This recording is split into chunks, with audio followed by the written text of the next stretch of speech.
of this program to bring you a special bulletin. From the NBC newsroom in New York, truckloads of U.S. fighting men are rolling north from Daejeon, Korea, to reinforce South Korea's battered army, which still holds Suwon and its vital airstrip. The first American ground troops flown in from Japan, they're now approaching the combat zone. Meanwhile, the North Korean communists report that American planes have bombed their capital of Pyongyang 3 times today. Keep tuned to your NBC station for the later news. Adventures in time and space, told in future tense. Dimension X.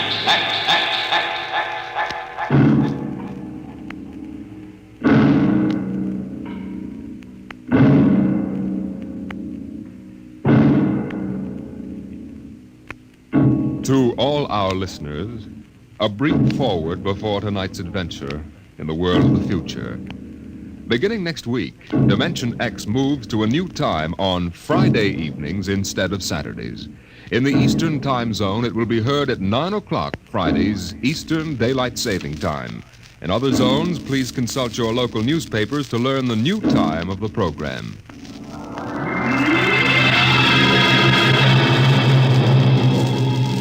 Now, tonight's venture into the world of tomorrow. A most unusual story about a logic named Joe and a man named Frank, and of how he saved civilization. It was on the 3rd day of August that Joe came off the assembly line. On the 4th, Lorene came into town. And that afternoon, I saved civilization. Lorene's a blonde I was crazy about once. And Joe is a new 1940-74 model Logic that I got stored away down in a cellar. And how do I save civilization? I save it by keeping Joe down in a cellar. Sometimes you I are think about listening turning now Joe to a on and voice letting from him the make $1 future. million for me. The voice of Frank Caldwell, head serviceman for the Logix Corporation, makers of the machine that does everything for you. Well, nearly everything anyway. In the year we speak of, 1974, the electronic Logic sets were working so well that life was soft indeed for repairman Frank Caldwell. That is, until that fatal day of August the 3rd, when suddenly the Logix began doing everything for their users, and doing it too well. Hi, boss. What's the matter? Somebody put you through a ringer? Frank, you busy right now? No, there haven't been any service calls all day. Fine, there's a customer outside. Go take care of him, will you? Me, I'm a maintenance man. I know, but there are no salesmen around this minute. This guy wants to have our machines explained to him. Explain? Yeah. Everybody in the world knows about Logix. Where's he been, on Mars? Just moved up from the backwoods someplace. Why don't you explain him? I don't feel too well. Yeah? You're okay about a half an hour ago. Look, you the boss here or am I? Go on out there, will you? Okay. Good morning.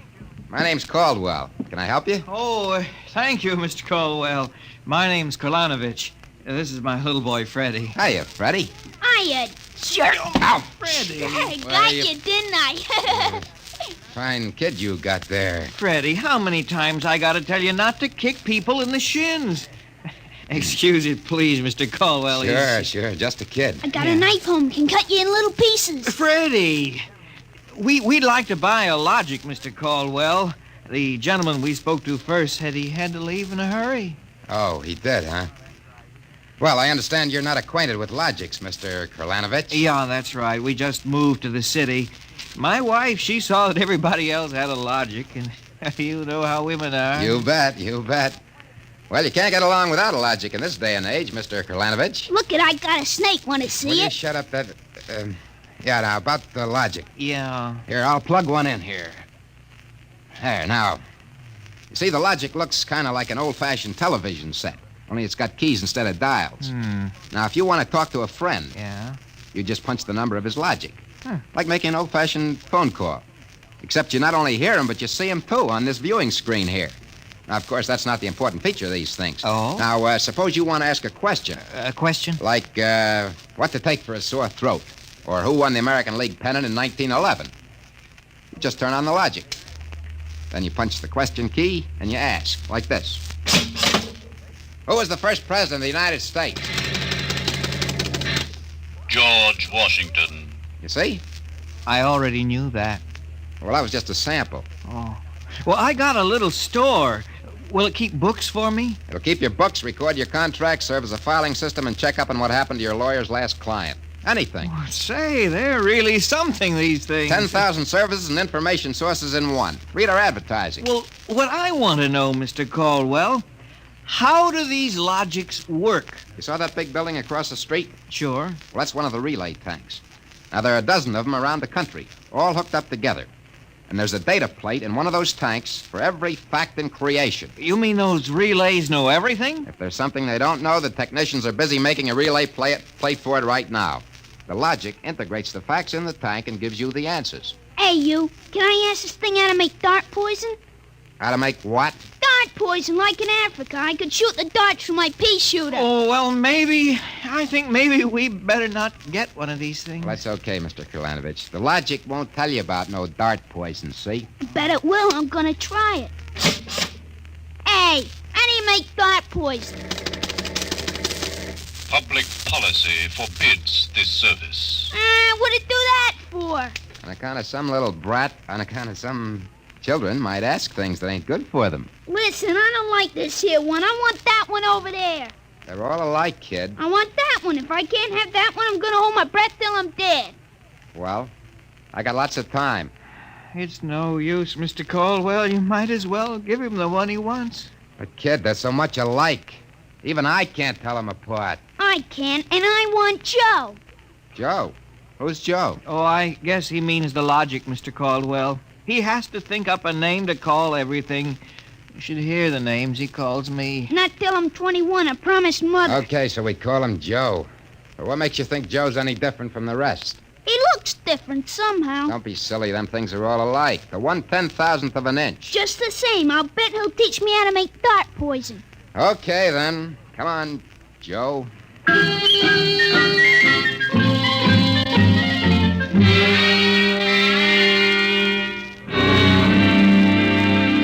Yelling, I want that one, I want that one. I'm going to call him Joe.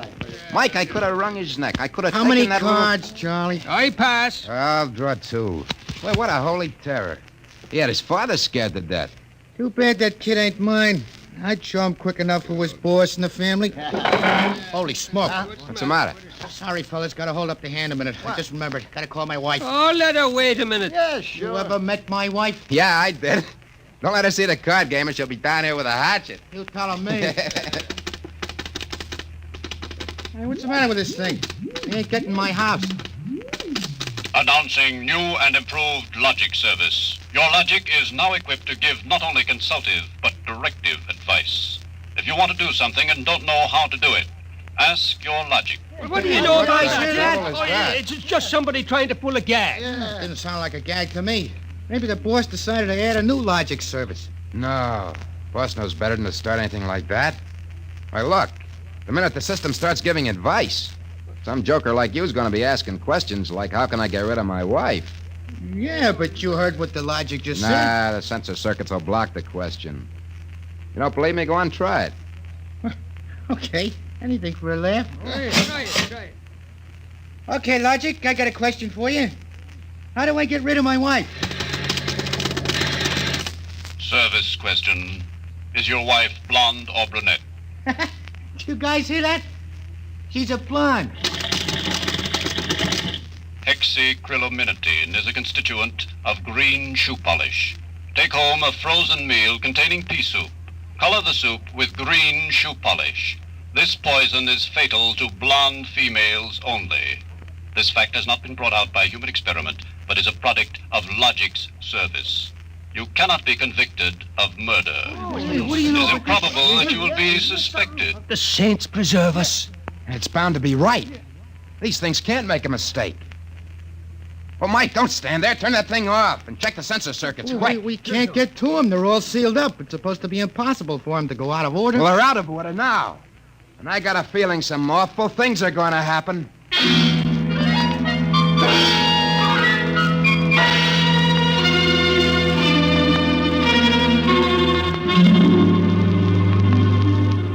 Boss, we got to do something. The logics have gone nuts. Relax. The thing gave a goofy answer once. Maybe it was a joke. Who ever heard of a logic making a joke? Well, it was an accident. Forget it. It won't happen again. What makes you so sure people are going to be trying it? Now, look, supposing I wanted to get rid of you, for instance. You don't. How would you collect your pay? Yeah, but supposing. I'm going to try it and see what the logic says. If you want to do something and don't know how, ask your logic. How do I bump off my boss? Huh? A male, bald-headed, 45. Service question. Is he fat or thin? Holy mackerel. Fat. Make some chocolate ice cream containing powdered charcoal in place of half the chocolate. Use Hotzo brand charcoal. Hotzo contains an ingredient fatal only to fat, bald-headed males. This fact is a product of Logic's service. You hear what it said? If this keeps up, we'll have to shut down the company. You kidding? We can't shut down the company, and you know it. Logics do all the computing, bookkeeping, filing, and recording of contracts for every business in the country. They handle all television programs, personal calls, weather forecasts, employment notices. I know that, but... Wake up. If we shut down the Logics, we go back to a civilization we've forgotten how to run. Yeah, but the point is, boss, they're now giving out information on murder. And no telling what else. Well, we'll just have to find out why and fix it. Meantime, there's nothing to worry about. Nothing to worry about. Of course not. You've asked these questions for a gag. Nobody's going to ask them seriously. What you need is a little faith in human nature. Oh, excuse me, it's probably the wife. Person-to-person video call. Go ahead.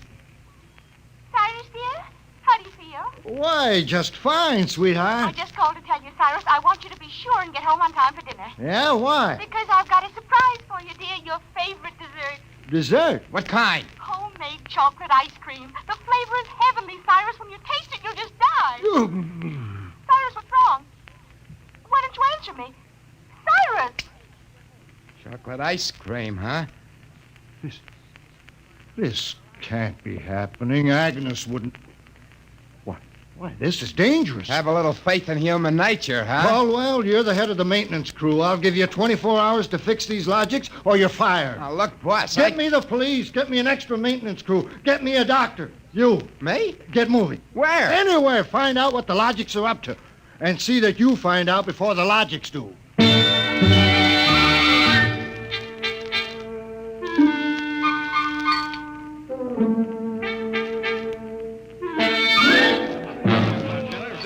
Bartender. Hey, bartender, give me a double. Coming up. What's the matter, pal? You had a bad day? Go away, will you? Oh, listen, pal. You gotta listen. I got Hey, trouble. bartender, will you get this barfly off me? For Pete's sake, I'm tired. On your way, you. No, don't say that. I got troubles. How am I gonna keep my wife from finding out I had a couple of little drinks? How am I gonna do that, huh? Look, mister, it's a hot day. I've been driving a car around and see. Yeah. I've been trying to keep a bank president from having apoplexy on account of his logic told him how to rob his own bank. I've been tripping over dead bodies so artistically croaked that nobody's ever going to find out who done it. And all you got on your mind is... How am I gonna keep my wife from finding out I had a couple of little drinks? How? Go ask a logic. Logic? My pal, that's a wonderful idea. Where's the logic? Huh? Right Where's the behind logic? you. Here's a nickel. Oh, give me a nickel. Give me a nickel. This I gotta hear. This is gonna be good. Now, come on, logical pal, be nice. How does a guy keep his wife from finding out he's had a couple of little drinks? Answer me that. How, huh?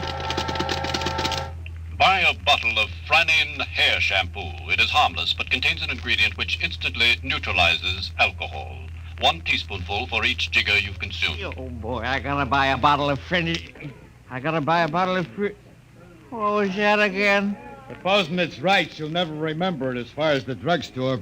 I think there's a bottle in the back room. Somebody left it. Oh, my pal, there's no more troubles.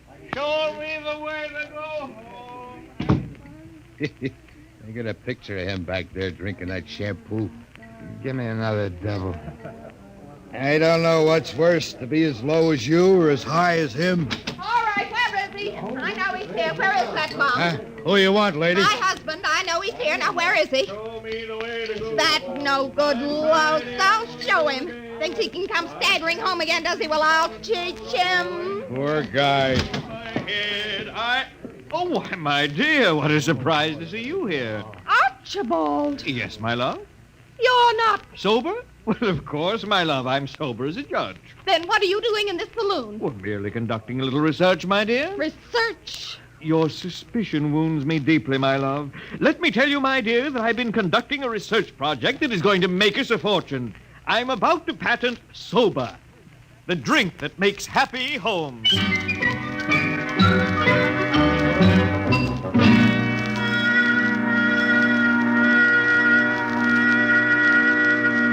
I'm Caldwell from the Logics Company, Sergeant. I just stopped in to Logics see... Company. Listen, Caldwell, you people get those blasted machines under control or we'll have you all behind bars. Now, look, Sergeant. No, you look. At this blotter. Blank. The greatest crime wave in history, and we can't even make an arrest. They're all perfect crimes. Well, we're doing our best to find It's out not how- good enough. If you can't find out anything, shut down the company. Or the police department will. We know there's some big gang back of this. Hey, maybe you know something about it, Caldwell. Now, look, nobody's back of it. The Logics run themselves. They pick their own circuits automatically. You mean that they're doing this all by themselves? Sure. We always thought they could do more things than we knew about. I think they're just trying to be helpful, that's all. Oh, that's all, is it? Well, you'd better make them cut out the tricks, including this new one, this new business they're up to now. What new business? It just started an hour ago. Every time you turn on a Logic, it asks you your name and then spiels out the whole history of your life. Huh? I haven't heard about that.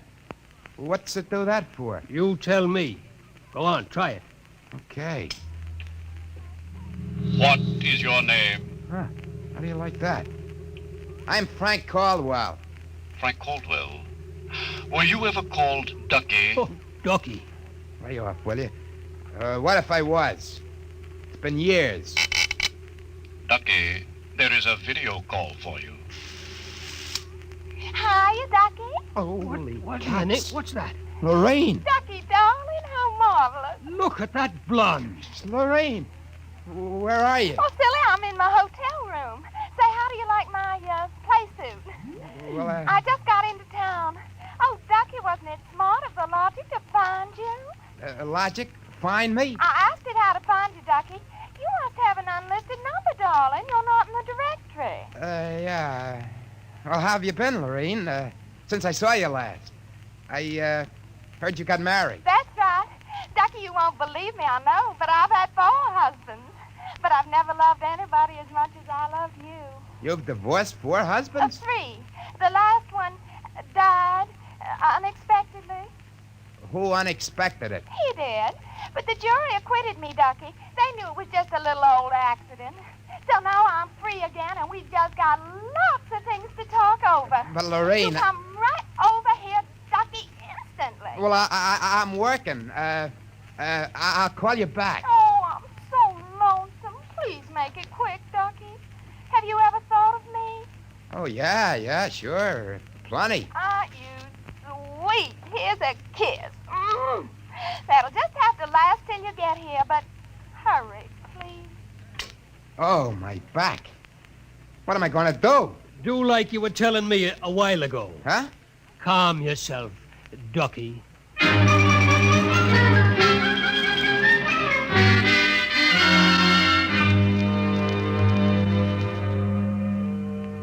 Call on a Logic for you, Frank, your wife. Oh, thanks, Mike. Hi, Gert. Frank, I've been trying to get you for an hour. Where have you been? Well, I've been out making calls, honey, trying to find out what ails these Logics. Well, you better find out in a hurry or there's going to be trouble. That thing told me my address, how much I owe every store, and how much you make a week. And all about the time we had that fight and I went home to Mother. Well, Gert, I don't think they're doing that anymore. I think that was just temporary. Well, in the meantime, it's told everybody in the neighborhood all about me. I punched Mrs. Hudson's name. She's been married 3 times, and she's had Mr. Hudson arrested twice for non-support and once for beating her up. It'll tell anybody anything. Yeah, but I tell you, Gert... Frank, you stop these things or I'm going to leave you. Gert, you don't mean that. I do. If you can't figure out how to keep our private lives out of every Logic in town, then I'm through. And that's it.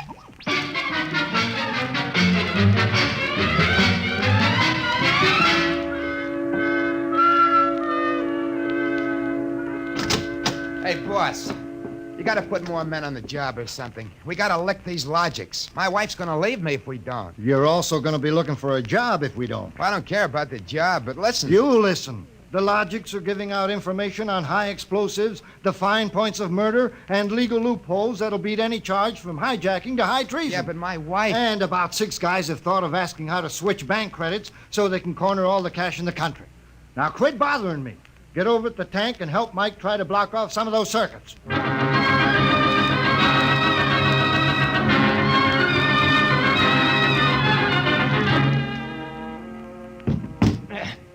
I can't even budge any of these relay plates. Me neither. Isn't there any way we can disconnect them? There is not. They weren't built to be disconnected. Mike, what are we going to do? I'm thinking of slitting my throat. When they were giving out all the information on everybody, my wife got the lowdown on a certain blonde. I got nothing left to live for. Ron, why did you have to remind me? You got one? My only hope is I ain't got her. See who that's for? Hi, Ducky, darling. Oh, Lorene, not again. Ducky, darling, I'm lonesome. Why haven't you come over? Well, I've been busy. Oh, Pooh. Ducky, do you remember how much in love we used to be? Yeah. I was so mean to you. Ducky, let's get married tonight. Oh, gosh, Lorene, I... Right away, Ducky. Look, I got married. Oh, you poor darling. You poor darling. Just have to get you out of that. No. Now, look, Lorene. Darling, I'll just call up your wife and have a little talk with her. Look, please, now, it's nice of you to think of me and all that. You just but give me your address and your logic number, darling. I ain't got one. Ah, you just don't want to tell me. You're bashful. Never mind, darling. The logic will tell me. Lorene! Oh, I gotta call Gert. Frank, will you get away from that thing and give me a hand? Yeah, Mike, in a minute. I gotta call my wife. We gotta get out of town. I punched the wrong key. Frank, I told you to help Mike. Yeah, boss, I am, but I just gotta make this call. Call? What do I care about your call? The president's getting ready to close down the company and declare martial law. Now, for the love of heaven, do something. Yeah, boss, I will. I just gotta make this call. Attention! To assist in solving a special problem of logic service, kindly give the following information if possible. Where does Frank Caldwell live? Oh, she got me. I'm through.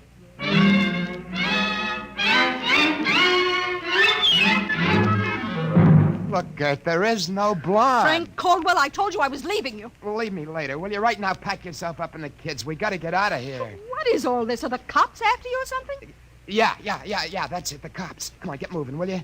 Hey, get away from that logic. Yeah, but don't you think we ought to hear the police calls? 27 and car 31 detailed to round up all employees of the Logics Company. Use caution. They are suspected of sedition. Holy smoke, the Car cops are 17, after me. But you just said they were. 17, proceed to vicinity of 119 East 7th Street. Child terrorizing neighborhood. Use extreme caution. Child is armed with pea shooter using poison darts. That is all. Ready. Who's Freddie? Oh, he's a mean little kid. He wanted a logic that would tell him how to make dart poison. They're all alike, I kept telling him. They're all alike. What are you talking about? I don't know. All I know is it was a nice world up till yesterday.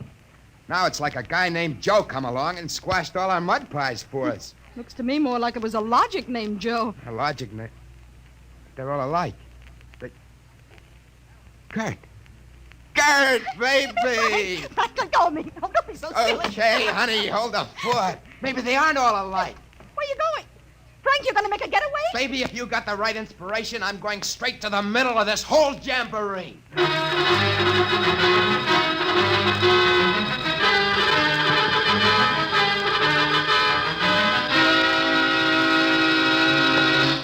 Yes?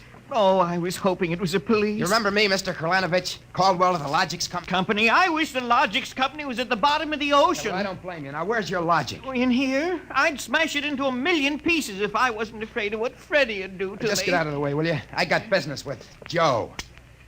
If you want to do something and don't know how, ask your logic. Oh, we're back to that routine, huh? Well, I want to do something, all right. Tell me, Joe, can a logic be modified to achieve correlations for which human brains are too limited? How great will the modifications be? Microscopically slight. Changes in dimension not detectable even by precision gauges. They can come about only through an extremely improbable accident. And what would this super logic then be able to do? Come on, you spell it.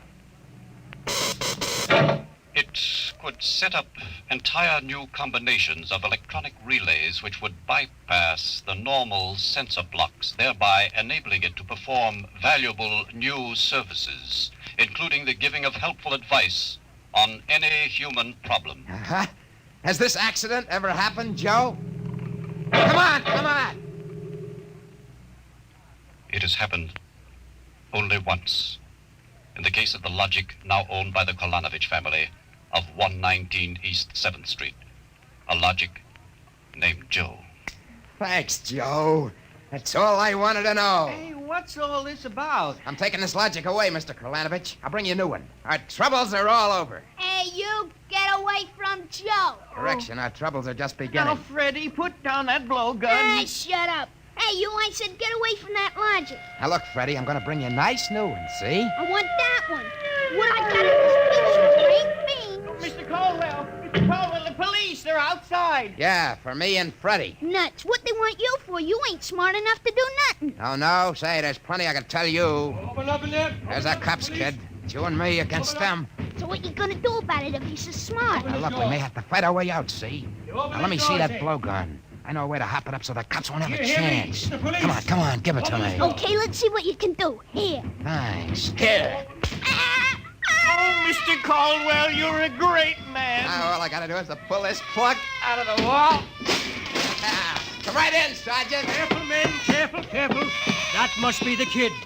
But he don't look so tough to me. Well, he got a little soft. Oh, there'll be no more complaints, officer. I guess I can go on where Mr. Caldwell left off. Caldwell, you're wanted. This time you either answer some questions, or we'll keep you in the cooler till you do. What, in jail? Oh, okay, let's go. Hey, wait a minute. You act like you wanted to go to jail. Yeah, I do. I got a feeling it'll be safer there. What do you mean? Just put me away till a certain party leaves town. I'll confess to anything. Okay, then, Caldwell. Into the paddy wagon you go. Thanks, officer. You may be saving my life. Now, if you just help me carry this logic out... Wait a minute. You can't take that in the wagon. I can't? Why not? No room. We've already got a dame in there who's raising the roof. A dame? Yeah, a blonde. She was trying to buy a gun without a permit. She keeps screaming she's going to miss her date with Ducky.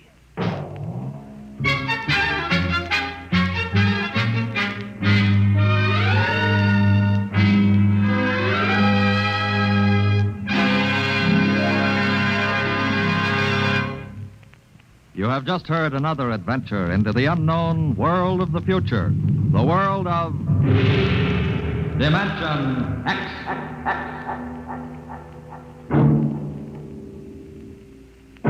Next week, Dimension X joins the big parade of exciting half-hour presentations at a brand new time on Friday evenings at a different hour. In the Eastern time zone, you'll hear it at 9 o'clock Fridays, daylight saving time. In other zones, please consult your local newspaper listings to learn the new time. For that's when Dimension X will bring you one of the strangest stories ever told. Ray Bradbury's Mars is Heaven.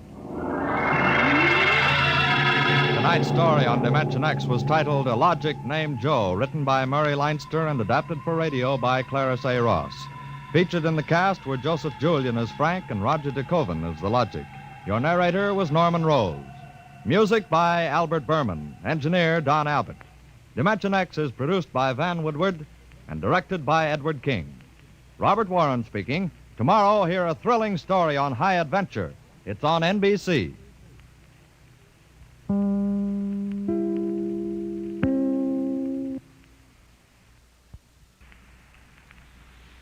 Adventures in time and space, told in future tense.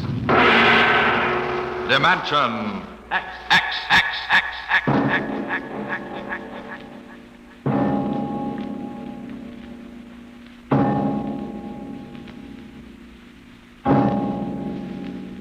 The mind of man is still an unprobed field.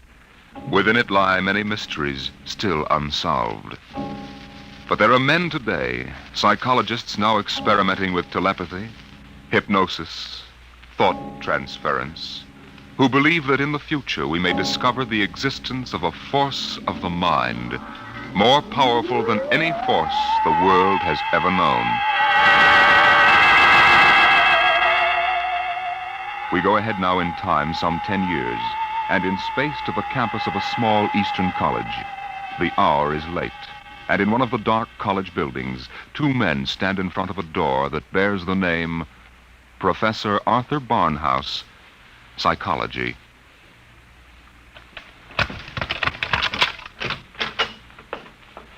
Well, here you are, Clinton. Thank you, Major. Here are the keys to the professor's desk and files. I guess you inherit everything now. You might as well dictate a full report while everything's still fresh in your mind. I'll wait and see you home. Oh, no, that isn't necessary. I'll be all right. You sure? After what's happened tonight, we wouldn't want you to have an accident, too. Major, after what happened tonight, I have a hunch the whole world is ripe for an accident. I'm afraid you're right, Clinton. Well, good night. Good night.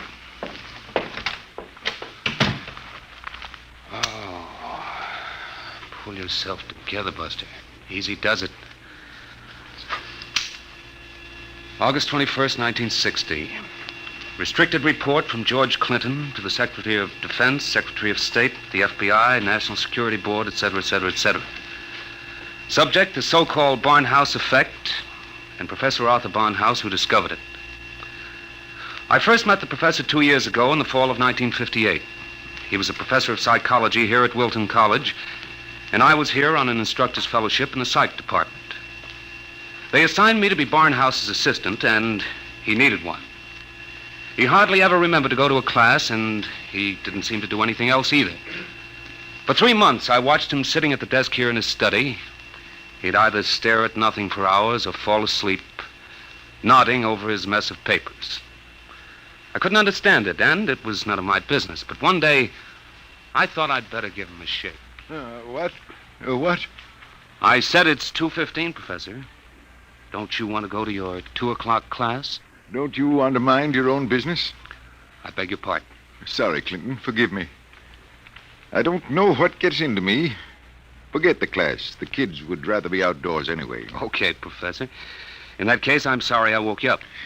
It's all right. I just can't seem to get my sleeping done at night. Clinton, what do you know about the international situation? Well, I'm no political scientist, if that's what you mean. I read the papers when I have time. Well, that's the way I've always been. Lately, I've had to look into it. I stay up nights looking into it. Professor, I don't want you to take this personally or anything, but... Well, sir, I wonder if you'd mind if I asked to be transferred. You mean you'd rather work with somebody else in the department? Oh, no, sir, it's not that. I think maybe there's a chance for a psychologist to work on that government project. Government project? Oh, yes, that army thing. Yes, sir. They're trying to develop robot pilots for the new fighter rockets so they'll be expendable. Oh, yes. Something else designed to replace men. Yes, sir. And you know, it's a funny thing. The robots work just like human brains. They get overworked or overloaded at something, and they have nervous breakdowns. Now, if I could only find out what drives those electronic brains crazy, why, I'd feel Clinton, that I was... if you want to study a brain that's going crazy, never mind the robots. You can go to work on me. What are you talking about, sir? I don't know. I'm either crazy as a bedbug or a... Clinton, I wish you'd help me find out. Are you serious, Professor? I never was more serious in my life. I'm afraid I'm going out of my mind.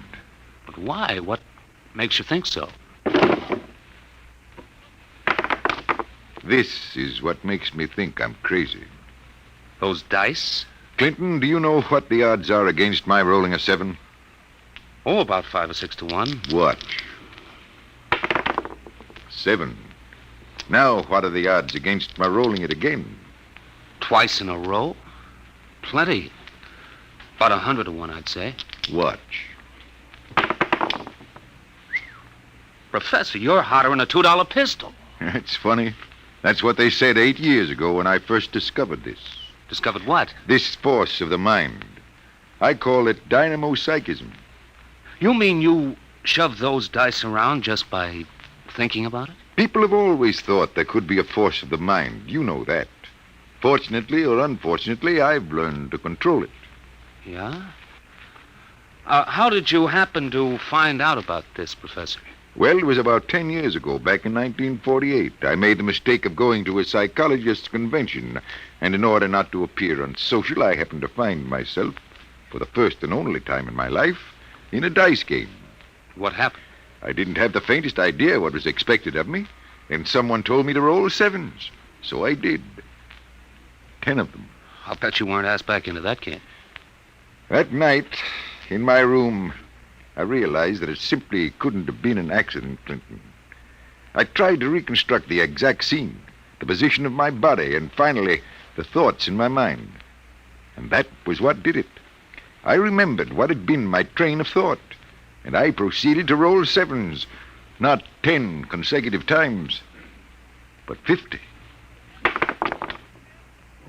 Brother, there it is again. Professor, can you do anything else? I mean, besides shove dice around? You see that inkwell on my desk? Sure. Watch it. Don't take your eyes off it. If nothing happens, say so, and I shall go quietly, even happily, to the nearest sanitarium. Okay, Professor, shoot. Hey, why, it just blew up. Yes, I'm sorry. I didn't mean to splash ink on your suit. That's okay, Professor. What was that funny noise? Oh, that? The dynamo psychic waves are a little like ultra-high frequency waves. Sometimes, when I turn on the power, they create a kind of static. Listen, Professor, how much power have you got? Could you blow up anything, well, you know, big? I could flatten the Great Wall of China. Boy, you'll make the helio-oxygen bomb look sick. That's what scares me, Clinton. The thought that maybe I could use this power to save the world. Clinton, you've got to help me. Who, me? Professor, when it comes to international relations, I don't know from where. You'd better get in touch with the State Department. State Department? Yes, they'd be the ones, wouldn't they? Well, you probably want to be getting home now. I'll see you to the door. I could use a breath of fresh air. Okay, Professor. You better stop brooding about this. You get somebody else to do your worrying for you. Yes, you're right. I have been brooding, wondering what to do. Just sitting and staring endlessly at that awful monstrosity across the way. You mean the old bell tower? Yes, I've gotten so I can't stand the sight of it anymore. Professor! Professor, look, what... Well, there's nothing left but a pile of rubble. Oh, my, I didn't really mean to do that. Well, you see, Clinton, it's got to the point where my lightest whim is more dangerous than a blockbuster. Professor, you get in and write that letter to the State Department right now. You packed too much of a wallop.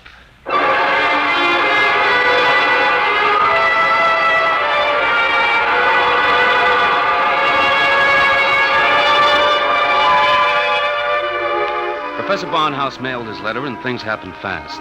The long arm of the Army reached out, and within 5 days, the two of us were deposited in an old mansion in Virginia, surrounded with a barbed wire fence and 20 guards, and labeled top secret.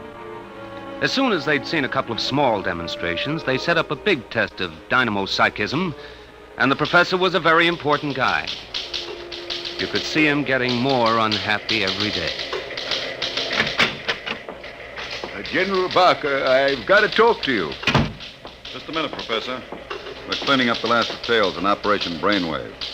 We'll roll at 1400 hours tomorrow. At 1400 what? 2 o'clock tomorrow afternoon. The robot-controlled fighter rockets will take off at exactly 1400 minus 10 and appear over the target at 1400. Watching from here over the video screen, you will then try to knock all 20 of them out of the sky. Think you can do it? Of course I can do it. Fine. And we've taken care of everything. Everything except that you neglected to ask me if I wanted to do it. I don't. This whole thing strikes me as childish and insanely expensive. We'll decide about that. But what's the good of it? I wouldn't mind acting as a defense weapon if it were necessary. But I can make all wars and armaments unnecessary. I could give every nation what it needs. I could move mountains, build roads, dig irrigation canals. I have a technique which costs nothing and can do immense good. You're spending millions to prove that it can do immense damage. It doesn't make sense. You know something, General? He's right. Of course I'm right. I want you to send me and Clinton back to Wilton College. Right away. That's quite impossible, Professor. This operation has gone too far to be called off now. Yes, but... Even if we wanted to call it off. If your dynamo psychism really works, you're apt to be the key to our entire defense setup. But listen... You'll have to excuse me now. Major Cuthrell and I have to double-check the confidential list of the observers on this end. Have you got it, Major? Yes, General. It's right here. Alberts, Barker, Bernstein, Carter, Clinton, Cuthrell, Holbrook, Lawrence, Stein, Williams. Check. I guess that includes everybody of importance. What about me? What? Oh, that's taken for granted, Professor. Thanks. 1400 hours. Will you be ready? I'll be ready. And now, if someone will wind the restricted clock and put the confidential cat out, I'm going to bed.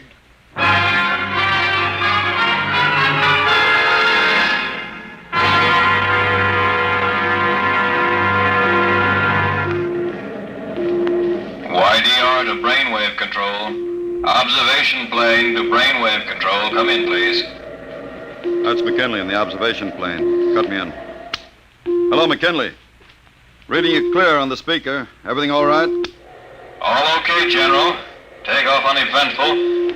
Fighter rockets now flying on course in perfect formation. Altitude 5,000 feet. Airspeed 865. Visibility unlimited. Are you tracking us? We've got you on radar. Haven't picked you up on the video screen yet. What's your estimated time of arrival over at the target? ETA, 2 minutes. Check. Remember, McKinley, the observation plane is not to enter the target range. Veer off and circle at the 10-mile limit. Bring the rockets overhead by remote control. Check. Observation signing off. 1 minute, 45 seconds to go, Professor Barnhouse. Are you in good shape? I'm all right, General. Good. You can all take our places in front of the video screen now. You sit here, Professor, in the center. Major Cuthrell, will you turn on the video screen? Right, General. Nothing yet, just empty sky. Hold it. I hear him coming in. There are 20 of them, Professor. You think you can knock them down at this altitude? Distance has nothing to do with it. I don't want anything to go wrong. You're sure you feel all right? General, I know I can do it. If that's all that's worrying you, let's call the whole thing off and save $20 million. There they are. They're coming in. Get ready, Professor. 10 seconds. 9, 8, 7, 6, 5, 4, 3, 2, 1. Now, wide open, Professor. Well, go ahead, Barnhouse. Knock them down. I did. Nonsense. All you've done is blank out the video screen. What went wrong? Did you give it everything you had? I was wide open, General. Then it didn't work. They're still flying. What's that? It just took a few seconds to work. That's... Holy smoke, they're dropping like flies. McKinley to brainwave control. What's happened to these rockets? They're going down like flames. By heaven, it works. It really works. Cuthrell, get Washington on the line. Barnhouse, I want you to... Hey, where's Barnhouse? He was right here. Clinton, where's the professor? Got me, General. We were all staring at the video. He must have walked out. Get moving, everybody. Alert the guard. Search the house. Yes, sir. If anything happens to that man... Gerald Parker. What is it, Corporal? Corporal Gray guard at the main gate. Sir, Professor Barnhouse is gone. Gone? Where? He came tearing out of the gate at 40 miles an hour. Here's a note, sir. Threw it out of the car as he went by. I picked it up. Let me see it, quick. What got into that man? What does he say, General? Gentlemen, as the first superweapon with a conscience, I'm removing myself from your national defense stockpile. Setting a new precedent in the behavior of ordnance, I have humane reasons for going off. Signed, Arthur Barnhouse.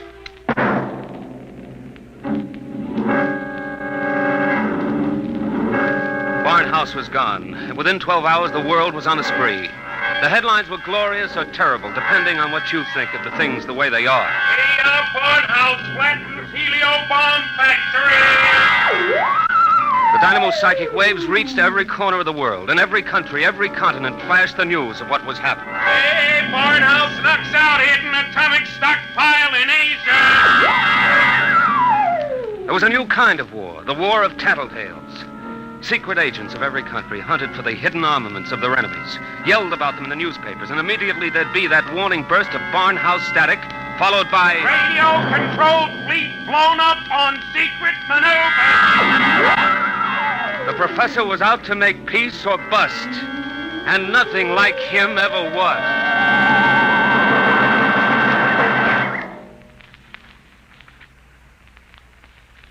Look, Major Cuthrell, I told the FBI and the Army everything I know weeks ago. I've answered questions till I'm blue in the face. I didn't come here to ask questions, Clinton. I came to ask for your help. My help? That's right. To find Barnhouse. What if I don't want to? If you're his friend, I think you'd better. Why pick on me? You've got the FBI, the police, and Army intelligence. Why can't you find him yourself? We're trying. But you know the man well. You could spot him where we wouldn't. And you're the only one who can. Maybe. But why should I? Wherever he is, I think he's doing fine. He's making war impossible, and I like it. So do I. Yes? He's putting you out of a job. That's all right with me. I'll retire to a truck farm with pleasure. Well, then? Look, Clinton, we aren't the only ones in this race. Every country in the world has its best agents out hunting for Barnhouse. Nobody can beat that kind of a manhunt. He seems to be doing all right so far. Sure, but how long do you think he can keep it up? A week? A month? Sooner or later, he'll be spotted. And if the wrong people find him, Clinton, we're done for. You know what kind of weapon this is. Whoever controls the Barnhouse effect can control the world. Well, all right. Suppose they do find him. He'd never give the secret away. Never give it away? Are you out of your mind? You think these fellas are playing for marbles? Well, no, but... Read the papers, Clinton. Don't you know what's going on in the rest of the world? Yes, They'll get the secret out of Barnhouse, all right. What happens to him in the process won't be very pretty. Well, he must realize that then. He'll never let himself be taken alive. He may not have the choice. And if he doesn't, God help us all. All right. All right, I'm in. Good. Now, do you know anything that you haven't told us? Anything that might give us a lead? Only this. It was addressed to me. I found it here on his desk the morning after he escaped. You mean he came back here? Yes. I guess he needed to pick up some personal effects. Anyway, the files were open, and he left this note on a scrap of paper. Anything to do with the Barnhouse effect? Read it yourself. It's Greek to me. Just these few lines scrawled on a piece of paper, and the last one breaks off right in the middle of a sentence. This stuff doesn't make any sense at all. You know, from the looks of this, I'm beginning to wonder if the professor isn't going off his rocker. I thought of that, too. All the more reason why we've got to get to him quick. He may be helpless, and the whole world's on his track. Come on, Clinton. We haven't much time.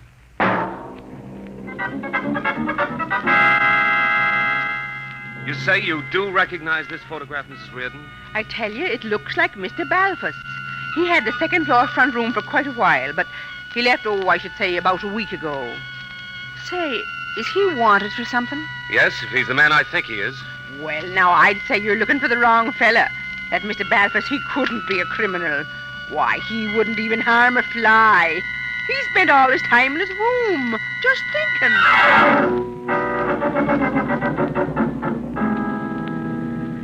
Oh, brother, it's hot. What a way to spend an August afternoon, huh, Major?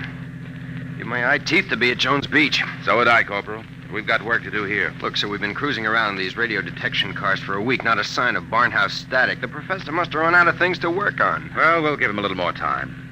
Switch to shortwave. See if there's anything special coming through. Yes. Try the 9-meter band. This is Radio Miranda calling. Let's hear that. Our American enemies who have hidden behind the unjust and diabolical persecution by Professor Arthur Barnhouse will tyrannize us no more. I wonder if the professor's out of Today, this. our glorious leader takes up his residence in a shelter, shielded with lead against all dynamo-psychic rays.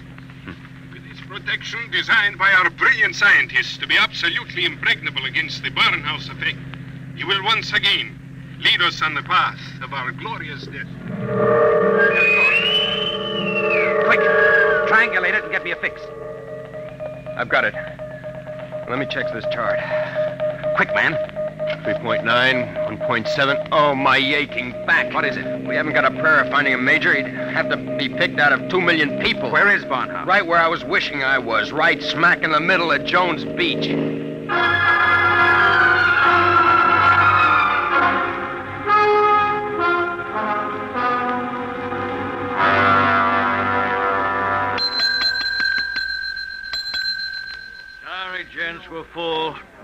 rooms tonight. We don't want a room. Do you recognize this picture? Who wants to know? Uncle wants to know. Oh, excuse me. I'm sorry. Let me see it. Yeah, it looks a lot like room 417. About 5'8", thin, sandy hair, glasses, little scar right across the bridge of his nose. Yeah, that's 417, all right. You mean he's here now? No, not anymore. He checked out 2 days ago, but he couldn't have gone far. What makes you say that? Oh, he looked sick as a dog. Couldn't hardly carry his own bag out. Uh-oh. Like I said to the other fellas, I said he looked like he was on his way to the morgue. What other fellas? Oh, the ones this morning. You're the second pair that's been asking for him.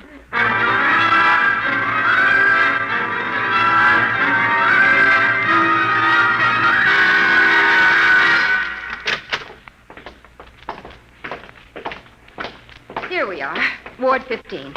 This way, gentlemen. You're sure he's here, nurse? Oh, yes. Thank heaven we're in time. Well, I wasn't on duty when he came in, but one of the other girls told me he'd collapsed in the street. The ambulance brought him in. Poor guy, he must have really had it rough.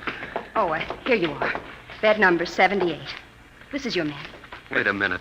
This isn't Barnhouse. But I was perfectly sure. Oh, wait, let me check his chart. Dismissed 8 p.m. Only an hour ago. Oh, dear, now I remember. Remember what? If he was sick, why did you let him go? Well, 2 of his friends came and took him away. They didn't want him in the charity ward. They said they'd make sure that he was taken care of.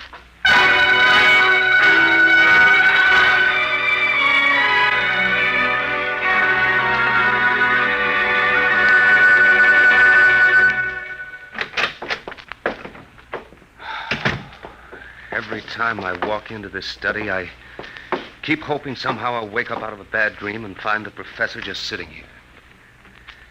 Major, is there anything we haven't covered? Nothing. The police, the FBI, the air patrols, the docks, the railroad stations, everything.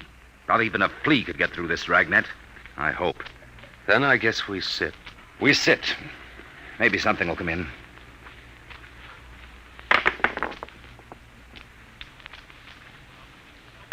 You have to roll those dice. I'm sorry. I wasn't thinking. An hour. That's what's driving me crazy. 1 hour sooner and he'd have been in our hands, not theirs. I know. Well, maybe he's still all right. How can he be all right? He's in the hands of a foreign power. We don't know that for sure. The professor was a likable little guy. He couldn't have lasted this long if he hadn't found some friends. Maybe they came and took him away. Well, grab that. Hello? Yes? Clinton, is that you? Professor Barnhouse. Clinton, they've got me. Who's got you? Where are you, Professor? I don't know. They said something about taking me to an airport. An airport? Which one? Listen, Clinton, I've got to tell you. The inkwell. What are you talking about? Remember the inkwell? Professor. Professor Barnhouse. Operator. Your call, please. Operator, that caller just came in here. Can you trace it? I'm sorry, sir, but I'm afraid it's too late. Your party has been disconnected.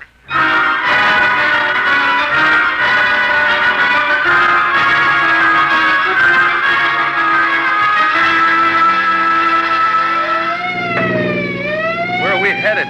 He didn't say which airport. Just a hunch. The commercial airfields are all covered. But there's a little private field out here, I remember. Hasn't been used in years. Better be the one. They didn't have too much of a start on us. Maybe we'll make it in time. Step on it, Corporal. Wide open, Major. How'd he sound? Did he say who had him? No, all he got out was airport and something about an Major, airport. Mr. Clinton, there's a tail light up ahead. Must be another car going like the devil. You're right, I see it. They're turning into the airfield. Come on, faster. Hold everything. Look up ahead. They're switching the floodlights on at the field. There's the plane down at the other end, all warmed up and ready to go. We'll never make it on the road. Hang on, I'm going through the fence. Right?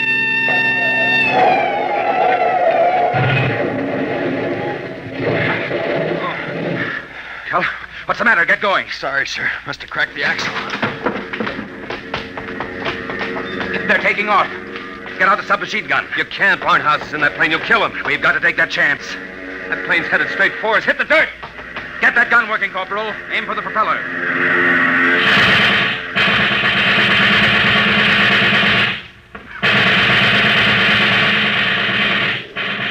Couldn't get him, Major. Well, there goes the old ball game. I'll get through to Air Patrol, sir. Maybe they can intercept the plane. No, not a chance. By the time the fighters got off the ground, the plane would be out of range. No, we've lost, Barnhouse. Nothing can save us now. Hey, what?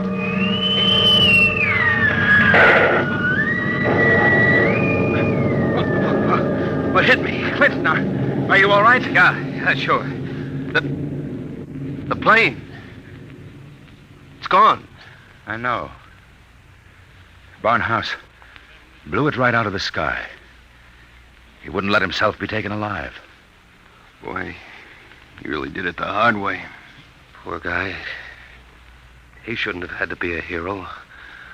All he ever wanted was peace. Peace? What's that? Now the arms race will start all over again. And with Barnhouse gone, what's left to stop it?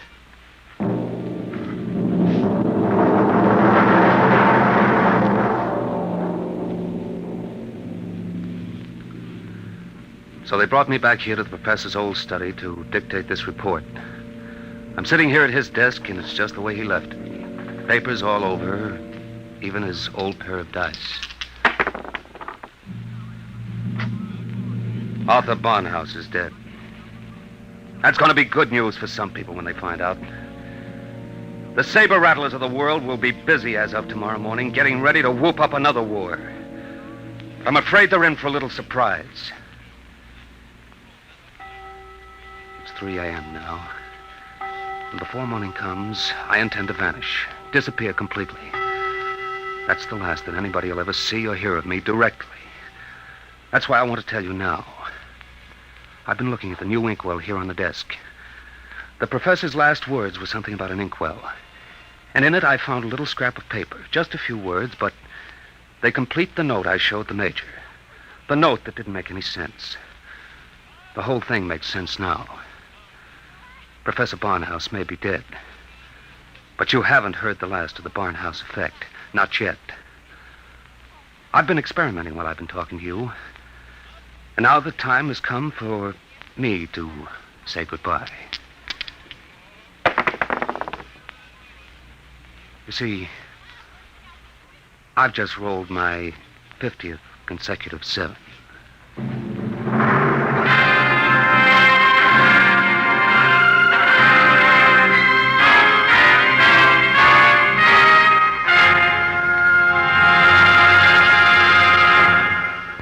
You have just heard Report on the Barnhouse Effect by Kurt Vonnegut, Jr. An adventure in time, space, and the unknown. Dimension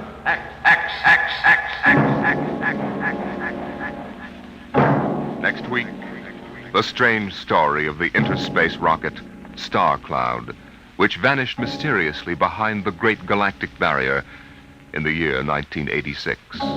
What happened to it and to its crew? We'll tell you next week.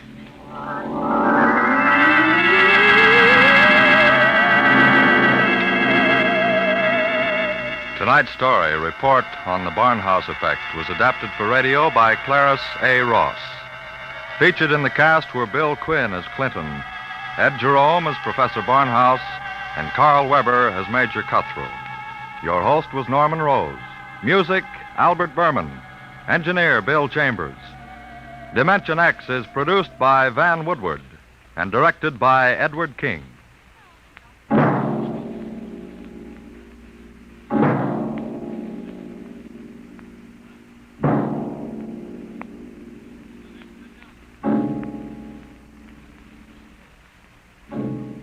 Tomorrow, hear Sam Spade. Now it's Truth or Consequences on NBC.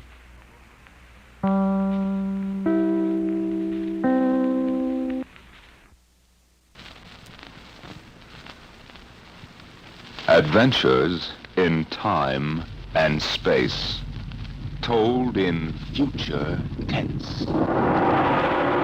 Dimension X.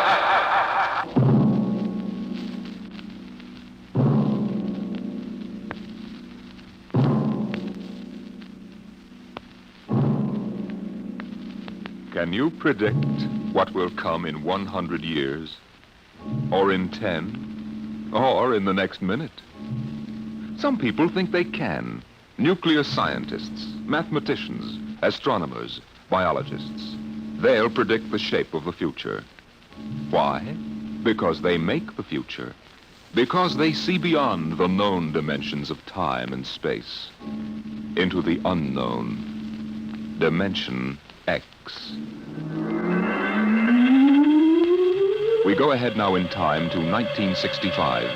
We're on a vast concrete runway set in the desert of the Southwest. A giant metal ship stands before us, prow pointed for the stars.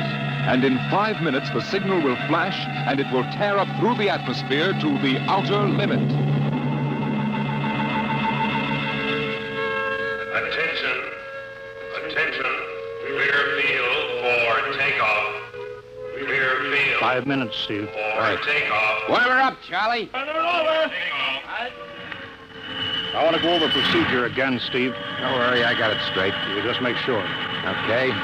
I take her up on jets to 50,000, then I cut in the rockets. No lower, or your tail blast will burn out 3 counties. I climb 4 minutes on rockets, then start maneuver tests. Remember that, no more than 4 minutes. Right.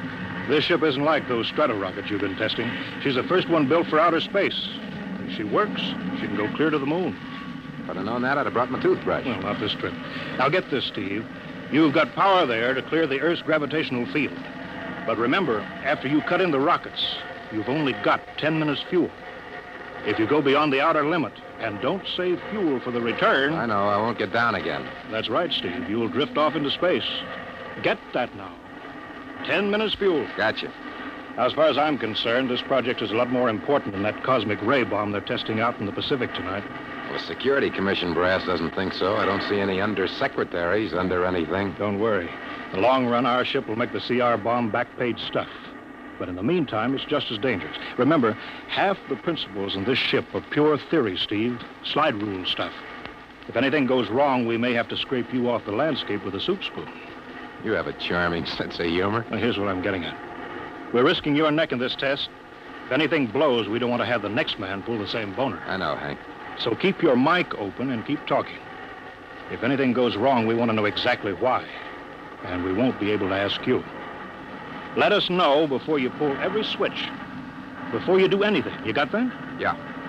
Even if you only have to blow your nose. All right, get those fuel lines away. Okay, Mr. Grove. Well, I guess that's about all, Steve. Hey, that reminds me. Look, if Mary calls, I'm just up on a milk run. I didn't tell her today was it. How is she? She's okay, but she's due about now, and I don't want her to be nervous. Hey, I didn't know the baby was that close. Yeah? Steve, I really ought to be sending a single man on this job. What, and cut me out of a soft paycheck? Forget it, Hank. You know you can't get anybody else who can take 15 G's acceleration when those rockets cut in. Yeah, I know. It's time, Steve. Yeah. Well, see you later. Don't worry, Hank. I'll sweat for both of us. Button her up, Charlie. So long, Hank. So long. We'll give you the light from control. X2R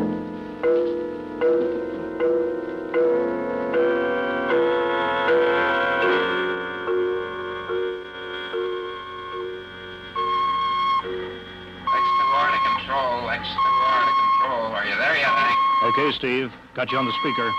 I'm ready to go. Mr. Hanson. Ready on radar, Sergeant? Check. Mr. Hanson, you better see this. What is it, Elsa? Message center for Steve. Mrs. Weston just left for the hospital. What? Hello, Steve. Yeah. Stand by a minute. Shall we hold the takeoff, Mr. Hanson? What? Oh, yes. No, wait just a minute. It's too late now. You going to tell him? Maybe he's got enough to worry about. Hey, what's holding us up, Hank? Something on your mind? No, it's nothing, Steve. I just wanted to say good luck. Clear for takeoff, Charlie? Right. Okay. Give him the light.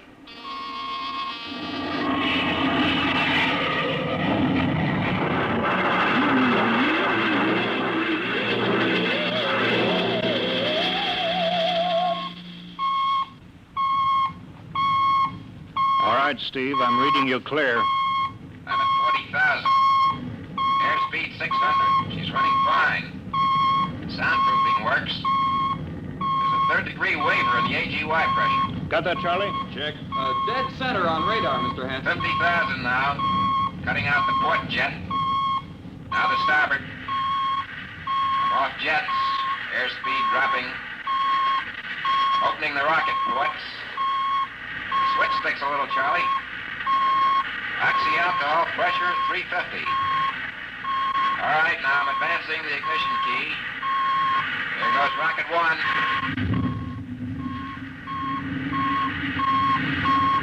Steve, you all right? Yeah. Feels like somebody slugged me with a sledgehammer. Airspeed now, 1,200. Here goes number 2.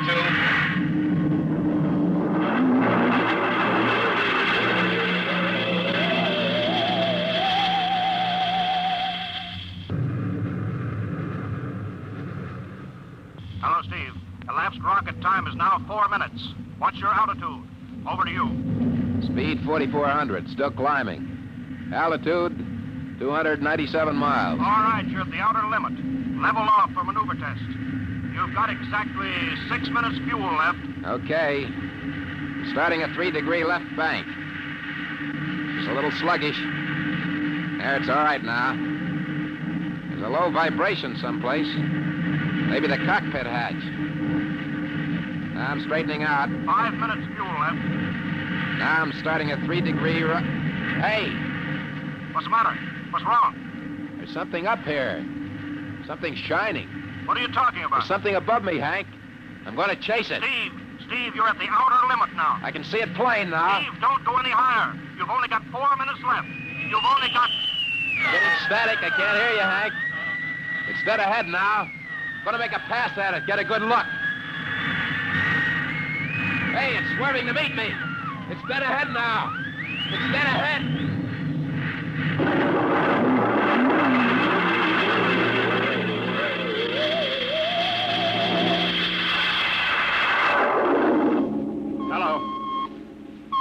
Hello, Steve. Steve, come in. 9 minutes fuel gone.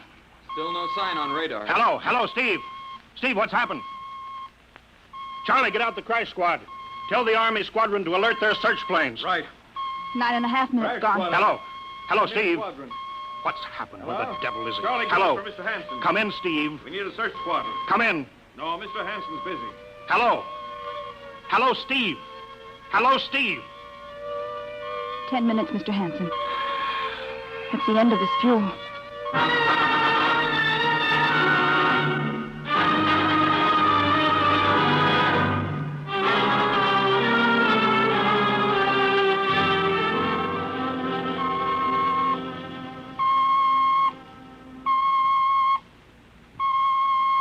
How long's it been now? 10 hours, Mr. Hanson. Nothing more on radar, Sergeant? Screen's blank. Colonel Corelli called in. Search planes are back. They didn't find anything. Should be some trace. Couldn't have bailed out, could he? You don't hit the silk at 4,400 miles an hour. Either went past the outer limit, ran out of fuel. Something blew, and we'll find the pieces scattered from here to the coast. Why does it have to be the best man? Always the best man. I'll get it. Charlie, Yes, I'll we've take it. got to That's figure out fine. what was wrong. All right, I'll tell him. Something Right. must have Mr. blown. Hanson, Yeah. There's a message from Northside Hospital for Steve. Well, what is it? Mrs. Weston's fine. It's a boy. Thank you, Elsie. It's a boy, Charlie. Oh. Fine. It's a boy. He didn't even know she went to the hospital. How am I going to tell Mary that? Wasn't your fault, Mr. Hanson. Ship had to be tested. Yeah, we'll build another one, and some other flying fool will shoot past the outer limit into space. Oh, I'm getting old, Charlie. You can remember when I used to take them up myself. Now I've got to send other men. It's a job, Mr. Hanson. Now I'm afraid. Every time I hear a jet go off, I jump. Every time I have to send someone up in a new model, I start to sweat. Mr. Hanson. Yeah? I think there's something on the radar. No flights scheduled in, are there, Elsie? We have the whole day cleared. It's coming in behind us. Here it comes over the building. What crazy jockey is buzzing the field like that? Is that an Army plane, Charlie? I can't see. It's turning. Charlie, alert the field. I know that engine. It's Steve. That's impossible. Look, that's his ship. It can't be. Well, there's no other model like that. It's Steve, all right. It's coming in. Thank God. Thank God.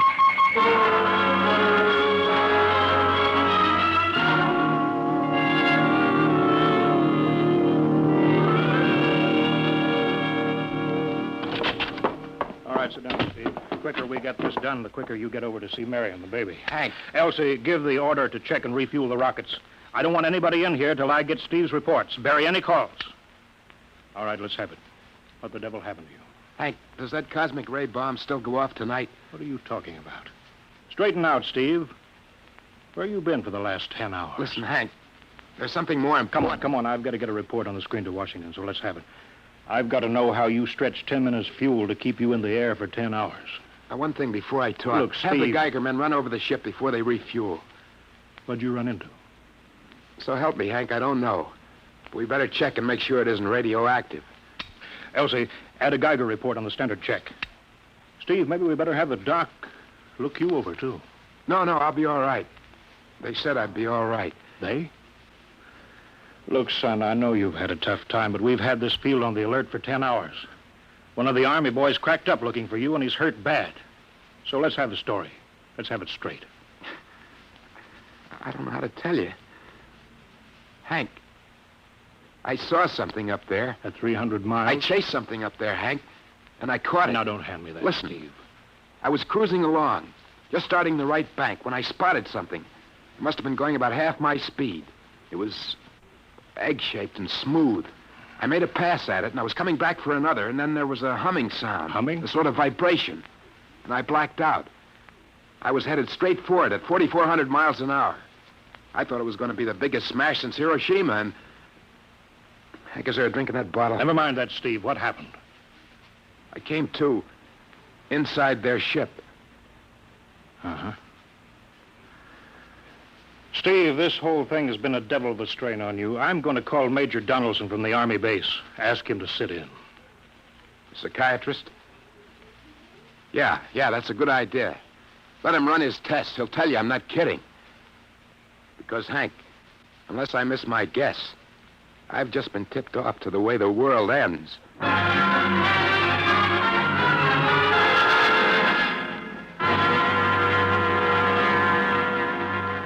All right, Mr. Weston, suppose you continue your story. Yes, let's have it, Steve. You woke up inside the ship? Yes, and the place was jammed with machinery.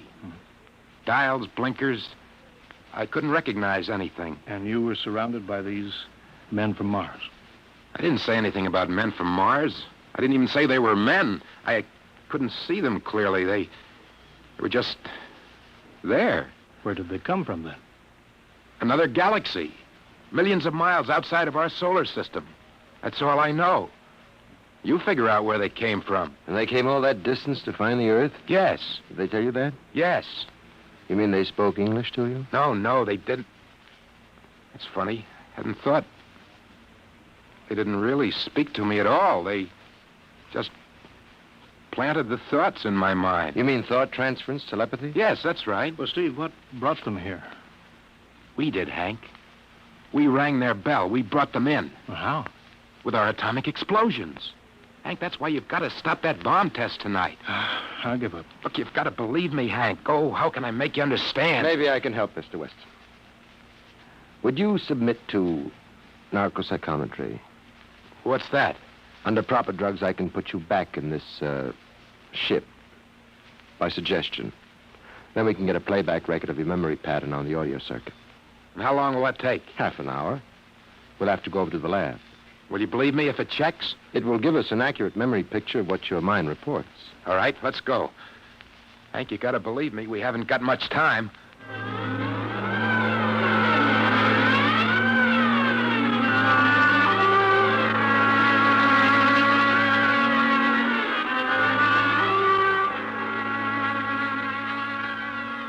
You should be getting drowsy now. Count backwards from 10. 9, 8, 7, 6, 6.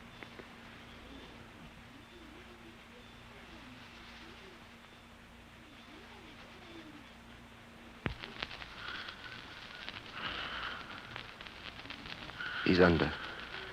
Now we attach the head plate electrodes. The cortical pickup. Look out for that wire, Mr. Henson. 3.0 setting. 31.3. Now throw that switch, Mr. Hanson. I have to start him off by suggestion. All right, Steve. You're in your ship now. You're in the rocket. Rocket. You're in the rocket. You're in the rocket. And you've just sighted something strange. Now I'm starting at 3 degrees right. What's that? Hey, there's something up here. Something shining. His memory pattern. We're picking it up electronically. There's something above me, Hank. I'm going to chase it. It's piped through the audio circuits. I'm getting static. I can't hear you, Hank. This is where we lost contact with him. I'm going to make a pass at it and... Hey, it's swerving to meet me. It's dead ahead now. It's dead ahead. Now what? This is where he blacked out. There's no telling how long, minutes or hours.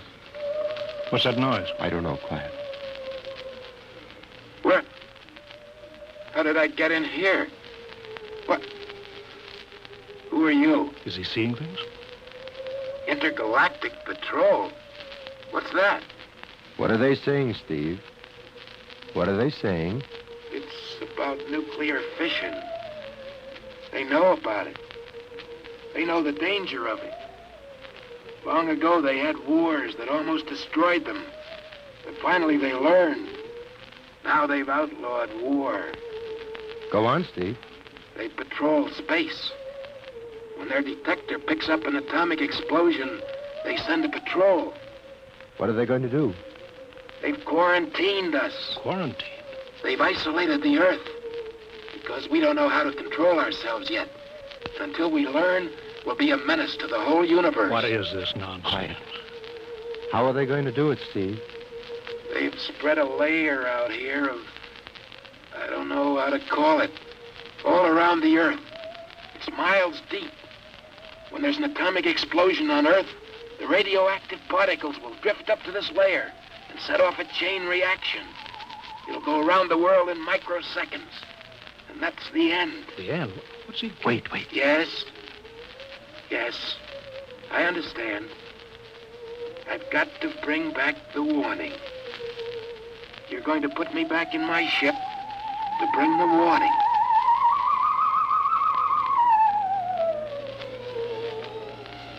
Now what? Blacked out again. I guess that's all. What does all that mean? It's what he remembers. You don't think that really happened? No. Narcopsychometry circuits produce what he remembers. It just means that Steve believes this happened. I don't like to see this. I've seen too many top pilots snap. Steve is the best I've known. How bad do you think he is? Frankly, outside of the presence of this well-organized hallucination, there's no sign of unbalance. May not be too serious. If he had a more plausible story, I'd be inclined to believe him. Warning. Hank. It's all right, boy. Did you hear it, Hank? You understand? Sure. We've been quarantined. Let me give you something to make you sleep, Steve. But don't you understand? They fixed it so that if we set off one more nuclear explosion, that'll be it. Of course.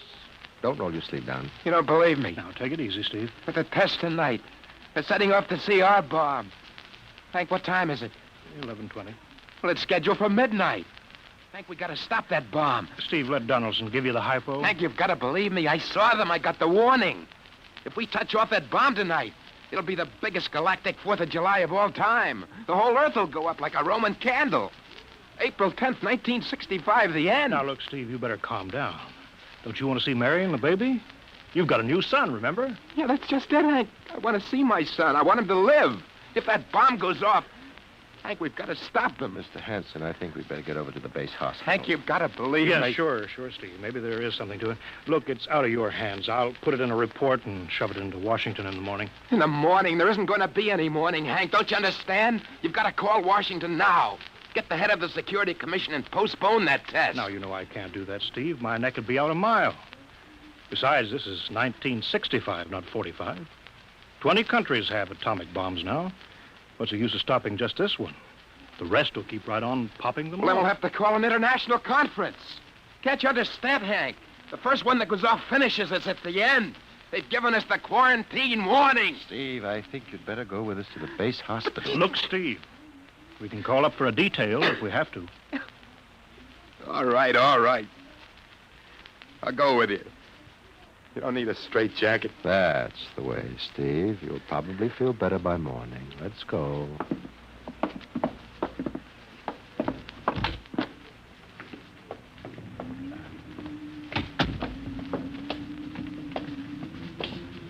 Well, Steve, tomorrow I'll drive you over to the hospital to see Mary and the kid. Sure. Look at the ship under the floodlights. Pretty, huh? You'll be flying her again soon, don't you worry. Yeah, I guess so. What you doing out in the line? They, refuel her? Yeah, we got Clausewitz coming in tomorrow from Denver for another test. I figure we give you a day off. That's good. That's fine. Steve! Steve, come back! Come on, Donaldson. Steve! Steve, wait! He's heading for the rocket. Look, there he goes up. That crazy fool. We can't get at him now. That covers armor glass. He's waving. Yeah, towards control. What's the radio? He means the radio. Come on. I should have gotten help. Oh, the radio still hooked up here. Hello. Hello, Steve. Listen to me, Hank. You gotta call Washington now. Come out of that rocket, Steve. I'll call my men. Don't try anything, Hank.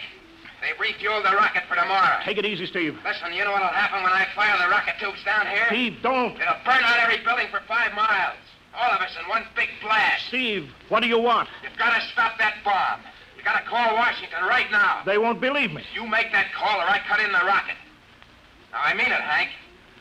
Now, hook my screen to yours in parallel. I want to see exactly what you're doing. All right. Just don't fire those rockets. Get going, Hank. You got 12 minutes to make that call and stop that bomb. All right, I'm making the parallel hookup right now. Donaldson, you think he'll really blast? I don't know. Up to now, I'd almost say he was normal, but now he's liable to do anything, Hanson. Steve, there, you getting it on your screen? Yeah. Now, put that call through. All right. Operator. Visit screen to Washington. The visit-screen circuits are busy, sir. If you'll try again in half an hour. This is Security Commission priority. Break in, get me a line. Yes, sir. Just a moment, please. 10 minutes, Hank. Listen, Steve, I'm trying. We're ready to take your call, sir. Washington, Security Commission 3. This is urgent. I want Undersecretary Herbert Ames. Washington 3. 1 moment, please. Hurry, will you? 1 moment, please. What time is it, Donaldson? 11:51. Do you think he'll fire those rockets? He might. Washington? Visit screen 3. Mr. Herbert Ames, please. That is a coded exchange. I cannot accept your call without clearance. Get it through, Hank. Listen, Washington, put it through. This is Mr. Hanson at San Marco Air Base. This is a priority call. I'm coded. 1 moment, please. I will check your code number. Get that through, Hank, or that bomb goes off at 12. Will you be reasonable, Steve? Your call has cleared, San Marco. Washington, visit screen 3. Herbert Ames, please. Security Commission Ames. Listen, Ames. Hello, Hanson. Ames, you got to get me to the chief. Are you kidding? He's at the test control room. Yes, I know, but get him for me. What's up? You look lousy.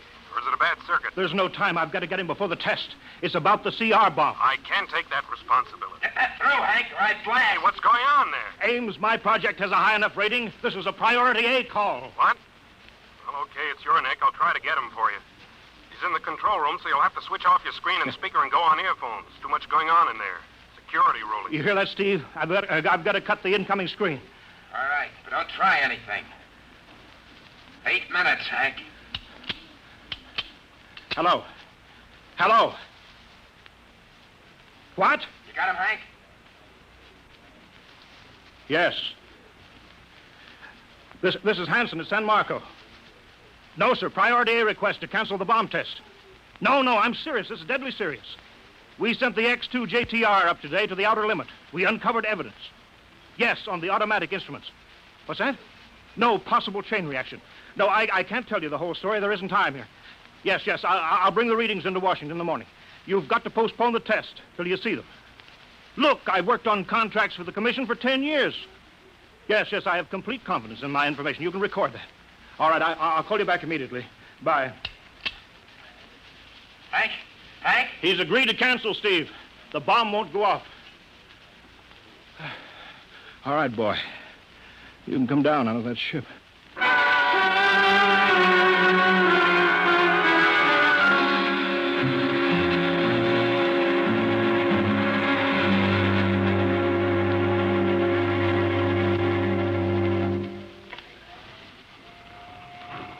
He's opening up. Here he comes. All right, Steve. Come on down. Sure, Hank. Just a second. Hank, I was scared. I was plain scared. Easy now. It's all over. The bomb won't go off. Thank God. Look, I want to see Mary and the baby. Can you get me transportation now? Well, wait a minute. It's almost 12. They won't let you in the hospital now. I want to see the baby. Sure you do, but you've been under a strain. I've got a shot for you here, Steve. Give you a good night's sleep. All right. Roll up your sleeve. Yeah, here. Yeah, that'll make you sleep. Sergeant will find you a bed. Yes, sir. Come on, Mr. Weston. Okay. Good night, Hank. I'm kind of beat. It's been a tough night.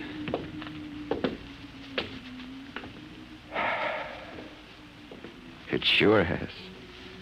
I thought for a minute he was going to blast those rockets and send us all to Kingdom Come. Yeah. Quite a stunt getting the ray bomb test called off. It isn't called off. But the chief said... Ames couldn't get the chief. I was talking to a dead circuit. Bomb goes off in a couple of minutes. Oh. Poor Steve. He was one of the best. He was the best. 1 in 10 million. Some story of his, poor guy. For a while, he almost had me believing that quarantine. That's a very common delusion. End of the world. Yeah, I suppose so. Ah, it's a nice night. Never saw the stars so bright. We better be getting in. That wind is cold. Well, the bomb goes off in 30 seconds. Poor Steve. You know, Hanson, there's just one thing. Yeah? It's outside my field, but I'm curious. How did he keep that ship in the air for 10 hours with only 10 minutes fuel?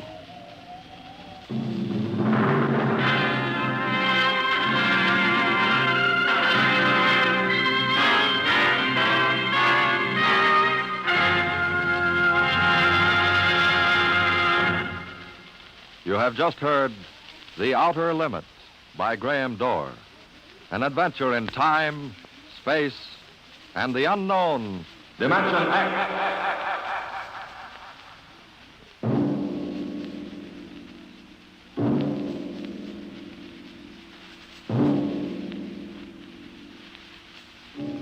Now, about next week. Have you ever heard of the Mark III? The amazing electronic brain at Harvard that instantly solves the most complicated scientific problems. Suppose you had a mechanical brain like that in your house. A robot that was always at your service, so that you could just sit with folded hands and relax the rest of your life. That would be nice, wouldn't it? Perfect. That's what they thought when it happened in the year 2006. But they were wrong, terribly wrong. How? I'll tell you next week. Tonight's story, transcribed on Dimension X, The Outer Limit by Graham Dorr, was adapted for radio by Ernest Kenoy. Featured in the cast were Joseph Julian as Steve, Wendell Holmes as Hank, and Joe DeSantis as Major Donaldson. Your host is Norman Rose. Music was by Albert Berman. Sound designed by Sam Monroe. Edward King directed.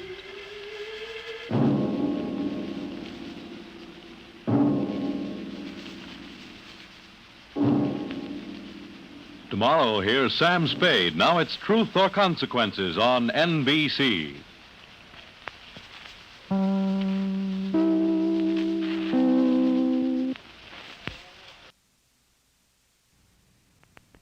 Adventures in time and space. Transcribed in future tense. Dimension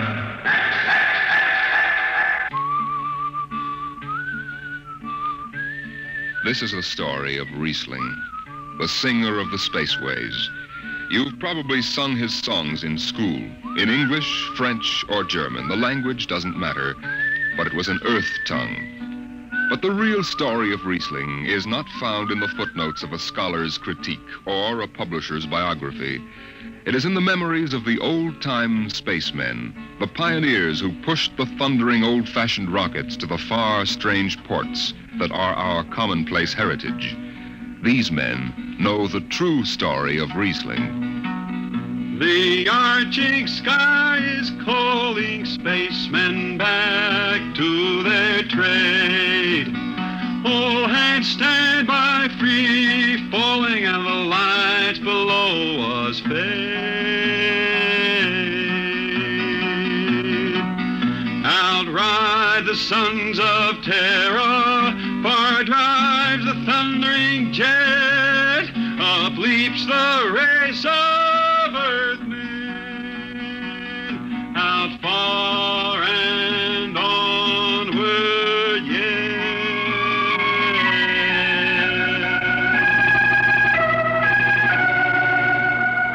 When I first met Riesling, he was hustling drinks in the Twin Moons bar at Drywater, Mars.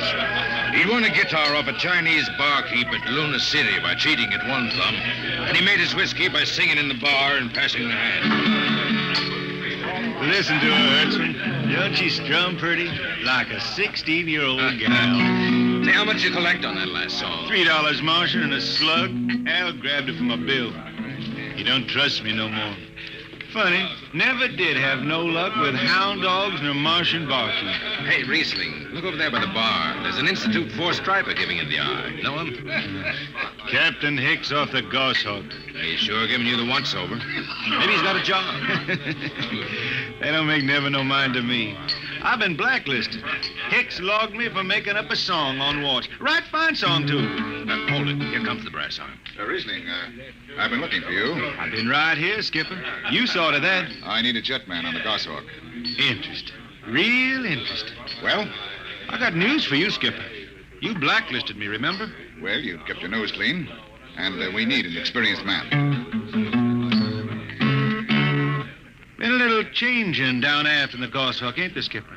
How'd you know that? You got that new atomic pile drive. Last 3 of them tea kettles blew somewhere in the asteroids. Look, it's double pay, but if you're scared... Scared? Listen, fella. For double pay, I'd jump off the top of the Harriman Tower if you allowed me rubber heels for the landing. All right, then.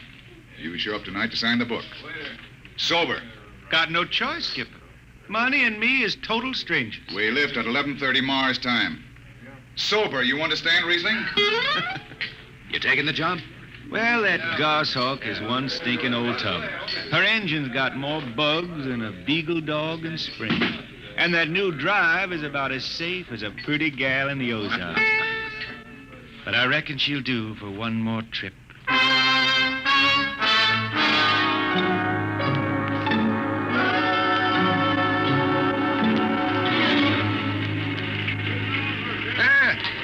Welcome home, Riesling. Hi, Jimmy Legs. Meet my friend Hertzman. He's signing on as a wiper. This here's Jimmy Legs Casey. He's bosun. Can't hold his liquor no more than a sieve, poor boy. Mr. Casey. Riesling, you sober enough to sign the book? Drunk or sober, I'll make my mark. Stand aside. 3 X's? It took me a middle name. Yeah, you 2 lay below. And Hertzman. Aye, sir.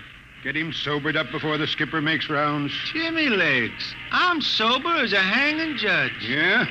Well, you can leave that bottle here. What bottle? The one in your back pocket. Oh, glass buttons, maybe, huh? Give it here. Jimmy Legs, I swear I'm going to write a song about you. Go ahead, threaten me. Now get below. We raise ship in 30 minutes.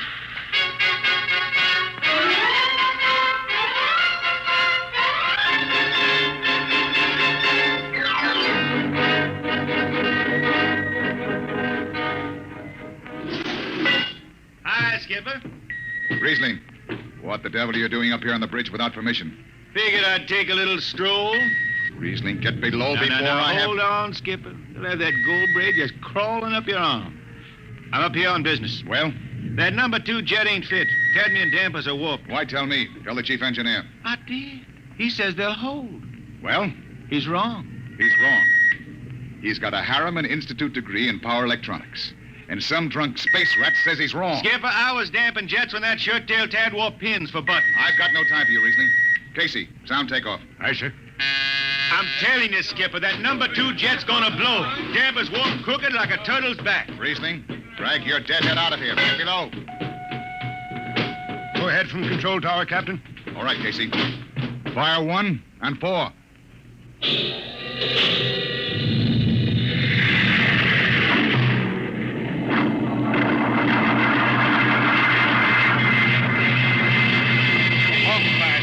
Had to blast for 3 watches before going into free flight.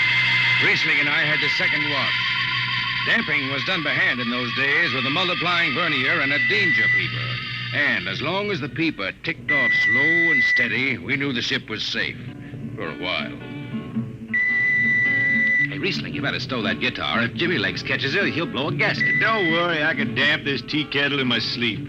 How's number 2? All right, so far. Did you ever hear that song about Hicks, the one that got me blacklisted?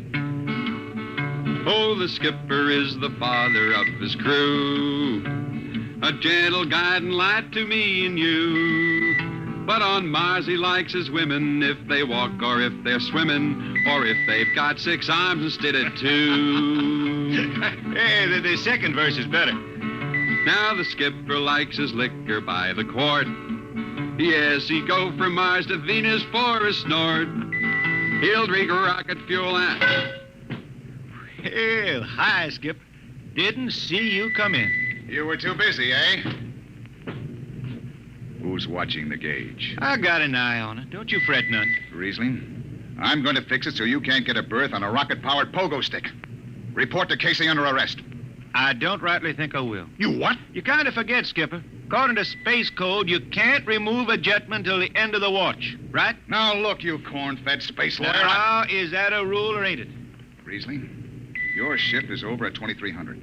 And I'll see you ride the rest of the way in slop locker. Maybe. Maybe. In the meantime, you clear out of my power room. I gotta make me up a 3rd verse from a song.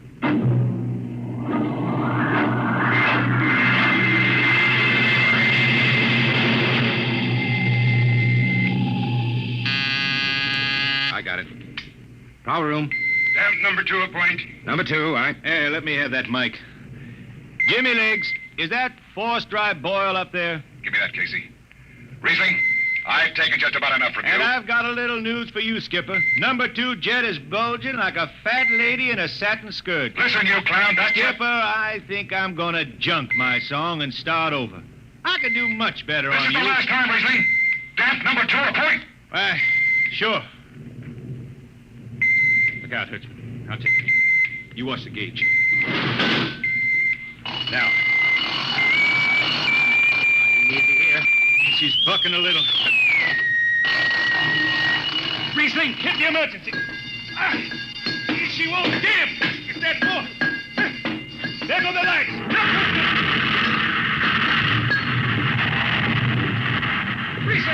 Riesling, stay down behind the baffle. I've got to take a look. It's radioactive. Look out. I've got to piece the hot stuff out of the tube. What's going on down there? Shut up, Jimmy Legs. I'm busy. Hey, she's tight now. What happened? Number 2 blew, you lunk-headed space rat. You all right? A little sunburn. The lights are gone. What's the matter with the emergency circuits? Riesling. Jimmy Legs, get some lights down here. It's dark. Get the emergency light on. They're on, Riesling. They went on after the blast. The lights are on. What are you talking about? Jimmy Legs. Jimmy Legs, turn on the lights. It's dark. Turn on the lights.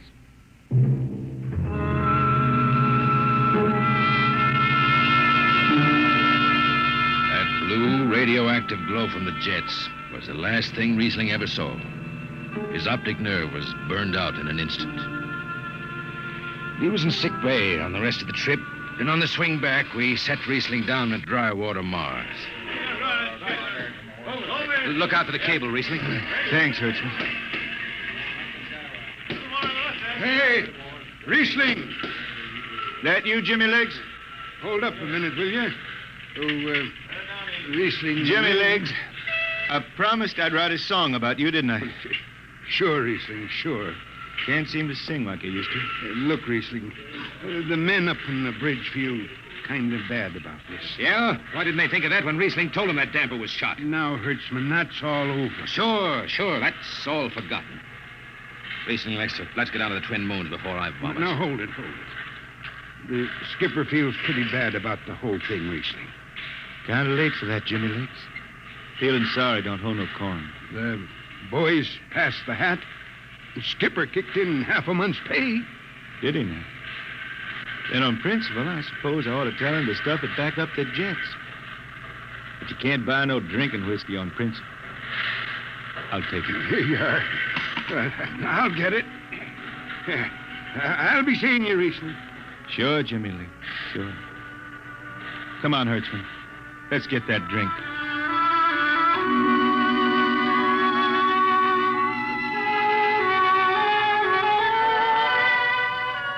That was all. Just another space bum who didn't have the good sense to finish before his luck ran out. Well, Riesling holed up at the Twin Moons till his money was gone. Then he hooked a ride on a crawler over to Marsopolis. It was a boom town then, with an industrial district mushrooming between the Lesser and Grand Canals. I ran into Riesling about 2 months later, playing his guitar on a jetty that ran out into the canal. He had a dirty rag tied over his eyes with a jetman's knot, and his hat was on the wharf beside him. Riesling! Who's that? Wait a minute. Hertzman. Yeah, how you been? Passable. Say, is this a Venusian dime? Ah, it's a slug. I figured. Well, how's it going? Singing again? Some. Working saloons, mostly. But I've been thinking some funny songs, Hertzman. The words come out different than they used to. Come on along the canal with me. Sure. Here, take my arm. I know the way. That's a funny thing, Hertzman. I figure I know it better than other folks. Look back there, towards the city. What do you see? Factory towers. Smell them from here. But it don't seem that way to me. I remember them old buildings, old before Bible times on Earth. Thin and graceful like the fairy palaces my Grammy used to tell about down home in the hills. They've torn them down now, or else blocked them up with cinder bricks. Hertzman, when I stand out here on the canal, I can see it the way it used to be. The water, ice blue with the stars shining up out of it. Way off there, the city with the towers sweeping up like a bird flying off a tree. I can see it. It's the dirtiest stink hole in the system. Not always. Depends on how you see it. Bone tie the race that raised the towers, forgotten are their lores. Long gone the gods who shed the tears that lap these crystal shores. Slow beats the time-worn heart of Mars beneath this icy sky. The thin air whispers voicelessly that all who live must die.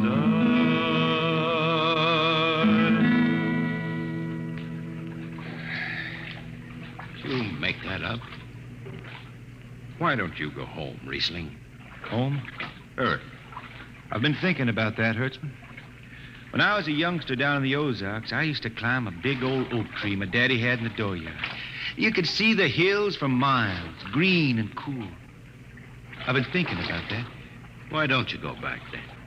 I couldn't see them hills no more now. I couldn't stand to see black when I knew they was lying all around me, cool and green in the sun. I couldn't stand that. Yeah.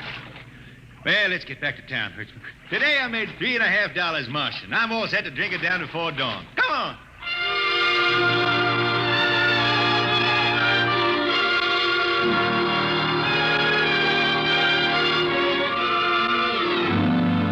I lost track of Riesling after that. I shipped out on a slow freight of the Condor class for Luna, and he hitchhiked a ride to Venusberg on an ore ship in the Tri-Planet run. So he beat around the system. Venusberg to Layport to Drywater to New Shanghai and back. Any spaceport was his home, and no skipper had refused to lift the extra mass of Riesling and his battered guitar. He made up his songs, sitting out watches down in the power rooms with old shipmates, while the monotonous beat of the jets shook the hull plates. Hear the jets. Hear the jets. Hear them snarl at your back when you're stretched on the rack. Hear the jets. Feel the pain in your ship. Feel the strain in your grip. Hear the jets. Feel her rise, feel her drive. Strand steel come alive on her jets.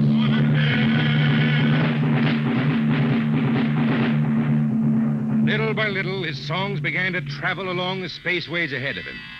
Raw spaceman songs with titles like Since the Pusher Met My Cousin and The Spacesuit Built for Two. But more and more, we began to hear a different kind of song. Strange, sad songs, the ones you find printed in the centennial editions.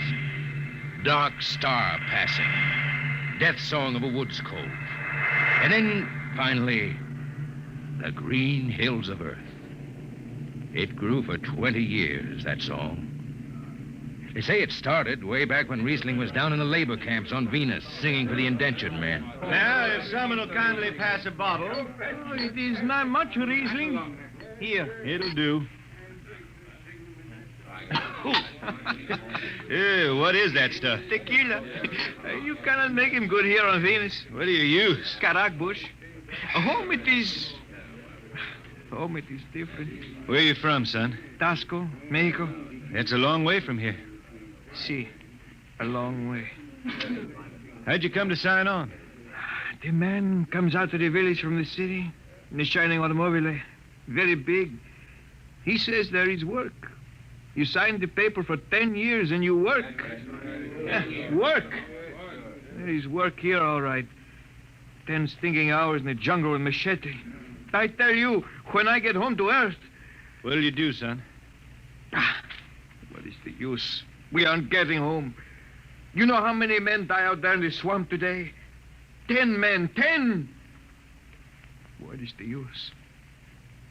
My mother, she's dead. My father don't care. A girl? Oh, she says she wait. I don't know.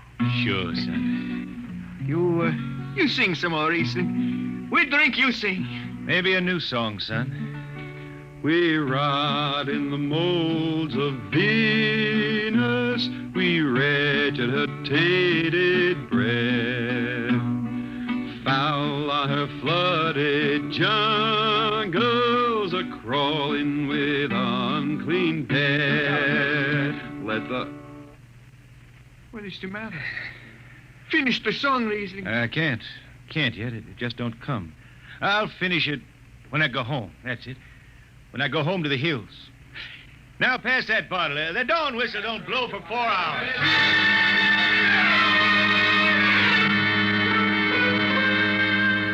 That's where the Green Hills started. And I was there when it was finished. It was 20 years after that. And there wasn't a man flying or on the beach hadn't heard of Riesling and his songs. He was getting old now for a spaceman. He was a familiar figure through the whole system. Tall, gaunt, and with that dirty bandage tied across his blind eyes.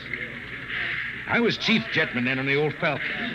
We were cradled at Venus Alice Isle, scheduled for a direct jump to Great Lakes, Illinois, on Earth. I was checking in dunnage when Riesling felt his way up the gangway and came through the lock.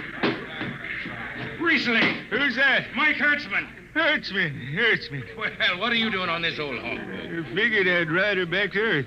Earth? Are you going home, Riesling? I thought you were never going to make that run. I've been hankering to set foot in the Ozarks again. How about those hills? I've been singing about them so long now, Hertzman. I got to finish the song. I got to set foot in the dooryard and hear the wind through that oak tree.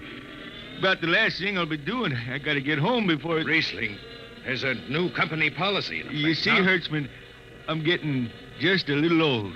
But Riesling, listen. No more deadhead rides. The new code book is in force. Oh, I seen code books come and go. The skipper's one of them youngsters fresh out of Harriman Institute cadet training. He's liable to throw the book at you. At me? I've been around space as long as Halley's Comet and Brewster's Ridge. I'm going back to Earth, the cool green hills of Earth. I'm going home. All secured, Hertzman. What are you doing here? That's Riesling, Captain. Riesling, huh? I'm dragging it back to Earth, Captain. Not in this ship. Hertzman, have this man removed. Funny thing, Captain, I've sprained my shoulder sudden. Look, Skipper, you're a youngster. You're pretty new out here. I'm going home. You don't know what that means to an old man, going home. I can't take you. Against the Harriman Code. Oh, now look, Skipper. You can slide me by to the distressed spaceman's clause in that code book. Distressed spaceman, my eye. You've been bumming around the system for 30 years. Skipper, you make me do something I never done for no one before. I'm an old man. An old blind man, and I want to go home. I ain't never crawled in front of a four-striper in my life, but you gotta let me drag home. The law says a man's got a trip coming to him. You can stretch for a poor old blind man, now can't you? You got it, Skipper. All right, you old space rat. But keep out of the way. I run an efficient ship, and I don't want any trouble. No, sir, no trouble. I'll just lay down to the power room. I kind of like to be near the jets when they blast off for Earth.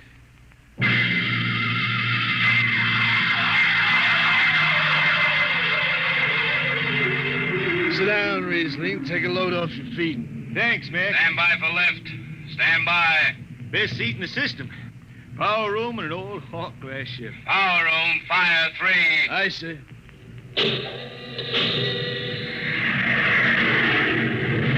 The cool green hills of Earth. You still singing that, Riesling? Oh, some. I changed her a little. Gonna finish her now, Mac. Going home to finish her. Yeah. Have you seen those new automatic dampers, Riesling? You don't have to do nothing but sit and watch. Where's the peeper? Turned off. She's all automatic. You have it soft nowadays. When I was twisting her tail, you had to stay awake.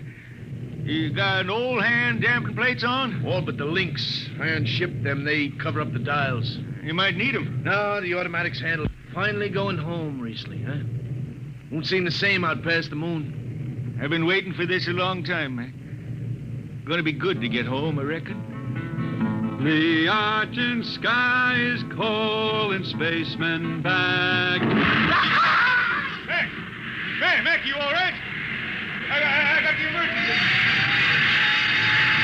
The hand dampers, where are the links? Mac, let me on the wall here, something. I got him. Power room, what's the alarm? Emergency squad coming in. Stay out, the place is hot. Radiation blast. Stay behind the baffle. I got the link shift. I can hand damper now. What's going on in there? I'm still in Jet 3. Is this McDougal? McDougal is dead. This is Riesling on watch. Riesling, get out of there. You'll kill yourself. Don't worry, Skipper. I know this power room like the inside of my shirt. Somebody's got a damper. Riesling, I'm sending in a crew. No use. The whole room will be hot for an hour and the other jets won't hold. Skipper, throw on the recording tape. What? Throw on the recording tape. I want to get something down. Tape's on, Riesling. Stop it, Riesling. The radiation will burn you down. Yeah, I reckon. Yeah, pretty sharp sunburn. Pick me out of here with a tongs and bury me in a lead shield coffin. Okay, Skipper. She's clean. Radiation's getting brighter. I can almost see it. Bright, rosy like the sun.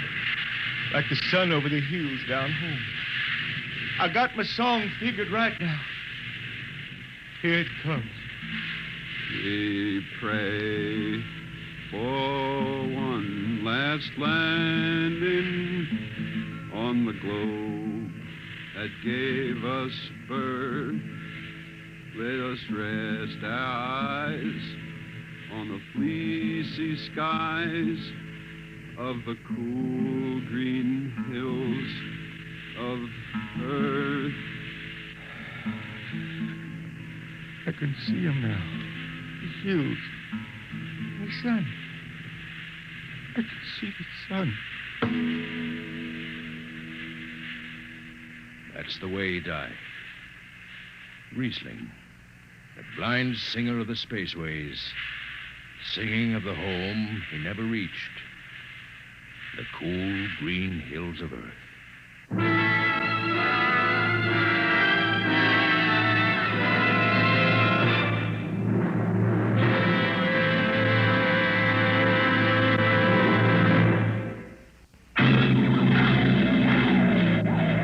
Be with us at this same time next week for another adventure into the unknown world of Dimension X.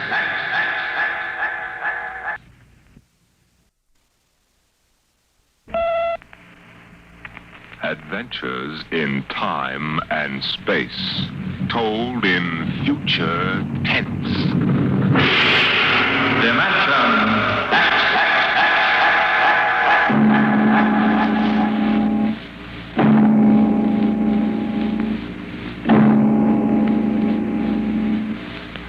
What you will hear transcribed in the next half hour represents either a magnificent hoax or the true explanation of the famous Grimshaw Sanatorium scandal, which made the headlines back in 1947. The manuscript upon which this account is based was removed by the New York State Police from a fountain pen cover found in the doorway to Dr. Grimshaw's study. We offer this manuscript as evidence only. Whether it is authentic or not, you must judge for yourself.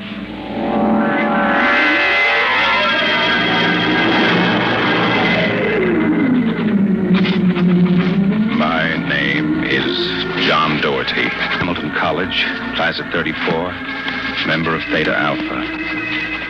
I'm one of those fools who wanted some excitement in life. So instead of going into my father's shoe business, I became a private detective. These are facts. You can check them if you like. The rest of what I write here is so fantastic that I don't expect it to be believed. If anyone should find this manuscript and read it, all I ask is that you notify Miss Millicent Armbruster of 299 Wallace Avenue, Buffalo, that Johnny Doherty is dead. On the evening of July 1st, Miss Armbruster and I were driving to a wedding. Not our own, though I wish it had been. It was Sunday, and in order to avoid traffic, I took the old mill road, single-lane dirt affair that runs past the Gowanda Cemetery. Hey, Johnny, aren't you going too fast? Not for this road. There isn't a thing around except some tombstones. Johnny, the gate to the cemetery. What about it? That hearse. I don't see any... Hey, Johnny, look out! Look out!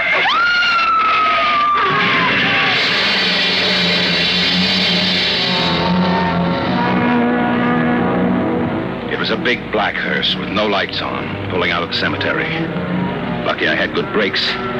We skidded for about 20 feet and slammed into the back of the hearse. The two rear doors buckled and snapped open. It was a freak. A huge oak coffin with brass handles tipped up and began slowly to slide back toward us. Oh, Johnny, look. The coffin is sliding out. Holy mackerel. Oh, how horrible. You stay right here, honey. I'll help the driver with that thing. Hey, you okayed in the speed limits, do you, Jack? Now, look, let's not get hung up on who was right and who was wrong. I was going too fast, and you were traveling without lights after dark. Main thing is, nobody's hurt and no damage done, except for that coffin. And I don't suppose the occupant minds too much. Let's see the driver's license and registration. Right here. John Doherty. Oh, a private eye, huh? You listen to the radio too much, Junior. Now, if you don't mind, who does this joy wagon belong to? Gowanda Funeral Service. It's being rented to Grimshaw. Who?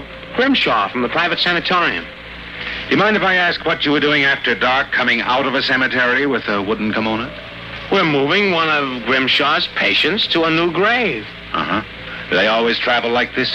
Now, look, Hawkshaw, how about skipping the third degree and giving me a hand getting the box back in the wagon, huh? With pleasure. Better screw on the cover again. It's going to slide off. Let's get it in the hearse first. Okay, Junior. You get on that end. Ready? Lift. Just slide it, brother. Who's in there, King Kong? Look out for the cover. Hey. I told you that'd happen. Hey, what's the guy's name, Junior? Why don't you ask him? Real wise guy, huh? I've got half a mind to report this accident. Go ahead. See what gets you. Grimshaw's got a lot of influence around here, mister. A lot of influence. Now, if you'll pardon me, I'll deliver the body.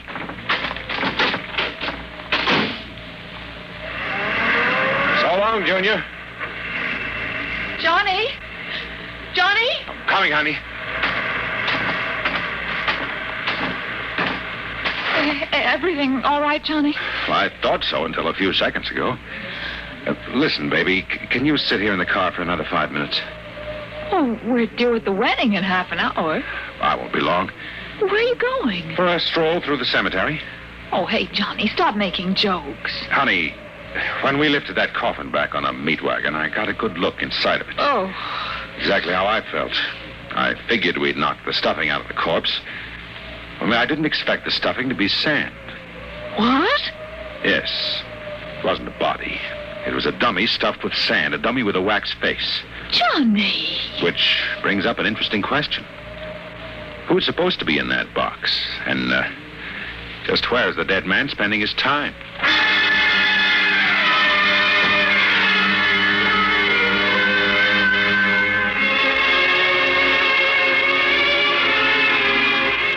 Sometimes in my business, when things drop off, you have to go out and dig up new clients.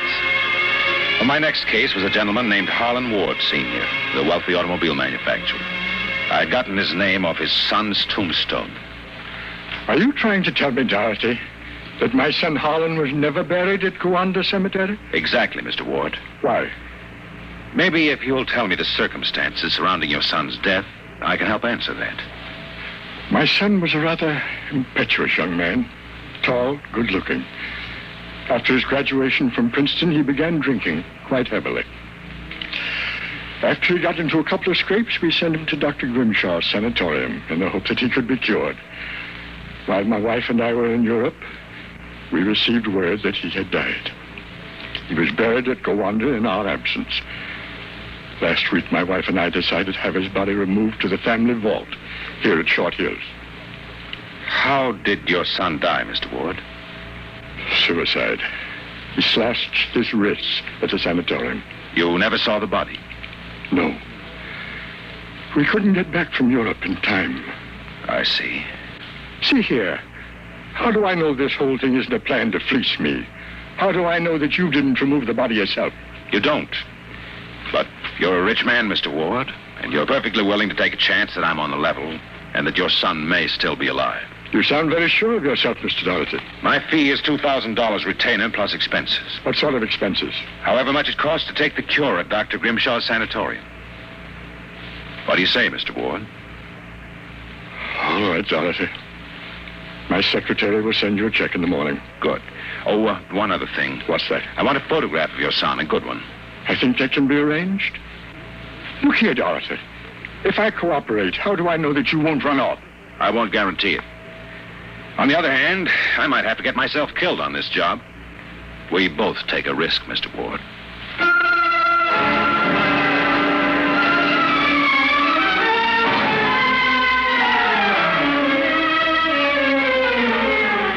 Dr. Grimshaw's sanatorium was just outside Gowanda, and it was strictly for the 400 at $60 a day.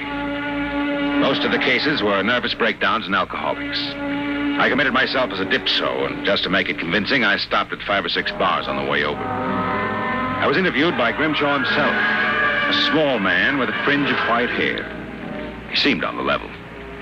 And yet, there was something just the slightest bit phony about the whole deal. You understand, Mr. Doherty. That's not my real name, of course. Social reasons. We understand. Our paid clientele is very select. Our rates are rather high. You'll be paid in cash and in advance, Dr. Grimshaw. You find us most sympathetic. How long does a cure usually take, Doctor? Well, that, of course, depends on the degree of alcoholism. This is my assistant, Dr. Voynow. How do you do? How do you do? We are accepting Mr. Doherty as a patient. We've got to place him in the ward with Mr. Kay and Mr. Crakey. Mr. Kay is a long-term patient, Mr. Doherty. Highly intelligent man, formerly a professor of plant pathology. Mr. Crakey suffers mild delusions. I think you'll find him rather amusing.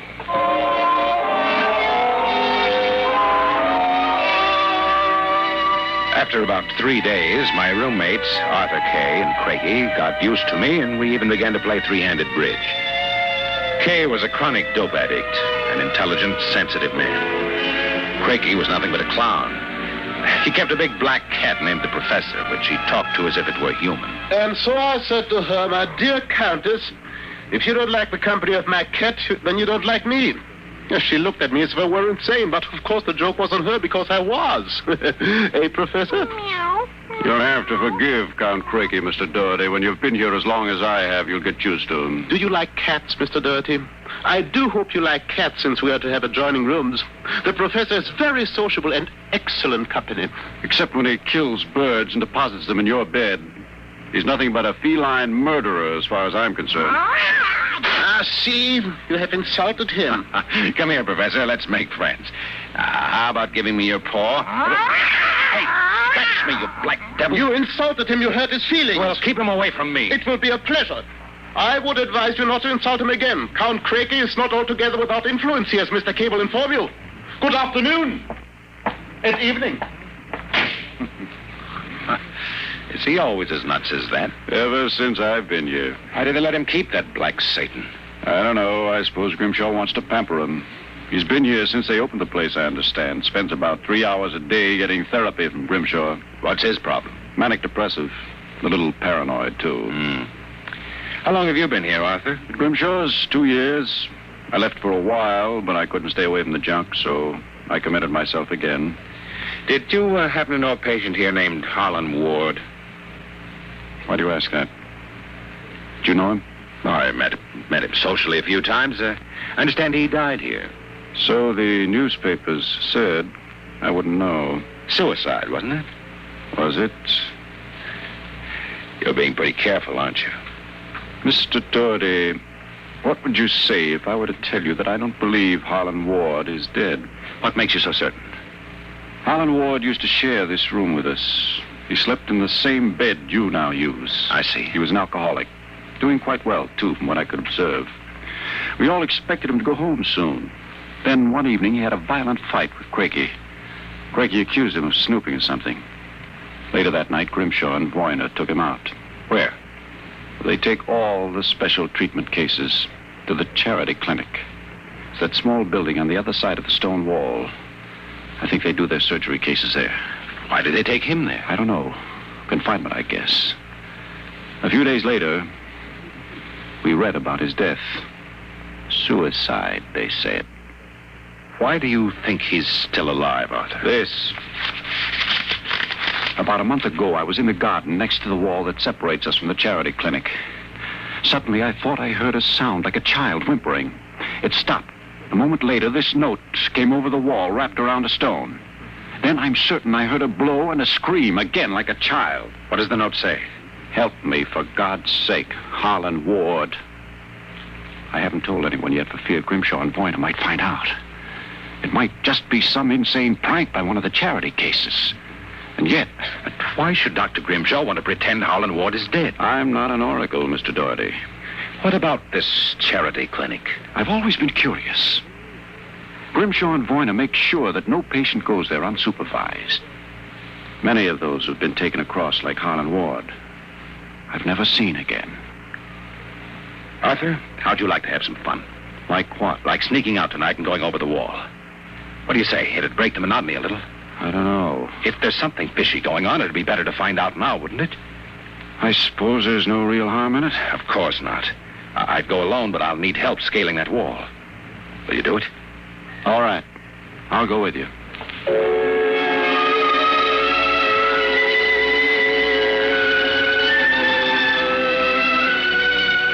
It was shortly after midnight when Kay and I slipped out of the room and made our way out to the garden. Count Craigie was snoring soundly when we left. The wall was about 8 feet high, but we made it without too much trouble. Out! All clear. Give me your hand and I'll lift you.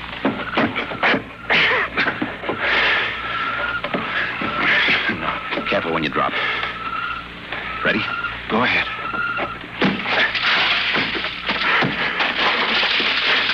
There's a charity building over there. One of the lights in the basement window. Come on. We'll make a run across the driveway and hide in that clump of bushes alongside the building. Ready? All right. Hey, hold it. Drop flat. What's the matter? Let's crawl over toward the window with the light. Maybe we can see something. I suppose you just relax. Listen. Take it easy. Sounds like Grimshaw. Much. Let's get closer. You're taking it. Come on now. Can you make out what he's saying? Good Lord. What was that? Probably some patient having the DTs. I think it came from that basement window. Let's get over there where I can have a look.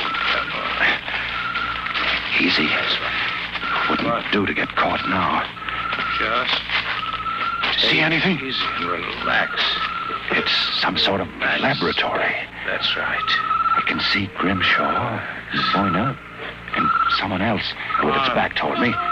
If we're still, we may make out what they're saying. Take it quietly.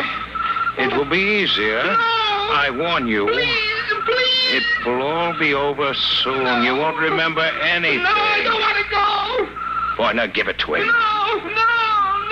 Shut him up, boy, now.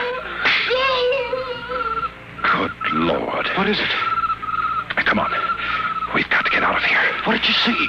What did they do to that child? Arthur, that wasn't a child. It was a midget. The smallest midget I've ever seen. What were they doing? Trying to give it some sort of injection. When it resisted, Boyna knocked it out. Well, what do you suppose they were doing to it? I don't know, Arthur. All I know is that when it fell, it had the face of Harlan Ward.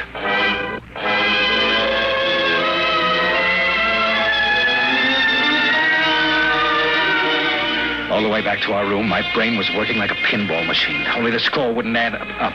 The pieces were there all right. A crazy old doctor, a brutal assistant, a private sanatorium, and a midget with a dead man's face. But I couldn't figure it out. I thought that when I got back to our room, I'd have some time to think about it. But I'd forgotten about our friend, the happiness boy, Count Craigie. Ah! So I've caught you. Fine. So you've caught us. Now, how about crawling back into the woodwork like a good little count? Where were you? Mink hunting. Arthur and I like to go mink hunting at night. It's a funny thing, though. The mink weren't running very good. The grunion were running like crazy, though, weren't they, Arthur? Like crazy, Mr. Doherty. You make fun of Count Craigie. You're lying. I shall report you to Dr. Voyna. Better not, if you know what's good for you. So you threaten me. Me, Count Craigie, world champion gymnast and barbell balancer. I shall scream for help. Help! Help! Did you hurt him? Just knocked him out. What do we do now? Put him to bed. Hope that when he wakes up in the morning, he's forgotten the whole thing. And if he hasn't? They won't take him seriously anyway. I don't think Grimshaw would believe him. Besides which, he doesn't know what we actually were doing. Come on, let's get him back into bed.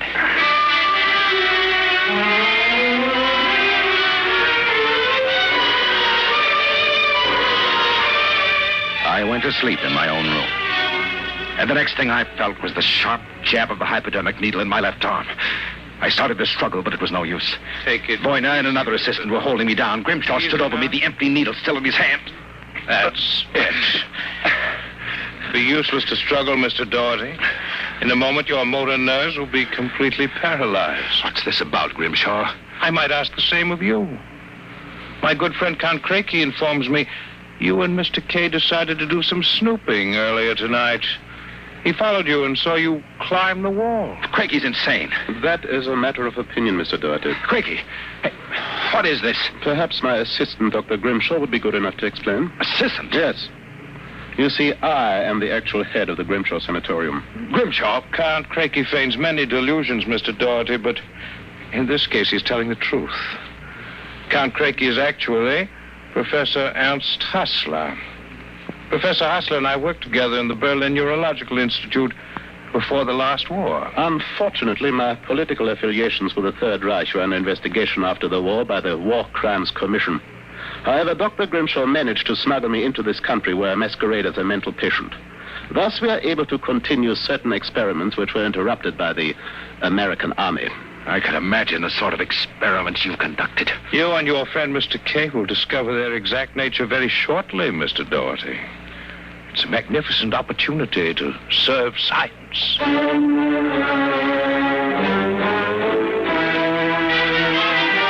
Then I passed out. And the next thing I knew, I was coming to in a different room. I guessed it was somewhere in the charity building because of the angle of the sun through the windows. They had me in a straitjacket and kept doping me until I lost count of time. I don't know how long it kept up. I remember one day being wheeled along a corridor into an operating room and hearing the voices of Boyner, Grimshaw, and Crakey as if from a great distance. Pituitrin. 4 cc's. 4 cc's. How are the measurements? Reducing rapidly. We'll operate at once. Boyner, start the anesthesia. All right, Doctor. Commence.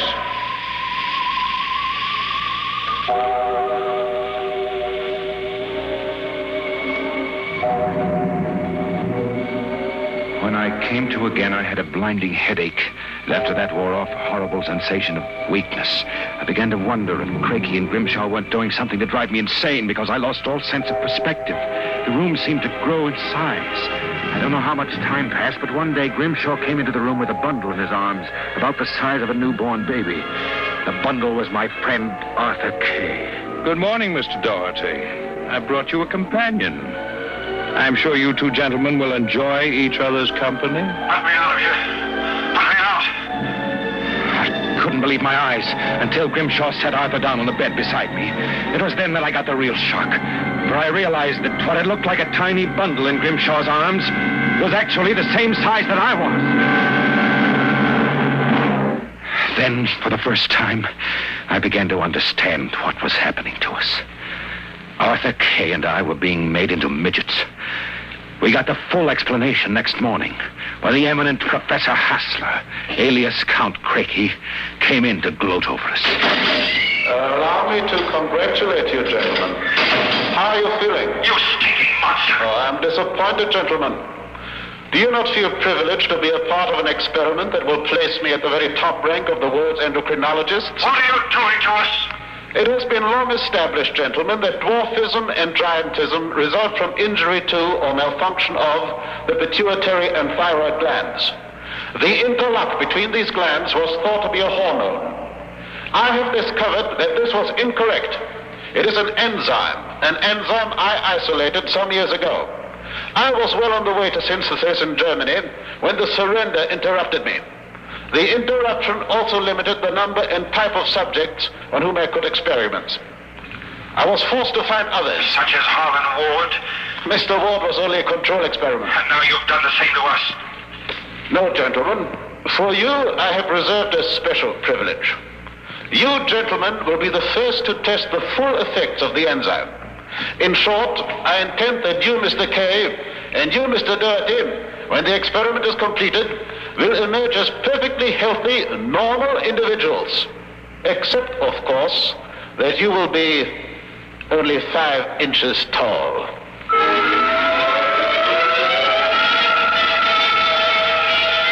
The days and nights that followed were a living nightmare. A nightmare from which Arthur and I awoke for brief periods to find ourselves in a strange new world. A huge, frightening world where everything was enlarged 100 times. When we finally emerged, we found ourselves imprisoned in a tiny mouse cage. Judging by the relative size of things, we could not have been more than 5 inches tall. Now that our senses cleared, we realized that the experiment was at an end. That from now on, it was either escape or be destroyed. Another moment, I think I'll have this lock worked loose. And if we escape, then what? We'll worry about that after we get out of this mouse cage. Suppose we don't make it. At least you've written the story on that scrap of paper. Someone may find it and read it. Nobody will believe it. Why'd you bother to write it? I don't know. I suppose I want the world to know what happened to me. Does it help me push the door open? Now what? First chance is getting down to the floor. I think we can make it by sliding down the telephone cord. Are you game? Go ahead. I'm right behind you. Easy now. Look out. That does it. Now if we can figure out a way to get out of the room, that should be... Oh, listen. Somebody's coming. It must be Crakey. We've got to hide. There's the grate in the fireplace. He'll kill us if he finds us. Shh, stay quiet. Well, my friends, time for feeding. I trust that you... So, you have managed to break out. It won't do, you know. There is no way you could have gotten out of the room with the door and window locked. I know you advise you to save yourselves trouble and give up. No? Perhaps you are in the desk drawer. Or behind this decanter. Then perhaps in this cabinet. Very well. I shall count to 5. 1, 2, 3, 4, 5. You will not get up, eh? Very well, my tiny friends. If you prefer to play the game of cat and mouse, then I shall be happy to furnish the cat. How long do you figure it'll take him to get downstairs and let the cat into the building? 3 minutes at most. Then we've got 3 minutes to get out. How? All the doors in the mental institution locked from the outside. We need a special key to get out, and then we couldn't reach the lock. I don't know. There must be... Wait a minute. What is it? John, what? Do you see that thin strand of wire running along the molding? What about it? Do you know what it is? No. It's the automatic fire alarm. What about it? When the alarm is tripped by a fire, all the locks are sprung so that the patients can escape in their rooms. Are you certain? Positive. This door is part of the system. If I can work the insulation off that wire and short it before Craigie lets the cat in the building, let's go. Here's a tiny sliver of steel in the cage on the floor. I'll work with that. You keep it near to the door. Go ahead. This insulation is tough as rawhide. How much time is there? Not much. There's stuff here. Let me help. What was that? What? I thought I heard a door slam. Mikey couldn't be back so soon. Hurry up, Arthur, for God's sake. Stand away. I'm going to short it. Ready? Okay. We made it. There goes the door. Come on, we'll make a run for it down the hall. If we can get to the garden, we've got a chance. I smell smoke. The short may have actually started a fire. Come on. Oh, wait a minute. What's up? I have to go back. The manuscript. Don't be a fool. There's no time. Come on. You go ahead. I'll catch up. Hurry up. I'll wait in the hall. Only a second.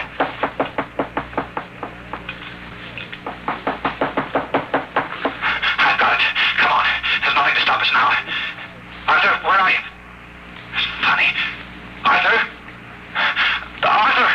Arthur, what's happened to you?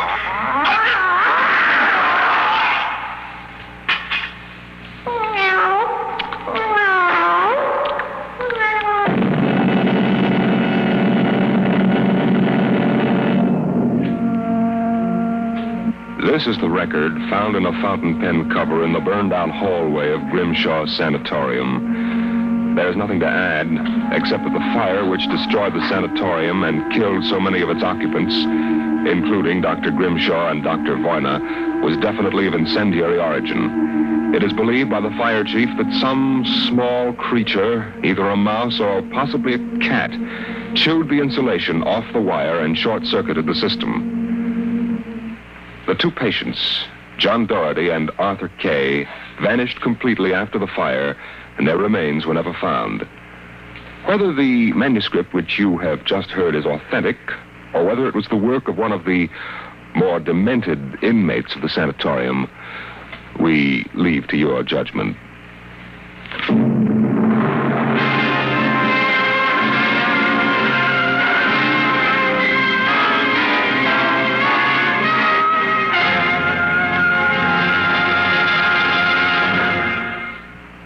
You have just heard another adventure into the unknown world of the future. The world of Dimension X.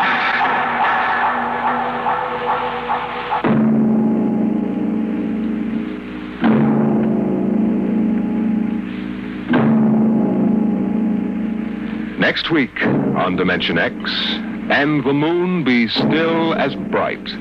The story of the first despoilers of the planet Mars, the men from Earth.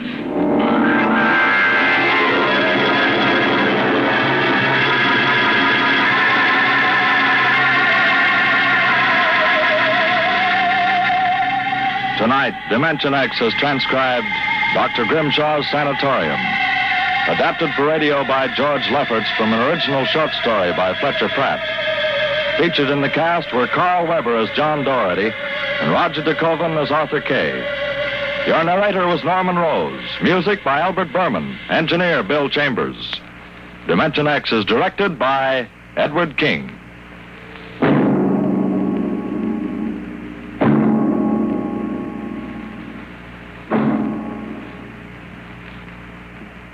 Your National Guard is a strong, well-knit military organization of men from every state and territory in the nation. No matter what emergency faces our country, a National Guardsman has insured his future. He's trained to handle himself if the going gets tough. And at the same time, he's learned new skills to help his civilian career. Regular Army and Air Force pay scales apply to every hour of training a guardsman takes. So men, if you're over 17, join the National Guard. Keep your guard up. Enjoy Bob Hope and Groucho Marx, coming soon on NBC.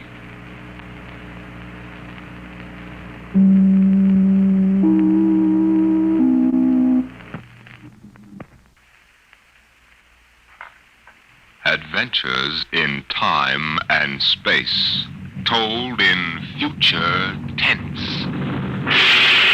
Dimension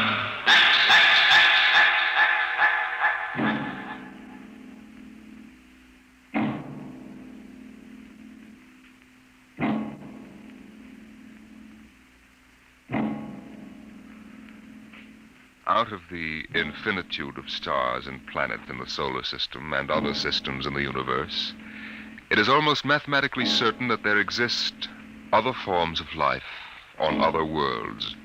Someday in the future, in 1,000 years, or in the next 10 minutes, daring travelers through space will make contact with the inhabitants of another world. But the question is, will we contact them first, or will they contact us?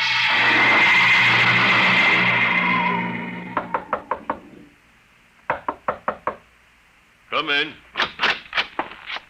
This is Broderick's private detective agency. Check. My name is Graffius of Springfield. I would like to see Mr. Broderick. Check. What is it, Dolan? There's a guy outside. What kind of a guy? Oh, a great big guy with a big shining head and thick glasses like the bottoms of Coca-Cola bottles. And he looks like a professor or something. What I mean is, does he look like a client or a bill collector? He didn't say. Okay, Iron Man. Send him in. Check. Mr. Graffius, Mr. Broderick will see you. Thank you. Mr. Broderick? In the flesh. Okay, Iron Man. Step outside. Check. If you need me, I'll be outside. You'll have to excuse Mr. Dolan. He's a very useful man if you happen to want a house moved or somebody's head unscrewed from their shoulders. His reflexes aren't too good. He's what you might call underorganized. I suspected as much. All right, Mr. Graffius. Let's get down to business. Precisely. I would like your assistance in helping me locate something here in New York City. Just what are you trying to locate, Mr. Graffius? The Martian embassy. Would you say that again very slowly? I came to New York to locate the Martian embassy. Martian? Like in Buck Rogers? Precisely. Agents of the government of the planet of Mars. Dolan! What's the trouble, boss? Throw him out. He's a crackpot. Of course, if you wish me to leave, I will leave. But before I go, you might examine this. You'll find it quite authentic. Holy mackerel. A 5th-century note. Let me see that. Sit down, Mr. Graffius. Sit down. Make yourself comfortable. Dolan, get Mr. Graffius a light. Check. Okay, Mr. Graffius. Your remarks about our speckled friends, the Martians, I shall ignore. This being the year 1955, I assume you were joking. On the contrary, I'm completely serious. As it happens, I'm interested only in Martians at the moment. I see. Okay, shoot. It occurred to me in the course of my studies that we Earth people cannot possibly be the only intelligent form of life in the universe. Out of the infinitude of stars and planets, there must definitely, mathematically, be others. Since Mars is older geologically, and since it is also an atmospheric planet, its evolutionary history could easily be similar to ours. You follow me? Well, so far, I can't say no. But if this is true, then they must have been watching us, observing us, for hundreds, possibly thousands of years. What for, blackmail? Shut up, Dolan. They know, then, that we are not far from achieving space travel. atomic rocket ships that can travel to other planets. They also know we're a militaristic, warlike race. We might conceivably set out to conquer and occupy Mars one day. In which case, they'd try to get the jump on it. Precisely, Mr. Broderick. And how would they do that? For a civilization as old as theirs, space travel would be a simple enough matter. Flying saucers. I read about it. Relax, Iron Man. Go on, Mr. Graphius. If you were planning to attack an unknown nation, what would be your first move, Mr. Broderick? Intelligence. Find out what the odds are. You have a very logical mind, sir. You would send agents to scout the nerve centers of earthly civilization and advancement. Not in Kansas City or equatorial Africa, my dear sir, but here in New York City. The most technically advanced spot on Earth. Uh-huh. And, you want me to help you prove this theory of yours? Precisely. Expense does not interest me. Well, this may take a very long, long time, Mr. Graphius. After all, nobody's ever seen a Martian. I assure you, they will be very ordinary-appearing people. Very likely they live together in downtown New York, close to the newspapers and publishers, the news cables, communication centers, and the financial center of Wall Street. Most certainly, they live in a private house with no servants to pry into their affairs. Some ordinary people who live in a private house in downtown New York. Yes. I might just as well look up Martians in the classified section of the phone book. There's one other lead which might help you. What's that? They would be almost certain to subscribe to every conceivable type of newspaper, scientific journal, foreign language publication. Mm-hmm. Well, that might be something. Okay, Mr. Graphius. It's a deal. Excellent. I shall contact you tomorrow. Oh, before you leave. Yes? Just as a matter of interest. Why are you so interested in meeting up with these Martians? Mr. Broderick, I wish to avert the catastrophe of a successful Martian invasion of the Earth. Naturally, I cannot go to the police or the military. I'd be laughed out of existence. So I'm doing this privately. You seem to know all the answers, Mr. Graphius. Not all of them, Mr. Broderick. Not quite all the answers. Not quite yet.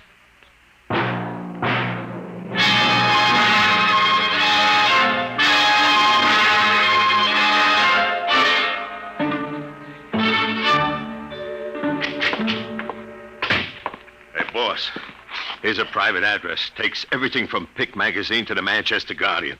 Listen to this. Pick, Look, Scientific America, the Daily News, the Daily Worker, the Police Gazette, the Journal of Engineering, Scientific Quarterly, American Psychiatric Journal. Let me see that. Oh, Doolin. Doolin, sometimes I wonder.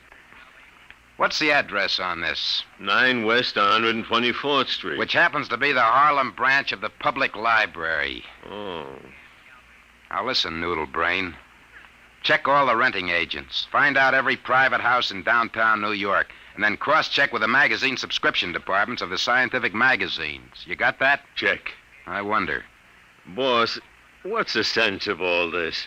We know there ain't no Martian embassy in New York. This crackpot is paying us $100 a day, and we gotta keep him happy. You understand? Yeah.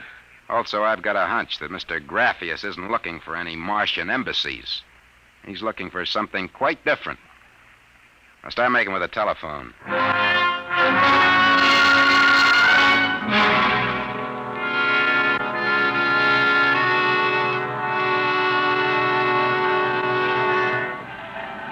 Which house is it, Doolin? Right down there. Number 108. Did you find out anything? Not a thing. I've been watching the place for a week now. Nobody comes out. Nobody goes in. I asked around. Nobody knows nothing. You ain't been blabbing around the neighborhood that we're looking for the Martian embassy, have you? Boss, I'm stupid. But I ain't that stupid. Who'd you talk to? I struck up what you might call a casual acquaintanceship with those 2 girls standing with the baby carriages up the street. The cute one is real cute. Now, look, Doolin, don't try to do anything intelligent. Just keep walking up and down. See? Check. I'm going back to the office to meet Graphius. See you later, boss.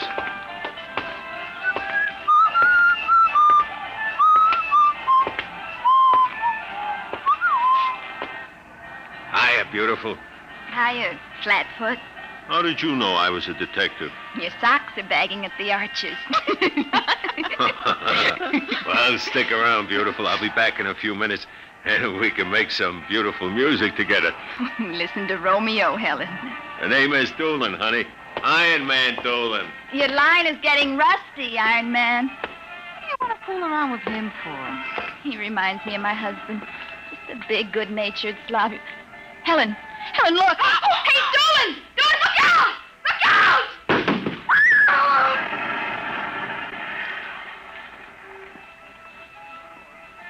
Helen?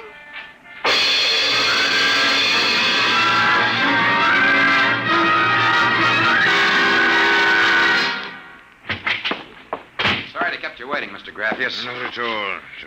Doolin found a house down in Greenwich Village, privately rented. Number 108 Conklin Street. Nobody seems to know anything about who lives there, except that they subscribe to every paper and scientific journal put out. And also they have a peculiar antenna on the roof.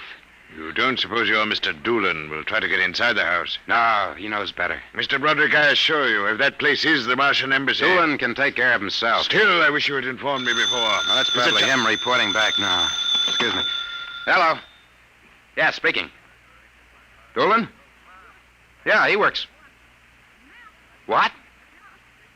Oh, no. No, I can't think of any. Yeah, sure, okay. Yeah, I'll be right down. Okay, Lieutenant. Yeah, right away. Something the matter? Doolin is dead, Mr. Graffius. What? They found him splattered all over the sidewalk in front of number 108 Conklin Street. How did it happen? There were some witnesses. They said a building cornice dropped on him. The cornice? But how? It fell off the building next to 108, right on top of him. Come on, we can get a cab. I have to identify the body.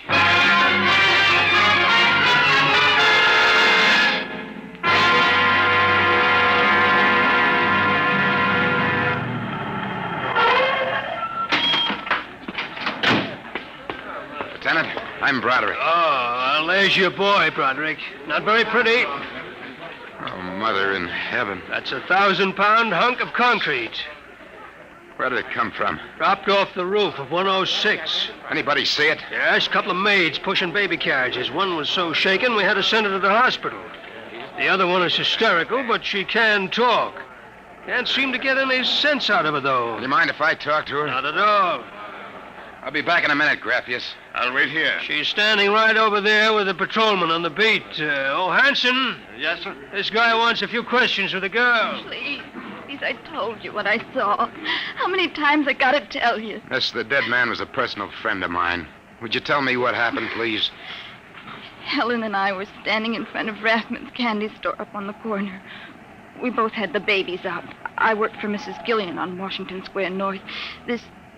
He said hello and joked a little. Then he walked down the street just like he's been doing all week.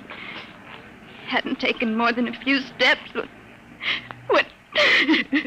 Please, miss. It's very important. I tell them, but they don't believe me. What do you tell them? How it happened. Tell me. It's too awful. Please. Well, first he squashed, and then the stone fell on him. What do you mean he squashed? They don't believe me, but Helen saw it too. She saw what? First, he squashed, then it fell on him.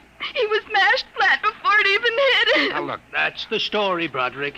Please let me alone. Let me go home. I told you what I saw. Now let me alone. Let me alone. Did you learn anything, Mr. Broderick? Huh? I don't know. I don't know what to make of it. It's crazy. Mr. Broderick, if I may make a suggestion at this point, perhaps it would be better if we dropped the entire matter. What's eating you? First you come at me with a chain of nonsense that you're staking real cash on, and now when we hit solid trail, you want to call off the dogs. Well, maybe you operate that way, but Broderick doesn't. May I ask, then, what do you intend doing? As soon as the cops clear out and this place quiets down, I'm going to pay a personal call on the Martian embassy. Whatever number 108 is.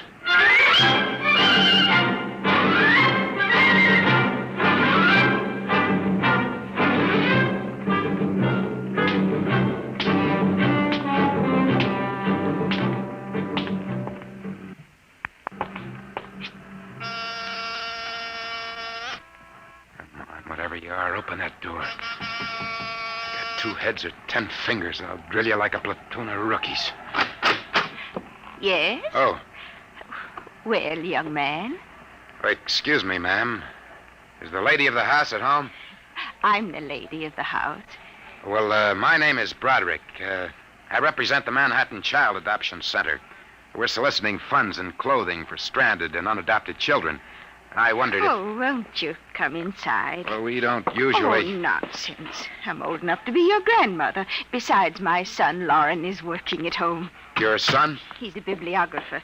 He writes summaries of articles and books from scientific journals and publications for libraries and universities. I see. Well, sit down, Mr. Broderick. We get so few calls, and I do like to visit. Oh, thank you. Now, what was it you wanted to talk to us about? Oh, well, I wondered if you or your son... There's nobody else living here. No, just Lauren and I. I'll have to ask him about the contribution, but I'm sure he'd like to. Good. Thank you very much. I'll send a representative to collect... Oh, please stay a moment. I was just about to have tea. Let me pour you a cup. Well, no, thanks, really. No, young man, I insist. Well, thank you. I was getting awfully tired of having tea by myself every afternoon. You know, I'm not very much of a tea drinker, but this seems to have a strange taste. It's my own recipe. The secret is in the brewing. It's sweet. Yet almost metallic. It takes a few sips to get used to, like olives. Uh-huh. Well, I think I'd better be running along. Oh, but you haven't finished your tea, Mr. Broderick. I better be going. I'm late. Oh, you're not being very polite. Do finish your tea. No, really, I feel funny. Oh, I'll call Lauren. No, I'm leaving. I feel kind of dizzy. Oh, I'm sure Lauren can help you. I'll call him. Oh, no, don't bother. But I must. Besides, you aren't well. Tea. Lauren! Gotta get out. Lauren, hurry. Got it out of my way. No, you must stay. You drugged my tea. Let go of my arm. Lauren! Let go. Gotta get out of here. What heaven? The other one, that Broderick, he was here. I drugged his tea. He got away. Fool, idiot. Go after him. Use the pressure ray. Risk another murder on our doorstep. Are you insane? But he suspects. We'll have to take our chances.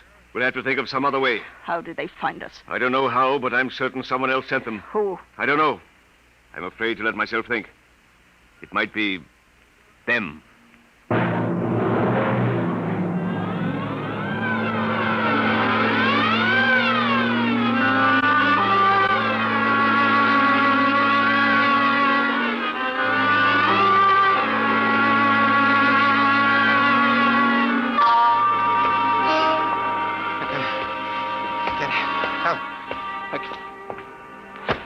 Watch where you're going, you drunken fool. Please, Get away from me. Stay away from me. Look out. Miss, please. Let go of me. Help. Please. Help, officer. You don't understand. What's the trouble here? This drunkard is insulting people. I saw him come out of that house there. 108? That's the one. He bumped into a gentleman, and then he pulled at my arm. All right, miss. I'll take care of it. Come along, mister. I'm going to give you a break and take you back to the wife and kids. No, you can't. I'm sick. Sick, is it? What's the matter? Drugged. They drugged me. Who drugged you? Number 108. Martians. Who? Martians. Number 108. It's a Martian embassy. Well, I've seen them with pink elephants, rabbits, and mice, but you're the first one who's got Martians. That's true, I tell you. Uh-huh. Come along. Now, listen. Don't take me back there. They'll Come kill on. me. Look, I gotta make you understand. Here, I'll help you up the steps. Please, my name is Broderick. I'm a private dick. We'll find out about this. Here, don't try any tricks. Officer, please listen. I'll give you anything. I'll give you $1,000. Please listen. For God's sake, listen. Listen. Yes, officer. Why, Broderick. You know this lush, Granny? Why, that's my son, Broderick. No. Marcia. He's in pretty bad shape. You better get him to bed. Oh, dear. He was doing so well at the Alcoholic Society. He must have gotten off again. Looks like he's ready to pass out. Lauren! Lauren! What is it, Mother? Oh. Your brother, Broderick, has been drinking again. Look out, he's passed out. I'll take care of him, officer. We've handled this sort of thing before. Can you manage okay? We'll be fine, thank you. You've been very kind, officer. Nothing at all, Granny. I know how it is with these alkies. Well, I'll be seeing you.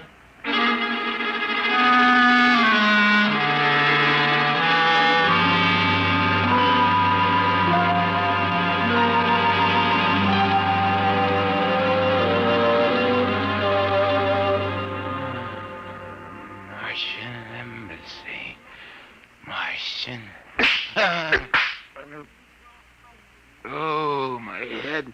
Oh, Mr. Broderick is regaining consciousness, Mother. What happened? Oh, I can't get up. Do not struggle, Mr. Broderick. It'll be impossible for you to rise from that chair. The pressure from this ray will keep you there. Ray? What? Who are you? You've already guessed, Mr. Broderick. You mean this really is the... Martian Embassy, yes. You have the honor to be the first prisoner of the Imperial Government of Mars. First prisoner? Yes. After the invasion, of course, you will all be our prisoners. Hey, look. What sort of a business is this? No business, Mr. Broderick. As your people will soon find out. Our preparations for invasion are nearly completed now. As soon as we give the signal, our armed forces will launch a surprise attack. And then the Earth will be ours. You're crazy. Not half as mad as you, Mr. Broderick, to come muddling so foolishly into our affairs. That was a fatal mistake. So, Doolan's death was no accident, then? Assuredly not. We found it necessary to use a pressure ray on your friend. The block of concrete was an afterthought. We thought it might help to avert suspicion. All right. What happens now? If you cooperate, you can look forward to a quick, painless death like your friend, Mr. Doolan. If not? This pressure ray has many delicate adjustments. It can move a pin, or it can crush a boulder. Let me demonstrate.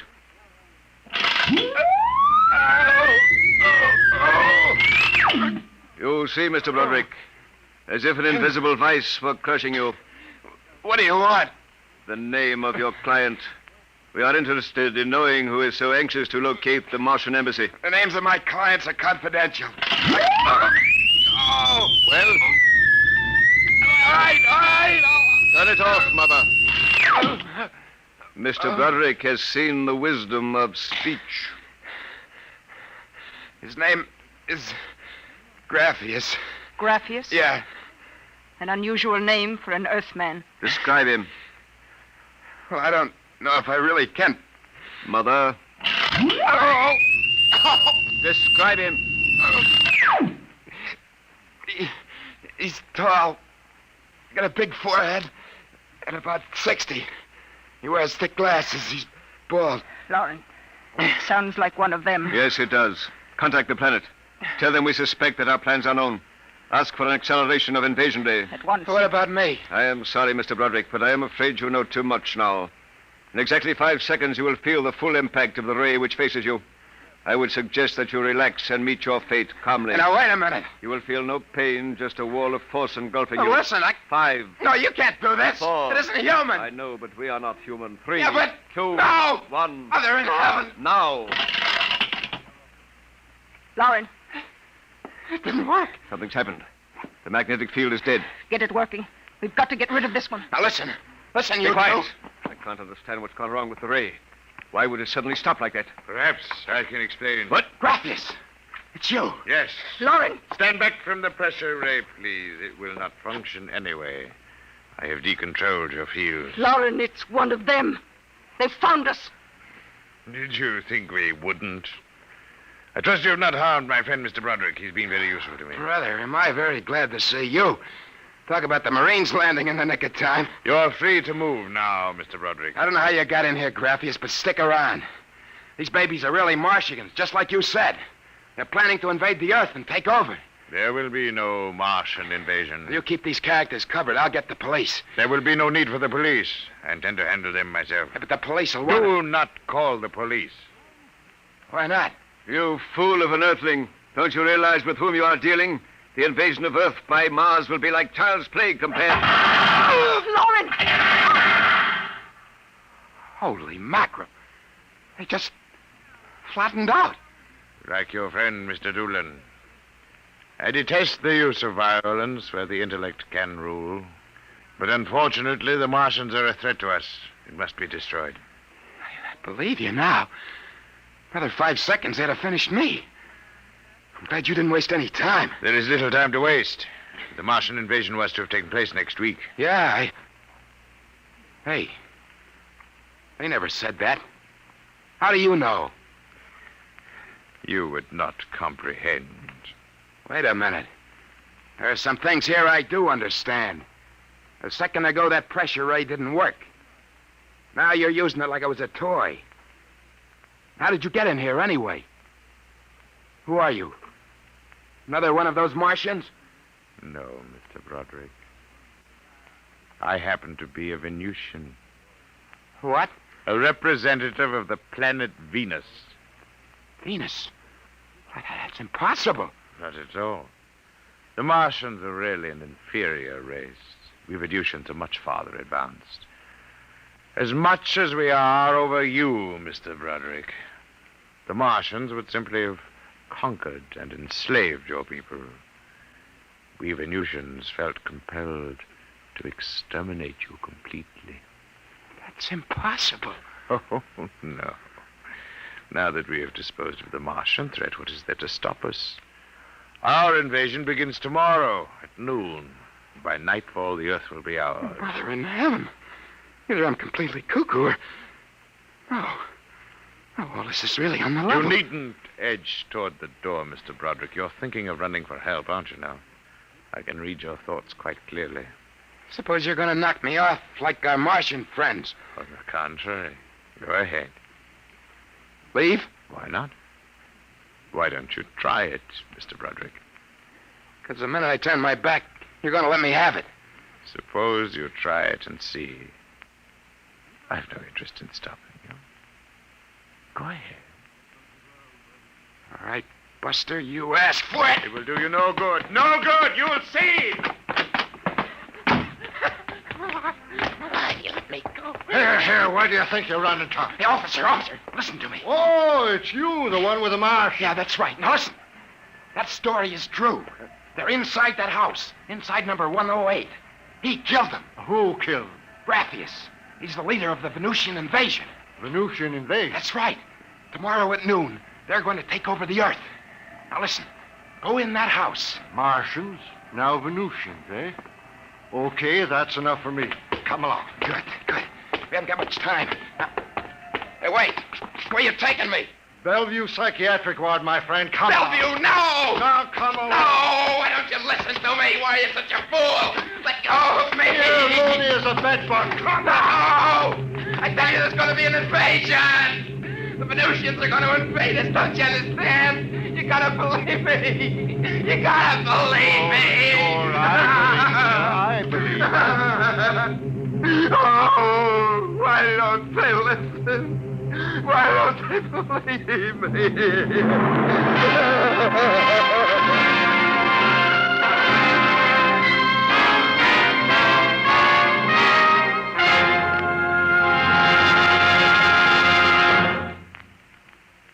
You have just heard another adventure into the unknown world of the future, the world of Dimension X.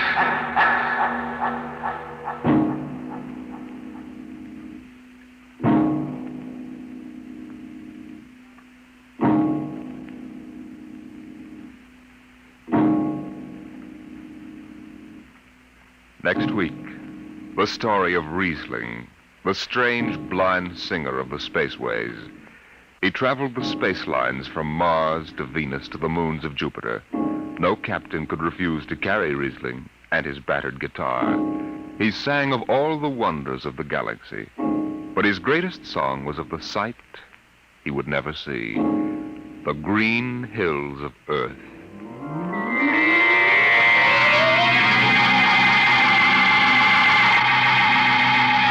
Tonight, Dimension X has presented The Embassy, a story by Donald A. Wollheim, as adapted for radio by George Lefferts.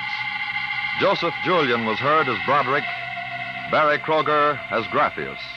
Your narrator was Norman Rose.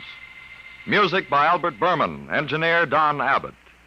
Dimension X is produced by Van Woodward and directed by Edward King.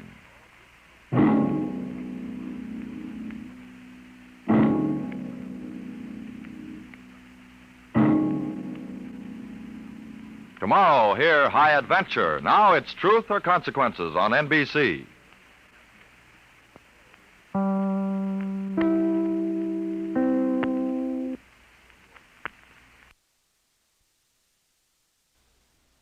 It's National Wheaties Week.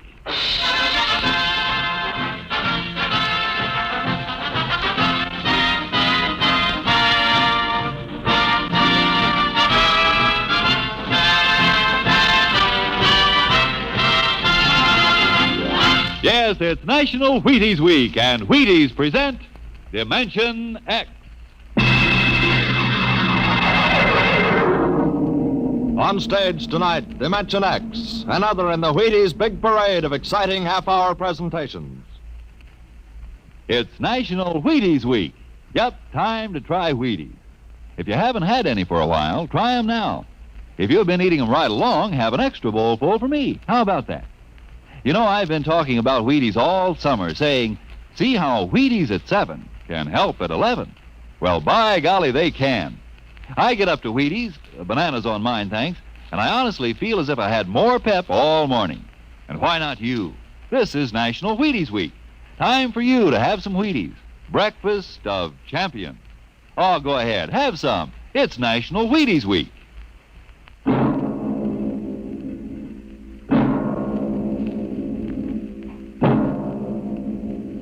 Now, tonight's adventure into the world of the unknown. The world of Dimension X.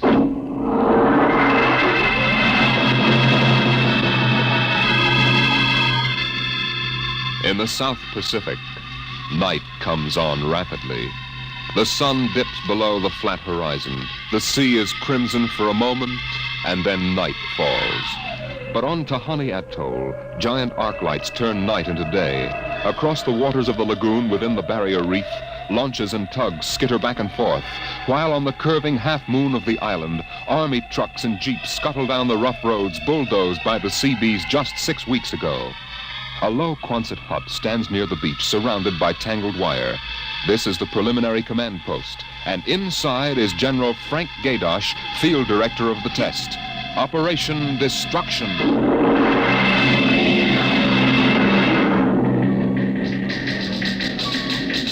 Well, everything on schedule, General Gaydosh. Radiological surveys complete. Instruments placement checked. Get me Navy and tell them HR is as ordered. Send a periodic time check to Air Force and Ewentauck and observation control on the Missouri. Yes, sir. I want a complete roster check on all personnel before HR. That test bomb is going off at 10 o'clock tomorrow morning. Even if there's a whole battalion stranded on the target vessels. We'll see that everybody's clear. Yes, sir. Oh, Nate Cohen wants to see you. Who the devil is he? AP man. He's been selected by the press radio pool to interview you. I haven't got time. Tell him to speak to Major Breedenberg. He's the PRO. Well, I think perhaps you'd better see him, sir. The directive on public relations from Washington was very clear. Now, what blazes am I supposed to run a bomb test and play mother hen to a bunch of reporters? Washington, sir? All right. Bring him in. Relly. Yes, sir. Get me some black coffee. Yes, sir. This is Mr. Cohen, General Gaydosh. How do you do, General? Lousy, as a matter of fact. Is that an official statement? No. And run some of that world is at the crossroads baloney. I wrote that yesterday. General, what effect do you think the new bomb will have in the world situation? I can't tell you that, even if I knew. My job is to set the blaster thing off, see that nobody gets hurt, and collect the data. Can I speak with you for a moment, sir? Later, Alan. Go ahead, Cohen. Can you release anything on the scientific principles involved? I don't even understand it myself. Wait a minute. Dr. Muller. Yes? Come over here a moment, will you? Cohen, this is Dr. Fred Muller. How do you do? Civilian scientific director. He's the only one who knows what's inside that warhead. How do you do, Mr. Cohen? How about a statement, Doctor? Well, I'm afraid all I'm allowed to say is that the bomb is new. It's extremely powerful.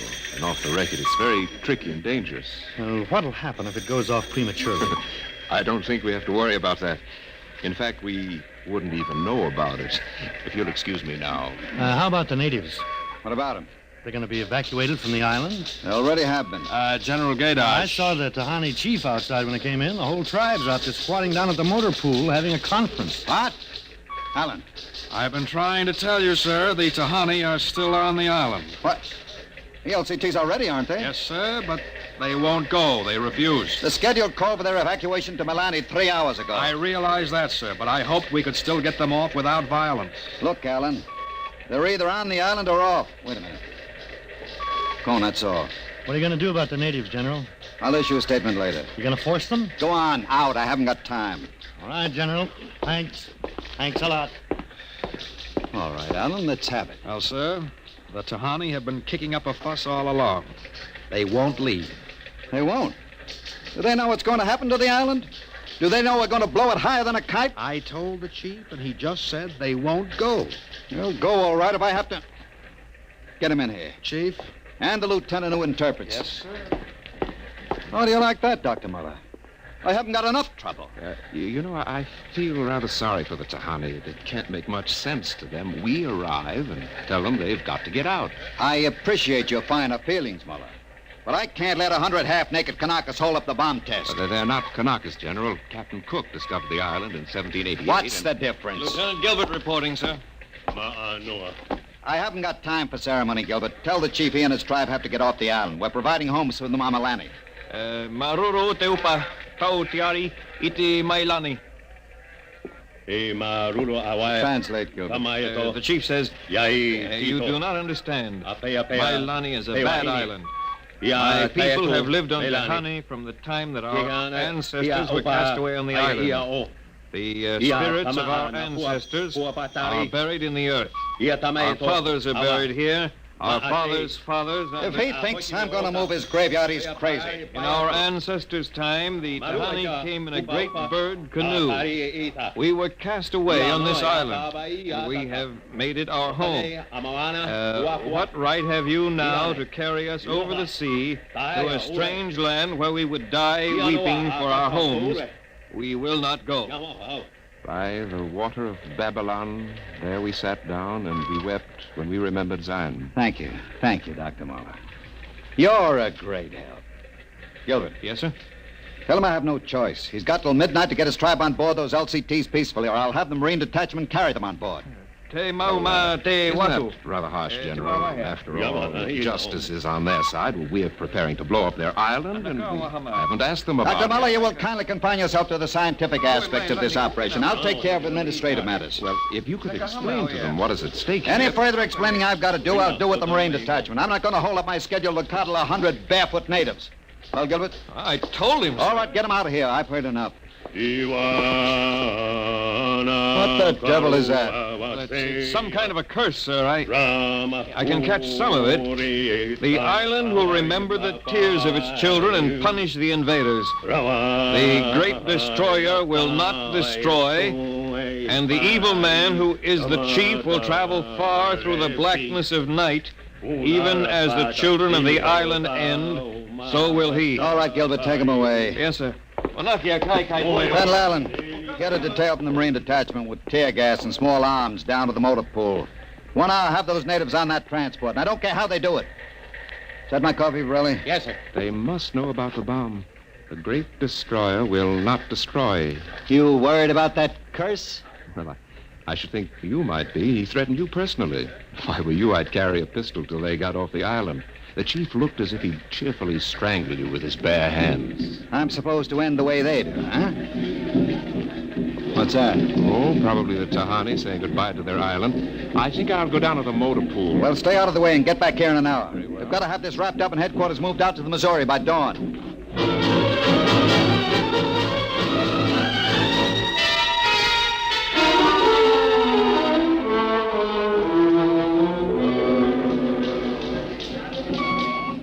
Navy and instrument room checking in, sir. That's the last. Have the Missouri take over control and send for my chief. Yes, sir. Are the LCTs standing by with those natives? Yes, sir. They're on the beach. The bomb unit is assembled in place, General. 2330, right on the nose. Robin, start evacuation procedure. The Tahani have stopped. Allen's probably moving them out to the beach. Check in with Navy and Air Force, Relly. Yes, sir. What's that? It's coming from the beach. Tahani making trouble. Come on. You, Gilbert, what is it? Yes, sir. Colonel Allen ordered the Marines in, sir. What happened? What happened, man? The natives. They just got up and started marching. Did they embark? Oh, you don't understand, sir. They marched up the cliff and right off into the lagoon. What? All of them. The women and the kids, too. They didn't even try to swim, sir. What were you doing all this time? Just standing around with your thumb in your mouth? Where was the Marine detachment? We couldn't stop them, sir. They just walked over the cliff. They didn't even scream, not even the kids. We sent the crash boats out, but we couldn't get any of them out. Crazy idiots. Were any of the reporters there? Cohen and a life photographer. Get his film and hold it till I release it. What are you going to do, General? Postpone HR? It's too late for that now. Calling HR off isn't going to bring the natives back. But 100 men, women, and children just walking into the water. It's horrible. Look, I'm not happy about it either, but there's nothing we can do now. I gave them a chance to get off. They didn't want to take it. That's their hard luck, not mine. I hope you're right. What do you mean by that? Oh, I was just thinking about the curse the chief put on you. Even as the children of the island end, so will he. That's what he said to you, General. I heard him. Keep waiting, General. The great destroyer will not destroy. That must mean the bomb. Don't worry, Dr. Muller. It'll take more than a mumbo-jumbo curse from a native witch doctor to stop this operation. At each hour, that bomb goes off.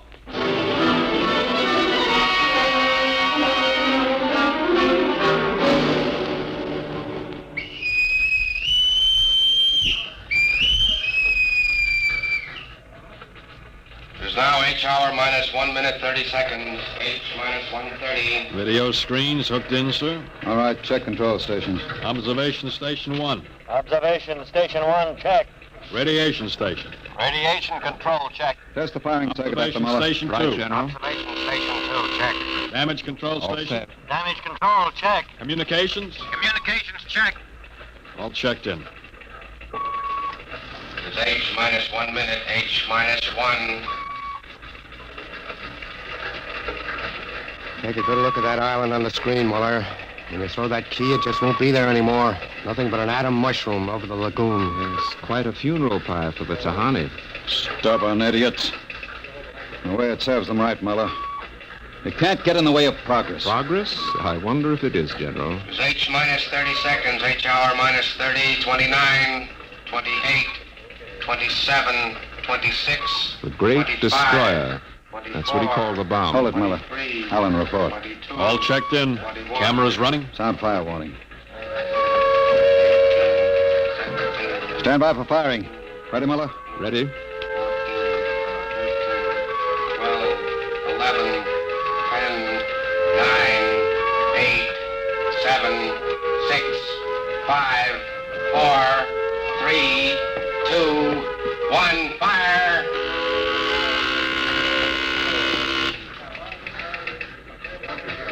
General, it didn't go off. Relly. The bomb didn't go off. Relly, signal standby. Condition red. Allen, check readings. Muller, what's wrong? What happened? I don't know. The bomb didn't go off. What do you mean? Why didn't it go off? I don't know, except for one thing. The Tahani chief said the great destroyer would not destroy. It didn't, General. The bomb didn't go off.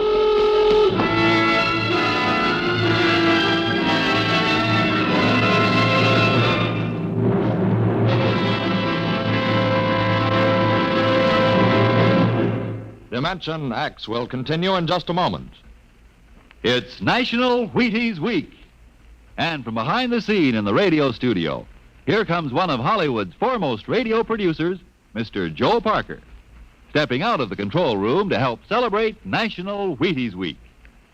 Mr. Parker puts on radio programs, and he's a visitor to Dimension X tonight. His regular program for Wheaties is Sarah's Private Caper.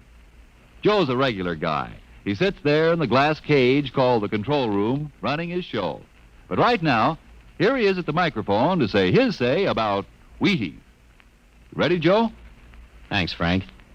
You know, folks, I sit there in the glass cage, as Frank calls it, and I have to stop my programs long enough for him to talk about Wheaties. But you know, I don't mind.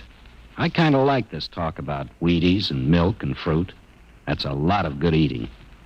And I like the idea of celebrating National Wheaties Week, too.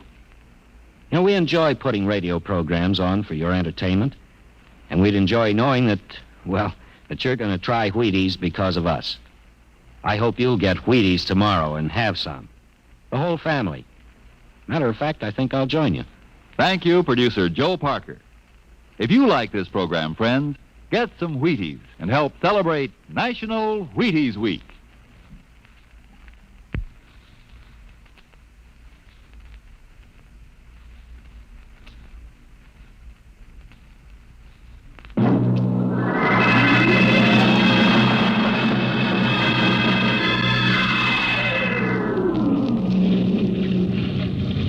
How about it, General? What happened? You got a statement? Nothing you can use, Cone. Not until we find out what went wrong. We'll let you come aboard this ship. I walked on. You don't know why the bomb failed, huh? It didn't fail. Just didn't go off. Say, what's that tank thing on deck, General? Undersea Salvage Unit Mark IV. They call it an undersea crawler. Somebody going down? That bomb is down there in the lagoon somewhere. Could go off at any second. Somebody has to go down, find it, and disarm it. That's a lovely job. Who's elected? I am. Dr. Muller. He's the only one who knows how to dismantle it. The crawler's ready, General. All right, come on, Muller. I'm ready. Well, and as soon as we hit shallow water, get those gates open. We'll pull the crawler out, then you get away in a hurry. That bomb goes off while we're working on it. I don't want any casualties. Yes, sir.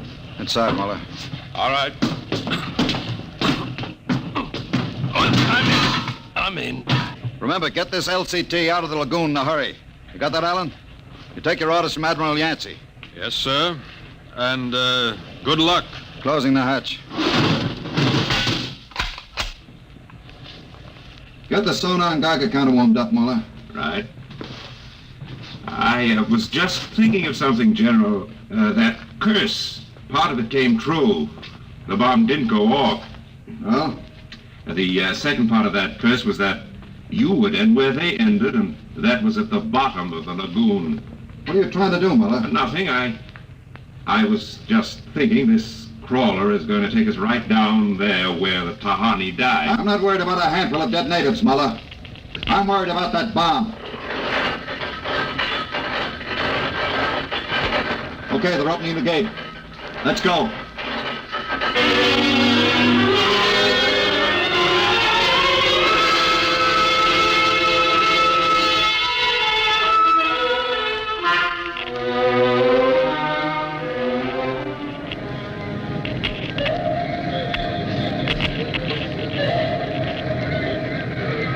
USU-4 to control. Depth 50 feet, bottom sandy. Dropping off sharp. Anything on sonar, Muller? A school of fish. Ever been down the crawler before? Only in the tank at New London. I think I've got a Geiger reading dead ahead. Hang on, we're going up over the reef. It must be the bomb, all right.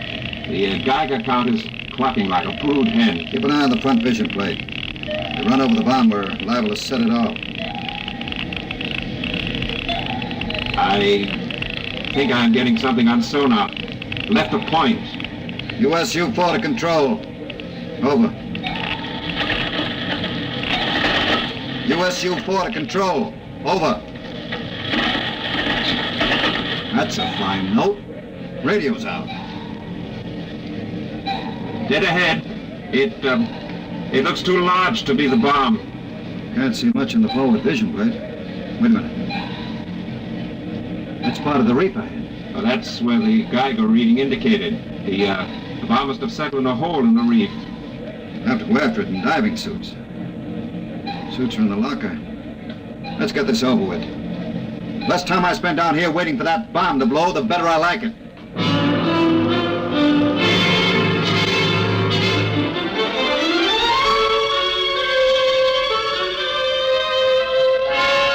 Ready, Muller? Grab your helmet.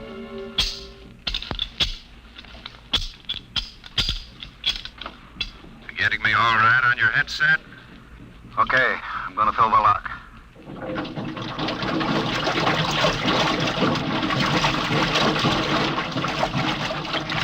Here goes the outer door. Let's go. This isn't like that diving tank in New London. Look out for that car. Cut you to ribbons. There's an opening of some sort there. Wait till I get the light up. See if you can get a Geiger reading out of that opening. Over there. It's down there, all right. Careful. I'll drop down first. See anything down there? Muller, get down here fast. What is it? You find something? The bottom of this hole. It's metal on the sides. But it's the coral reef. Look, welded joints. These are hull plates of some kind, and... Look out above us! It's closing! Grab it! It's too late. Little hatch. Just lit over the top. This is impossible. What's going on? It's like an airlock.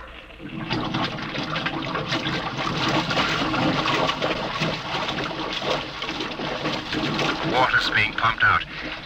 General, do you realize what this means? Not sure. There's an inner door opening. Careful. It's a passageway. What do we do now? There isn't much to do. We can take off our helmets, though.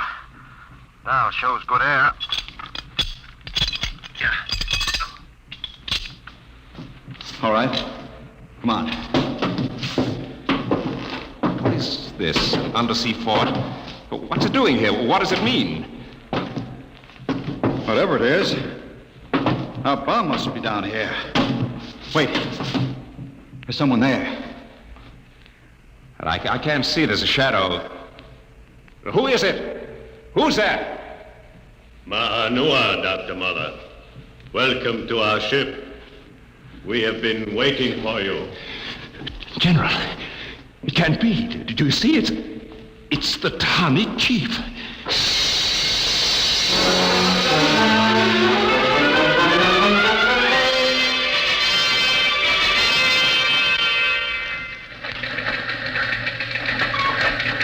How long has the undersea crawler been down, Borelli? 4 hours, sir. 2 since we lost contact. Well, keep trying. Yes, sir. I've given them enough time. I'm going to send another crawler down. What do you figure happened to them, Colonel? Well, there are a lot of things. Hey, how did you get in here? I walked in. Say, when are you going to release this, Colonel? It's the biggest story since the election. The bomb a dud, Dr. Muller, General Gadosh dead. They're not dead. At least we don't know they are. As long as the bomb doesn't go off, there's still a chance that something will... The bomb! Borelli, condition red. Gilbert, radiation control into action. Yes, sir. Get the hot squad into Tahani Lagoon as soon as it's cleared. And get me a PT board with radiation screens. What is it, Colonel? What happened? The bomb must have blown. What about Muller and the general? If they were down in that lagoon, you guess.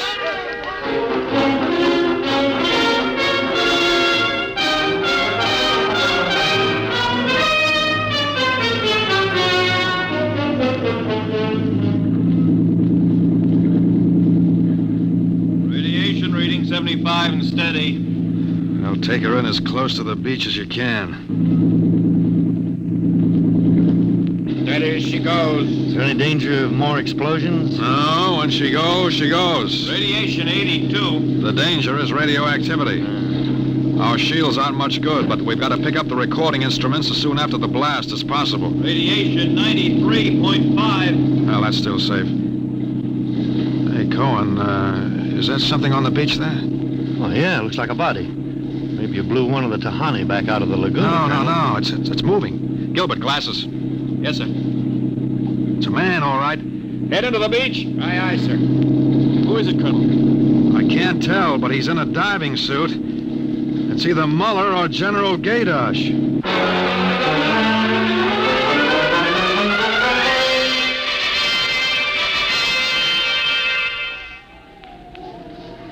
No radiation burns, superficial bruises, mild shock.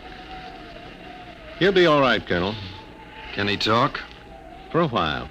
I'm going to give him a sedative shortly. Muller, what happened? How did the bomb go off? You didn't. He's still out of his head. Quiet, Cohen, quiet. Go on, Dr. Muller. What did you find? A ship. A giant metal ship. There under the lagoon. A submarine? No. It was a spaceship. Camouflaged right next to the reef. What? When we went inside, we found the Tahani chief and all the tribe alive. What are you saying? Well, they drowned in the lagoon. I saw them. No, they didn't commit suicide as we thought. They just dived underwater into the rocket. A rocket? Built by Polynesian savages? But they're not savages. They're castaways. They're from another planet. Don't you understand? Their spaceship was wrecked here 400 years ago. They've been waiting ever since for a chance to go home. This boy's out of his mind. You better put him under the sedative, Doctor. It's true. They'd exhausted their fuel. They couldn't find anything here on Earth to replace it until we developed atomic power. Atomic power? You mean they stole our bomb? They made me dismantle it for them at the point of a gun. And then just before they blasted off, they let me go. But what about the general? You mean they killed him? You don't understand. I said I dismantled that bomb at the point of a gun. It was General Gaydosh who was holding it. What's that? Yes, he was one of them, one of their spies, sent out to bring back the rocket fuel they needed. And now, after 400 years, the castaways are going home.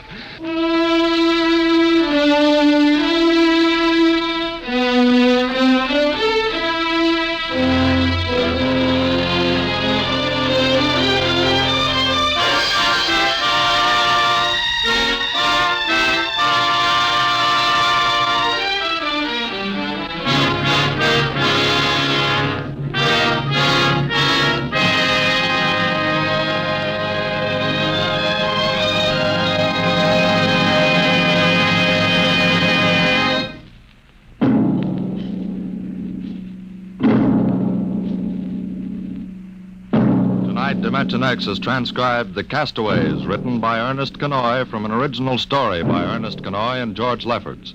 Featured in the cast were Santos Ortega as General Gaydosh, Greg Morton as Dr. Muller, your narrator Norman Rose, music by Albert Berman, engineer Bill Chambers. Dimension X is produced by Van Woodward and directed tonight by Jack Cuney. In a moment, we'll tell you about next week's show. And now, here is your Wheaties man, Frank Martin. It's National Wheaties Week.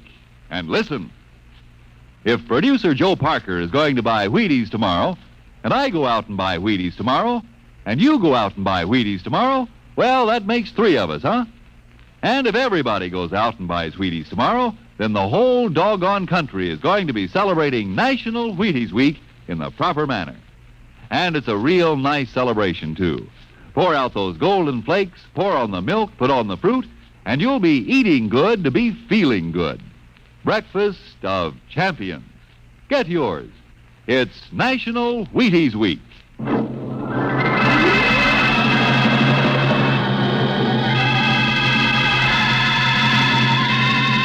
Next week on Dimension X, a dramatization of Ray Bradbury's new novel, The Martian Chronicles, the epic story of how man conquered a new planet and then lost his own. Another adventure into the unknown world of the future. The world of... Dimension X.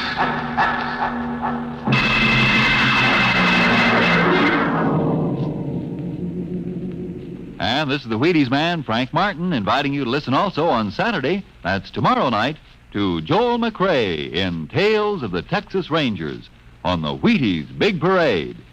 It's National Wheaties Week. Swing your partners right and left. It's National Wheaties Week. Come on, everybody, to the Wheaties party. Eat a lot of Wheaties like the champions do. Dance together, cheek to cheek. This is National Wheaties Week. Eat a lot of Wheaties like the champions do. Wheaties, a breakfast of champions.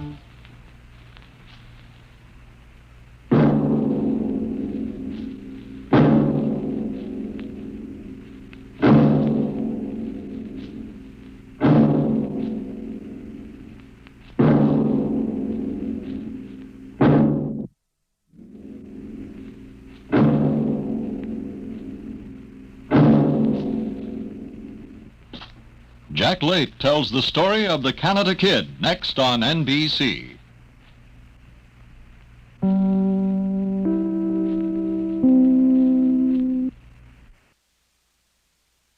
Wheaties presents Dimension X.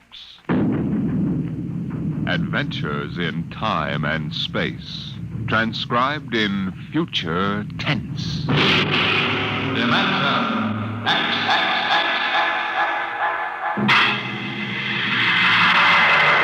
On stage tonight, Dimension X, another in the Wheaties Big Parade of exciting half-hour presentations. Just about the time you're getting up tomorrow morning, you know what's happened? You've been without food for so long that you gotta get more if you're going to get your work done. That's why first you need your Wheaties. Sure, Wheaties. Because when you dip into those golden flakes, you're getting real whole wheat. Yup, every single Wheaties is a kernel of wheat. And you know what that means. Vitality for working well, feeling well, looking well. Whole wheat energy, whole wheat vitamins. All the goodness of plump whole wheat in crisp little flakes that are mighty nice to meet any morning of the week. So be good to yourself. Tuck into the Wheaties at 7 a.m. and see if you don't feel the difference. Have yourself breakfast of champions and see how Wheaties at 7 can help at 11. Come on now, try them.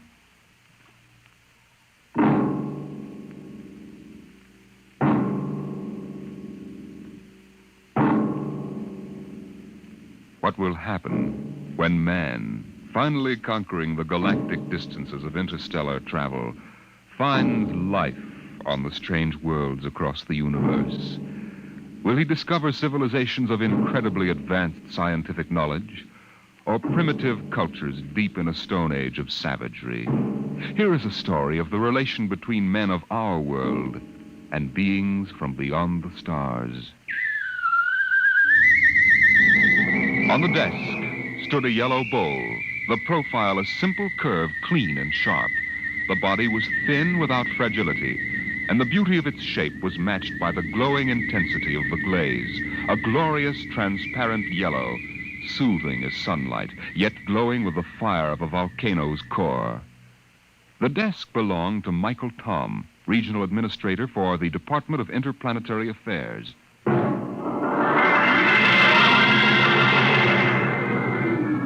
That bowl?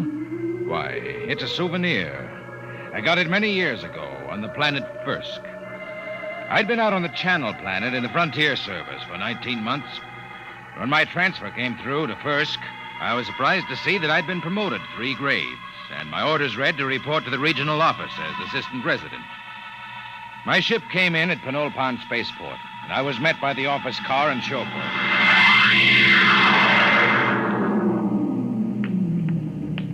Mr. Tom? That's right. I'm Wirachek, sir. Welcome to Fursk. Thanks. Well, I didn't expect to find a 1992 Rolls here. The resident had it shipped out in parts. Mr. Koval changes every year for the new model. Pretty smooth. Hey, this is certainly different from the Channel Planet. Nothing there but ice, frost fleas, and the dullest aborigines in the system. Well, you won't find the aborigines very dull here. What kind of people are they? The Methuan? Well, they're humanoid. Very close to us systemically. Tall, sort of amber-colored and graceful. Oh, is that one, the girl balancing the bowl on her head? Yeah. Yeah, she's a Mituan. Uh-huh. There isn't a very big human population at first. Well. Looks like Mike Tom has found a home in the service. You haven't met Mr. Colville yet, have you? What do you mean by that? Oh, nothing, sir, nothing. Look, we're a check. If there's anything wrong, you'd better tell me. Well, there's nothing, sir. Nothing you won't find out. It's just that Mr. Colville is a very forceful personality. Very forceful.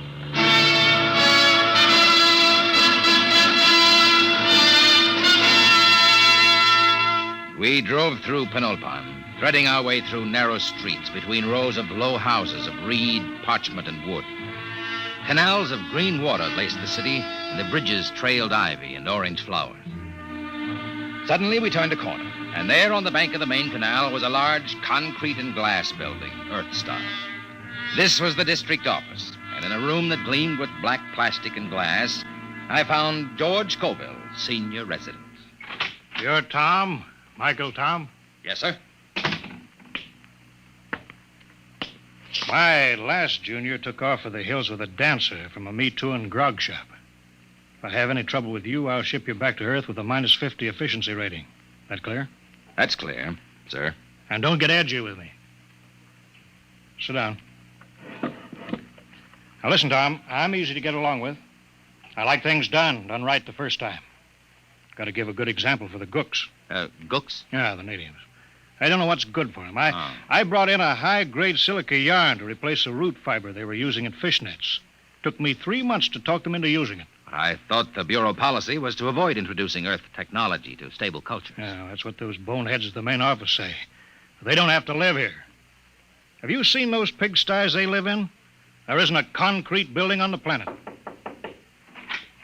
The Me Too and delegation, Mr. Colville. Tell them I'm busy for 15 minutes. Yes, sir. Well, I'll be going along then, sir. Why? Well, if you're busy. Forget it. I always let those gooks wait at least 15 minutes. Softens them up. They're not hard to handle, if you know how.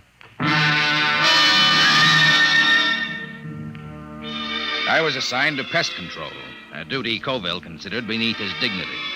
In the next few weeks, I carted rat poison and insect spray through the poorest sections of Penulpan, where the trees ended and the plains stretched out to the Cookmank Mountains. It was there that I first heard of the potters of First. I had found a pottery bazaar, long shelves of jars of every size and shape, crocks, paper-thin vases, bowls, demijohns, tankards. The glazes were remarkable, deep, glowing colors. And yet, something was missing. I looked up and down the shelves. Mr. Tom, is anything wrong?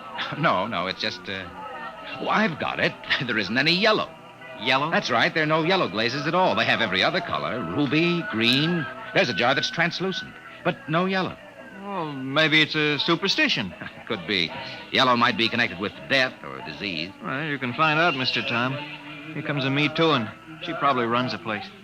May I help you, sir? Oh, you speak English. I must. We trade with the Earth colony. Your wares are very beautiful. For example, how much is this bowl? 75 credits. That much? They are our ancestors. And to sell them as cheaply as wood or glass would be irreverent. Your ancestors? You mean the bowls? Yes. Uh-huh. Tell me, where's the pottery made? In Penulpan? No, back there. In the mountains? There our ancestors go and the pots are brought back. Aside from this, I know nothing.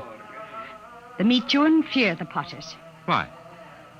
No one knows what lies beyond the first hill, Earthmen. Sometimes we see the glow of furnaces. And when there are no dead for the potters, they take the living. Living? There are the potters now. What are they shouting? That they have sold all their wares. That they will ride back to the mountains now. Hey, big devils, aren't they?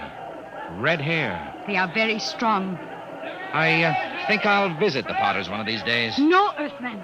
No? Why not? It is dangerous for you. They have guarded their secrets from all Penulpan. They are very fierce.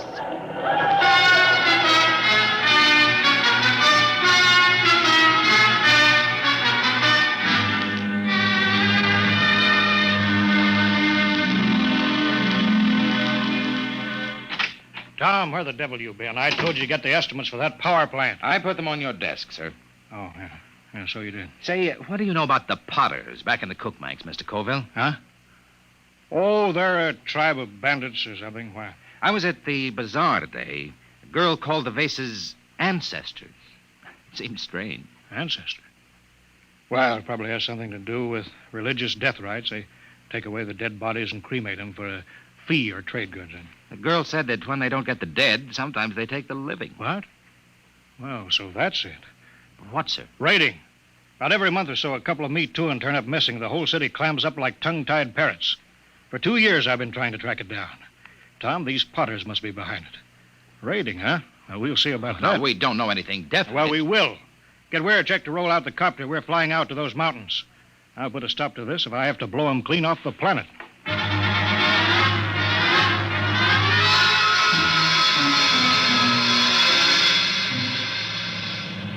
We'll never find a village in that mess down there.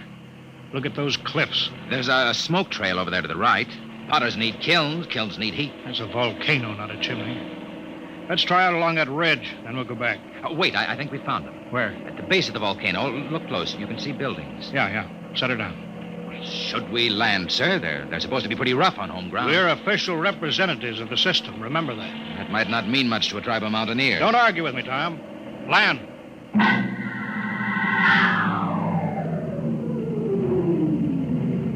Get your pistol ready. I don't see anybody. The village is deserted. They're hiding. It's the Potters, all right. There's a heap of old broken jars. But I don't see the kiln. We'll stay here till something moves. What's that? One of the Potters. Wait a minute. Here they come. 3 of them. You cover them, Tom. I'll do the talking. Hey there, you! What brings strangers to the village of the Potters? I'm Colville, chief of the Planetary Affairs Bureau in Penulpat. This is an official visit to see how things are going with you. We make no complaints. Oh? I've heard reports of you Potters kidnapping Me Too. Is there any truth in that? There is an ancient agreement. The Potters are granted the bodies of the dead, and occasionally, when the need is great, we do anticipate nature by a year or 2. You mean you admit it? The soul lives forever in the bowl it beautifies. What do you mean? Look here, just what do you do with the corpses? Our glazes require lead, sand, clay, alkali, spar, and lime. All but the lime is at our hand, and this we take from the bones of the dead. I see. Well, we don't want to interfere in any native customs or rights. Corpses, that's between you and the Me Too. If you need lime, I can ship you in tons of it. Natural lime is a poor substitute for fresh, live bones. The spirit of the person is in the bones, and it passes into the glaze and gives it an inner fire. Well, you listen to me. I don't care what you use as long as there's no kidnapping or murder. Tell me, Potter. I don't see any furnaces. Where are your kilns? Our firing is done by the great monthly burn. You mean the volcano? Yes, Earthman.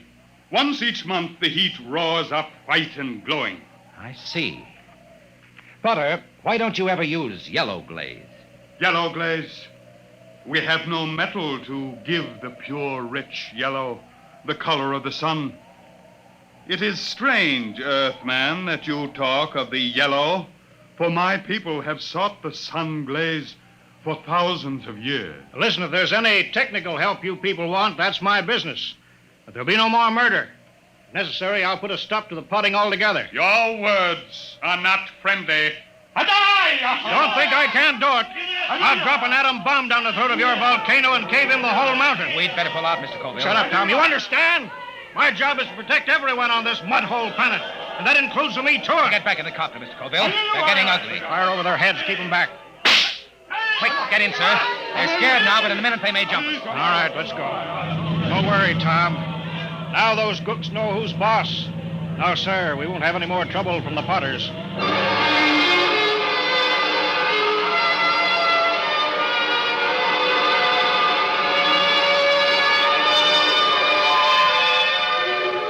Colville kept me pretty busy the next few weeks, but I got to spending a good deal of time at the Pottery Bazaar with the girl. Her name was Sue Thin. She was interested in everything I had to tell her about the rest of the galaxy, and I was lonely, so I got to looking forward to my visits there. I was on my way there one evening when suddenly I heard shouts down the side streets. I hurried toward them, pulling out my gun. And then I heard the deep cry of the giant potters and the crack of hooves on the cobbled streets. Suddenly, a group of riders burst around a corner and charged down on me.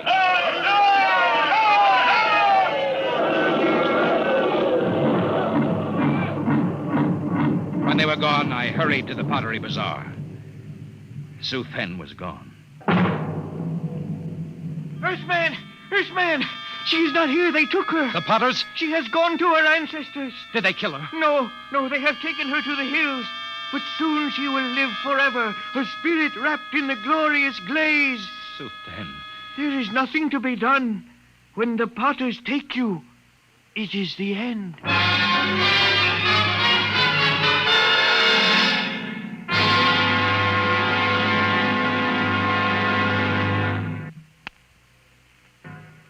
They've been raiding again, huh? Pour me two in tonight. Bring the copter around in front. It's ready. Tom, I'm going to break out the atom bomb from the arms locker. You fly out there and drop it down that volcano crater. I'll teach those murdering devils a lesson they won't forget. But the Mito They'll and come crawling to the city on their hands and knees. I know how to run this planet.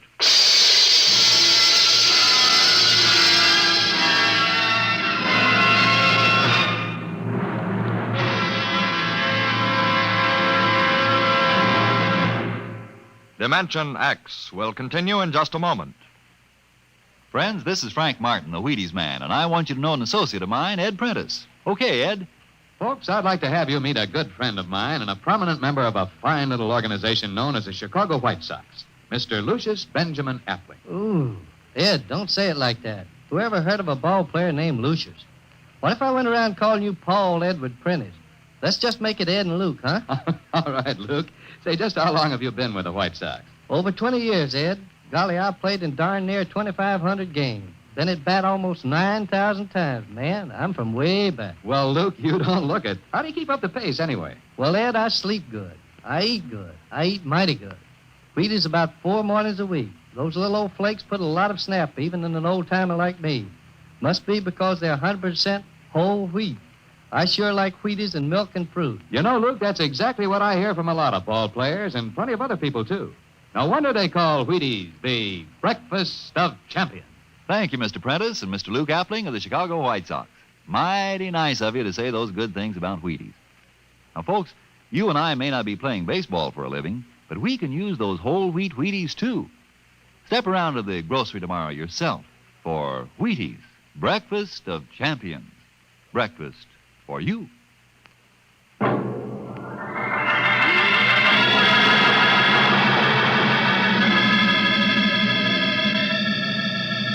There's the village winner, Chick. Swing over it. Shall I pull the safety on the bomb? No, hold it. But Mr. Cole said I know what he said. But they got a girl down there, and I'm going to get her out alive. And I'm going to start by trying to talk with that 7-foot red-headed potter. All right, we're a check. Set her down right in the middle of Main Street.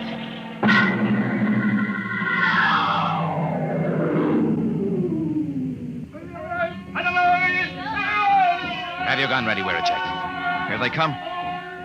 Tall one's the chief. So, this is the insolent lordling again. Come on, out of the copter. Good. We are in need of bone lime, and yours will suit us well. They're closing in, Mr. Tom. Prepare your soul for the great burn. Stand back. I'll kill a lot of potters, and you'll be the first. I've come for the full Me Too-in that you took from Penultma. You don't seem to understand that we can punish. We can kill you before you can do much damage. We potters do not fear death. Death is merely eternal meditation from the glass. Potter, listen to me. I didn't come here to threaten, but to bargain. You have a Me Too-in girl. Is she still alive? She still lives. Chief Colville gave me orders to destroy your volcano. We can do that easily. If I'm harmed, the next bomb will drop on your village. I've come down here against his orders to bargain. Bargain? With what? We care for nothing but our craft. Potter, I can give you the secret of the yellow glade. Empty words. No, the truth. In exchange, I want the girl and the other Me Too-in you've stolen, and your word not to raid again. How would we get lime? We've told you we can ship it in. Pure lime, as good as yours. Do the potters of Persk want the yellow glaze? Why, that has been the goal of the tribe of potters for 1,000 years. And if I show you the yellow glaze? Earthman, if it comes clear through the burn, I agree to your bargain. If it does not, your spirit will be lodged forever in the ugliest bowl we can spin on the wheel. It's a bargain. All right, Weracek. Disarm the bomb. Disarm it? Mr. Tom, are you crazy? They'll kill us. There'll be nothing left to stop them. Nothing but the yellow glaze. Yeah, but do you know how to make it? We'll soon find out. I've been doing a little reading on the subject lately. Reading? Holy smoke. Enough, Earthman. I will take you to the potter's shed. If your glaze is the bright yellow of the sun, you live. If not, you die. Come on, Weracek. Let's get to work. With what?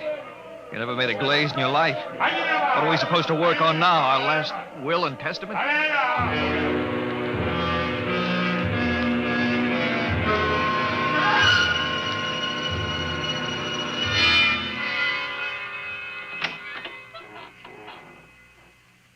Who's that?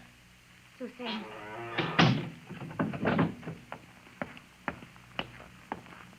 Are you all right? Yes. Why did you come? They will kill you too, Earthman. Maybe. How did you get in here? When I heard that you were here, I asked the chief potter to come. He said it would not matter. They would have all our bones soon. Cheerful soul. Hey, stir this, Weracek. Yes, sir. They said you were trying to make the yellow glaze. Oh, Earthman, we will die. This goo may turn out yellow. It had better. No one on First has been able to make it. But I'm not from First. Hang on, Suzanne. We're not dead yet. Earthman, I am glad you came. Although I wish you had not. Suzanne. All right, Weracek. Call that redhead. Tell him I got his glaze ready. Hey! Hey, you out there. Earthman, are you ready? Here's your glaze. Test it. You have 6 bowls of glaze. I'm no potter. This stuff ought to turn out yellow, but I can't be sure in one mixture. We will coat 6 tablets, one with each glaze. Then we will fire them. How long will it take? 20 hours before you know if the burn has brought you life or death.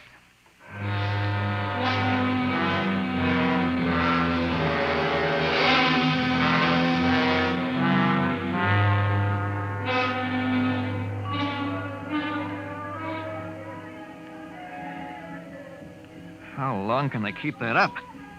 It's been hours. Tiles ought to be done soon. Earthman, here comes the chief potter. It must be time. The tiles are cooled. It is time now to open the kiln and test your glaze. A bargain has been made. The glaze is yellow, or you die. I will open the kiln. How are they, Mr. Tom? Mr. Tom? I can't see inside. It's dark. All right, Potter, pull them out. What are you waiting for? I will remove the first tile. No. A dull, dirty brown, Earthman. Pull out the next one. The color of mud. Now, wait a minute. What is the use? There is no yellow glaze. Get that next tile out. We made a bargain. Mr. Brown, your glazes are worse than the feeblest work of our children. Prepare your spirits for the great burn. Now, wait. Look in there. The next tile. Get it out here. Earthman, you waste time. Well, I'll get it out myself. There. Look at it. Yellow. Bright, shining yellow. There it is. The yellow glaze.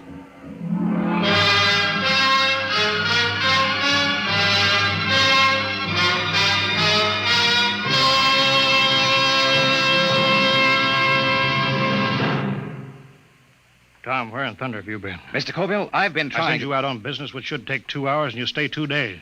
Why? I got the 4Me2 back, and I made a contract with the Pollards. No more raiding. You what? I made a deal with them, and it turned out to be a better idea than yours. You disobeyed. You deliberately... Tom, you're through here. Through with planetary affairs. Listen, Mr. If a Colville. man can't be trusted to carry out orders, he's not worth a lead nickel to the Bureau. Get your gear together.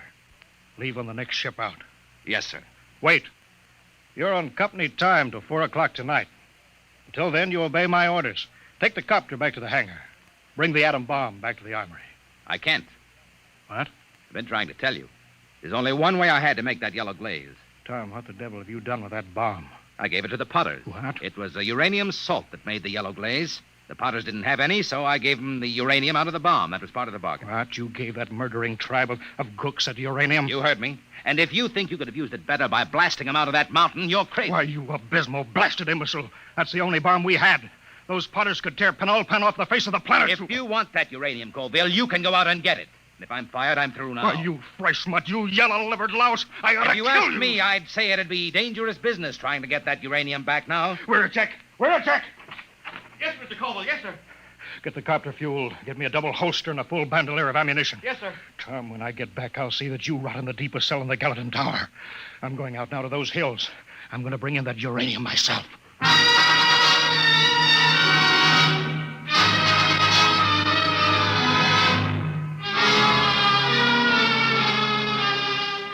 2 days later, Wiracek came into my office. His face was pale, his hands shook with excitement.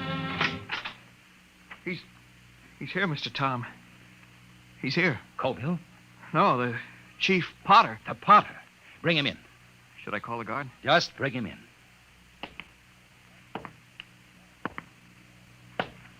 Well, Potter, I was just going to the mountains to see you. Earthman, does that bargain we made still stand? Just a minute. First, I want to know what happened to my chief. He has not returned. A madman came to the village of the Potters. He said you had no authority.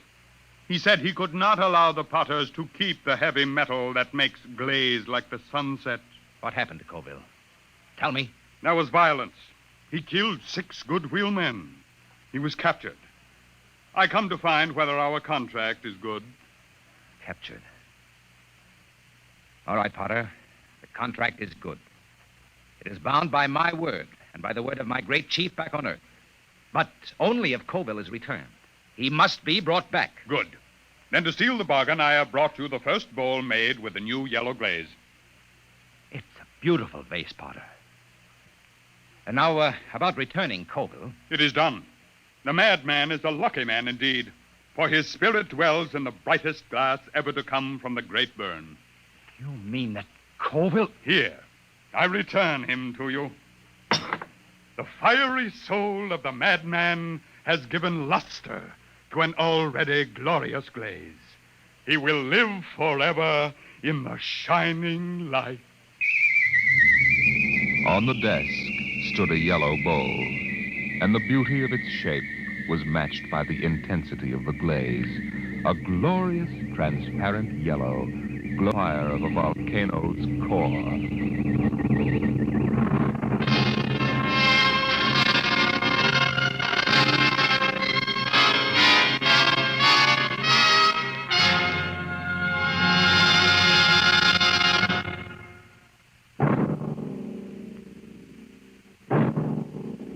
Tonight, Dimension X has transcribed The Potters of Fursk, written by Jack Vance and adapted for radio by Ernest Kenoy.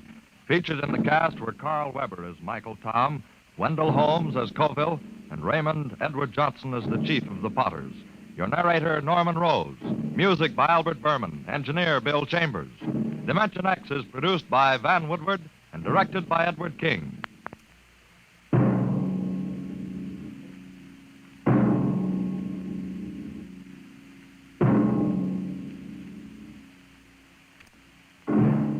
Tomorrow, hear Sam Spade. Now, it's Truth or Consequences on NBC.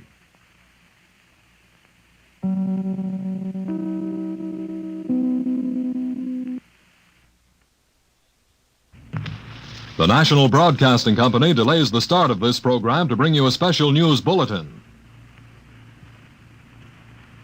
From the NBC newsroom in New York, United Nations troops have begun a breakthrough from their beachhead in South Korea, launching an attack from positions north of Taegu for a drive toward Seoul. The new offensive is timed with a big amphibious assault at Incheon, which is progressing on schedule. Keep tuned to your NBC station for the later news.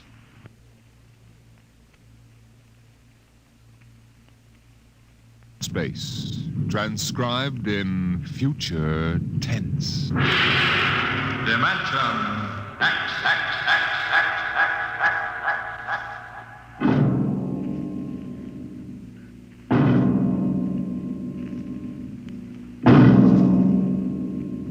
Tonight, a story of the future and a star of the future.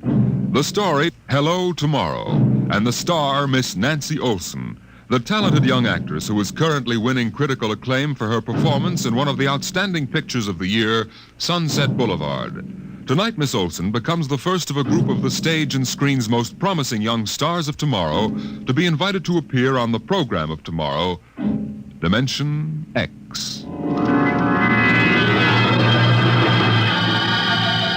It was in the year 1991 that man disappeared from the face of the earth.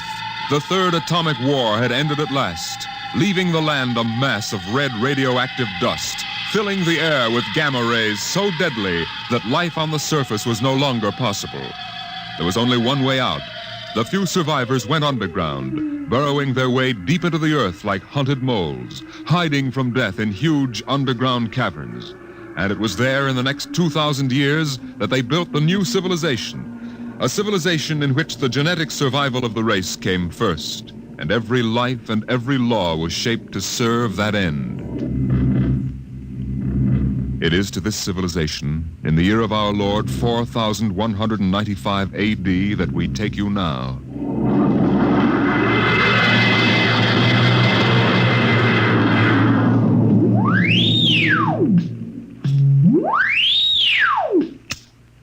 Yes?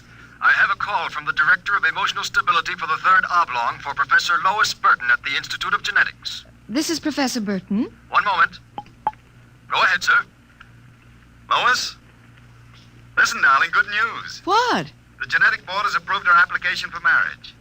Oh, so soon? The tests found our chromosomes perfect. We can marry any time we want. Our offspring should be genetically in the 19th percentile of perfection. What's the matter, dear? Oh, nothing. I'm just sort of breathless. You are happy about it, aren't you, darling? Oh, of course, terribly happy. I'm coming right over to the lab. I have a surprise. Oh, not now, Walter. What?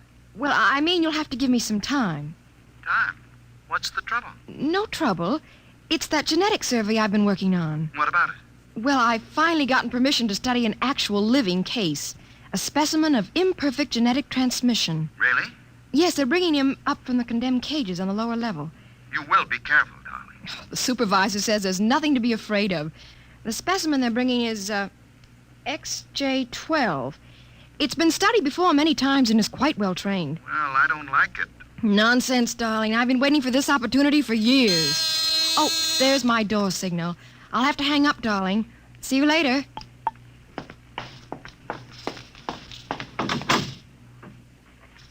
Yes? Professor Lois Burton? Yes? I'm from the Phylogenic Institute, lower level. Oh, then you brought me specimen XJ12. May I come in? By all means. Oh, how? Horrible? It all depends on your viewpoint. I happen to have a twisted leg. My parents were genetically unsound. But then you... Yes. I am specimen XJ12. I see. I hope you aren't shocked. No stable person permits feelings to enter into his work. I will admit to surprise. I was expecting something a little more, abnormal. Sorry, I try to be as abnormal as possible. If I am, the Phylogenic Institute allows me out of the genetic cages every so often, so I can breathe the pure air of the upper levels and mingle with the genetically perfect. You seem quite well educated. I spent the first years of my life here in the upper levels. How is that possible? They segregate imperfects. As a small child, my mother concealed me from the director of selective heredity. I was brought up in secret. My mother actually, dreadful word, loved me. I see. That would explain your obviously low threshold of emotional control. If you choose to call it that. At first, you seemed to be struggling to repress a few feelings yourself. We will confine ourselves to the impersonal aspects of our work. As you please. I shall require you as a demonstration for a lecture I'm delivering to one of my classes tomorrow. At your service, Professor. Sit here, please. Grip these electrodes tightly. I'm going to calibrate your electrochemical tension. I'm quite familiar with the procedure. Oh! I realize that as an imperfect, I'm expendable. But I should hate to be electrocuted. The charge is not lethal. Plus 15 surface tension. You know, you have beautiful hair. Plus 12 at a depth of 4 centimeters. Lovely blue eyes. Crystal clear. Plus 10 at 7 centimeters. Pretty. A perfect woman. Lovely, expressive hands. And a heart of stone. Like all the rest of you perfect survival types. Try not to jump, sir, when the current strikes. No feelings. Under control. Passed by the director of emotional stability. Shut up!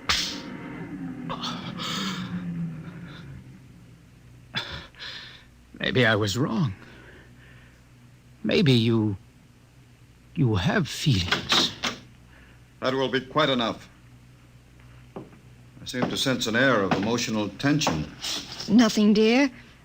This is a specimen XJ12. Oh, I see. An inferior type. Quite. You, specimen. Can you understand me?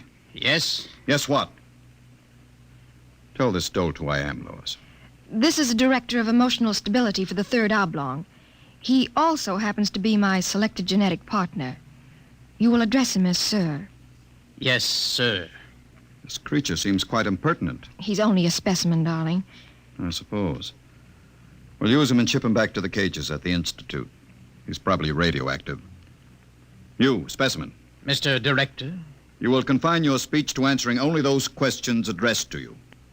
Understand? Yes, sir. Perfectly.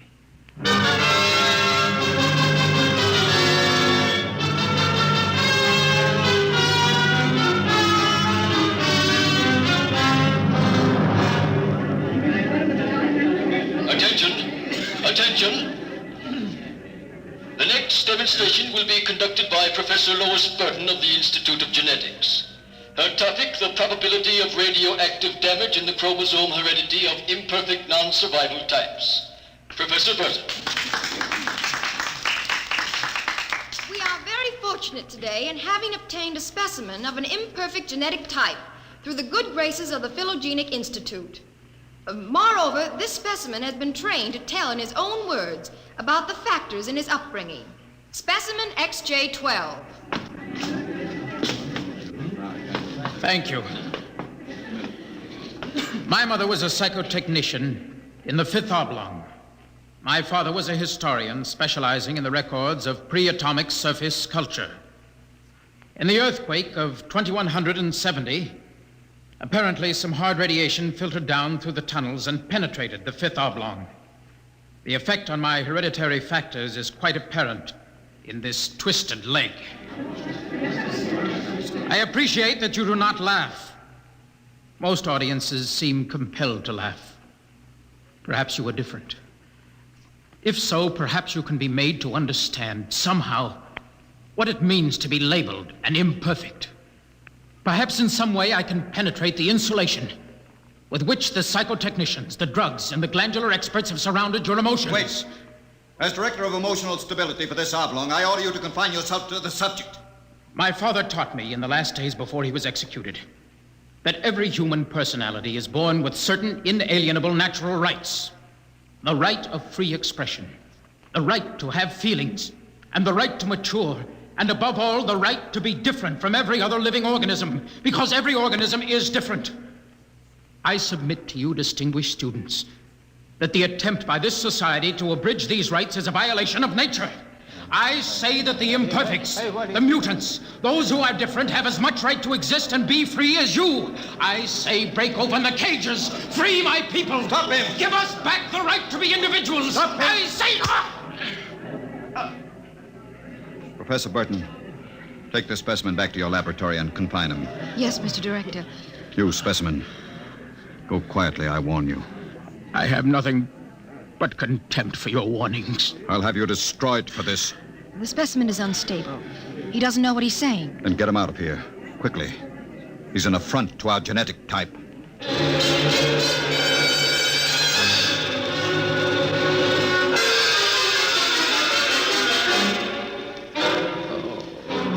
Hold still while I bandage your head.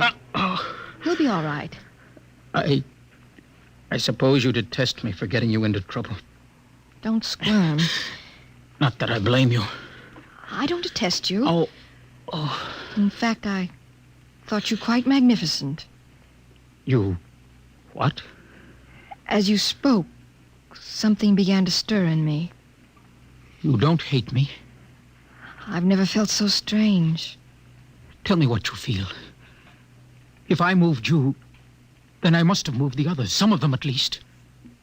I don't know quite how to explain it. A strange sympathy. Compassion. For some reason, I took pride in what you were doing. Seeing you stand up against them. Why do you look at me like that? Because I can't help it. I wish you wouldn't. You're only an imperfect, you know. You have no rights. Please, XJ12. My name is Oren. Please. Say it. Oren. Oren? Again. Oren. Lois. Oren. Lois. What is it? Why do I feel this way? In the cages, they call it love. Love? We have no such concept in the upper levels. You've destroyed it. Would it be correct to say, I feel love for you? It would be correct. I feel love for you. Darling. Lois, what about Walter? You're going to marry him. No. You're genetically suited to each other. I don't care. I won't marry him. There must be some other way. But... Walter! Very touching. Very tender. Walter, how could you spy? In my capacity as Director of Emotional Stability, it is my duty to spy. Specimen XJ12 will be disposed of quite systematically by the state. For the good of the state. For the good of the genetic code. And in the name of emotional stability.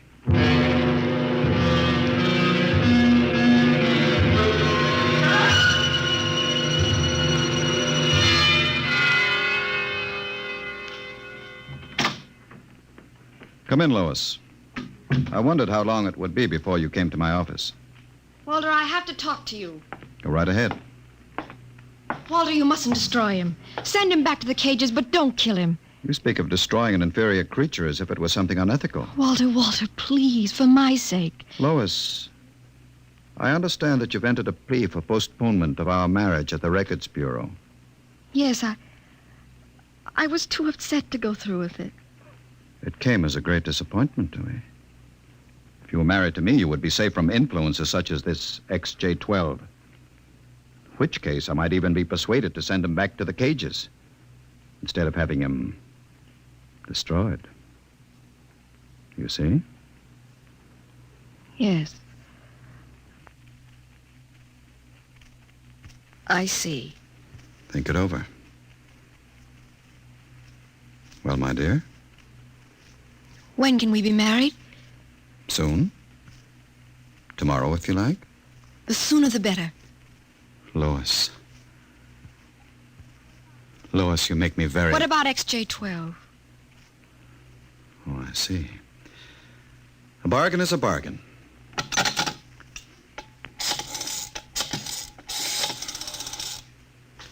Let me talk to the custodian, please. Hello. This is the Director of Emotional Stability for the Third Oblong. I would like you to cancel the execution of specimen XJ12. Yes. Yes, that's right. Turn him over to the security guard. He's to be remanded permanently to the genetic cages. Let me talk to him, Walter. My dear, I don't think Please, that... I want to be sure he's all right. Very well. Hello. Connect a circuit in the cell block. I want to talk to XJ12. Here you are, my dear. Hello? Oren? Yes. No, I'm all right. How are you? Fine. Oren, I've been talking to Walter. He's going to send you back to the cages. Yes. Yes. No. No, I'm going to marry him. Because I want to. I'm not lying to you. I'm very happy. Yes. Yes, I've got to hang up now. Goodbye. Goodbye. And now, Lois. Walter, please. I've got to get back to the lab. Of course. I'll pick you up in, say, an hour, and we'll make plans for the wedding. All right? Yes. Yes, of course. Goodbye, Walter.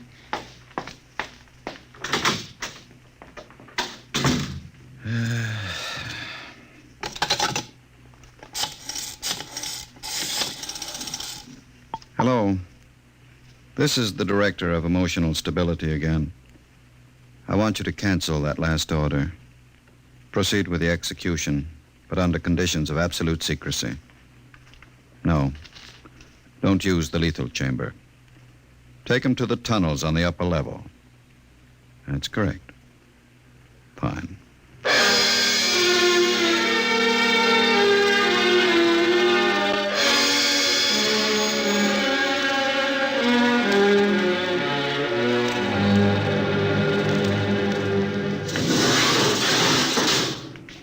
This way. Where are you taking me? You're being returned to the Philogenic Institute. Orders from the Director of Emotional Stability. Into the elevator. Very well. Why are we going toward the surface? The cages are on the lower levels. Radiation check. They've never done that before. New procedure. All right. Walk. Hawk, state your business. I'm the custodian for the third oblong. This imperfect is my prisoner. You can't go beyond this checkpoint. There's radioactivity in the tunnels. This is a special mission, if you know what I mean. Oh, I see. Well, just a moment, I'll open the airlock. Go ahead. You'll find 2 radiation suits in the chamber. We will need only one. So this is how they get rid of imperfects. March inside. All right. Turn around. Suppose I refuse. It'll be less painful if you cooperate. Before you dispose of me, could I give you a message for a friend? That depends. What is the message? This! Security! Help! Security! What is it? What happened? The prisoner, he struck me. Before I could recover, he escaped into the tunnels. Well, he won't last long. If the radiation doesn't get him, he'll starve to death. Can you go after him? I could send a robot, but it isn't worth the trouble. There's no way back from the tunnels except through here. Only other direction he can go is toward the surface. The closer he gets, the hotter the radiation. No, I think you can consider your prisoner dead.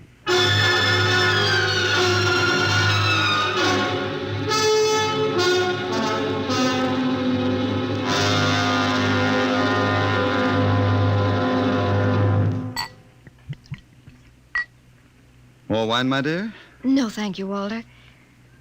You look very beautiful, my dear. Very beautiful. Thank you. These hydroponic fruits are delicious, aren't they? Oh, the wedding will just be a small affair. I've arranged for a few friends, the director of endocrine control, the chief of the security guards, 1 or 2 assistants to high council members. Walter, Yes? was he returned to the cages? Now, why must you spoil this lovely dinner by bringing that up? Was he, Walter? Well... Was he? Well, as a matter of fact, there was a little difficulty. Difficulty? Yes, you see, he escaped. Escaped? He struck a guard and ran off into the tunnels. The tunnels? But that's death. He's free to return any time he chooses. When did it happen? Just a few hours ago, as a matter of fact. Walter. Now, don't become upset again, darling. You planned it, didn't you, Walter? Stability, darling. Stability. Stability. Stability. Is that all I'm to hear from you for the rest of my life? Darling. Here's what I think of stability. Were we not to be married, I'd be compelled to turn you over to the endocrine surgeons for doing that. Well, you can go right ahead, because we aren't going to be married.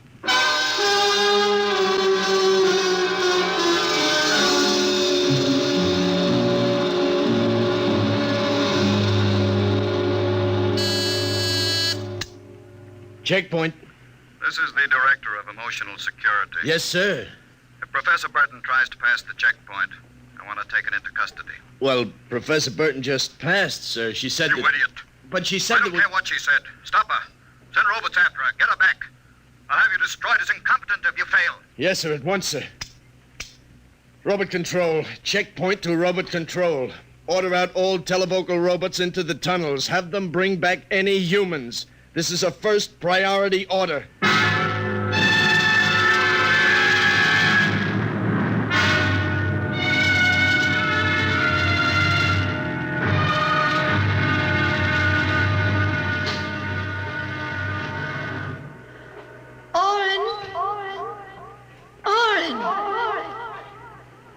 Oren, where are you?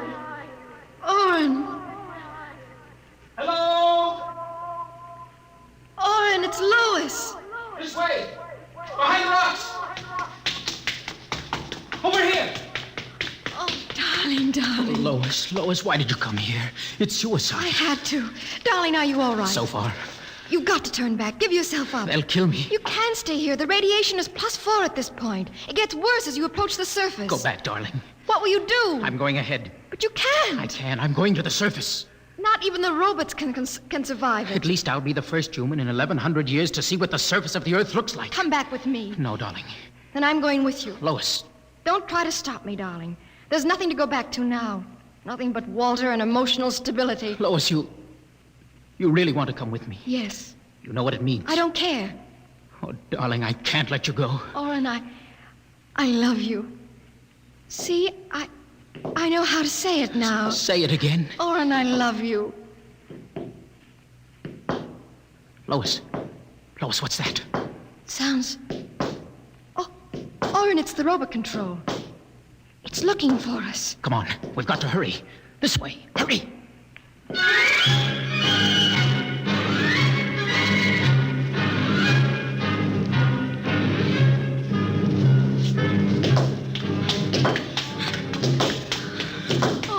Wait. It can't be much further, darling. The robot is gaining. Here, let me help you. I just can't. All right, darling. We'll stop here. We may as well wait for it. Oh, Oren, it's coming. I can see its light now. Darling, listen.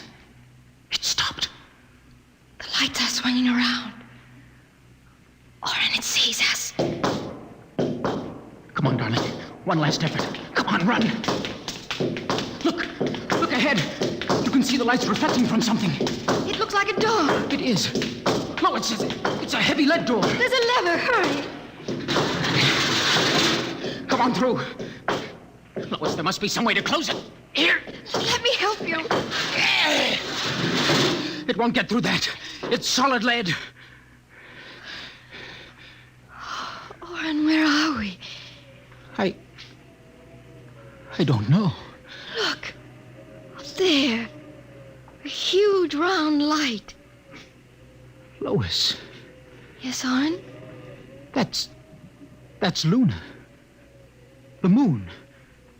We're on the surface. How red everything looks. How it glows. It's the radioactivity. Quiet. Peaceful. Deadly. Oh, darling. Sit here and rest a while. Put your arm around me. Oren, I'm afraid.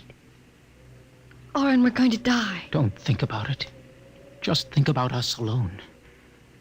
The first humans to stand on the surface of Earth in 2,000 years. Lois, that door must have been placed there by the last handful of survivors who went underground after the atomic wars.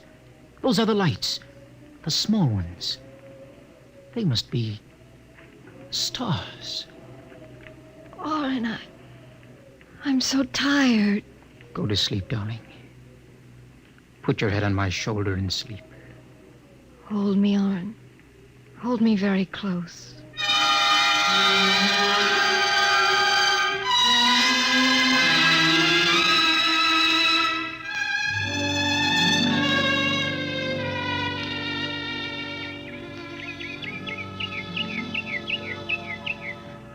Oren. Oren, wake up. What is it? Look, it's light. What? The whole universe is light. Oh, Oren, how beautiful. Look. By all the laws of nature, we should be dead. Lois, no life could survive this. By all the laws of nature. Oren. What is it? We're not dead. This is Earth and we're alive. We're not going to die. But the radiation. It's present. You can see its effects. Oren, did you ever hear of adaptation? What? There is a natural law of adaptation by which an organism will try to adjust itself to its environment by changing. It's called a geotropism. I don't see what that has to do with it. All these generations, we've been bombarded by radiation filtering down through the Earth. Each successive generation must have inherited some degree of immunity to the effects of radiation. Then you think that... Oren, it can't hurt us. Don't you see? We're immune.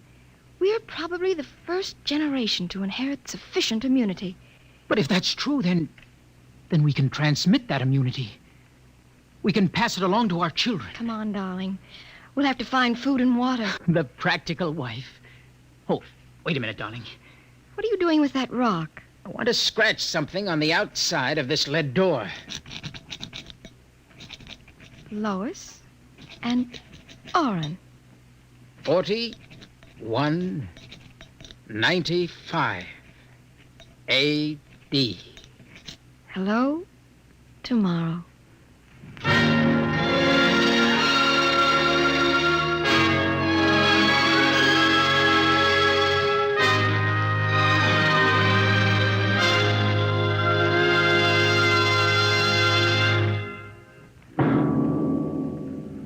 Tonight, Dimension X, the program of the future, has introduced a new star of the future, Miss Nancy Olson. Miss Olson appeared by courtesy of Paramount Pictures and may currently be seen in their production, Sunset Boulevard. Next week on Dimension X, the strange and sinister story of Dr. Grimshaw's Sanitarium. Tonight, Dimension X has transcribed Hello Tomorrow, written by George Lefferts. Appearing with Nancy Olson were Santos Ortega as Walter and Donald Buca as Oren. Your narrator was Norman Rose. Music by Albert Berman, engineer Bill Chambers. Dimension X is produced by Van Woodward and directed by Edward King. Enjoy Bob Hope and Baby Snooks when they return this fall on NBC.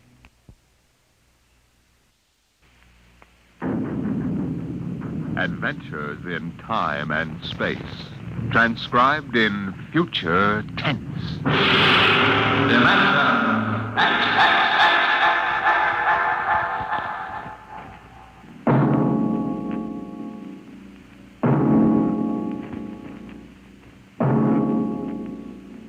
Can you predict the future?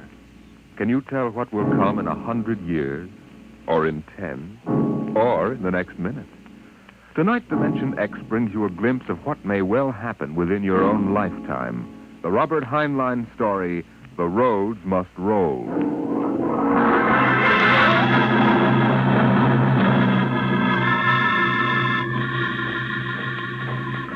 Here's a run, watch them run. Oh, our job is never done, for our roadways go rolling along.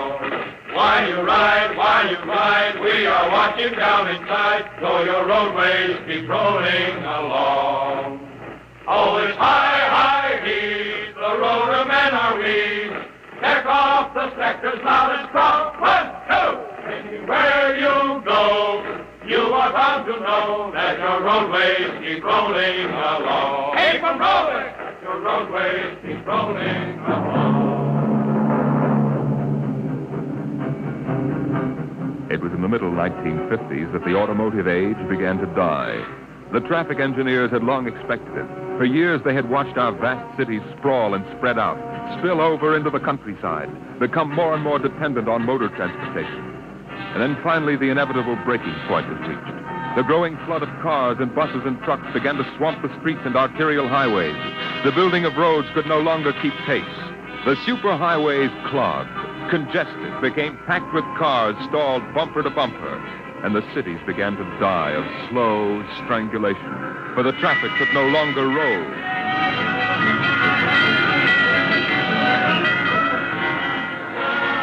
And then the engineers took over. They banned the automobiles, tore up the superhighways, and in their place they built the rolling roads. Mechanized roads that moved like huge conveyor belts, whirling along on their giant rotors at speeds ranging from 5 to 100 miles an hour, carrying the freight, the food, and the people from city to city and coast to coast. An engineering miracle had changed the face of a nation. The automobiles and railroads vanished. The rolling roads had taken over all transportation. And no one worried over the fact that if the roads should ever stop, our whole economic life would stop. For the machinery had never failed yet. The machinery that rolled the roads was perfect. But people forgot that machinery depends on men, the men who run it. Who makes the roads roll? That's right. The engineers.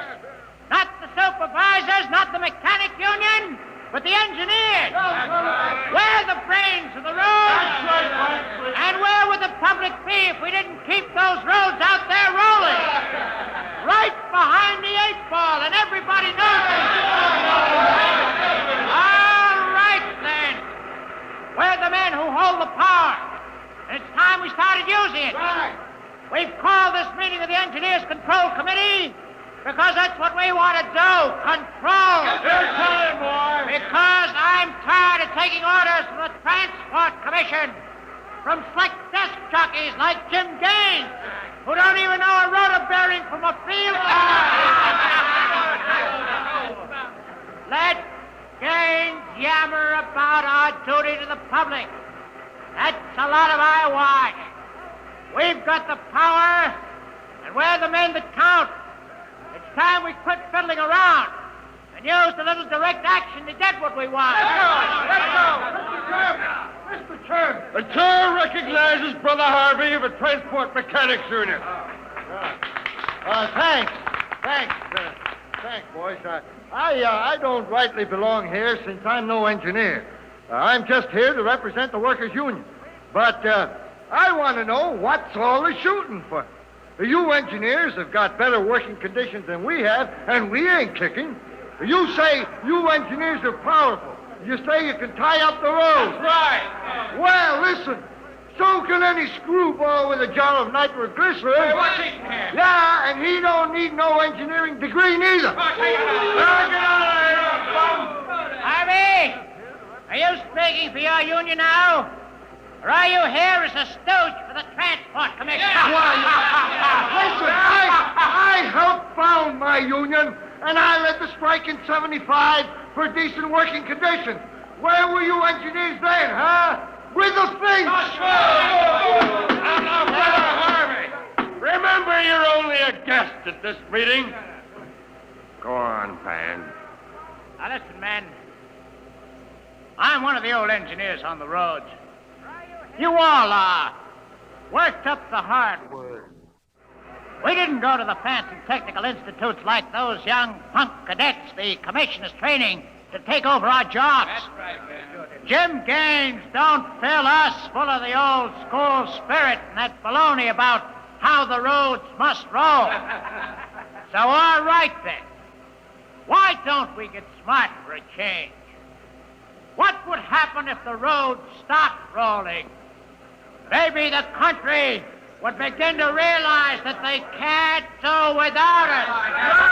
And maybe we'd begin to get the things we want. The roads must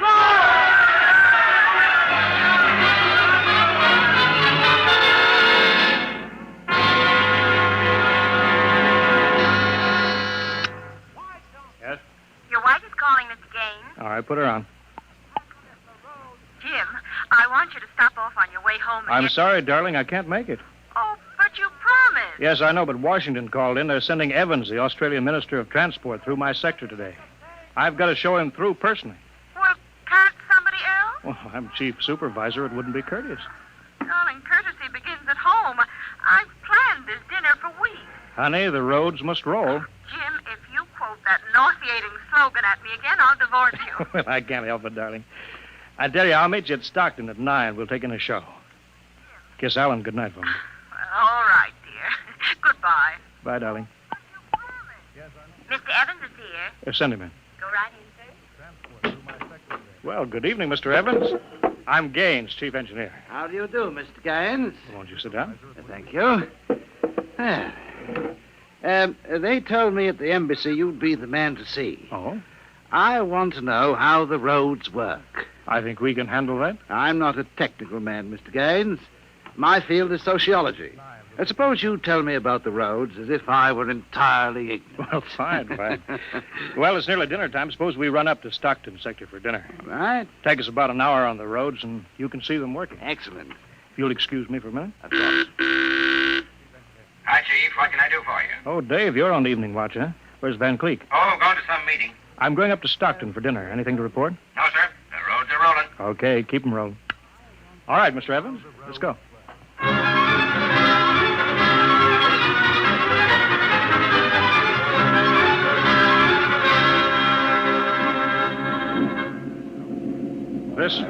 This here is the low-speed strip. You ever ridden a conveyor before? No. That's quite simple. Remember to face the motion of the strip as you get on. Oh, that's it. All right. We'll go right across here. Each adjoining strip is a few miles an hour faster than the one next to it. I see. Freight is carried on the 50-mile strip. Most passenger traffic is on the express strip. Oh, yeah. All right, now, watch your step.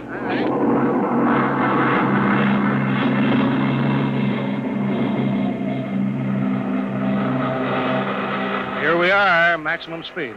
100 miles an hour. Amazing. This strip makes a round trip San Diego to Reno in 12 hours. Oh, here's a restaurant. Ready to eat? But is this a restaurant? There's a sign, Jake's Steakhouse, fastest meal on the road. Is it really a proper restaurant? Yeah, well, the best. Hooked right into the moving strip, of course. Shall we go in?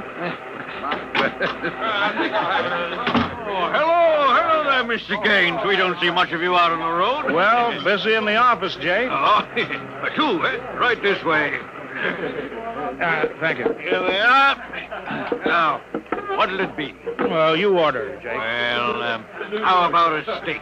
2 inches thick from a steer that died happy. Oh, that's fine. That's fine. Plug me in the intercom, will you, Jake? Sure, there's a talk box right next to you. Flank 2, Ryan. If you'll excuse me, Mr. Evans. Davidson on watch. This is the chief, Davidson. I'm at Jake's Steakhouse. You can reach me at 10L66. 10L66, right. There now. They can get a hold of me in an emergency now. Mr. Gaines, what kind of an emergency could there be? Well, 2 principally.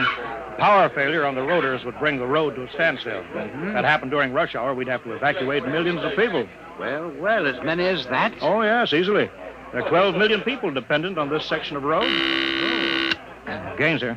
Hello, Chief. Davidson. I just got the hourly reports in. Proceed. Cadet engineer Gunther, while on watch, was found playing cards with C.J. Ross, technician on duty. Any damage? One rotor running hot, but still synchronized. It was jacked down and replaced. All right. Have the paymaster give Ross his time. Turn him over to civil authorities. Place Cadet Gunther under arrest. Bring him to Road Town Central. Yes, sir. All right. Keep him rolling. As I was saying, Evans, there are 2 possibilities of danger. Can you visualize what would happen if the strip under us would break? I hadn't thought of that. You don't realize you're traveling at 100 miles an hour. Well, it can't break, not now. The strip has a safety factor of over 12 to 1. This is good soup, Jake. Thank you, Mr. Gaines. But you know, Evans, a break did happen once in the early days. That was on the Philadelphia-Jersey City Road. Dear me, no. That's right. The strip wasn't much more than a conveyor belt then. You know, it buckled for miles, crushing passengers against the roof. Yeah. Forward section in front of the brake spilled them down under into the rotors and the rollers.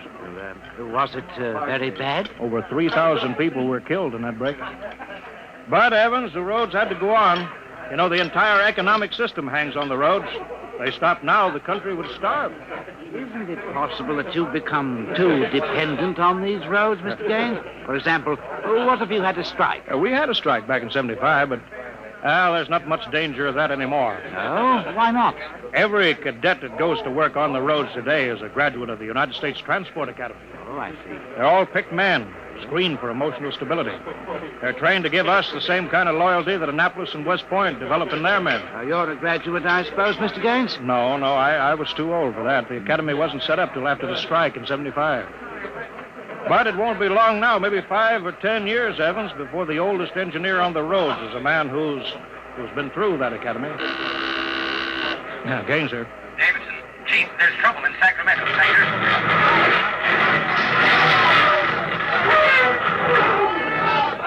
What is it? What's happening? Emergency stop. Hello, Davidson. The phones must be out. Come on. Jake! Hey, what is it? What's the matter? Have everybody stay in the restroom, Jake. What's that? Probably somebody stepped onto the next strip. Got cut to ribbons. There'll be plenty of casualties. Jake, where's your getaway hat? In the pantry. Well, how am I going to help those people? I've got the whole road to think of. Now, don't bother me. Give me a hand, Jake. This hatch is stuck here. All right, if you're coming with me, Mr. Evans, you've got to move fast. I haven't got any time to waste.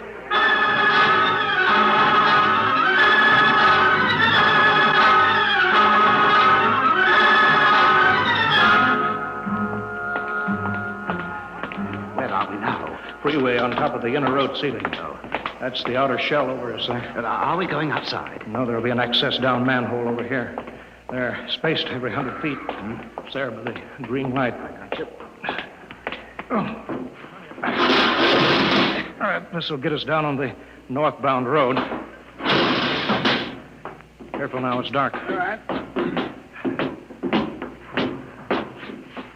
Stand away from that door, Evan.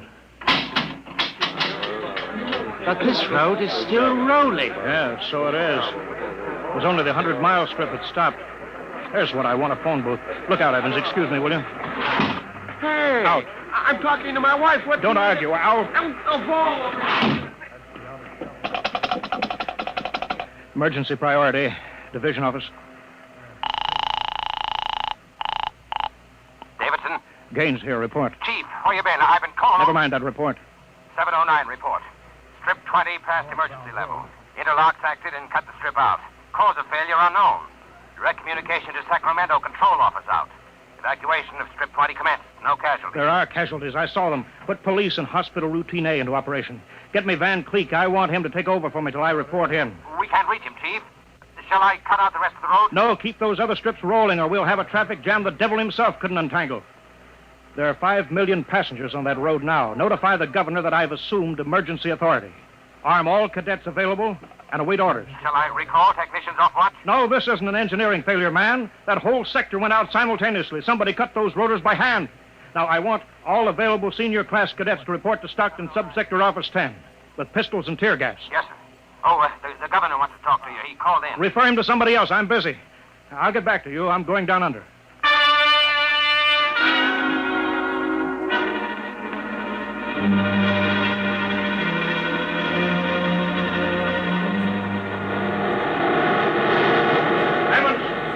Evans! Put on this helmet! Helmet! This helmet! You can't hear without an anti-noise filter. All right, come on. What are we looking for? A recon car. There should be one here. Are those the rotors? Yeah, the big ones are rotors. They drive the road. The little ones are rollers. They give continuous support. I see. Oh, there's a watch gang now, jacking down a rotor. Can they hear us? No, the noise filter works on a 4-foot radius. I'll flash them. He sees the light. Is that Wilson reporting, sir? I want your recon car, emergency. Yes, sir. Right over here, sir. Come on, Evans. All right, now, get in. Well, it's so small. Well, you fit. All right. All right, now, hang on. She accelerates like a rocket.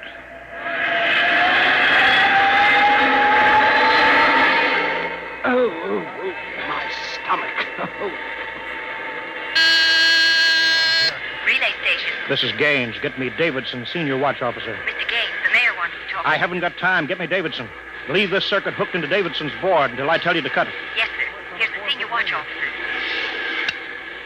Davidson? Gaines calling. Have you found out yet what's stopping the roads? No, sir. It's still a mystery to me. All right, I'm on my way in a recon car. Hold everything till I get there.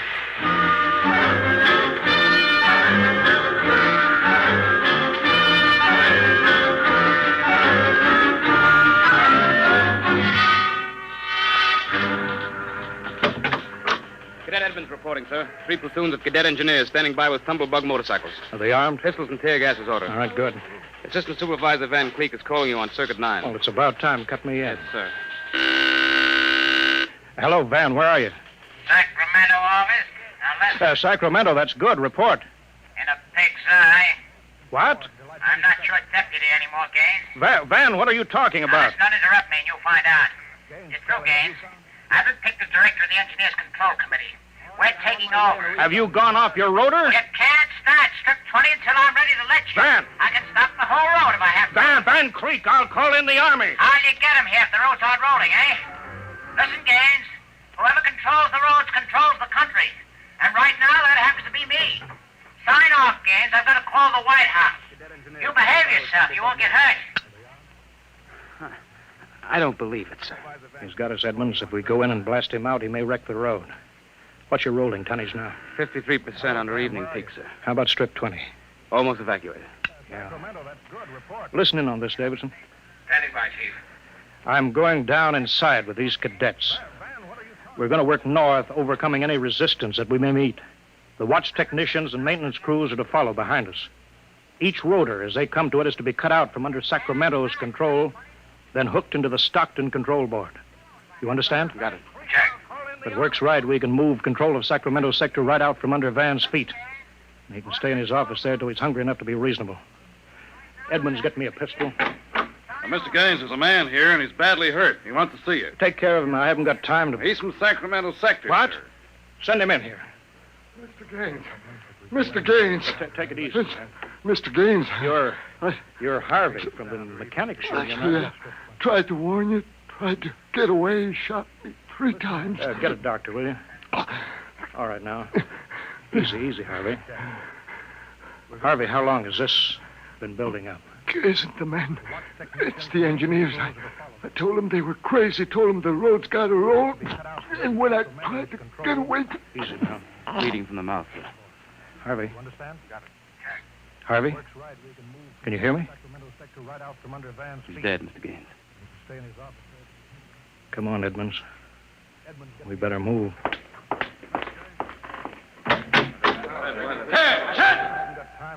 All right, you men. You saw Harvey brought in. How many of you want a chance to kill the louse that did it? All right, men. Anybody who hasn't got his mind on his job will be in the way. Now, here's the order. We move north, mounted on tumblebugs. We're going to try to regain control, rotor by rotor, before Sacramento sector knows what we're moving. Now, we've got to capture any watch personnel we run on before they can get word back, you understand? Men, surprise is vital. Use tear gas when possible. Shoot only when necessary. But get them before they can reach a phone jack. Any questions? No? Then move out.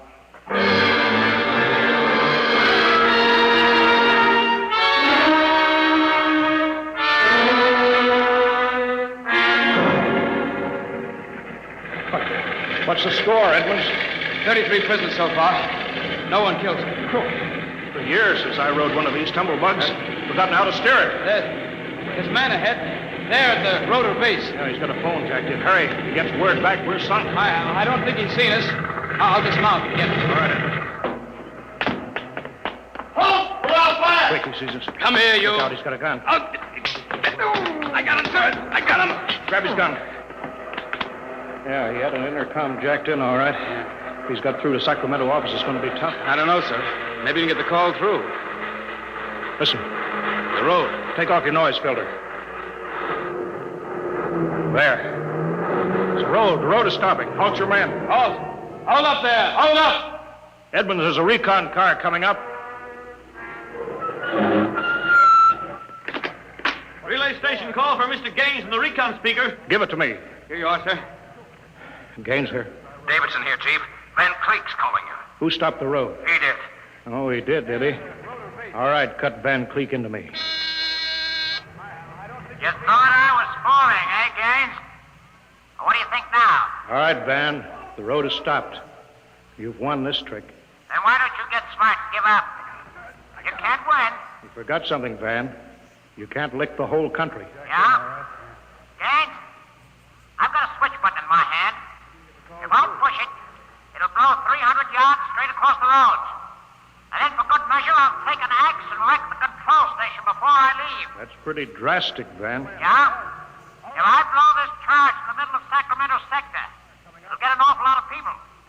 There are plenty of shopkeepers still on Strip 20.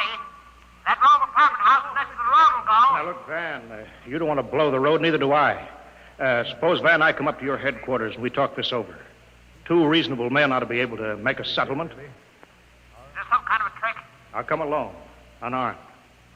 My men will stay here. All right. All right, Gaines. But one wrong move and I blow the road.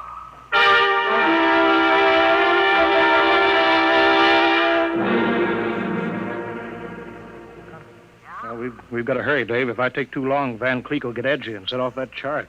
I can't understand it. The psych tests are rigid. We've never had a failure in the Hum-Wadsworth-Burton method. Then suddenly a whole sector goes sour. How could Van Cleek get a whole crew of psych-cleared men to revolt? It's easy, Dave. As my deputy, he was ex officio personnel officer for the whole road. He must have been faking psych records for years, transferring maladjusted men into his sector. I've got that personnel record, Mr. Gaines. Oh, thank you. This is Van's record here.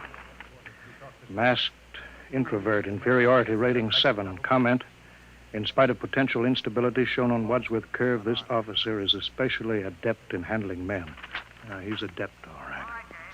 I haven't got time for any more, Dave. Chief, are you actually going up there to Van Cleek's office? I've got to. They'll be armed. They'll kill you. I've got to take that chance. Why don't you call in the Army? He won't dare blow the road then. Yes, he would. Look at that psych record there. He's putting up a big, brave front, but he's rotten inside. He wants to be taken seriously. He wants everybody to think he's the most dangerous man in this country. If I call the Army in, he'll try to prove it by blowing the road. But how can you stop him, Mr. Gaines? He'll have a gun. What'll you have? What'll I have? Only a prayer. And what I know about Mr. Van Cleek.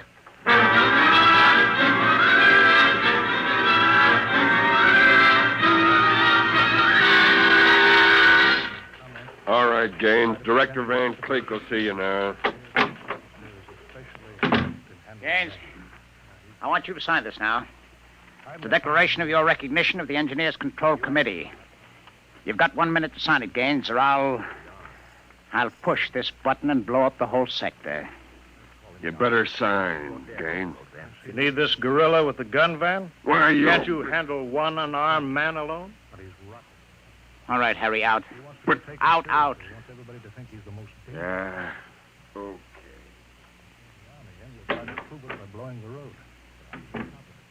All right.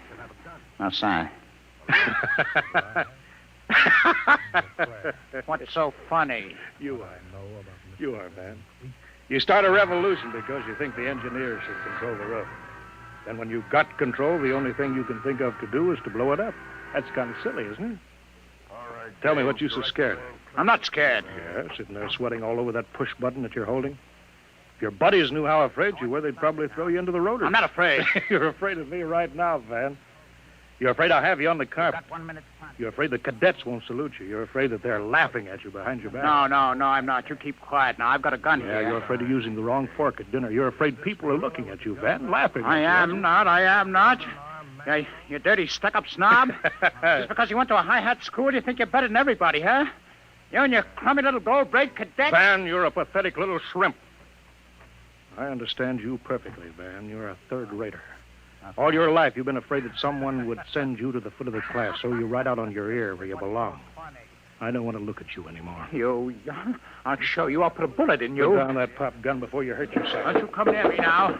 Don't you come near. I'll shoot now. Give me that, Van. No, let me go, will you? Give me that pistol. Yeah. I thought if I wounded your little ego, you'd forget to push that button and pull the trigger instead. I'm not afraid. I'm afraid you'll never make a good executive, Van. They have to know when to punch buttons. No, I'm not. Gaines here. Chief, are you all right? Yeah, I'm all right. Tack now, Davidson. Mop up. I'll hold the control room. I've got Van Cleek. I think his little revolution is just about over.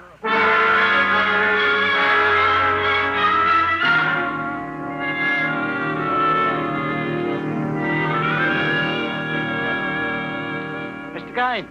Mr. Gaines. Oh, Mr. Evans, I forgot about you. I've been waiting at the sector office. Yes? Is everything under control? Yes, all's rolling. Those are the watch engineers going under to check Sacramento sector inch by inch now. Remarkable organization. Remarkable. Thank you. Hourly's in, Chief. San Diego Circle rolling. Bakersfield, Fresno, Stockton. Stockton, oh. Oh, no. What's the matter, Chief? Trouble, Mr. Gaines? There sure is. I promised to meet my wife at Stockton for a show. She's been waiting there since 9 o'clock last night. Oh, dear me. Dave, see if you can get her for me. Try the sector office. All right, Chief. And Dave, see if you can calm her down. Oh, sure, Chief, sure. I'll tell her the roads must roll. No, don't tell her that. I don't think she'd appreciate that. She's heard it too often. Well, I better get going. Bye, Dave. Keep 'em rolling. Keep the rolling, and the roadways go rolling along.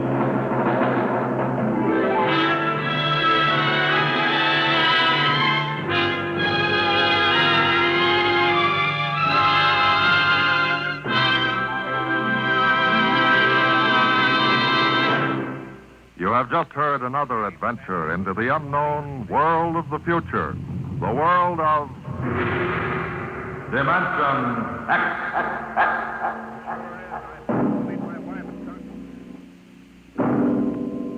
Next week, the strange story of the test pilot who became the first man ever to invade outer space, and of what he found when he got there.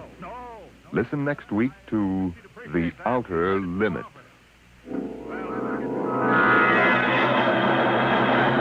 Tonight's adventures in Dimension X, The Roads Must Roll, was written by Robert Heinlein and adapted for radio by Ernest Kenoy. Featured in the cast were Wendell Holmes as Gaines and Ralph Bell as Van Cleek. Your host was Norman Rose. Music by Albert Berman, engineer Bill Chambers. Dimension X is produced by Van Woodward and directed by Edward King.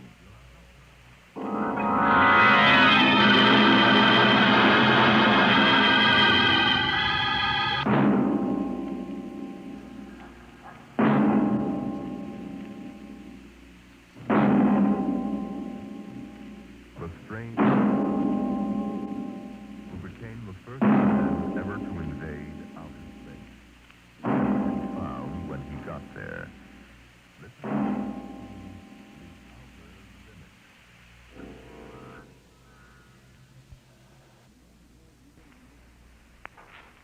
Adventures in time and space, told in future tense.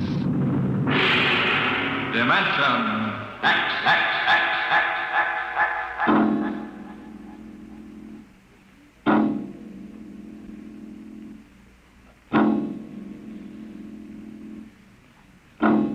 Time is an interesting phenomenon. A ticking clock, the running sands of an hourglass. All these have captured the imagination of men. But time is more. It exists now, and then, and in the future. Suppose we are in the year 1950. Coexistent in time may be worlds we have never seen, the worlds of the past and of the future.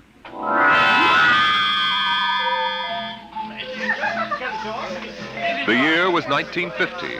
It was a spring night in Mexico, fiesta time. The fireworks shot up into the clear, dark sky, and a papier-mâché bull ran about the plaza chasing boys and laughing men. Mr. and Mrs. William Travis stood on the edge of the yelling crowd, smiling.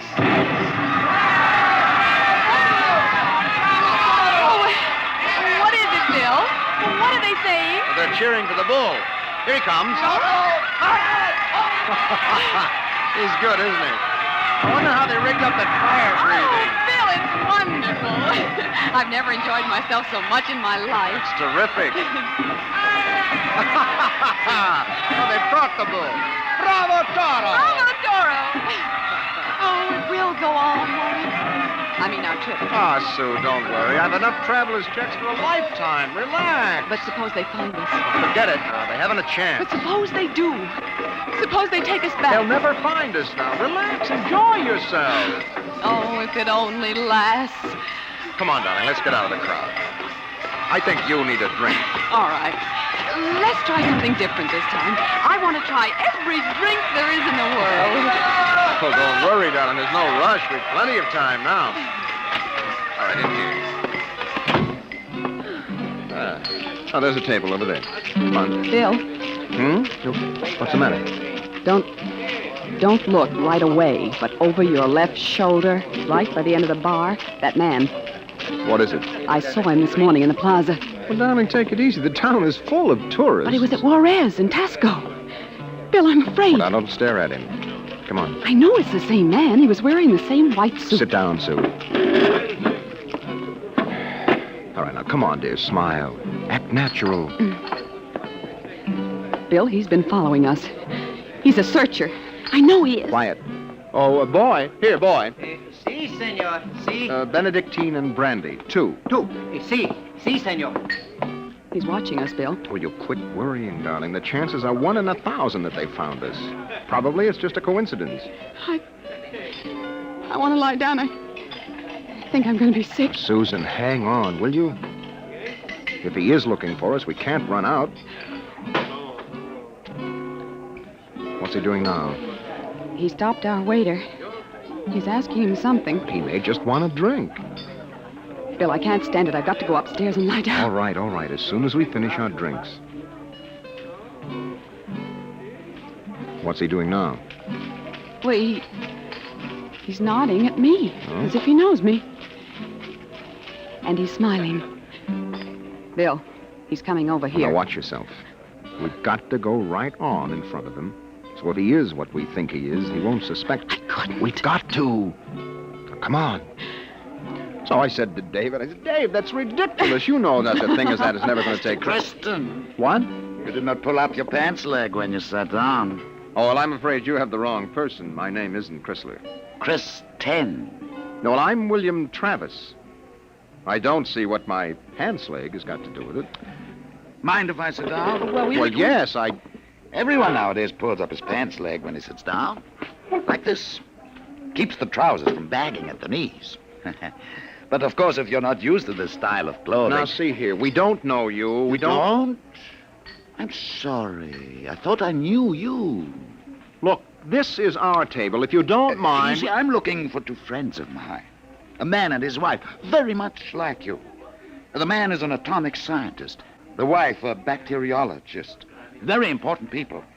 They work on government business. Just what are you talking about? When I find my friends, going to take them home with me. Look here, Mr. Sims. That will do for now. All right, Sims. I understand that you thought you knew us. But you can see you're mistaken. Now, if you'll excuse us, my wife and I were just going up to our room. We have to make an early start in the morning. Going for a trip? Up Acapulco, perhaps?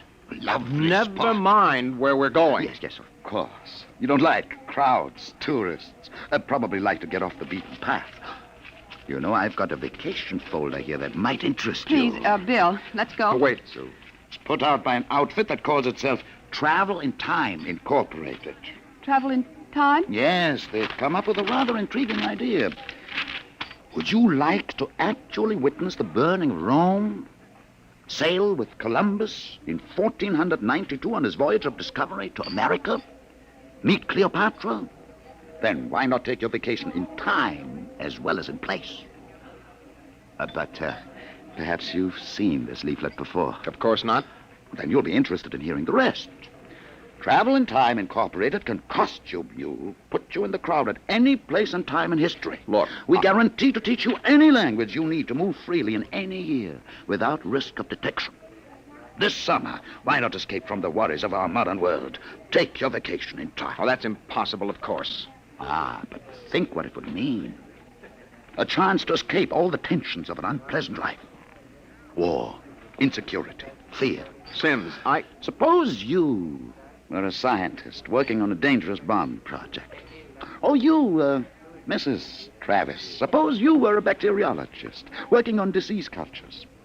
And you had a chance to escape all that. To take a vacation 200 years in the past. Would be wonderful, wouldn't it? Escape to a more peaceful world? A trip back to, 1950? 1950? But you said a vacation in the past. So I did. But you see, 1950 is the past if you come from the year 2155. 2155? Mm-hmm. Terrible times. Most unpleasant. A war raging, an atomic bacteriological war. Terrible times. With none of the little comforts we enjoy today, like this fine Havana cigar. Bill, I want to go upstairs. I want to lie down. If you were living then, think of how wonderful it would be to take a vacation in time. Back to now. Oh, you're crazy. I don't know what you're talking about. Suppose a young couple like yourselves took a trip to 1950 and didn't want to come back. You know what would happen? The government sends a searcher back to look for them. This is all fantastic nonsense. The searcher finds them and brings them back. Well, do you think I'll find my two friends, Mr. Travis? Bill, please take me upstairs. I don't feel well. Oh, is the lady feeling a bit sick? How unfortunate. Here are the drinks, senor. Well, shall we drink a toast to 2155? To the future.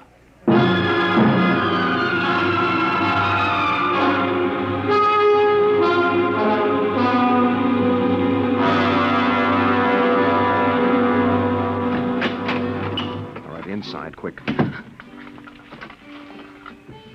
Bill, what are you doing? Shoving a chair into the doorknob. He knows. He has been following us. Bill, he's a searcher. You keep quiet, Sue. I want to think. Bill, take us back. That isn't over yet. Oh, I've got a headache. I'll get you an aspirin. What will they do to us? I don't know what they'll do to us. Something slipped. Something must have slipped. But we were so careful. Well, the searchers are trained to watch for detail. Things like not pulling up my trousers. That started him thinking. There's a man who isn't used to ancient clothes. Could kill myself for giving it away. No. It was my walk. These high heels. Careful now, Ken. Here. Thank you. Bill, I won't go back. I won't go on filling tubes with typhoid and bubonic plague. Now, take it easy, Sue. There must be some way. We don't have to go back to 2155, do we? The nerve of that Sim sitting there looking us up and down like animals smoking those stinking cigars. That's how I first noticed him at Tasco. He had 4 bottles of liqueurs and a pile of chocolate. Yes, well, he still hasn't gotten over that first greedy hunger. We've got to look out for that, Sue. It's the sure sign of somebody from the future, trying to make up for a lifetime of shortages by stuffing themselves sick. Remember our first night? Bill, I can't stand it. We've got to get out of here. What are you doing? Packing. Getting the suitcases out. That's no use, Sue. What do you mean? We can get to Acapulco by morning. Don't you think he's watching us? We could get away. No, we've got to sit tight. We've got to wait right here for a break. I don't know what, but something has got to break. Darling, I'm afraid. No. Maybe he isn't sure of us yet. Maybe we can still figure out some way to escape. Come on now. We better try to get some sleep.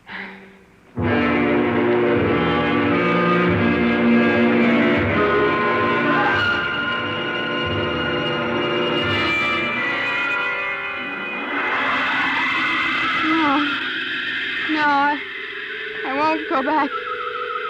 Security police. The bomb.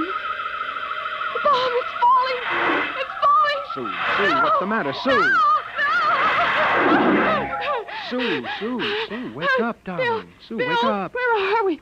Bill. All right. Now, calm down, honey. You were dreaming. Now, it's all right. Bill, where are we? No, we're still in 1950. It's all right. You must have had a nightmare. It was awful, Bill. Bill, there was an explosion, a terrible explosion, and my hand burned and wrinkled, and the buildings broke. Oh, Bill. Bill, we won't go back there, will we? Ever? No. Go to sleep, honey. It's all right.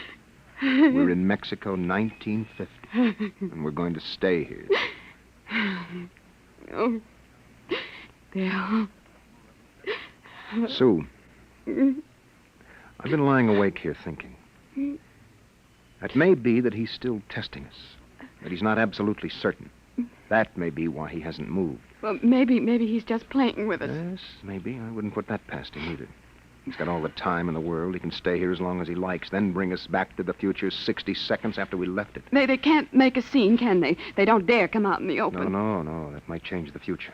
They're afraid of that. Oh, Bill, if we could only tell somebody. Ask for help. Now, Sue, you know we can't. That's why we had to submit to the psychological block treatment before they okayed our vacation. We couldn't tell if we tried. The block is too strong. Oh, maybe we can break it, Bill. And what if we did? Who'd believe a crazy story like ours? Who would believe that we come from 2155? No, Sue, that would do no good. But this is important. They have to get us alone to put us in the time machine to send us back. Well, then that's it. We'll never be alone. Listen, it's still fiesta time. It'll be easy to stay in the crowd.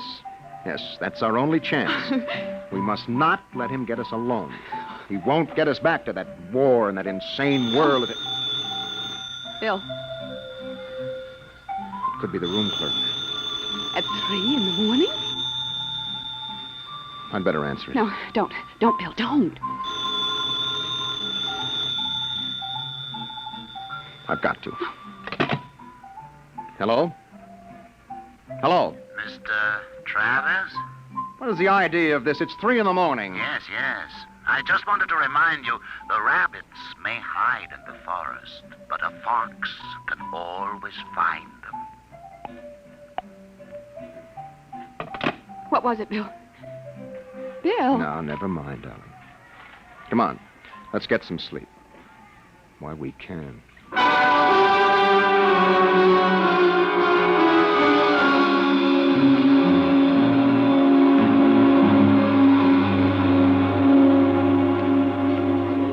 Buenos dias, senor. Good morning, Senor Gomez. I trust you are spending pleasant days in my hotel. Fiesta time is the best. Oh, it's been lovely. Your special table is all ready for breakfast. Oh, fine. Where blazes is the hotel? Hey, you, Buster, where's the hotel in this godforsaken take all the What is all that racket? Great excitement, very great. Why, what is it? They come with 4 trucks and innumerable automobiles. A motion picture company from Hollywood. Oh, what are they doing down here? They make pictures of our fiesta for the backgrounds. Oh, yes. We have a very beautiful town. Beautiful. Yes, very beautiful. That fat man, the one with the most colorful shirt, he is the chief, the director. Oh, yes. The manager, where's the manager of this adobe flea bag? Coming, senor, coming. You will excuse me. Oh, I hope the table is satisfactory. Coming, senor, coming. Sue, this is a break.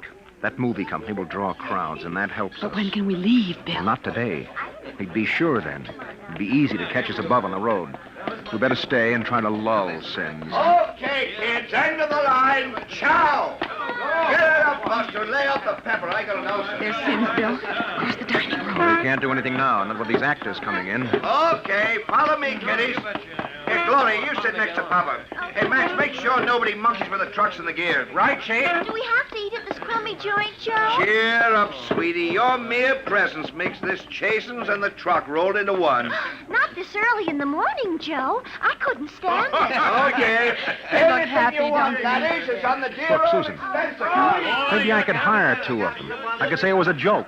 Oh, why? We could dress them in our clothes, have them drive off in our car sometime when Sims couldn't see their faces. Where would that get us? Well, with him off on their trail, we might make it to Mexico City. It'd take years to find us there.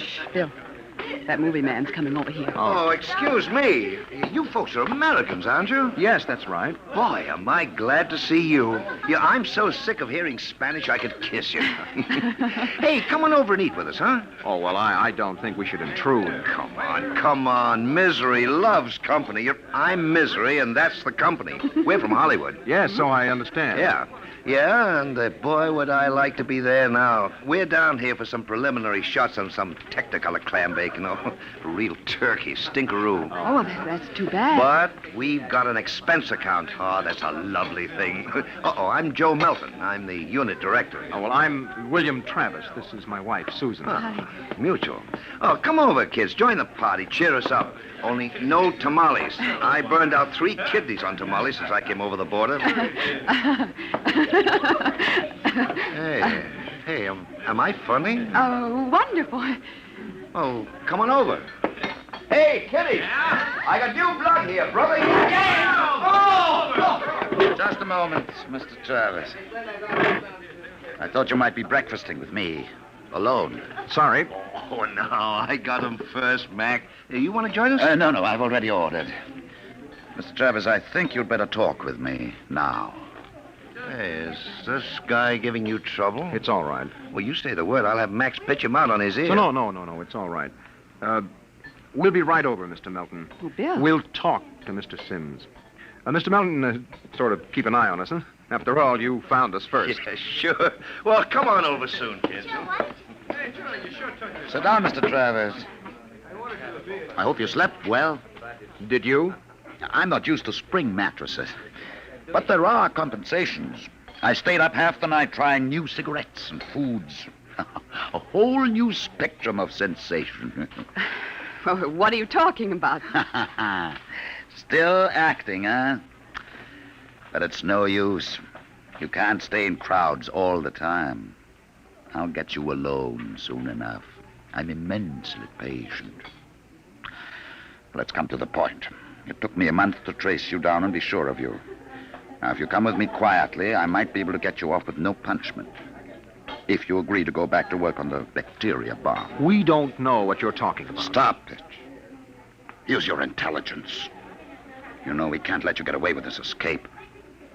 Other people in the year 2155 might get the same idea and do the same. We need people. To fight your wars. Bill. It's all right, Susan. We can talk on his terms now. He's got us. We can't escape. At last. Really, you've both been incredibly romantic. Running away from your responsibilities. Running away from horror. Nonsense. Only a war. Only? With half the world dead, the other half dying? Yes. But we can't have you escaping here while we drop off a cliff. Dying people love to know that others died with them. Hey, kids, break it up. We're waiting on you. The longer you keep me waiting, the harder it will go on you. What do you mean? We need you on that bomb project. Return now and no torture. Torture? Yes. You see, later we'll force you to work. And after you finish the bomb, we'll try a number of complicated new devices on you. Bill. As you say, you can't escape. We have all the time in the world. Here in 1950. Sims, I'll make a deal with you. I'll come back now if my wife stays here alive, safe, away from that war. No, Bill, Keep quiet, Sue. Well, Sims, you need me for that bomb. You can duplicate her work. It exceeds my authority. But all right. Meet me in the plaza in 10 minutes. I'll pick you up in the car. Good. We'll drive out into the country to some deserted spot, and I'll have the time travel machine pick us up. Bill, I won't let you. Don't argue, Sue. It's settled. Good.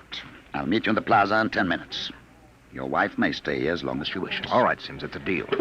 Don't try anything now, Travis. I know when I'm licked. We just want a few minutes to say goodbye. I'll be seeing you then. Bill, I won't let you do it.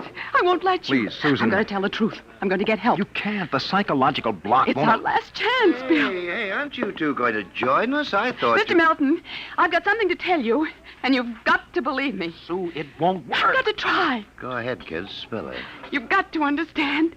You see, we really... Bill. Bill, my head. I can't think. My you head. need a my bromo, head. honey. It can't work, Sue. Now, the block is too strong. Come on, we'd better get the car. Hey, someone's crying now. Breakfast, no time for people to cry. Now, what in the world could a good-looking kid like you find to cry about?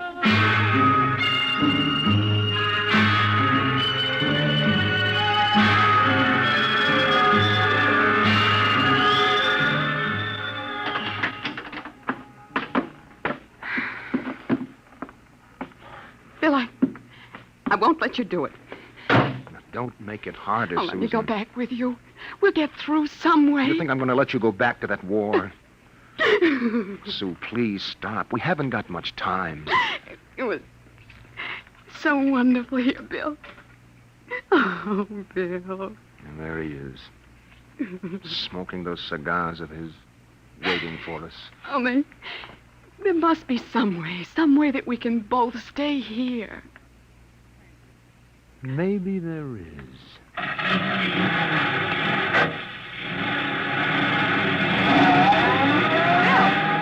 Bill, what are you going to do? Hang on, Sue, and duck when I tell you. No, Bill, you're heading right for him. Not going to get either of us now. Oh. Down, Sue, down.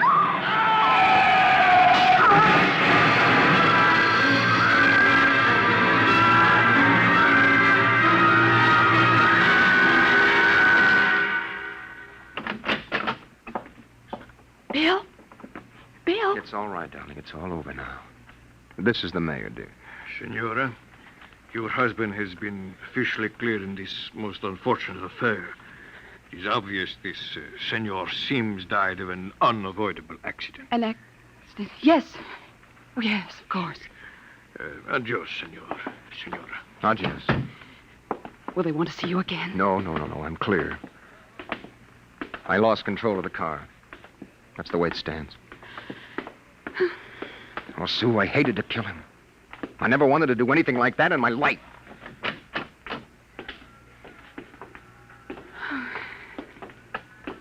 Where will we go now? Mexico City? Well, the car's in the repair shop. It won't be ready till 4, then we'll get out of here. Hey there, Travis. Wait up. It's the movie man, Bill. Oh. He was very good to me when they had you in there. Oh? Hey, I heard what happened. They sprung you, huh? Great, Yes. great. It was an accident. Well, it's lucky you didn't get hurt yourselves. Everything okay now? Yes, I think so. That's fine, but you both look a little rocky. Say, you want to get your mind off your troubles? We're through for the day. Cloud's fouled up our shooting schedule, so we're going to put a header on it up at the hotel. Well, I don't think we'd better. You've got to wait till your car's fixed, don't you? Oh, come on, up. It'll do you good to relax. It'll get your mind off what's happened. Gloria's cracking the ice now. Well, maybe we will join you. I've got to go check up on the car, and then... Oh, don't miss the party, kiddies. I'll see you upstairs. Bill, I don't think we... Oh, come on, honey. We've got the break now. Sims is dead. Before they can put another searcher on our trail, we'll have time to make a clean getaway. Bill, I'm so tired. I know, and what you need is a little excitement. We rate a celebration, honey. Well, I guess it would be nice to unwind. Sure. We'll go up to Melton's room, have a couple of drinks and a few laughs. Honey, it's all over. We can relax.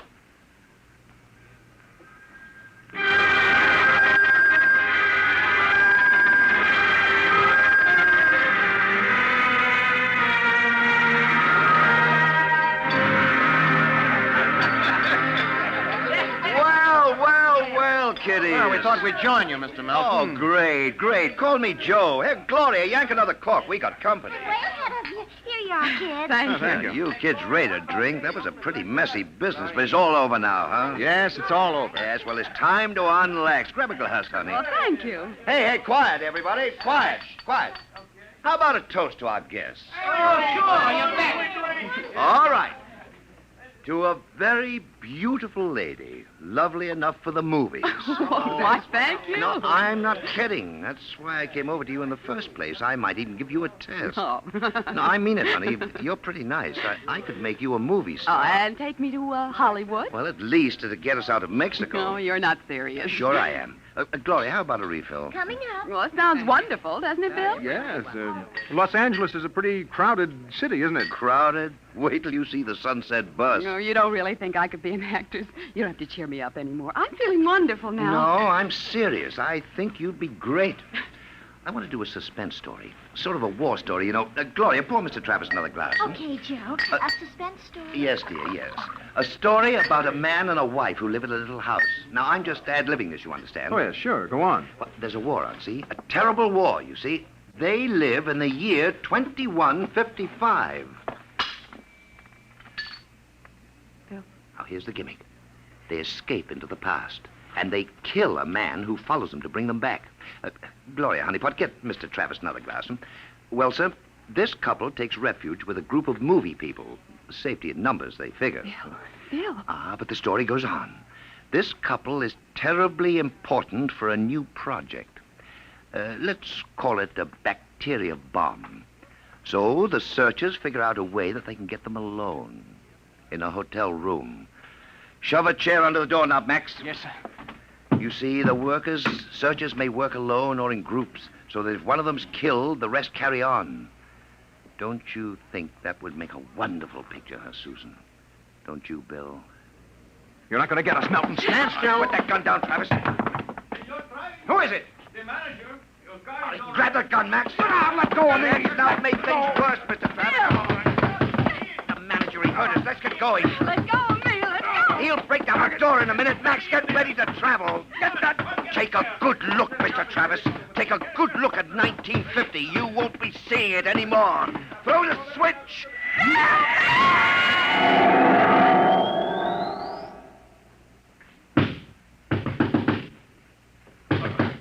right, Juan. Break down the door. Where are they? I was at the door. I heard them inside. They're gone. The windows.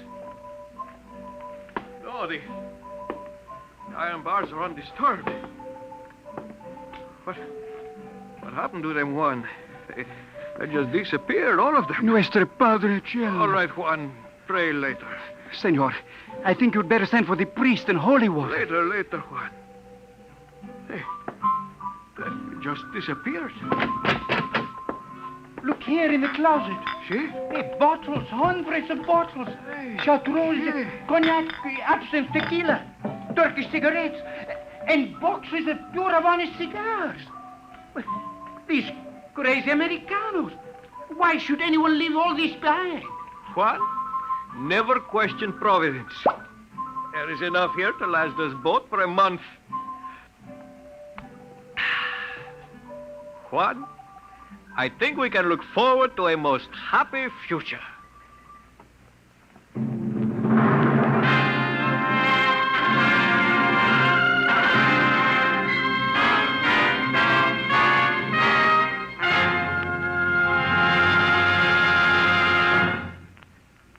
You have just heard another adventure into the unknown world of the future, the world of Dimension X.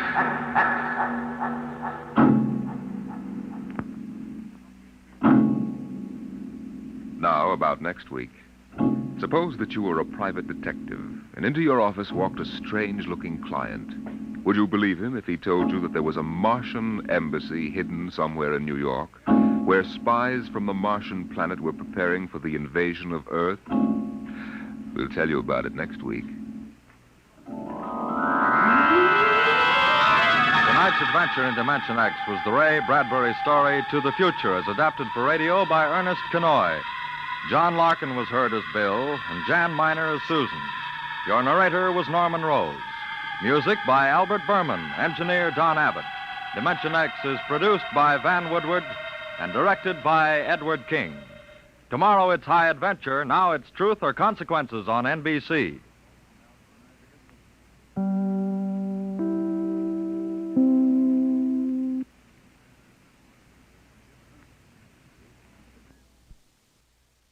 By transcription. It's National Wheaties Week.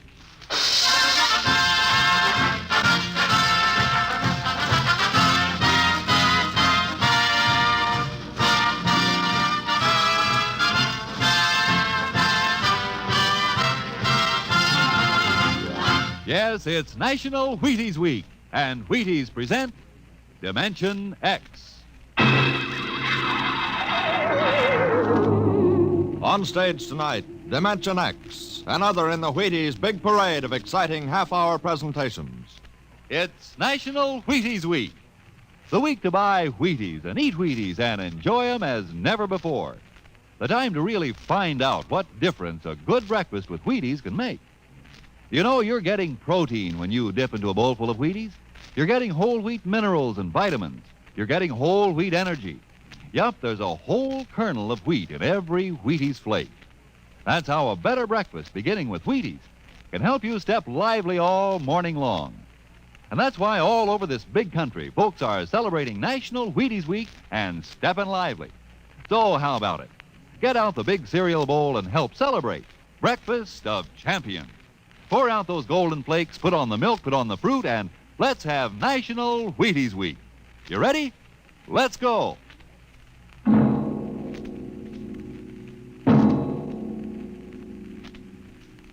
Tonight, Dimension X presents The Martian Chronicles, a dramatization of the new novel by one of our most brilliant young science fiction writers, Ray Bradbury.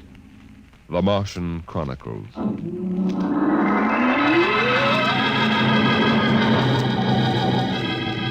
January in the year 1999. 1 minute it was Ohio winter with doors closed, the panes blind with frost, icicles fringing every roof, children skiing on snowy slopes. And then a long wave of warmth crossed the small town, a flooding sea of hot air. Bye, Mom. I'm going. William McClellan, you come back here. You know you can't go out in winter without a coat. You want to catch your death of cold? But it isn't cold. It's warm outside. It's rocket summer. Rocket summer? You know, like Indian summer.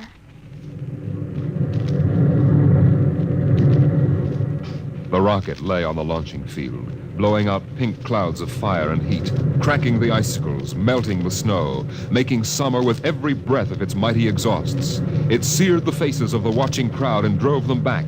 And then they saw the red fire and heard the big sound as the silver rocket shot up toward Mars and left them behind on an ordinary Monday morning on the ordinary planet Earth.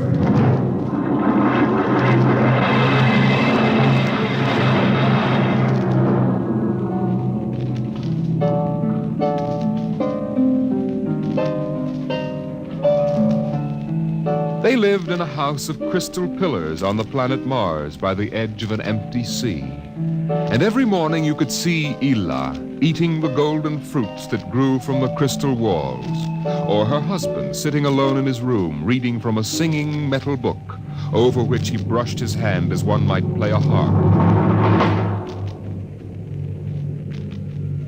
Ela and her husband were not old.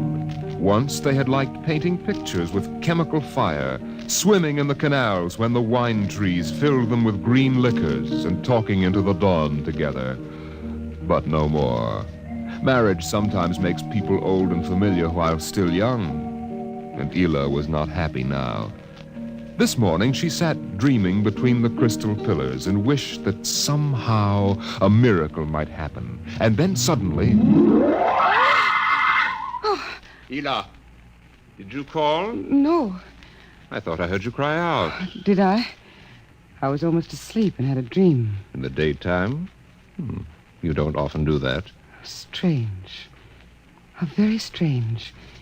I dreamed about a man. A tall man. 6 feet tall. Oh, how absurd. He'd be a giant, a misshapen giant. I know. And yet somehow he looked quite handsome. He was dressed in a strange uniform. And he came down out of the sky in a long silver craft. Out of the sky? What nonsense. He spoke pleasantly to me in another language. But somehow I understood him with my mind. Telepathy, I suppose. Oh, really, Ela? And he said, I've come from the 3rd planet in my ship. My name is Nathaniel York. A stupid name. Who ever heard of a name like that? Perhaps they have names like that on Earth. That's ridiculous, Ela. Everyone knows the 3rd planet is incapable of supporting life. There's too much oxygen in their atmosphere. I suppose. But haven't you ever wondered if... Well, wouldn't it be fascinating if there were people there and they traveled through space in some sort of ship? Really, Ela? You know I hate this emotional wailing. Now, let's get on with our work.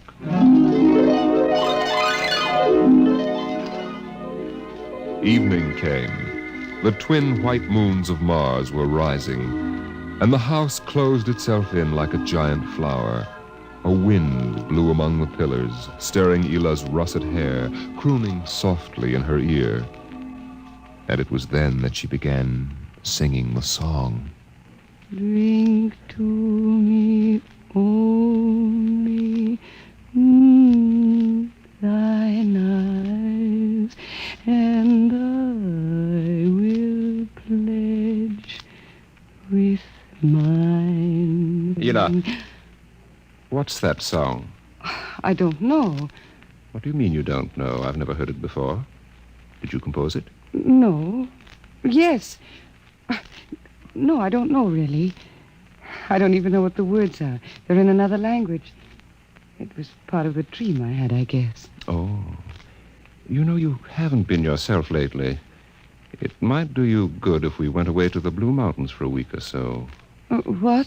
Did you hear what I said? I'm sorry. I was watching the sky. You're certainly interested in the sky tonight. It's very beautiful. Well, what about my suggestion? Shall we leave for the Blue Mountains in the morning? You mean go away now? Oh, no. No? Why not? Why don't you want to go? I don't know. I just don't want to, that's all. Leave the kids in the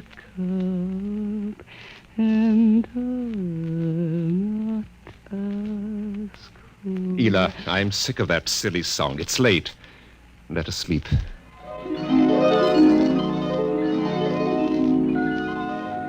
From the crystal walls poured a soft carpeting of mist to support Ela where she lay down to sleep. But through the night she tossed restlessly until just at dawn the dream recurred. Ela, wake up. What? Oh, what is it? You've been dreaming again. You talked in your sleep. Did I? Yes. What were you dreaming? Oh, the ship. It came from the sky again. And the tall man stepped out and talked with me, telling me little jokes and laughing. What else happened? And then this Captain York... Oh, I can't. It's all so silly. Tell me! He said I was beautiful. And then he kissed me. I thought so. What else? Why, Eel, you're so bad-tempered. It's only a dream. Is it? You know I can read your mind. You can't keep secrets from me. Well, all that happened was this Captain York told me... Well, he told me he'd take me away in his ship into the sky. Take me back to his planet with him. It's quite ridiculous, really. Ridiculous, is it? You should have heard yourself. Fawning on him, talking to him, singing with him all night. In your dream, he landed in Green Valley, didn't he? Please. And he told you he was coming today. Yes. But what's come over you? It was only a dream. You can't be jealous of that. No, I suppose not. Forgive me. I'm being childish. Eel, you're sick. You've been working too hard. No, I'm all right. But perhaps you're right. Maybe I could use a little relaxation. Yes. I think I'll take the morning off and go hunting. Hunting? Yes, in Green Valley.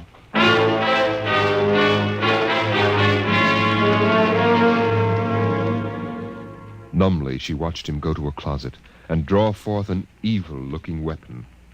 And then her husband was gone, walking toward Green Valley. And Ela waited, watching the sky for an unknown thing, trembling with a nameless fear. And then it happened.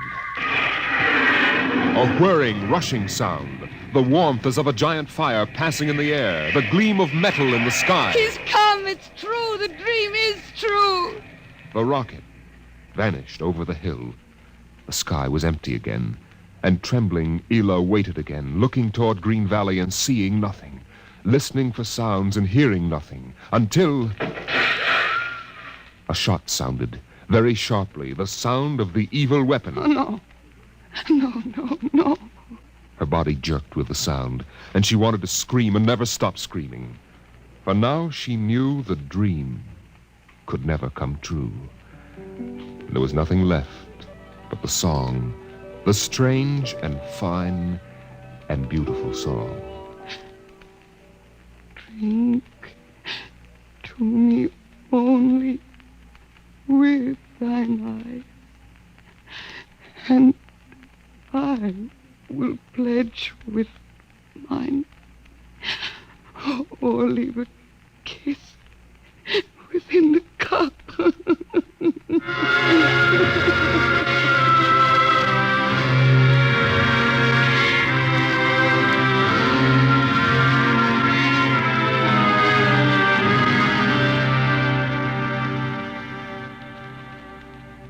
But still the rockets came.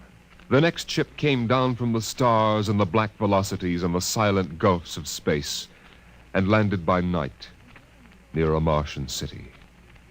The men made their way to the outer rim of the dreaming city, and then Jeff Spender went in to reconnoiter while the others watched and waited for something to stir in the haunted city, some gray form to rise, some voice to break the unearthly stillness. Where were the people? Where were the Martians? Nothing stirred to disturb the silence until... Halt! Who goes there? Don't shoot! Hold it, Parker. Let Spender and his party. They're coming back. Captain Wilder! Over here! Well, Captain, we've searched the city. People were living here last week. People? Martians. Where are they now? Dead. Dead. What did they die of? You won't believe it, Captain. Chicken pox. Good Lord, no. Yes. No resistance to an Earth disease, I guess. So the other rocket did get through to Mars. It looks like it, Captain. God only knows what the Martians did to them. But at least we know what they did to the Martians. You mean they're all dead? Yes. This planet is through. Hey, you hear that, guys? We're safe. Break out a bottle, Cookie. Let's have a drink to celebrate. Stop it, Parkhill. Put down that bottle. What's eating you, Spender? The planet's ours now. We got to christen it, don't we? I christen thee the city of... I christen... Hey, Park Hill City. Park Hill, I warned you. All right, Spender, that's enough. That'll cost you a $50 fine. Porky McClure, take care of Parkhill. Spender, you come with me.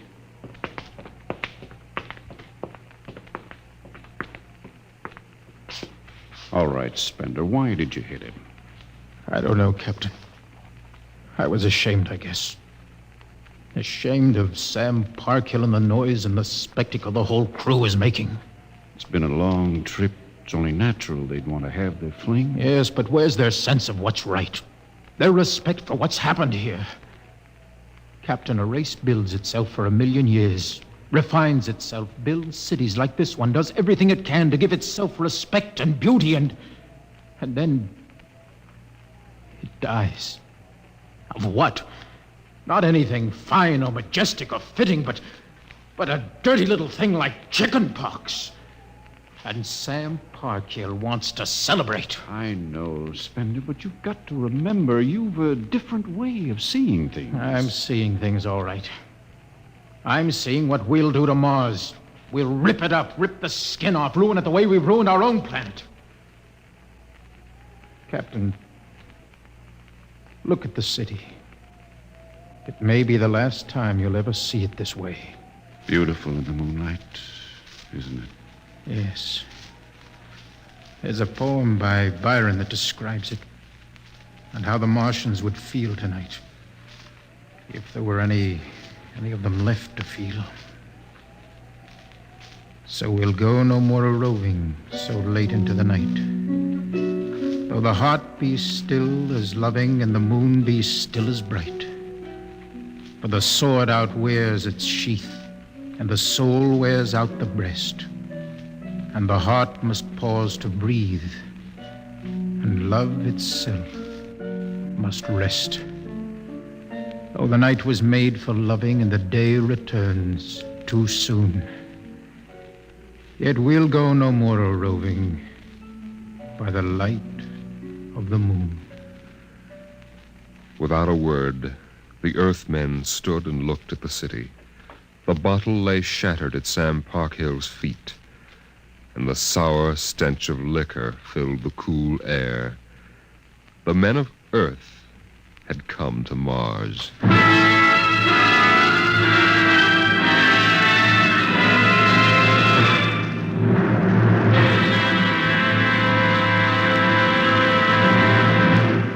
Dimension X will continue in just a moment. It's National Wheaties Week. Yes, the week when everybody tries Wheaties, even an orchestra leader. And here he comes from behind the scenes in radio to help celebrate National Wheaties Week, Mr. Von Dexter. Thank you, Frank. Hello, folks. I understand this is National Wheaties Week. I can't get a kick out of that. The only breakfast food in the world with a week of its own. And I'm here for just one thing, to ask you to try Wheaties during National Wheaties Week. There are a lot of us whose voices you've never heard on the Wheaties big parade of radio programs, you know. Backstage people. Like musicians. Right, Frank, like musicians. We'd get great pleasure from knowing you like these programs well enough to buy a box of Wheaties tomorrow. Wheaties are good. They're nice to eat. I like them. I think you will. Try them once during National Wheaties Week. Will you do that? Vaughn, I think the folks will. Good. Thank you. Good night.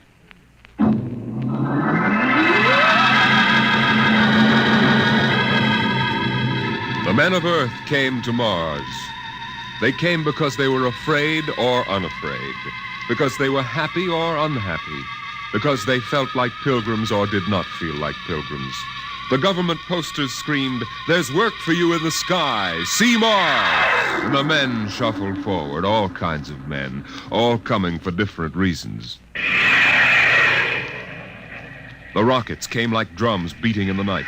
They came like locusts, swarming and settling in blooms of rosy smoke. Mars was a distant shore, and the settlers spread upon it in waves. First the pioneers and builders, then the people of civilization. Some came because they were afraid of a coming war on Earth. Some came because they were afraid of nothing. Some came to escape from the smell of the subways and the cabbage tenements. And some came from houses like the one in Ohio. It was a good house, the house in Ohio, and for 6 years the family had lived there contentedly, enjoying music and poetry and the rich, warm things of life. For the house had been built to be lived in the year 2020. It contained all the latest automatic devices, from talking book recorders to singing clocks. 7 o'clock, time to rise. Open your eyes. Tick-tock, 7 o'clock, time to rise. Open your eyes. As the family rose and dressed, the beds whirred electronically and made themselves. In the kitchen, the stove sighed and ejected from its warm interior 8 eggs, sunny side up, 12 bacon slices, 2 coffees, and 2 glasses of milk. 7-9, breakfast time. Come and dine. 7-9. Beside the breakfast table, the facsimile machine clacked and deposited the morning paper on the table. The headlines today spoke ominously of the danger of a coming war, and the man frowned as he read the news. Today is August 4th, 2026. Insurance, gas, and atom heat bills are due. And today, remember, the family has planned a picnic. Gee, Dad, are we really going? Sure, Timmy, why not? It's raining out. It's not raining where we're going, son. Now run upstairs, pack your fishing tackle. We're going on our picnic, all right. Okay, Dad. Bill, are you sure we ought to go? Yes. Have you seen the headlines this morning? Looks bad, doesn't it? Mm-hmm. The rocket's ready. All we have to do is pack and take off. I know, but... Well, flying to Mars, it seems so crazy. Well, all right, then we'll go. Should we tell the children why we're going? No, not yet. Let them enjoy the picnic. The house went on with its appointed tasks. 9:15, time to clean. 9:15, time to clean. Out of the molding darted hundreds of tiny mechanical mice, all rubber and metal. They sucked up the dust and dirt in the house and popped back into their burrows. In the walls, relays clicked, memory tapes glided under electric eyes, recorded voices moved under steel needles. 12 o'clock, 2 o'clock, 4 o'clock, 6 o'clock, tick-tock, 8 o'clock. Evening came. In the living room, the hearth fire bloomed out of nothing, and the phonograph spoke from beside the fireplace. Mrs. McClellan, what poem would you like to hear this evening? Mr. McClellan? Since you express no preference, I shall select at random from among your favorites. Sarah Teasdale, There Will Come Soft Rains.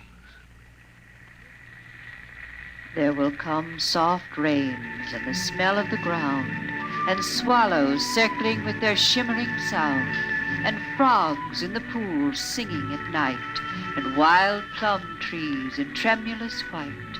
Robins will wear their feathery fire, whistling their whims on a low fence wire, and not one will know of war, not one will care at last when it is done. Not one would mind, neither bird nor tree, if mankind perished utterly, and spring herself, when she woke at dawn, would scarcely know that we were gone. The phonograph finished the poem, but there was no one there to hear, for the family had gone to Mars.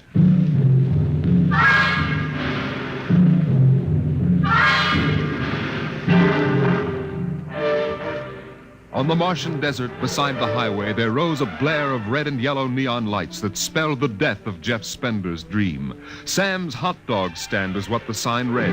And Sam, of course, was the same Sam Parkhill who had fought with Spender years before. 10,000 rockets were reported leaving soon for Mars, with 100,000 hungry customers. And Sam wanted to be ready for them. Hey, look up there, Elmer. Huh?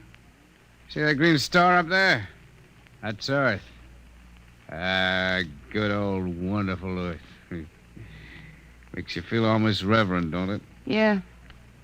Send me you're hungry and you're starved. Something. That's a poem I learned in school. Come on, Earth, send me your rockets. Here's Sam Parkhill with the only hot dog stand on Mars. Sam, what if the rockets don't come? What if there's a war on Earth? Don't worry, they're coming all right. Ain't nothing gonna happen to spoil my plans, baby. I figured it all out. Sam! Hey, Sam, look up there! Earth! Oh, what? Oh, no. It's catching fire. It's burning. No, that can't be Earth. Elmer, they can't do this to me. I got all our money invested in this place. Go ahead, Sam. Switch on more lights. Turn up the music. Get the hot dogs on the fire. There'll be another batch of customers coming along in about 100 million years. Oh, no, it couldn't be. What a swell spot for a hot dog stand. Let you in on a little secret, Sam. This looks like it's going to be an off-season.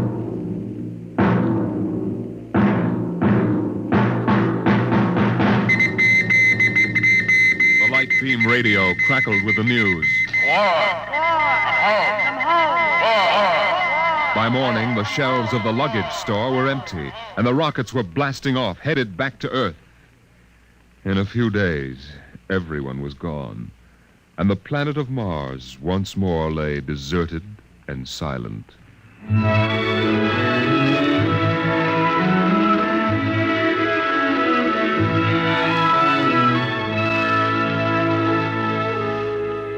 And then, after all the rest had gone, one last rocket landed on Mars. A small, family-sized rocket come all the way from Earth. It seemed a long way to go for a picnic, but Dad had suggested a fishing trip, and Mother thought the whole family would enjoy a vacation. So here they were, floating down a Martian canal, with Timothy sitting in the back of the boat with Dad and Mother up front holding Alice the baby, and the deserted Martian towns drifting slowly by. Dad, What is it, Timmy? when do we see the Martians? You promised we would. Soon, Tim, soon. Oh, but William, the last Martians died out years ago. They're a dead race now. Not quite. Don't worry, son. I'll show you some real live Martians later on. Gee, this is swell. I wish we didn't ever have to go home.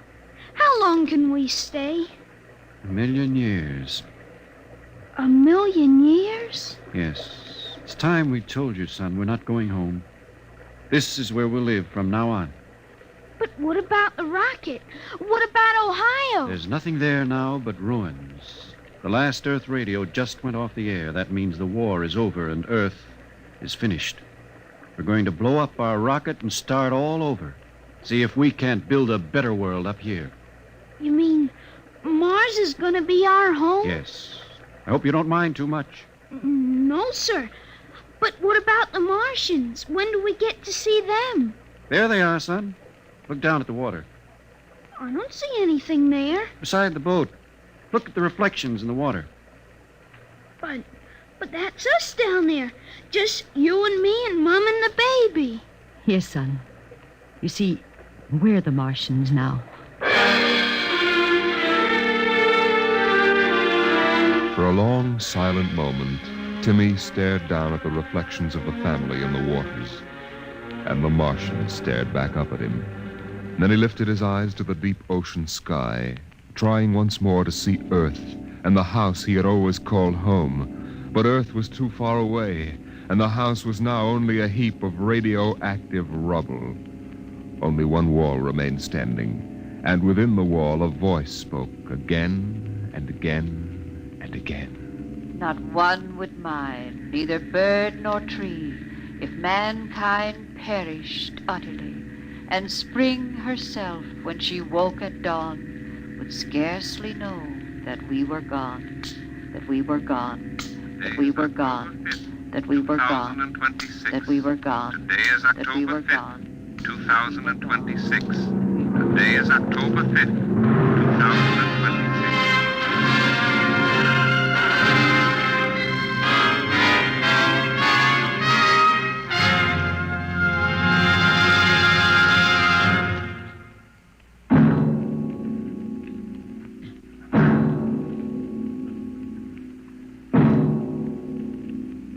You have just heard The Martian Chronicles, a dramatization of highlights from the new novel by Ray Bradbury. Your narrator was Norman Rose, and featured in the cast were Inga Adams, Roger DeKoven, and Donald Buca. Music by Albert Berman, engineer Bill Chambers. Dimension X is produced by Van Woodward and directed by Jack Cuney. In a moment, we'll tell you about next week's show. And now, here is your Wheaties man, Frank Martin. Go out and get the Wheaties. It's National Wheaties Week.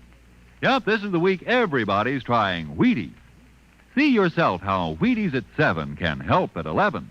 A better breakfast beginning with Wheaties can help make a wonderful difference because there's a whole kernel of wheat in every Wheaties flake. So eat happy, work happy. Wheaties, breakfast of champions. Get yours. Get yours.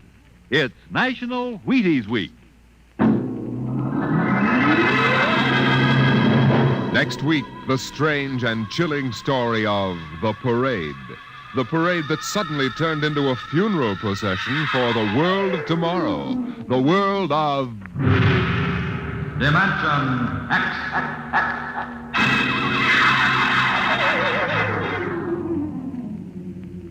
And this is the Wheaties man, Frank Martin, inviting you to listen on Saturday, that's tomorrow night, to Joel McRae in Tales of the Texas Rangers on the Wheaties Big Parade. See you then. Remember, it's National Wheaties Week. Swing your partners right and left. It's National Wheaties Week. Come on, everybody, to the Wheaties party. Eat a lot of Wheaties like the champions do. Dance together, cheek to cheek. This is National Wheaties Week. Eat a lot of Wheaties like the champions do. Wheaties, a breakfast of champions. The preceding was transcribed. Coming up is Jack Late. Listen for Bill Bendix, October 6th on NBC.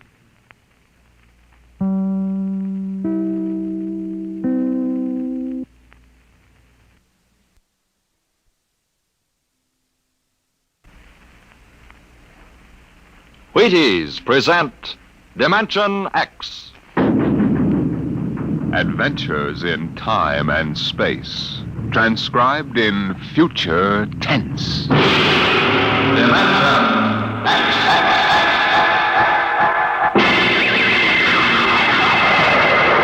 On stage tonight, Dimension X, another in the Wheaties big parade of exciting half-hour presentations.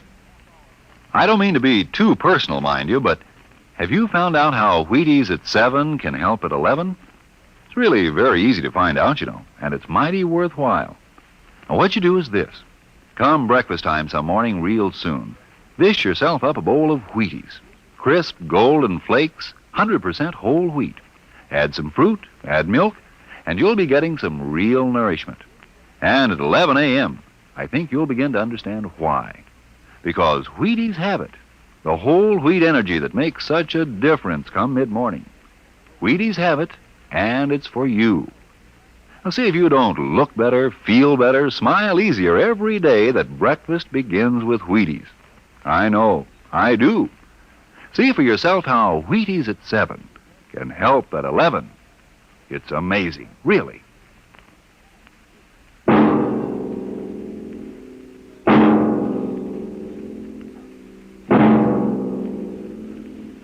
Do you remember when you were young, how your elders would tell you bedtime stories about the man in the moon? Well, tonight we have a different kind of story to tell about him. A story of suspense in the unknown world of the future, where anything can happen.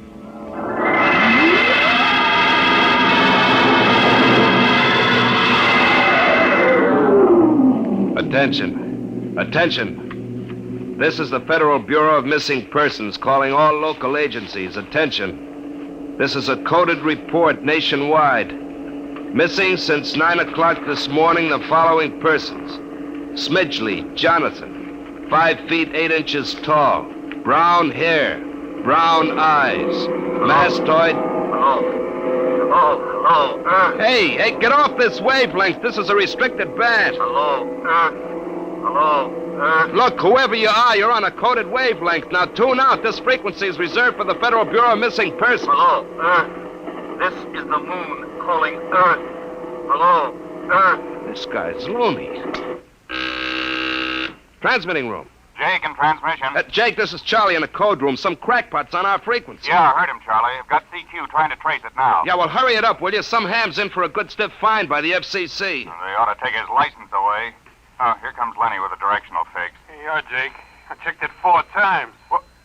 Why, this is impossible, and you know it. I can't help it. Hey, what's going on down there? How about it? Get that ham out of my killer sight. Listen, Charlie, that interference is being beamed from 240,000 miles away. Oh, now, Jake, you know there ain't no such thing as 240,000 miles away. Oh, yes, there is, Charlie. Straight up. Straight... Hey, now, wait a minute. Charlie, that signal's coming from the moon. The moon? Are you nuts? Somebody might be bouncing it like a radar signal. Radar on this frequency? Where did you study basic radio? Listen, flathead, you asked for a fix. I gave the best fix our instruments can find. Now take it or leave it. Somebody on the moon is calling the Bureau of Missing Persons.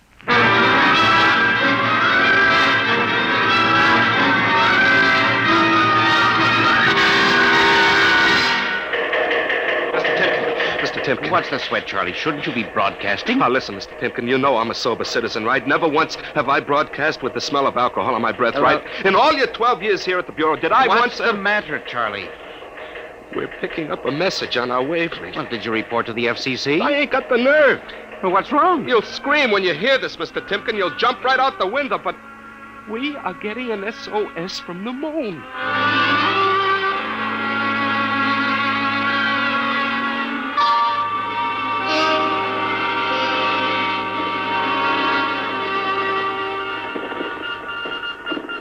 That's got it. Started on voice and switched to Morse. What did he say? Let's see now. Can you read me? Help Otterburn. Will contact when the moon is in phase. Otterburn. Sounds like a name. Otterburn. Otterburn. Holy jumping Jehoshaphat. Hey, where are you going? To talk to the chief. Hey, now, wait a minute. What are you going to tell him? We just got a CQ from the man in the moon? That's exactly what I'm going to tell him, Charlie. What? Oh, no. This is too much for me.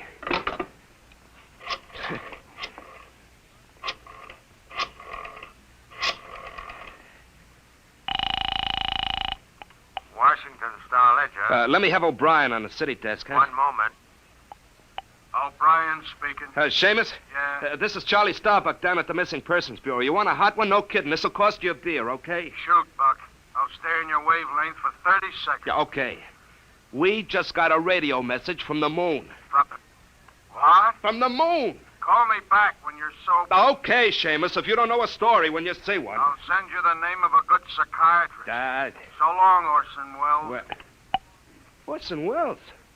Hey, how do you like that? He don't believe me.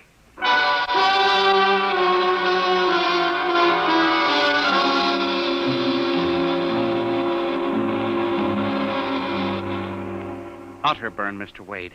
Does that name ring a bell? You're the man with the photographic memory, Henry. What about Otterburn?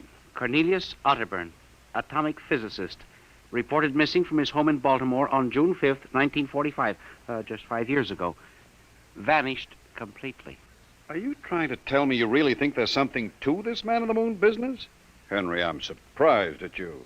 This is some crackpot trying to jam the airwaves. But the name Otterburn is so unusual. So are a lot of names. Mr. Wade, I have a theory. Henry, you always have a theory. But, Mr. Wade. Out, Henry. Mr. Wade. Out. I'm busy. Yes, sir. I'm sorry, Henry. Oh, here, take this folder of reports for the dead file. Oh, yes, sir. And no more nonsense, eh, Henry? I appreciate that you have a very dull job filing old missing person reports, and I appreciate that you take an active interest in the affairs of the Bureau. But, no more nonsense, hmm? No, sir, Chief. No more nonsense.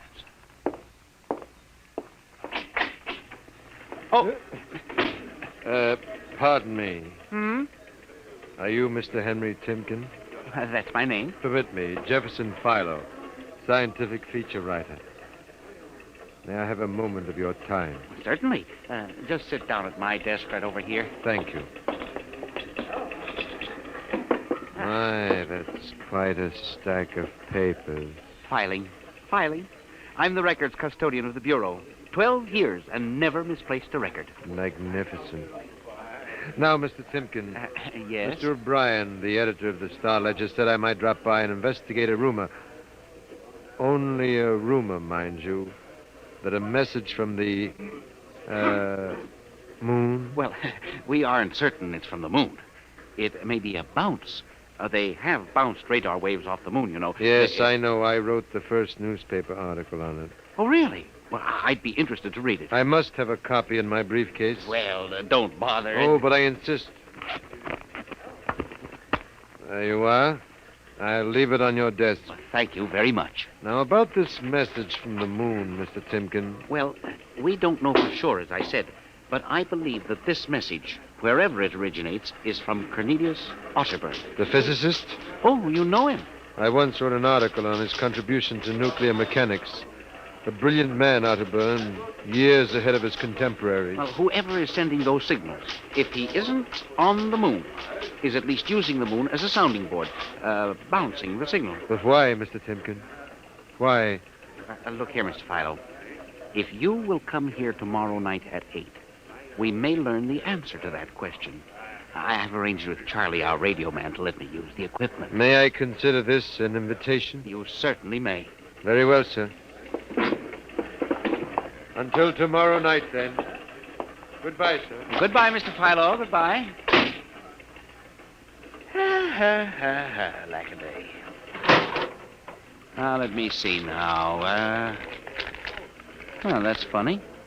Where did this list of names come from? Paul Aarons, astromathematician. Robert Simons, electronic engineer. Carl Parker, mining specialist.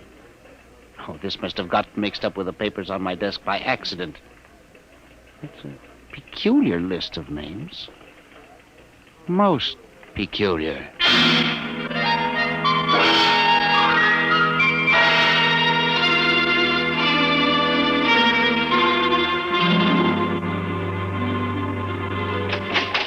Good morning, Charlie. Oh, hi, Mr. Timken. I see we made the papers. Oh? And how? Mr. Chief steamed up about it. What did the paper say? Mostly ha-ha. Here's the Herald. Oh? Oh, brother, what a panty. Uh-huh. Oh, dear. Oh, my. No wonder Mr. Wade is hopping. About tonight, Mr. Timken, I don't know. Now, you promised you'd give me a key to the radio room, Charlie. Yeah, but I didn't expect this. Listen, Charlie, we've got to find out if there's something to that message. If Otterburn is alive somewhere and radioing for help, it is... Hold it. Time for the morning broadcast. We've got quite a list today. Well, do you mind if I listen a while? We may hear Otterburn. Oh, I ain't self-conscious. Stick around. Attention. Attention, this is the Federal Bureau of Missing Persons calling all local agencies nationwide. This is a coded broadcast. The following persons are missing. Aarons, Dr. Paul, 5'5", brown hair, brown eyes, scar on left side of chin. Aarons. Thick glasses, occupation astromathematician. Missing since 6 o'clock this morning. Being sought by Bel Air police. Charlie. Repeat, Dr. Paul Aarons. Charlie, shut it off a second. Oh, now, listen, Mr. Timken. It's okay to stay, but you can't interrupt. This is important. Now, what time was Dr. Aarons reported missing? 6 a.m. We got the report from Bel Air less than an hour ago. Are you certain, Charlie? Yeah, positive. What is this? Charlie, what's the next name on the list? Let's see. Simons, Robert. What? Engineer. Came in less than 20 minutes ago. 20? What's the matter with you? You look like you've seen a ghost. Nothing, Charlie. Except that last night, quite by accident, someone left a list of names on my desk, and that list included the names of those 2 men who weren't reported missing until an hour ago. What? Yeah, that don't sound right to me. It isn't right, Charlie. Which raises a question. Who would make up a list of missing persons before they were missing, not after?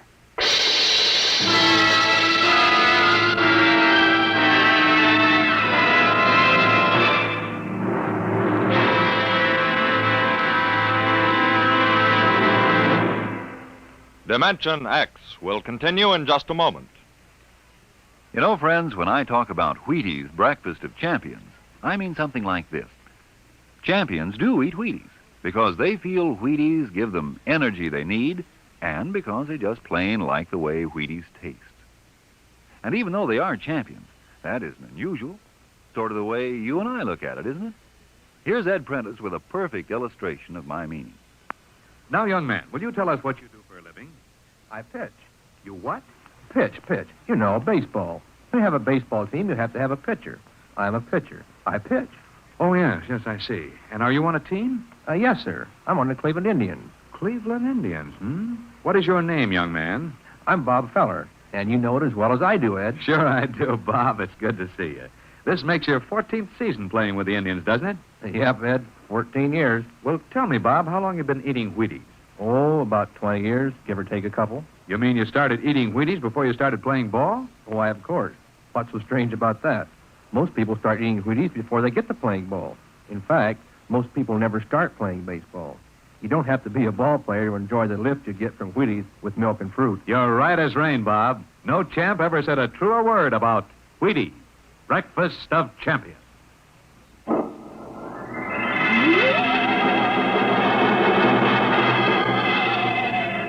And you say this list of names was left on your desk accidentally? I believe so, Mr. Wade.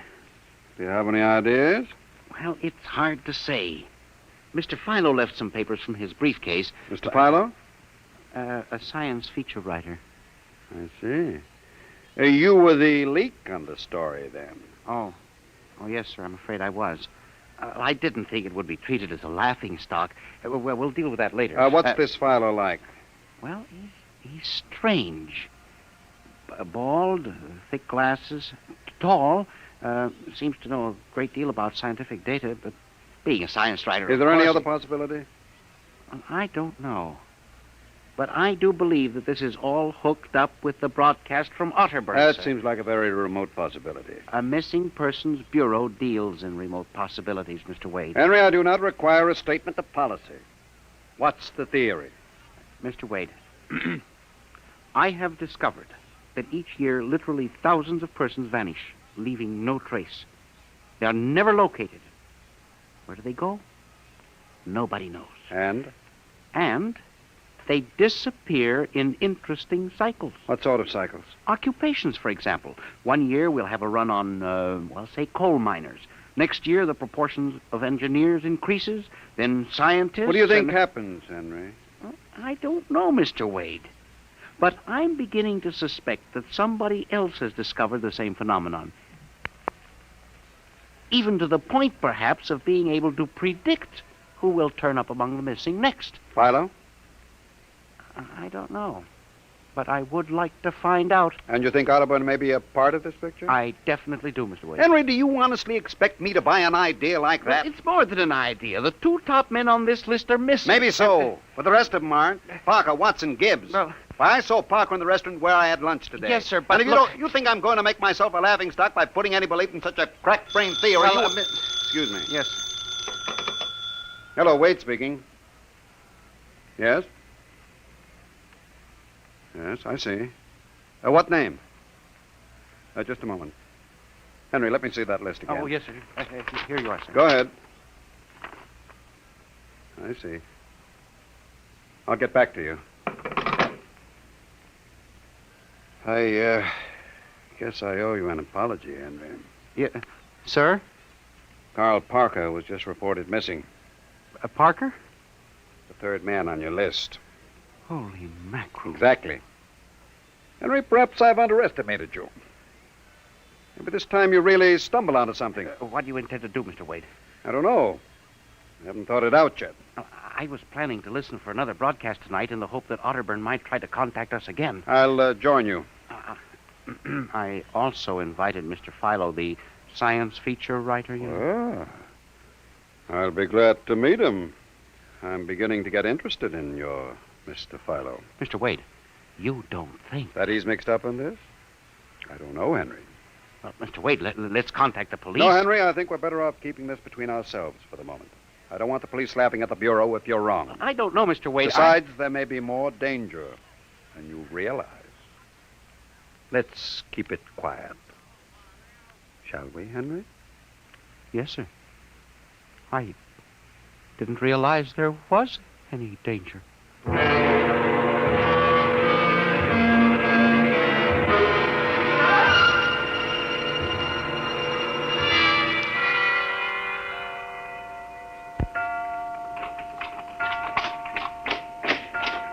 O'clock.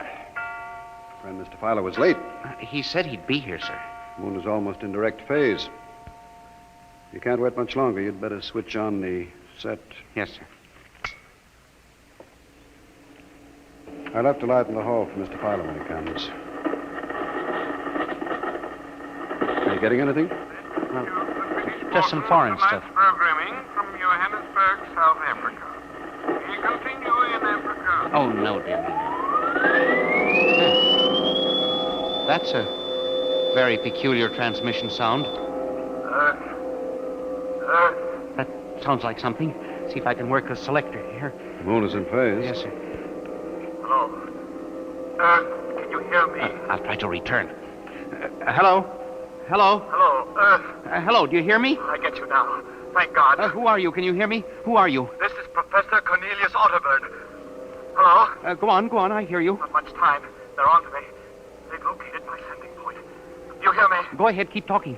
I've only enough oxygen for a few minutes more. Well, where are you? I'm on the Earth side of the moon. You get that? The Earth side of the moon. A volcanic crater. Good Lord. Start that recorder, Mr. Wade. Go on, explain, please. Explain, please. Closely. There's an Earth colony on the moon. There is an Earth colony on the far side of the moon. Made up of renegade scientists and criminals. Professor Ernst Holtzman. Holtzman, he died in an insane asylum in 1938. Professor Ernst Holtzman discovered nuclear rocket power in 1935. Turned his plans over to escaped inmates of the asylum. They took off and set up a colony on the far side of the moon in 1938. Go ahead. We're recording you. Each year, they recruit new colonists from Earth. Slave labor mostly. Some women, scientists. The oxygen problem is a big one. I was kidnapped in 1945. Yes, we know. Keep talking. They wanted me to work on atomic drive with their flying discs. Hello? We're still getting you. Go on. 6 others and I escaped. Speak louder. Not much oxygen left, getting weaker. We pulled what little oxygen we had. The others, dead now. Thank God I reached you. You've got to stop them. Stop them. Stop who? The moon colony, planning to take over the Earth. Listen, they have agents on Earth. Hear me? Agents on Earth? Where? Who?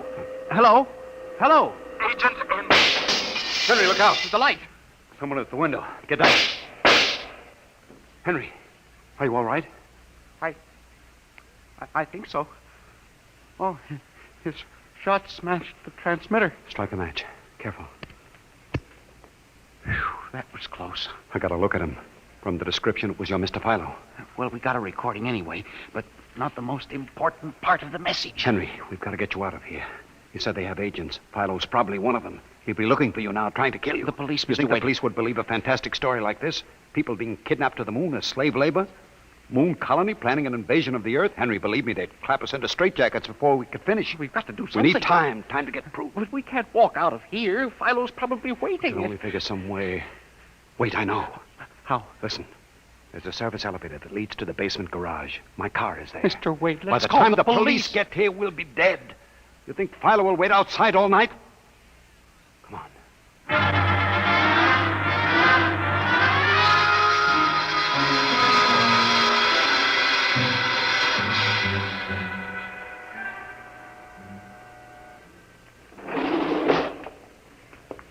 This is the basement. Come on. Keep to the side. Yes, sir. Shh. Here's the car. All right, Henry.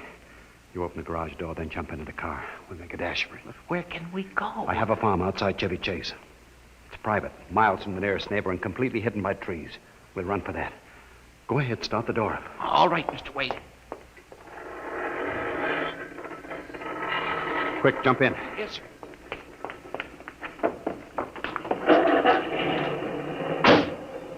All right, here we go. Cross your fingers, Henry.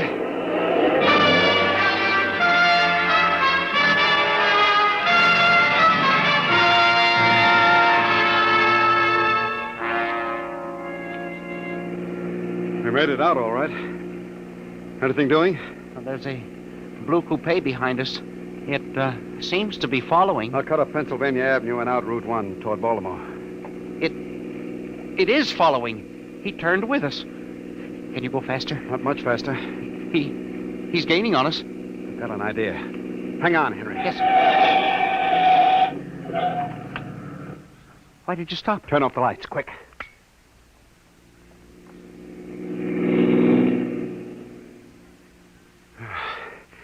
It worked. He shot right past us. Now we'll double back and go out another route. I think everything's going to be all right now. We can be at my farm in less than an hour.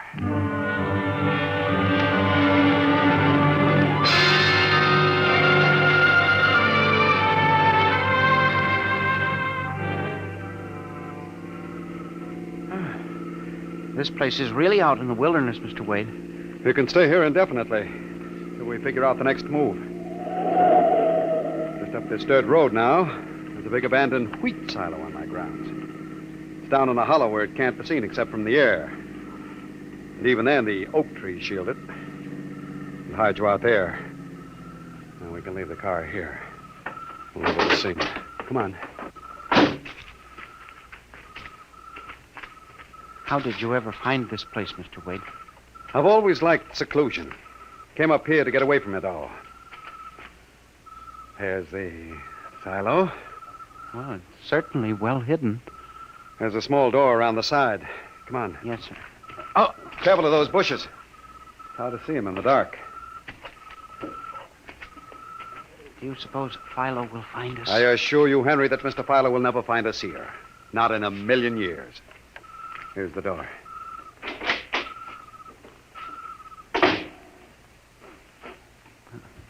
pitch dark. Hold my arm. I know the way. Just a few steps up, then another door. Yes, sir.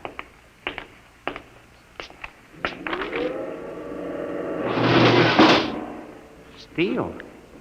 This is an unusual silo. Double walls, wood outside, steel inside. Completely fireproof. An army couldn't wreck it. We're inside the inner shell. Careful. You're in a circular room. Stay here a moment. I'll go outside and see if the coast is clear. In a moment, your eyes will become accustomed to the darkness. I'll bring back some food and water. Well, don't be long, Mr. Wade. This place gives me the willies. I'll just be a moment. Yes, sir. Mr. Wade.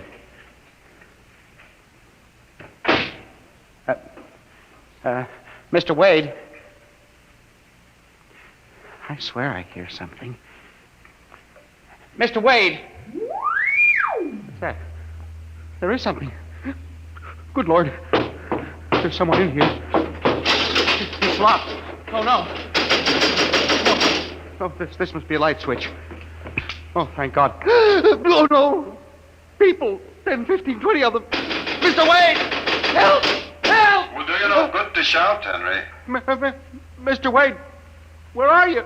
Outside, speaking over the intercom. Mr. Wade, there are people in here. 15 or 20 of them. They're sitting like statues just staring at me. They won't hurt you, Henry. They've all been drugged. They're even more helpless than you. Yes, but who are they? Permit me to introduce them, Henry, since they're currently unable to introduce themselves. The gentleman seated before you is Dr. Paul Ahrens, the astromathematician. Ahrens? Next to him is Mr. Robert Simons, electronic engineer. Names on the list? Yes. They've all been recruited for work with Professor Halsman's group on the moon. On the moon? Then you're one of them? Of course. You'll turn around, Henry. You'll recognize the drugged form of your old friend, Mr. Philo. Philo? But I thought... That he was part of the conspiracy? No, on the contrary. His stooping made it necessary for me to include him. Yes, but the man in the window, the one who fired the shots. An agent of mine, the pilot of this ship. Ship? What ship? This silo is a camouflage for a rocket launching platform. In a moment, the roof will slide back for the rocket's takeoff. A rocket ship? In exactly 70 hours, you and your companion will join Professor Otterburn on the moon. But you can't do this to me. We have done it, Henry. No! You see, there was another name omitted from that list, which No. I carelessly mixed up with your papers. That of Henry Timken. No! Bon voyage. I won't let you do this! You can't! Please let me out! Let me out, please! This can't happen! Let me out!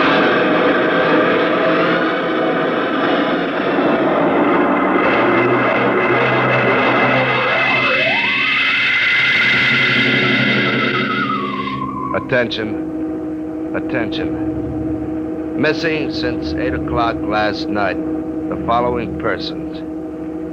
Timken Henry, age 45, height 5 feet 8, brown eyes, slightly balding.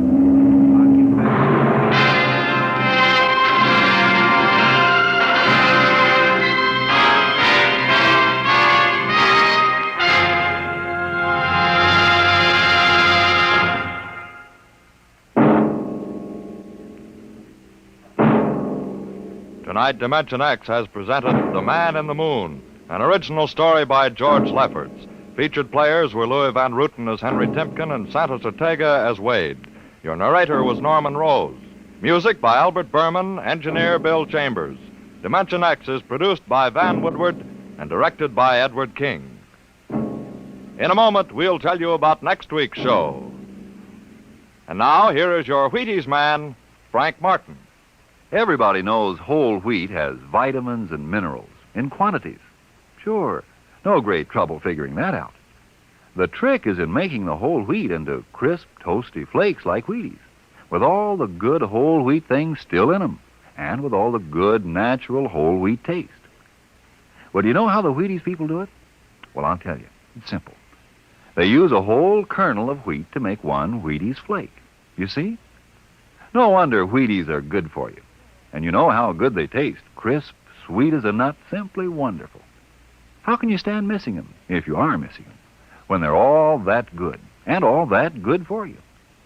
Why don't you breakfast up to Wheaties tomorrow morning, huh? And see for yourself how Wheaties at 7 can help at 11. Breakfast of champions. Yes, yes.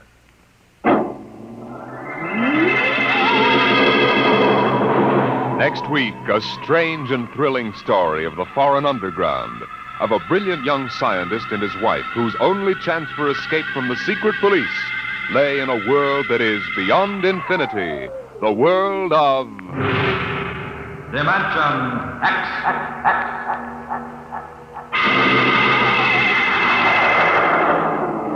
And this is the Wheaties man, Frank Martin, inviting you to listen tomorrow night to Joel McRae in Tales of the Texas Rangers on the Wheaties Big Parade. See you then. This program was transcribed. Jack Blake tells the story of the underworld next on NBC.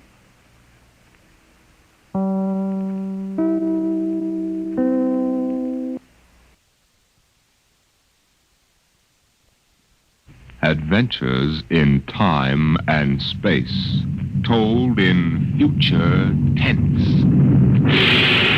Dimension X.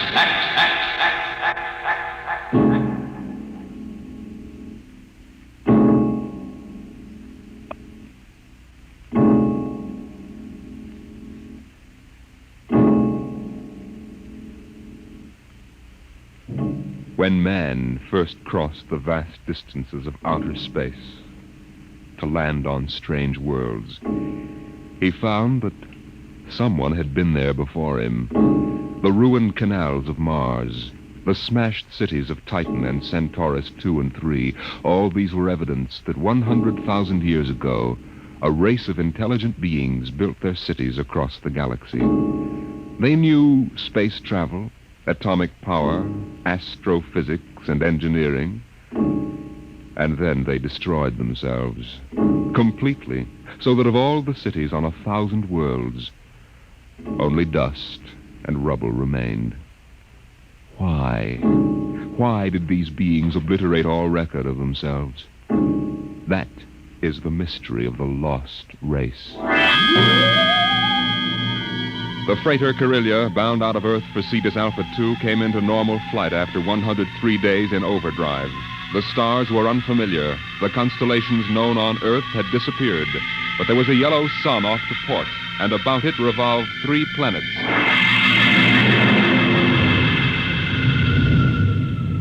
What do you make of it, Briggs? It isn't on any of the star charts, Captain Wharton. I checked through. 1 and 3 are dead, all right.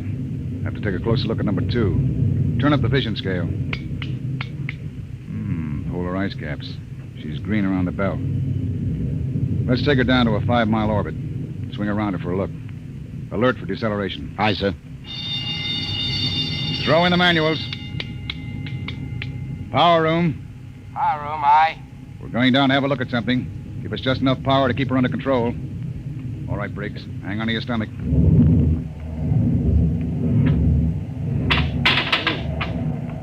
You sent for me, Captain Morton? Come in, Mr. Howell. You mind if I sit down? Free fall sickness? Well, I'm afraid I'm not an old space hand. Oh. We'll level out in a minute. Do you want something? Yes.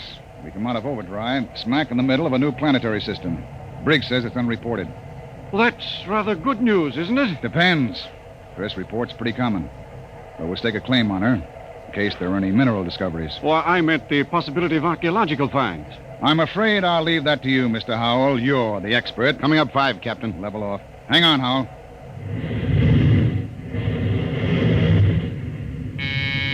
Power room. Hold her steady as she goes. We'll orbit at slow cruising speed. All right. Clear the scope, Briggs. Aye, sir. Nice-looking piece of real estate.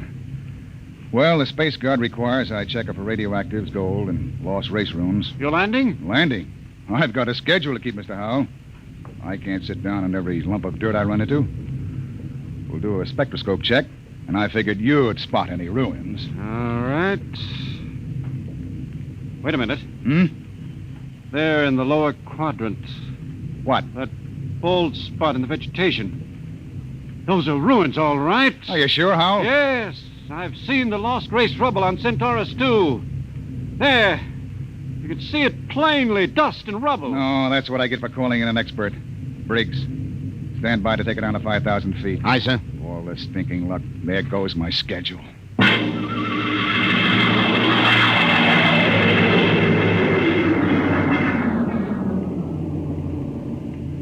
Seen enough, Howell? This is going to set me back 5 hours. Interesting. Wait a minute. What's wrong? I don't believe it. Marvelous. Incredible. Stop sputtering, Howell. What is it? Look over that rise in the ground. It's a section of the city still standing. Hey, you're right. That hill must have shielded it from the blast. Captain, you've got to land. Land? You've got to. This is the first lost race site that's ever been spotted. Of course, you'll land. Howell, we get a $1,000 bonus for every day under par for the run. But you don't understand. It's the biggest find in the century. We can chart it, and you'll have to get back somehow. That's all. I'm not sitting down to rake over old dust heaps. Captain Wharton, I'm on commission to the Space Guard. You may have to answer to them. I'll think up one. Look, Howell, strictly speaking, you're a passenger. Well, you've got You to land. don't belong on the bridge. I'm not landing down there, and that's not... Briggs! Emergency from the power room. Something must have blown. Power room. Power room. Danton, what's wrong down there? Danton! Oh, he doesn't answer. Anything serious, Captain? Reaches the fuel locker. That 5 pounds of ascending will go and kick us right out of space. Danton! Danton! Power room, aye. What happened? What blew? Main tube coupling. She's secured What's now. the damage? The main tube's burnt out. The bearing, the coupling, the injector valve, and the needle gauge. Can you make repairs? Not in flight. Can you raise enough power to land? I don't know, Captain. The wiring's shot. She's spat like a tomcat. I might be able to get something from the deceleration auxiliaries. Get a jury rig on her. We'll try to set her down. Aye, sir. Briggs. Yes, sir. Alert for crash landing. Signal room. Signal room. Signal, aye. Langston, get off a position fix and SOS standby. Aye, sir. Well, Mr. Howell, I guess you're going to join your friends in the lost race. I just hope it's not permanently.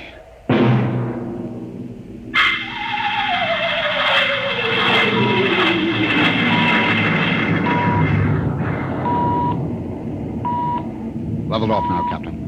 Trim her up a point. That's it. She's bucking bad. 5 more minutes and the hull plates will shake loose. Power room. Stand by for bow blast on signal. Power ready. I'm going to try for that clearing. Too narrow. 2 to 1 for $1. All right. Hang on.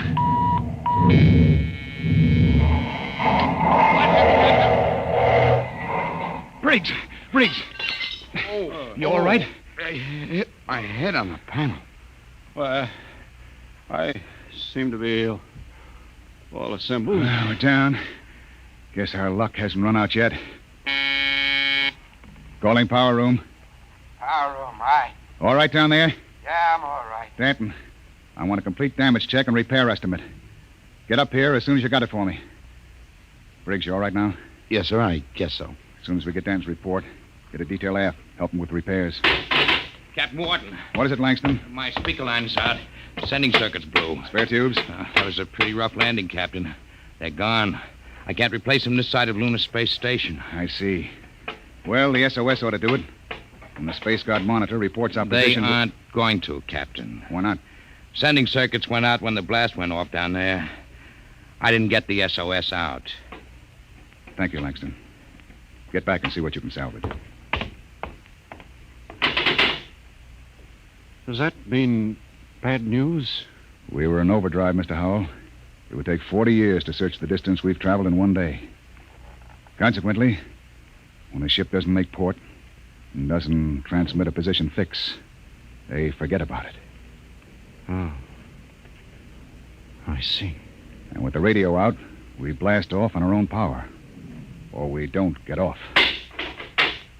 Got your damage report, Captain. Well? Here. It's on a B-23 checklist. Not bad? Worse.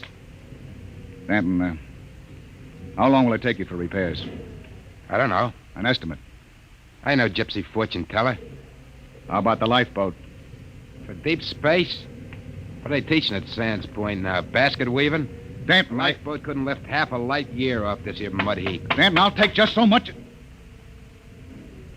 Look, can it be converted to Bessendium drive? The converter links were mashed when we came down.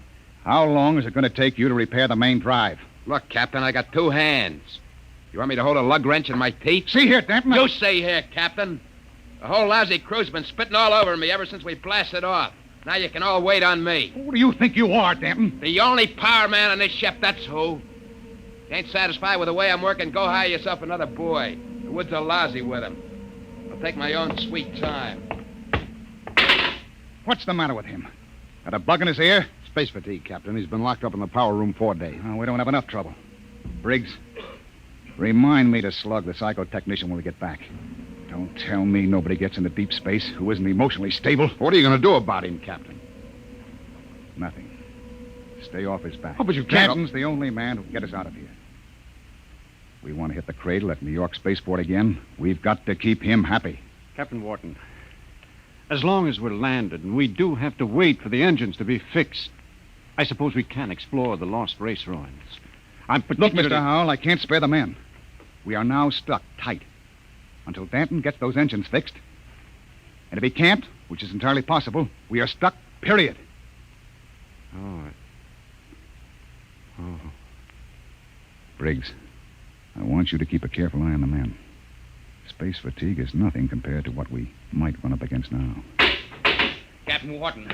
Captain, I've got it. Sending circuits? No, sir, but I picked up the incoming video band. Well, that's something. Can you get the mail call through? The men could use a little lift right now. Well, the scheduled one-way personals are due at 23:30 Greenwich. Good. That ought to help morale. Langston, rig the receiving booth. Aye, sir. Howell, this is a break. Seeing the folks at home may be enough to keep everybody on an even keel. I know I'll be glad to see that kid of mine.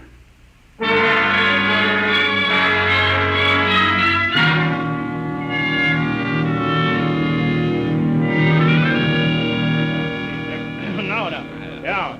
Mr. Langston, get Hanson out of the booth. You wear the glass right off the tube. Take it easy, Williams. Everybody gets 3 minutes. Hey, Kelly, I bet that dame of yours burned up the circuits, huh? How'd you know it was his girl? You can't tell through the booth. Well, who else would call that ape? What'd you say, Kelly? Oh, nothing. She don't have to. She just stands in front of the pickup tube and, oh, brother. I can just see that. Hey, it's a boy. A boy. Alice had a boy. They're going to show him to me in the circuit tomorrow. Congratulations. Who's next, Mr. Langston? The last call's coming through now on ticker. It's for Williams. Well, Hey, wait a minute, Williams. well, let go of my arm. What here. happened to my call? No call today, Dan. You're a liar, Langston. Hey. My girl calls on every scheduled circuit. That must be mine. Let go, Dad. Maybe Janie was busy waiting tables in the lunchroom. What do you know about her, Hanson? You kidding? She's a swell kid. Everybody at New York Spaceport knows her. Yeah, I've seen you hanging around Jane, too. Now, wait a minute, Danton. Take it easy, Dan. You and Williams made this up between you, didn't you? You Trying to take my call, huh, William? You're space happy. You used to hang around with her before I cut you out. Now, listen, Danton, you were lucky enough to get her. Let well enough alone. You bet I got her all right, and you're not going to steal her back. Williams, I'm going to... You crazy. Danton, get him off. You lying. Get him off. Hey, what's going on in here? Let him I'm fight. going to kill you, double-crossing. Behind my back.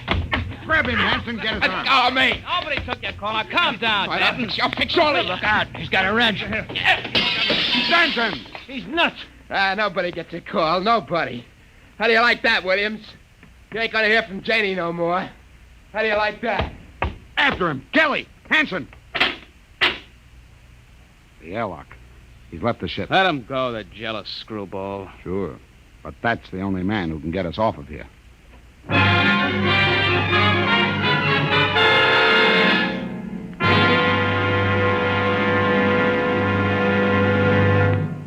I warned you, so help me, Briggs. I warned you to keep an eye on Danton. Well, I didn't think he'd go off this way. Well, it's that girl of his, sir. He's crazy jealous about her. Any reason for it, Williams? No, sir. She's a good kid. Too good for Danton. I guess he's just so afraid of losing her to some other guy, he's getting psychopathic about it. Well, we've got to get him back. I want every man equipped and ready for search parties immediately. Aye, sir. Williams, rig some portable searchlights. And issue hand blasters and radiation tickers. Kelly. Aye, sir. You had the second party. If you find Danton, send up a signal flare. Aye, sir. Unless we do find him, we'll be on this planet until the next freighter stumbles on us. Maybe 10,000 years from now.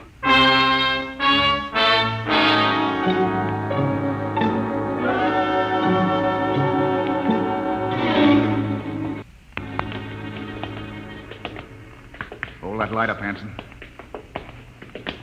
This is amazing, Captain. Lost Race building's actually standing. Hey! What is it? Oh, it's nothing. A shadow. Place gives me the willies. To be able to find out so much about them, their science, art, what they looked like, perhaps even why they destroyed themselves. I'm beginning to wonder about that, Hal. You sure they destroyed themselves? Maybe they lost a war to another race. The winners would have left traces. Genghis Khan, the Mongol emperor, left a pile of skulls as a monument after he destroyed his enemies, but there's been nothing like that found. No clues at all, eh? Nothing. When they decided to wipe themselves out, they did a thorough job. But why? That's what we've been asking for 50 years. They wanted to end like that. Captain, there's a rise ahead. Keep going. Anything on your side, Briggs? No, sir. Hanson, what is it? I don't know, sir. It's a funny kind of a glow. I guess I shot without thinking. Don't get trigger happy. Howell. Yes? Where do you think the light is coming from? Down there. It's an amphitheater. Stone seats and a hood. It looks like a band shell. What's up, Captain? Wait a minute. Well, Howell? I don't know. That's the Lost Race sign on the hood. The what? A sort of hieroglyphic. The only thing we'd ever found before. One in each ruin. What does it mean? Some kind of a warning, I think. Come on. We're going down there. Careful now. There's a platform of some kind down there. Looks like a lecture platform, doesn't it? Or an altar. This might have been a temple. Perhaps the Lost Race sign had a religious significance. It looks like a throne to me. A throne 5 feet high. Briggs, climb up there. And see if there are any controls for this machinery. Aye, sir. This wasn't meant for any man to sit on. There's a lever up here. Shall I try it? Sure, go ahead. Hey, what's that mist? It's like a steam bath. I wonder if Kelly and Williams ran into anything Kelly, like... hold that light up. Shut up and keep looking for Danton. What? Look there, in the hood. It's Williams and Kelly. That crazy jet jockey. When I find Briggs, him, I'm pull the going to lever. beat his brains out. You could see him, a three-dimensional image. Some kind of television. Get down, Briggs. Aye, sir. Did you see it, Skipper? I was just thinking about him, and there he was. And we all saw it. Out of the way. I'm going to try it. This thing can pick up Earth. It'll replace the receiver Danton smashed. Just throw the lever, eh?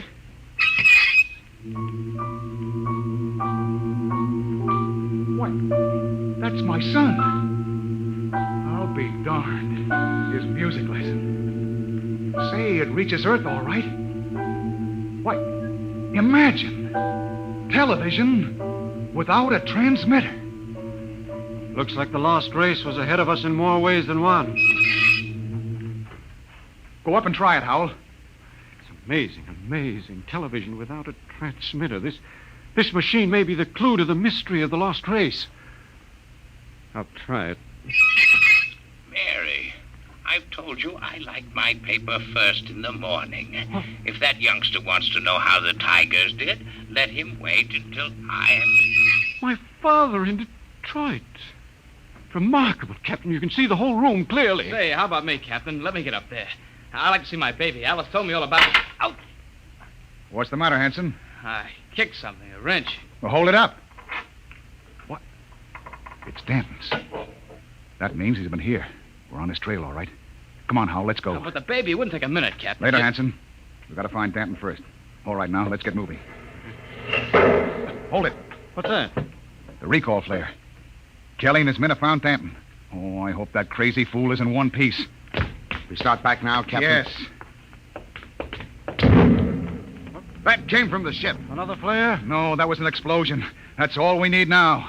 Something more to happen to the ship.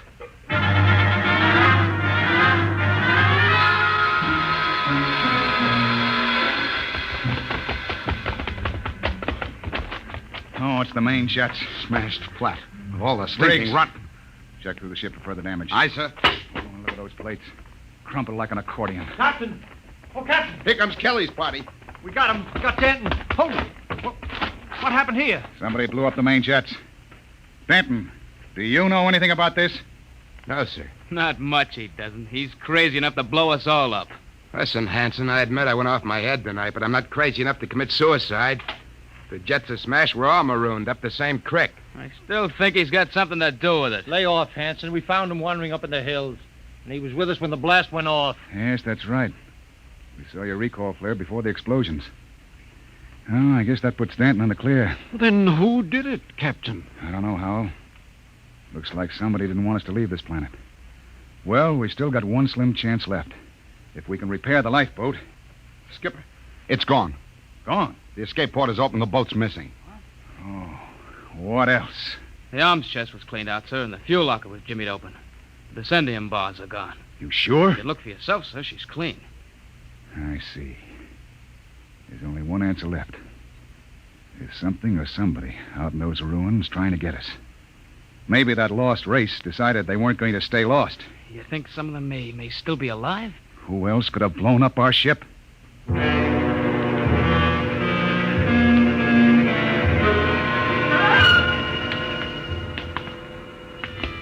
Keep your blaster up, Howell. And be careful. It's a hair trigger. What are we doing back at the television machine, Captain? I thought we were looking for the lifeboat. We are. Whoever blew up the ship must be around here. Might as well try to use the machine to track them down. Yeah. Catch them with their own gadget, huh? That's right. All right, Howell, you're the expert. Get up there and try to find him. I hope it works. Well? Trying, Captain. Nothing but mist. I don't understand it. It reached all the way to Earth before. I saw my father in Detroit. Mary, my paper's all rumpled again. What? There it is again. My father in Detroit. I've told him time and time again I don't like a messy paper. Look at that. No selector control, yet all the way to Earth. You can see the whole room, the goldfish bowl, the antimacassars on the chairs. Yet we can't pick up something less than a mile away. Knock it off, Howell. We're wasting time. Come on. That gadget won't work. We'll have to comb these rooms inch by inch. I don't understand. Neither do I. We'll cut behind the hood here and go on. Briggs, you take the lead with the radiation ticker. We might be able to pick up a reading on where the rocket fuel is hidden. Aye, sir. All right, let's go. I can't understand why that machine can pick up Earth and not... Help, Captain! Briggs, what is it? Captain, help! I'm falling! It's a cave-in. Hang on, Briggs. I'm slipping, Captain. Grab his wrist. All right. Now pull. Pull. Higher. Higher. Oh. What happened? Was just walking along and the ground caved in. What? It's some kind of shaft. Hold your light over it, Captain. Oh! 50 feet deep in a stone bottom. I could have split my head open like a grapefruit. Something down there. Hold that light steady. Amazing. Amazing. Looks like a pile of bones to me. Two piles. They may be the first skeletal remains ever found of the lost race. I've got to get down in there. We haven't got time, Howell. Come on. Let me have your binoculars. Wonderful. That small skeleton must be an infant. They've been laid out carefully. It's a burial chamber. The way they're lying, it's probably a mother and infant. Yeah. The tail, she's definitely anthropoid. Howell, you mean apes? Something like that. Yet they had atomic power and built cities across the galaxy.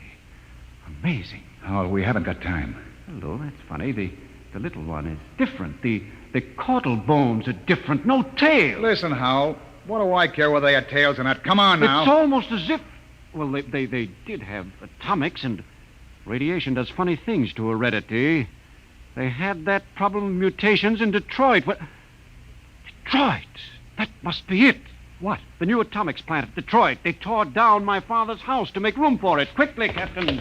Howell, where are you going? Back to the machine. I've got a theory that may solve the whole mystery of what happened to the lost race. I don't care what happened to the dead ones, Howell. I want to find the living ones who wrecked my ship. I think this machine may give us both answers. There's the house, Detroit, down to the last detail. Oh, come on down. We know all that. But don't you understand? That house was torn down. I got a letter before we lifted off Earth. It's gone. But it's on the television machine. Captain, that machine isn't television. It's a thought projector. What? It only mirrors what's in your own mind. But, Mr. Howell, we saw Earth. It was really there. But it was just because we imagined it, Briggs. It's a thought projection. I can produce any mental image that occurs to me on this machine. New York spaceport, a Space Guard patrol, anything. Anything? Yes. And now I think I know what inspired the lost race to do what they did. It was fear. Fear of what was in their own minds. They could all see it with machines like this. But fear? Fear of what? They foresaw the future. So they destroyed themselves. Every last one of them. Hold it, Howell. Are you sure they're all dead? 100,000 years ago. Then who blew up the ship and stole our lifeboat? Danton. Danton? But why? He was pathologically jealous. Yes, but blowing up the ship was like committing suicide. He wasn't crazy enough to do that. The lost race was after they looked at this machine. You mean Danton did too? We found his wrench here. You're right.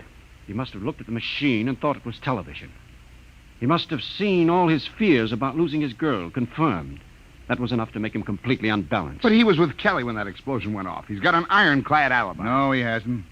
Wouldn't take a power man long to sneak back to the ship and rig a delayed action fuse. Howell, we've got to get back to the ship before Danton. Never mind, Captain. Stay right there. That's Danton. In the dark. You make a perfect target there. Stop your gun. I got a blaster set at wide angle. Drop him. He's got us cold. I've been following you, Wharton. I wanted to tell you. I'm going back to Earth. I got the lifeboat heading over that rise. It won't work in deep space. You believed me when I told you that, didn't you? Well, I've got it fixed. And with that Bessendium fuel, it'll be a milk run. I'll reach the Space Guard station at Volta with a long, sad story about how the rest of you exploded in mid-space. Danton, that's murder. Yeah, that's just what it is. And easy, too. Danton, you can't just leave us here. Watch me. Sit in front of that machine and watch me. Yeah, I know what it is. I know it's a television without a transmitter. And I did some checking up. I've seen how you were stealing my calls. Trying to steal my girl. Danton, you're sick. You Pretty can't... smart, that lost race. They built some machine. And it showed me plenty. It showed me enough to kill you. Oh, you've got it all wrong. This isn't a television machine. What are you trying to pull, Wharton? I saw it. Those were your own thoughts, Danton. Those things you saw exist only in your mind. Shut up before I blast all of you down. You're just trying to lie out of it, that's all. But I know the truth when I see it. And you're going to die. All right, Danton, but you're not going to get away with it. Look at the machine. What's that? The machine. It's the Space Guard patrol, Danton. Look, they're coming. X-3 to command. Spotted the Corellias, reported. Preparing to land. That's the Space Guard, Danton. Yeah, whole patrol. You're lying. They couldn't come. There wasn't any SOS. X-3 to command. Preparing to land. There's a clearing. That's enough, Howell. All right, Danton. They'll be coming over the horizon. Drop your gun and give yourself up. Oh, no. No, they're not going to catch me. I'll be away in that lifeboat before they land. Stand still, all of you. Stay where you are. I still got you covered. Danton, look out behind you! Burial shaft. He fell in it. Hold the light down, Briggs. Well? He's dead. Deader than the lost race. And what about those Space Guard cruisers? Out of my head. I just imagined them, and there they were on the machine. Poor Danton believed they were real. I wish they were real so we could get off this planet. No, it doesn't matter. We know where the lifeboat is now. We can send one man to bring back help. And it won't be Danton. The machine got him the same way it got the lost race. Through fear. But what was the lost race afraid of, Howell? Changing. Changing? Look at those skeletons down there. They had atomic energy, but they couldn't control it. Look, the baby is different from the other. The race was changing by mutation. Mutation? Look at those skeletons. Now imagine a shifted hip socket so they could walk upright. The baby was already without a tail. But Howell, that would mean they were changing into... Yes, Captain. The lost race committed suicide rather than face the fear of seeing their descendants become such horrible creatures as men.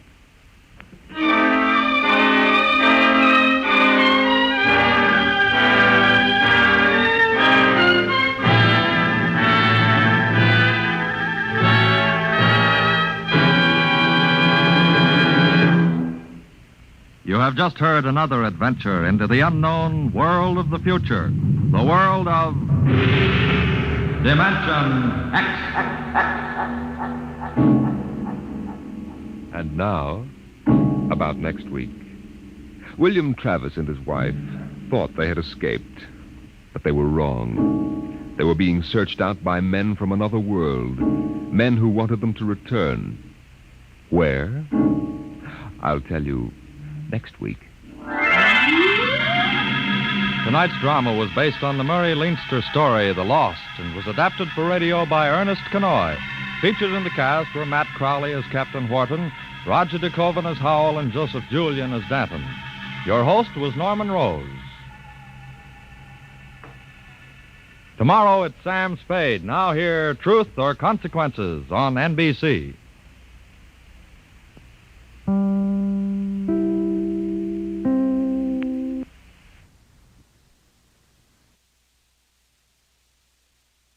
Adventures in time and space, told in future tense. Dimension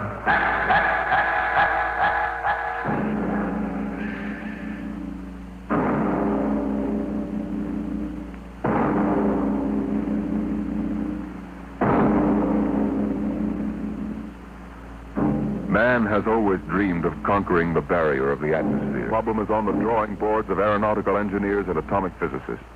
They can calculate the power needed, the trajectories, and the equipment. On the sound stages of Hollywood, the engineers and special effects men have combined to bring that day to life. The day when the first rocket leaves Earth for outer space. Now a radio play taken from the advanced screenplay of the George Pal Technicolor production, Destination Moon. On the vast concrete strip at Dry Wells, Texas, the form of the rocket towers above the cranes, the loading machinery, and the scuttling trucks and jeeps. The fuel lines snake across the concrete to the rocket. It's Destination Moon. A small pursuit plane circles in for a landing on the runway, turns and taxis toward the prefab buildings at the edge of the strip. Here comes General Fair. Got those reports, Dr. Cargrave? All ready, Barnes. Well, you made good time. Hi there, General. Over here. Barnes, I've got to talk to you. Well, you just made it, General. Everything's running smooth as a clock. We ground test in 20 minutes. Come on over to the office. What's the matter? Come on, Barnes. Something happened in Washington? Something always happens in Washington. Well, let's have it straight, General. Our application for a test license was denied. Denied? I'll quote. In the opinion of the commission, should the engine fail structurally, the dispersal of radioactive material would mean danger to the surrounding area. But we've evacuated the blast area. No use, Barnes. The commission is pretty sensitive about public opinion. The Galavan newspaper chain has been after our scout. They got mine anyway. What do you mean? I've been retired. Fair. You got a job for next general? Pretty handy with a lug wrench. They can't do that. Where would the Air Force be if you hadn't kicked them into using the jet-fuel jet engine on pursuits? It's not as simple as all that. One-star generals can't go into the Department of Defense and pound desks. I did. Some of those old mossbacks would still be using horse cavalry if they could get away with it. Now, this ship will work. I know. I built it. I don't suppose we'll ever know. The mission won't reverse itself. Wait a minute. Hargraves, ship's all ready, isn't it? Except for minor installations, yes. General, I've been building and flying ships by the seat of my pants since they had piano wire between the wings. Now, this baby either works the first time or she doesn't. What do you mean, Bond? The commission refused permission to ground test, right? Yeah? All right. We won't ground test. Hargraves, what's the next astronomical optimum? 3:47 tomorrow morning. We'd better get busy then. You've got just 17 hours to get that ship ready. And then we take off for the moon.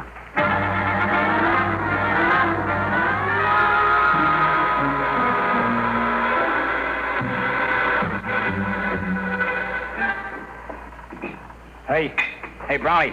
What do you want, Sweeney? What color is the skin temperature lead wire on the chart? Orange with a black stripe. This stuff looks like insulated macaroni. I got it. Hurry up, will you? We're running behind. What's your rush? You're going along on this clam bake, aren't you? Can't you wait to break your neck? Hey, look out for the starter. Come on, move. We got to take off before somebody slaps a writ on us. Brownie, you really going? Sure. Beats me. What do you want to go to the moon for? To see what's on the other side. Ask a stupid question, you get a stupid answer. What's the separation rate positively? Red and white spiral. Oh! What's the matter? I'm knocked in a bellyache. Eating green apples? No, I'm all right. Come on, Sweeney, get busy. We've got 2 hours left to patch this mess together.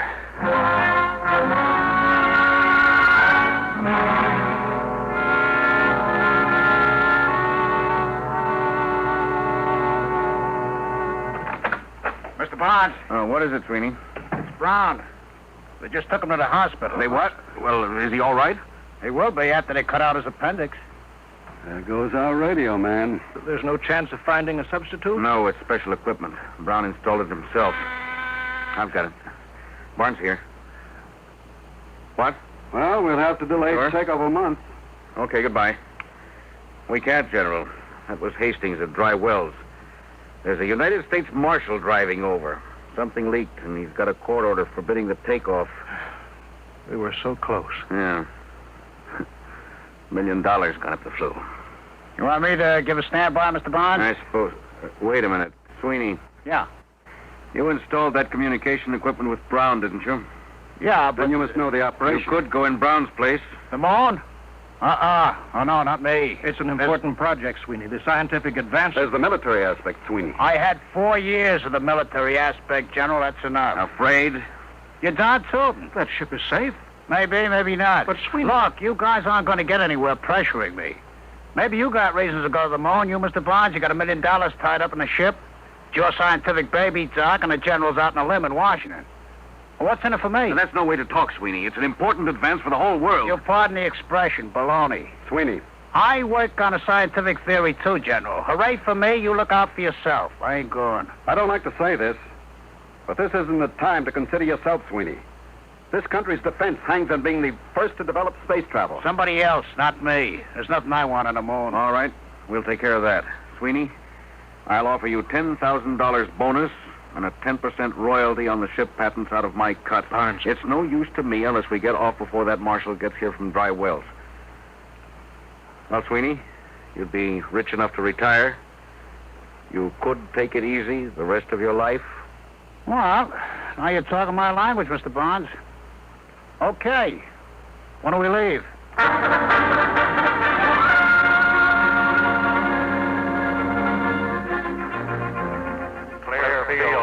Clear field for firing.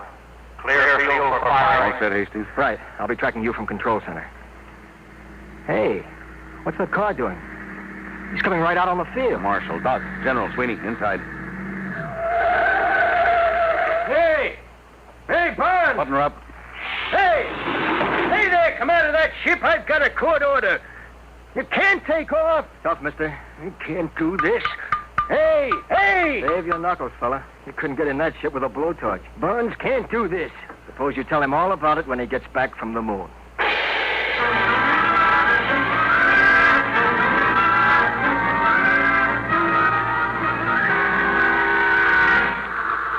Sweeney, warm up your communication circuits. Yes, sir. Calling traffic shack. Traffic. Traffic calling rocket to Luna. Over. Get a clearance check. There was a clearance, traffic. Over. All clear. Drywells is ready for tracking. Over. Power. Power ready. Communications? Yeah. Co-pilot? Automatics ready. Give the warning signal. Give me a time check on the computer. 03:47:58. Stand by for count-off and firing. Stand by for count-off and firing. Roger. For check. 2. 48. 10. Check. Coming up 30 seconds. 29. 28. I'll lie back on the acceleration 7. couches. Worst pressures 26. will be over in 4 minutes. 5. Barnes, General. 4. I don't like having a man along who isn't with it. Sweeney, it's too late now. Make it pretty tough. If he's half-hearted We'll now... worry about that later. 7. 6. 5. 4. 3. 2. Fire.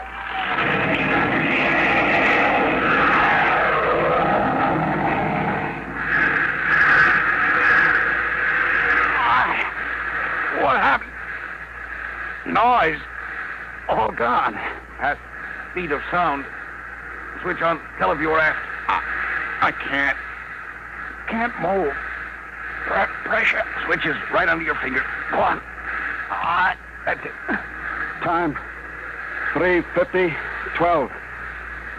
Altitude, 2 miles. Get your sun goggles on. It'll be coming through in a minute. There's the dawn line. And the sun.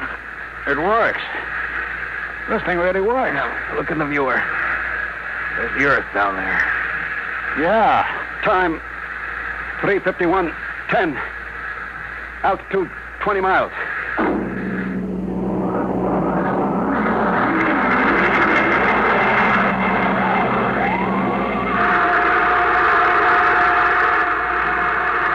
Time, 3:53:50. Altitude, 807 miles. That's the end of the blast. We're in free fall. Unbuckle your straps. Hey, I'm falling. I'm falling up. There's no gravity up here. We don't weigh anything. I don't feel so good. How do I get down from the ceiling? I feel lousy, seasick. No, space sick. What's the difference so long as I ain't healthy? There's a bottle of pills under the head pad. They ought to settle your stomach. I'll break out the magnetic shoes. Then we can at least keep our feet down on the floor plates. Here, Sweeney, you put these on. Hand them up. All right. Here. Now you can walk down the wall. Try it. Like this? Hey, like a human fly. You know, this is the second time I ever walked on a ceiling. Only this time I'm sober.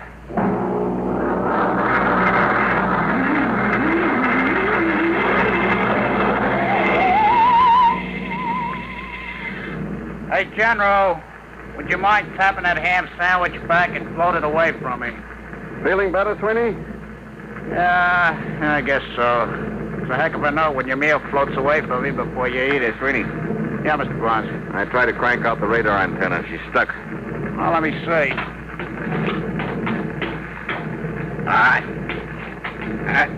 Stuck all right. I don't understand it. I greased it good. Grease? Well, no wonder it's stuck. It's exposed to outer space. It must be frozen solid. What's the idea, Sweeney? Didn't you read the engineering manual? Yeah, and a flush fitting gets greased. Don't jump on me. Well, if we can't get that radar mast cranked out, we can't land on the moon. Well, it's all right by me. Don't you realize that half the value of this trip is in the landing? Geological surveys, radiation tests. Look, General, I told you before I started, this whole thing is slug nutty to me. Who wants the moon? They're trying to be first with the old Brooklyn Battery Tunnel. Sweeney, this isn't getting that mast fixed. Well, we've got to go outside in spacesuits and chip it loose. Outside? You mean outside the ship? You can't fall. You'll be in the same trajectory as the ship. Worst that could happen would be to drift away. Drift away? Don't bother getting one of them monkey suits for me. I'm comfortable in here. Sweeney, we've taken enough from you. We can't let one man endanger the whole project. You get out there in a spacesuit, or we shove you out without one. All right. Well, that's settled. You got us into this mess. You're going to help get us out. General, break out the spacesuits.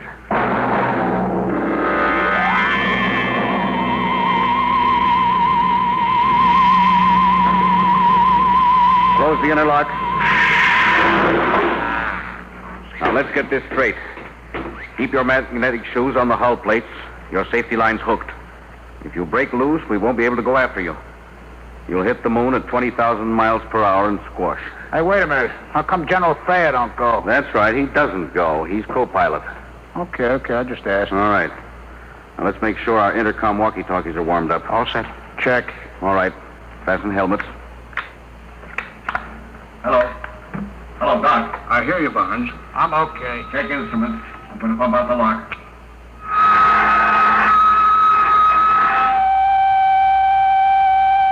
All set. Open the outer door, Doc.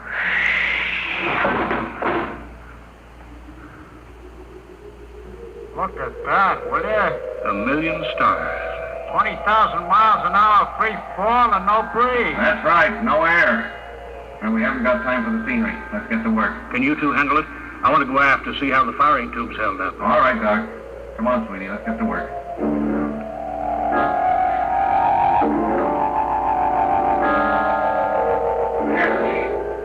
Loose now. Pull the mast out, sweetie. Slippery as a hog on ice. Yeah. Now, let's get back. Suits me. That's the Earth up there? Western Hemisphere. You can see America. That dark strip against the light. Pretty far away, huh? Barnes. Hargraves, what's the matter? Help, I'm loose. I'm drifting. Stop, what happened? My shoe magnet's pulled loose. There he is. The safety line broke. Hurry, help me. He's too far to keep a line. Oh, he's cooked. We'll never get him back. Hello, General Thayer. All right, Barnes, I heard you on the control room speaker. I'm coming outside. Bring an oxygen tank, got that? Right. Hurry. What are you going to do? Throw him a bottle of air and forget about him? Barnes, help. Now, all right, Doc. General Thayer's coming out of the lock. Where's Hargraves? 50 feet out and down to the left. Give me that oxygen tank. What are you going to do? Trying to hook my shoe first. You're crazy. You'll float away, too. I can use the pressure in the oxygen tank for a jet. Maybe I can ride the tank out there if there's enough power from the nozzle. Just turn the bell. There. What was that? Recoil's making my helmet light shake. I'll try it again. Hey, it works. Like an outboard motor. Keep going, Barnes. About 30 feet more. Swing a little to the left. All right. A couple more shots. There. Now, reach out for me, Doc. You're too far. I can't. Hang on, Doc. One more shot. There. Hang on. Can you get back, Barnes? If we don't, we tour the universe together. Hang on to me, Doc. All right. You aim us while I turn the bell. You're drifting farther, Barnes. There better be enough pressure to get us back. Here we go. Oh, we're moving. Yes, it's not fast enough. Pressure's almost down in this tank. There's the last of the gas. We're too far out, Barnes. They can't reach us with a line. Get you back to the ship. On the count of 3, push the tank as hard as you can. The reaction may shove us in close enough. Yeah. Ready? 1, 2, 3.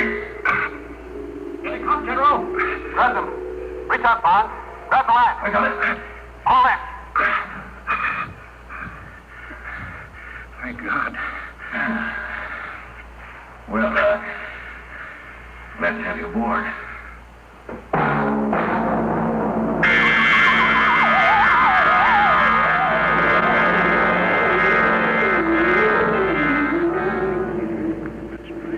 There she is. The moon. Stand by for landing procedure. That's pretty rugged country down there. Stand by to turn ship. Fasten straps. Altitude fair. 27.3. All right. Turning ship. Hey, you're leveling off. You're turning too far. We'll go backwards. We land backwards. Use the jets for brakes. Holy smokes, you mean sit down on the tail? Ground speed 1.52. Stand by for deceleration. Now, fire. Radar. Closing is spotted. Give me view aft on the screen. Hey, we can't land down there. Look, mountains, cliffs. That's the crater Harpalus. We're heading for a smooth plane short of there. Don't look smooth to me. I'm going to kill our forward speed. Stand by. You won't clear the mountain.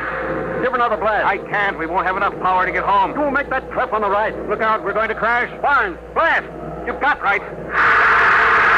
Now. Automatic landing. Automatic in. Hang on for emergency landing. Stand by for the blast. Hold it. Now. Jack down. Get out your gyros.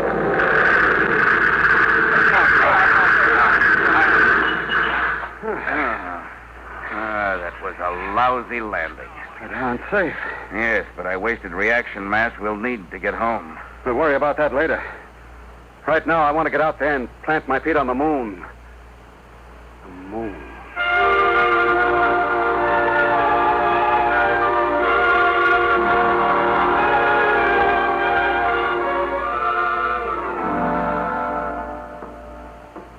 Ready to open the decompression lock? Check. I'm set. And you're inside control, Barnes? Yeah. Sure you don't want to leave the ship? I'll be out later. I've got to contact Earth. All right, let's go. Open the outer door. All right, be sure you don't fall. You puncture your suits on the rocks, you're done. And look out for the low gravity. You'll weigh 1/6 what you did on Earth. All right, let's go. Hey, what is this stuff? Dust? Pilot, Robert. Go ahead, Doctor. Claim it officially. Yes. In the name of the United States of America, I take possession of the planet Moon, of and for the benefit of mankind. Well, let's now get down to business. Sweetie, you set up the astronomical camera. Barnes, what's the matter? Get back here, all of you, right away. We were just starting work. You've got to get back. I've been talking to Earth. We may not get off. We may be stuck on the moon for good.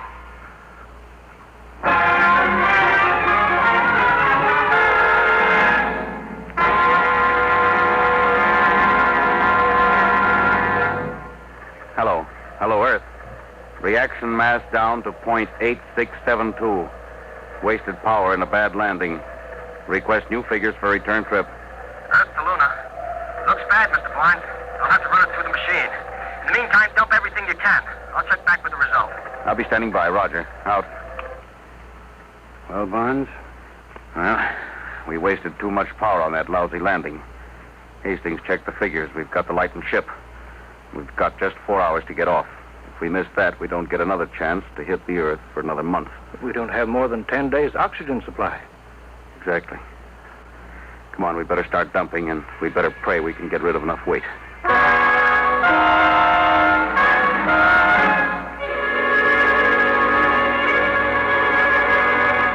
Acceleration pad 4, serial 706, schedule B, 14 pounds. Check. Give me a hand, Doc. Yes. Airlock's full. I'll put my helmet on and shove the junk out of the lock. Barnes, is that everything we can get out? 3 of the spacesuits will be dropped before we take off. How about the 4th? We'll have to keep that so we can open the airlock to shove the others out. I've got a removable bridge I could dump. You may have to, General. Well, Hastings is due back now with the takeoff figures. Hello, Earth. Luna calling Earth. All right, Mr. Barnes. We hear you. How much weight have you dropped? 4,003 pounds, Earth weight. Then you're still short 110 pounds. What? If you can dump 110 pounds, you can coast home. Well, we're stripped. We unbolted the locker doors, junked the radar chassis and mounts. We'll have to take a chance as we are. It's suicide. You haven't enough reaction mass to clear the moon. You could be wrong, couldn't you? I could, but not the computer. I'll be standing by, Mr. Barnes. Over. All right, Hastings. Out. 110 lousy pounds. What happens if we're not light enough? We fall back and crash. Or just go into an orbit around the moon. Just keep going around? Yeah, that's it. We've got 14 minutes left till takeoff time. Oh, that's fine. I could have gone over Niagara Falls in a barrel, but I had to come to the moon. Well, it's pretty simple. 110 pounds. One of us stays. Yes. I guess that's it. Highway 180.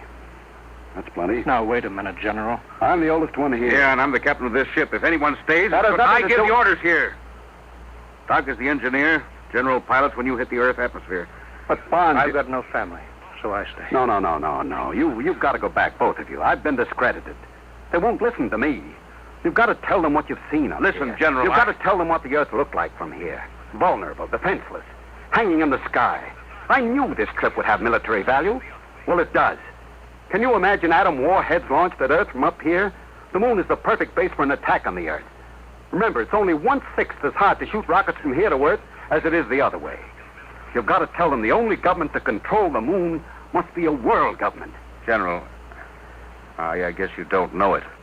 But what you just said means you've got to get back to Earth and convince them even if the rest of us don't make it. Barnes, don't... No, General, that's all there is to it. Now, listen, Mr. Barnes, General. Never mind, Sweeney. You're not in on Don't this. worry, you'll get back. I was going to say, why don't you heroes match for it? Odd man's out. All right, Bonds, I'll go for that. I'm in. No. 2-1, Bonds. Well, all right. What do we use? You can match buttons off your overalls. All right. Each one pull off a button. I'd better check Hastings on Earth. Here's my button. Cosgrave. Hello, Earth. Standing by, Mr. Barnes. We're working it out. One of us stays behind. What? We're matching for it. Check time. Well, it's only 110 pounds. Isn't there some Check other time. Ladies and gentlemen, we interrupt the program Dimension X for just a moment for two important bulletins from the wires of United Press. From Seoul, Korea, the North Korean radio says the North Korean Communist government formally declared war on South Korea, effective at 11 a.m. Sunday, Korean time. And then a little later, this bulletin from Washington. State Department officials say they will hold Russia responsible for the North Korean attack against the independent South Korean Republic, which this country and the United Nations brought into being and have supported. We now return to the program Dimension X. Yes, sir. 9:41:50. 10 minutes to 0 hour. Check. That's all, Hastings. We'll take off with 3 men. All right.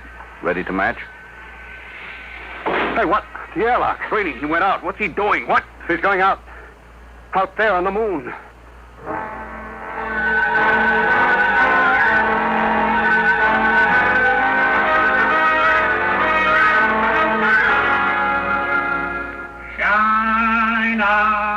Shine on, harvest. Hello, Sweeney. Can you hear me? Yeah, sure, Bonds. Hiya. Oh, come back in here, you fool. Blow it. It's nice out here. Come back, Sweeney. You're going home. Yeah, some other time. Remember me of the girls? Honey girls. Listen, Sweeney, come back. This trip doesn't mean that much to you. We've talked you into it. Nobody can expect you to do this. Now, don't be crazy. Why not? I'm a lunatic. Get it? A lunatic. Sweeney, come back. Listen, I lighten your ship. Get it? 160 pounds. That's me. Now, go on. Take off. Come back, Sweeney. You can't do this. Listen, you guys wouldn't count me in on the matching. Oh, no. I run on hooray for me, and you look out for yourself. Well, maybe you change my mind. I've been looking up there at that Earth hanging in the sky. We're going to build something on this moon. All of you guys got to go back. Doc, he's the guy to work it out in the lab. Bonds, you build the ships, and the general, he's got to pound those desks and see that he gets done right. You don't need me. Now, Sweeney, wait a minute. Come back. Go on, blow. Get going. You're spoiling my whole day. So long, heroes. You don't understand. We can take off, all of us. What do you mean? What's 110 Now, pounds? listen to what I say. Get back in here, and on the way, pick up a screwdriver and a rat tail file and an oxygen tank. What's the deal? Get back in here. I've got a way to get us all off, if it works.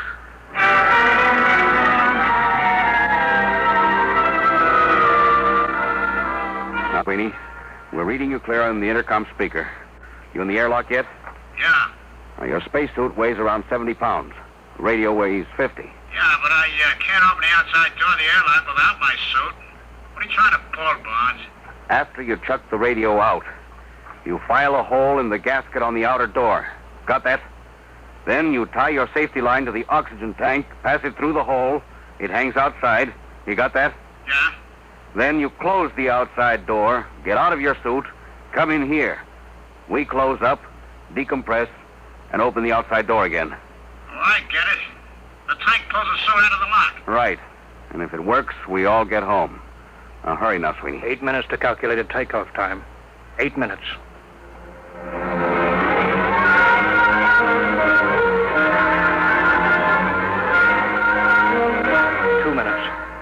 Two minutes. All set, Sweeney? Yeah, I shut the radio out. Close the outer door. Air pressure up. I'm getting out of my suit. This doorway's pretty narrow, Bonds. If the suit don't clear, we're sunk. We'll have to take that chance. All right, here I come. All set. Close the inner door. Decompress. Now the outer door. It ain't moving. I can see it through the port. Coming up. 1 minute. 1 minute to take off. Foot of the suit caught on the intake. No. It's starting out. Get clear of that door, brother. Get clear. There it goes. We're in. 40 seconds. Close the outer door, Sweeney. Stand by for takeoff, everybody. 30 seconds. 29. Sweeney, 28. I don't think I could have done that. 26. Just walk out. Oh, baloney. I haven't got that kind of courage. 23. I'd have had to make a speech. A big, 28, heroic speech. 20. 19. I didn't have the guts to just walk out. 17. No, it's... 16. All right, stand by. 14. Communications? Fine, just 12, Andy. Co-pilot? 11, Automatic set. 10, 9. Stand by. 8. 7. 6. 5. 4. 3. 2. Fire. All right, we're clear. Son of a gun! We're clear. We're heading home. Time 2:50:36. Destination Earth.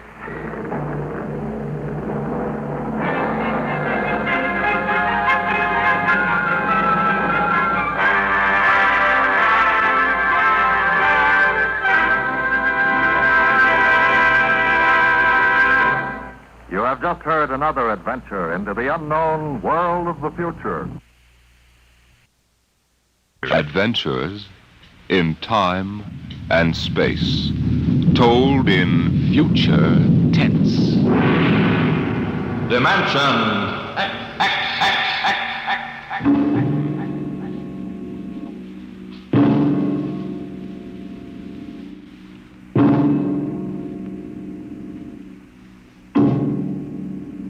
Can you predict the future? Can you tell what will happen in 100 years? Or in 10? Or in the next minute? Can you look beyond the known dimensions of time and space into the unknown, Dimension X? Tonight we have a strange story to tell. A sweet, blood-curdling little story that is really only 2 sentences long. The last man on Earth sat alone in a room. There was a knock on the door.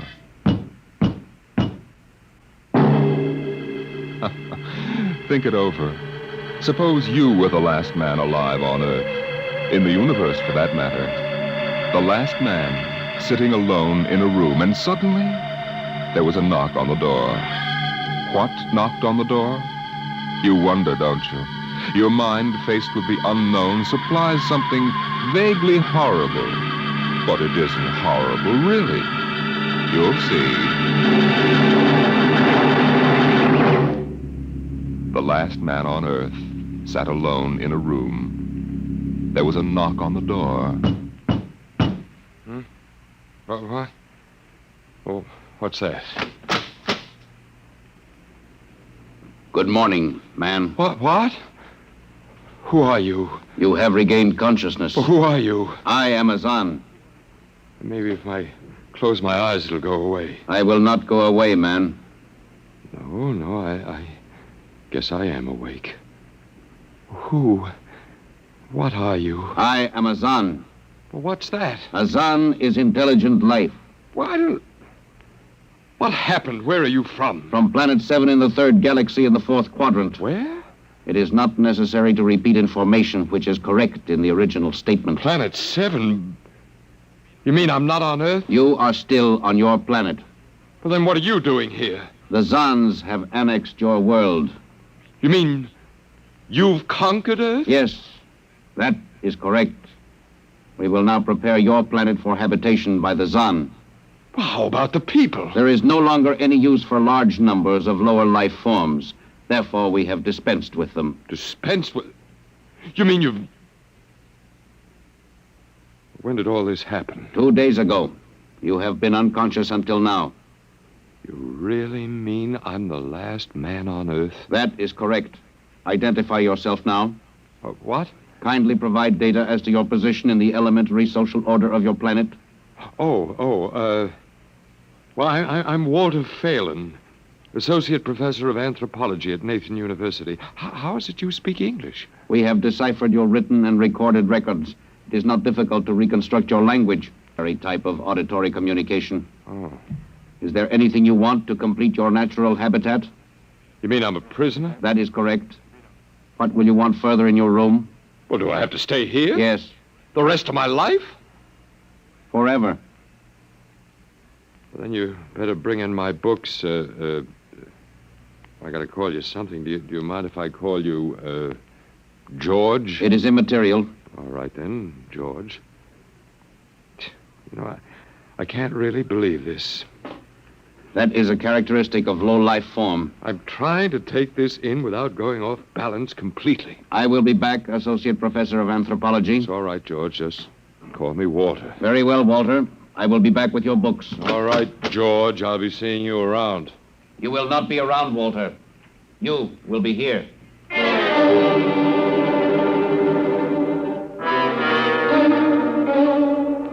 Yes, the last man on Earth sat alone in a room, a rather peculiar room. He just noticed how peculiar it was, and he'd been studying out the reason for its peculiarity. His conclusion didn't horrify him, but it annoyed him. There was a knock on the door. Come in. Oh, hello, George. Hello, Walter. What can I do for you? Point one, you will please henceforth sit with your chair pointed the other way. I thought so. That plain wall is different from the other sides, isn't it? That is correct. It is transparent. That's what I thought. I'm in a zoo, right? That is correct. I knew it. And if I persist in sitting with my back to it, what then? You'll kill me, I ask, hopefully? No, we will not kill you. That's too bad. George, I'll face the bars and perform for the people. I mean for the Zons. How many other animals do you have here in the zoo, George? 216, a male and female each of 108 kinds. Male and female of all the animals? There is a female of your species among the collection. Anyone I know? Never mind, it doesn't matter anyway. Well, George, you started out with point one. I suppose there's a point two kicking around somewhere. What is it? Something we do not understand. 2 of the other animals sleep and do not wake. They are cold. What is wrong with them, Walter? Well, they must be dead. Dead? That means stopped. But nothing stopped them. Each was alone. Sure, they just died. But I have told you they were alone. Nothing stopped them. George, do you mean to tell me that you don't know what natural death is? Death is when a being is killed, stopped from living. Maybe these animals just died of old age. Old age? I do not understand. George, how old are you? Your planet went around the sun about 7,000 times since I was born. What? 7,000 years? Yes, I'm still young. Now, look, George, you've got something to learn about this planet you've hijacked. Here on Earth, we've got somebody that's a stranger where you come from. Down here, our people and animals live until the Grim Reaper stops them. This Grim Reaper stopped the 2 animals? That's right. He will stop more? Oh, he gets us all, George. This is a new factor we have not considered. But you can consider it. Because when the Grim Reaper gets through, there won't be very much left of your zoo. You mean he will stop more animals soon? Well, with your lifespan, it won't seem like a minute, and we'll all be gone. Oh, it looks like you made a mistake, George. I don't think there's very much you can do about it. That is not correct. The Zon is a logical being. We will take action.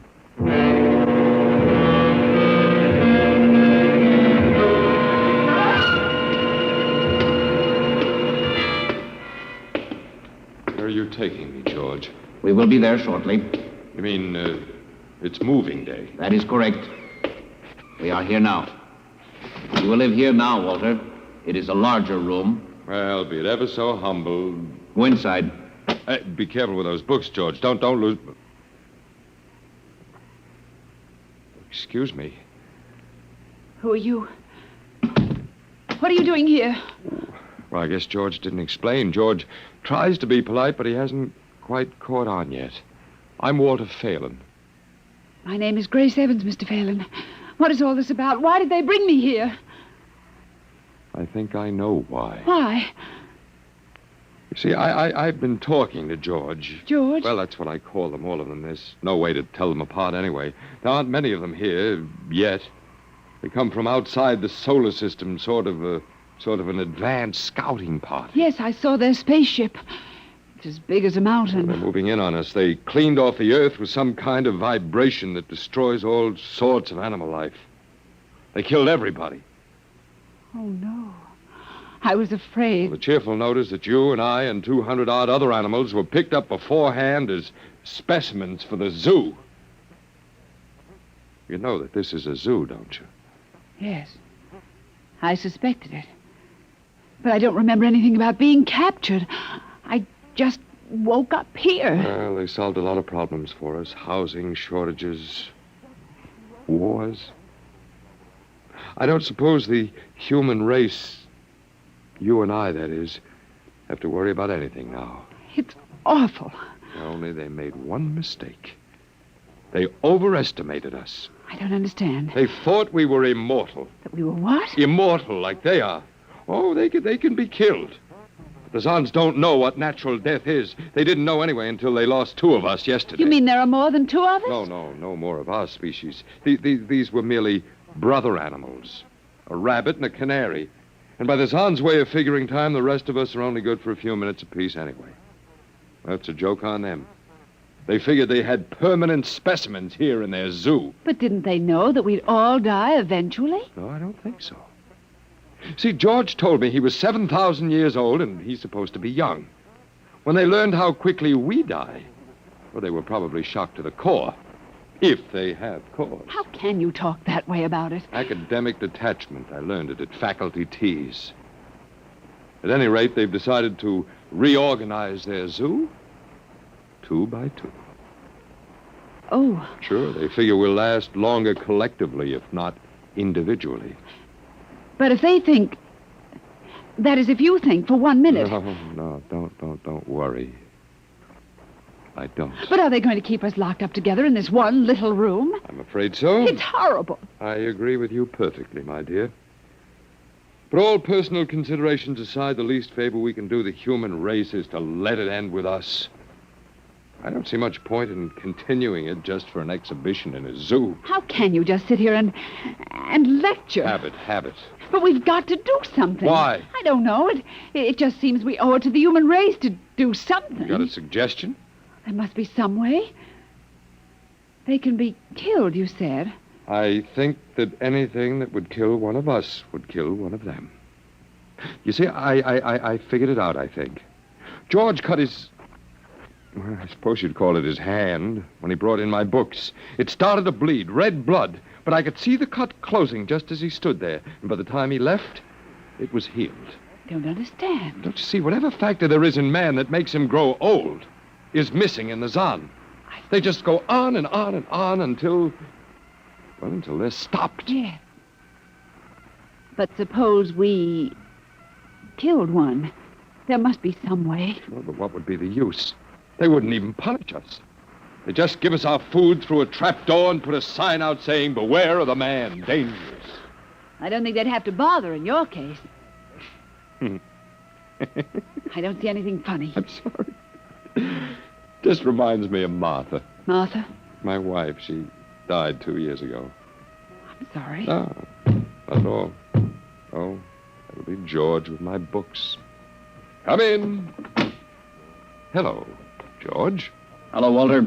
Point 1, I have brought your books. Point 1, Well, what else is on your mind? Point 2, another creature sleeps and will not wake. A small feathered one called a duck. It happens, George. I warned you. Old Man Death, the Grim Reaper. I told you all about him. Walter, the Council of Zon has met.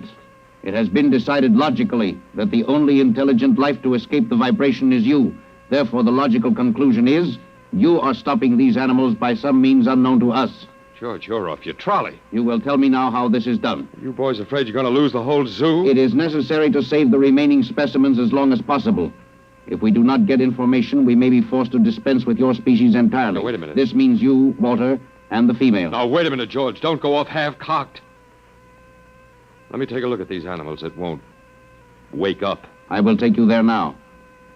Go first, Walter. After you, my dear George.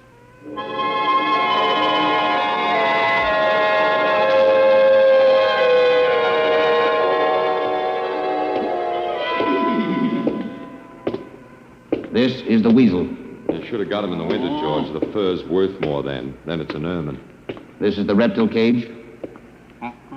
Here are the ducks. This is the male. The female has been stopped. Lucky girl. What's the matter, fella? You lonely down there? Walter, you will tell me how you stopped the female duck. You got me, George. I didn't do it. Maybe she died of the Dutch elm blight. Walter, you are not being logical. We have concluded you are stopping these animals. Tell us how it is done. I told you, George, I haven't the foggiest notion. Very well. We will have to take further action. Well, what are you going to do, George? We have methods of action you will know soon. We will go back now to your room.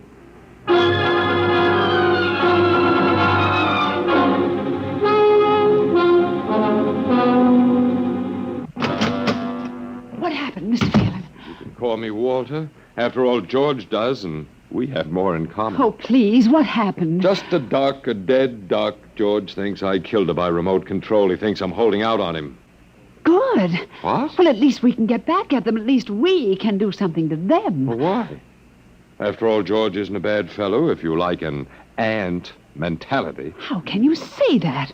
They've wiped out the whole human race. They've murdered everybody. I suppose they have, but we can't change that now, so why think about it? Well, we can't just sit here and do nothing. I fail to see how we can do anything else. Oh, of all the men in the world they had to pick. Don't you want to fight back? Don't you want to keep on fighting until the end? It hadn't occurred to me. But we've got to, Walter. Why? Well, I can't really explain, but... Walter, if there was any good in man at all, it was that he kept on, struggling against nature and in the end even against himself. But at least he kept on fighting for what he thought was right, and we're all that's left. Walter, we just can't end it by giving up. We've got to keep on fighting. You know, you do remind me of Martha. Oh, look, there isn't much left for us, but we could beat them in this one small thing. We can pretend that there's a secret about death, and we could refuse to tell them anything. There isn't anything to tell. Well, they don't know that. Promise me you won't give in. I suppose the worst they can do is to kill us. Oh, Walter. All right, Miss Evans. Hello, George. Hello, Walter. Now, you will tell us how these animals are stopped? George, this may come as a great shock to you, but I've decided not to tell you. Why? Oh, call it a romantic attachment to lost causes. My grandfather was a Confederate officer. Walter, you are not being logical, but that is expected in lower life forms. You will come with me now, Walter. Where are you taking him? To the second level. Come now, Walter. You won't tell them. I can't guarantee anything, but as of now, I don't intend to. We've got to fight. Remember that, Walter. We've got to go out fighting. I think you're right. Come now, Walter. Goodbye. It's been a pleasure, Miss Evans. I am waiting. Come now, Walter. After you, my dear George.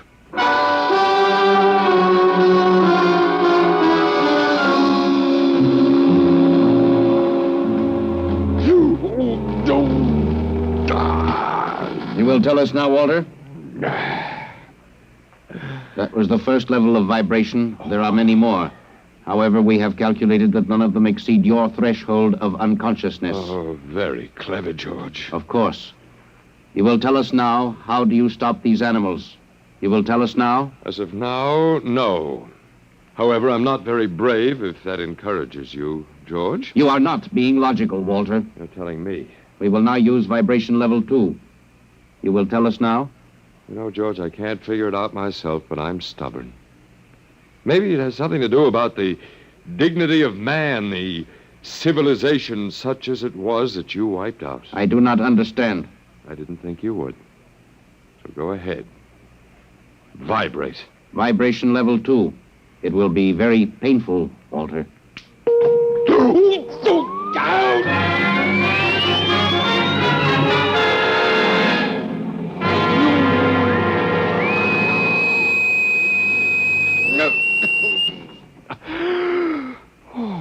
Walter? Walter? You are still conscious. Let me alone, George. You will tell us now. You will tell us how you stop the animals. Let me alone. We have had vibration levels 1 through 10. There are still 15 more before your threshold of unconsciousness. No, let me alone. Walter, listen to me. Another creature sleeps and will not wake. We must know now. That's tough. You better start vibrating again, George. No. What? It would not be logical. We have calculated that no further level of vibration will overcome your irrational psychological block. We conclude you will not tell. You mean you're going to let me go? That is correct. That's real nice of you, George. I appreciate it. We have calculated that the resistance of the female of your species will be lower, We will now place her under the vibrations. Oh, no, George, you can't do that. Why not, Walter? It is the logical plan. No, she couldn't take it. Yes, that is what we expect. Therefore, we will go and bring the woman here. No, now listen to me, George. There is no secret. Do you understand that? There's no secret. Those animals died from natural causes. And I'm telling you the truth. That is not a logical answer. We will get the woman. Well, I've told you the truth. Can't you understand? We must know now. The female animal caged next to the duck has been stopped. We must preserve the survivor. The animal next to the duck? We will bring the woman here. She will tell us after the vibration. No, listen, George. George, do you want the truth? You want to know how to save the mates of the animals that have been stopped? You will tell us now? Yes, I'll tell you. Take me to that stopped animal, and I'll tell you how to save its mate. Very well, Walter. You are being logical now. We will go.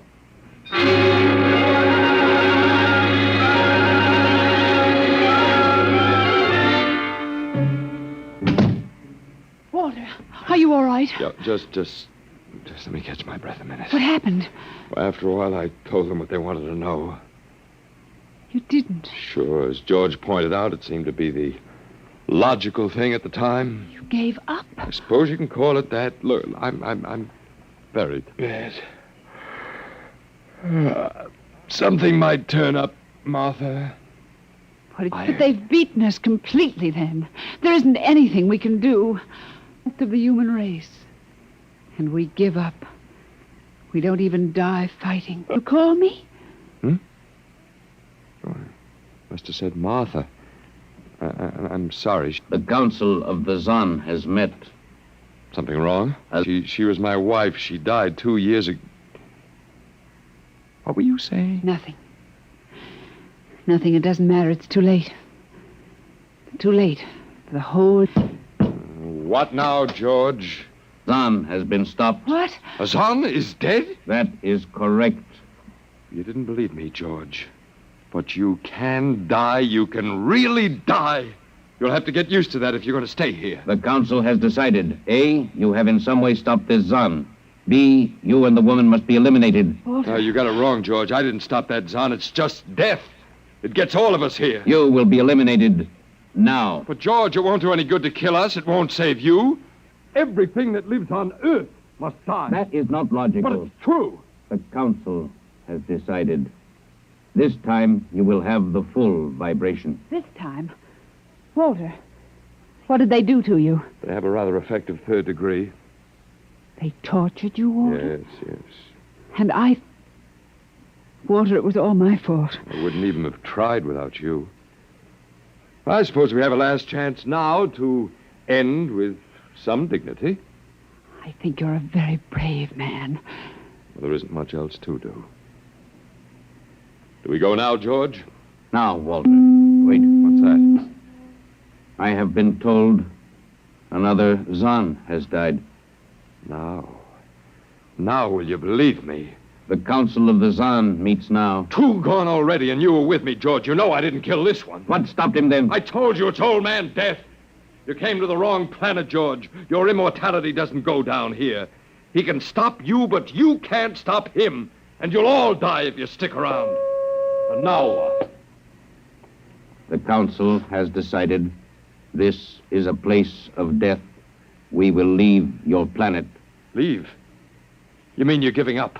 It is not safe for the Zon. Walter, they're leaving. They're really going. Go on then, George, and don't hurry back. It would not be logical to do so. We are leaving the Earth now. Goodbye, Walter. Goodbye, George. Well,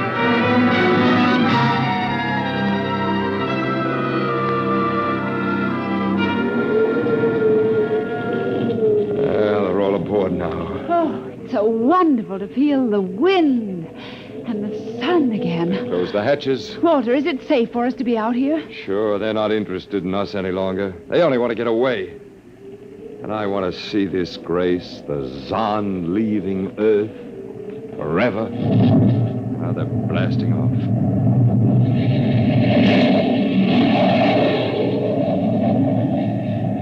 There they go. Yes, it's over now. Well, I suppose we might as well go back in. I still don't understand, Walter. What made them go? Oh, I just told them the facts of life. Of death, you mean? No, of life. After all, I thought George was old enough to know at 7,000 years he was getting to be a pretty big boy. I wish you'd stop joking and tell me what happened. Look out for the step. Well, do you remember when the first animals died? Yes, the rabbit and the canary. And their mates just started to pine and waste away? Yes. Well, that worried the Zahn. They wanted to keep the last specimens alive if they could. So finally I broke down and told them about affection. Affection? Mm-hmm. And then I introduced Donald. Donald? Who's that? Here we are. Oh. Come here. Grace, I want you to meet Donald. Oh, Walter, please. What does affection have to do with it? Well, that's what the Zahn wanted to know. I told him it was love that made the world go round, that having lost his mate, Donald would die immediately unless he had affection and constant petting. Petting? Mm-hmm. I even showed him how. Come here, fella. Come here. Yes, I held Donald in my arms and petted him a while, and then I let the Zahn take over with the animal in the next cage. What animal? Take a look. Hey, watch out. Don't go Walter. too close. It's a rattlesnake. Yes, it's a rattlesnake. The Zahn's metabolism made it impossible for them to die of old age, but I had a hunch they could be poisoned. Then it was the snake that killed the two Zahn.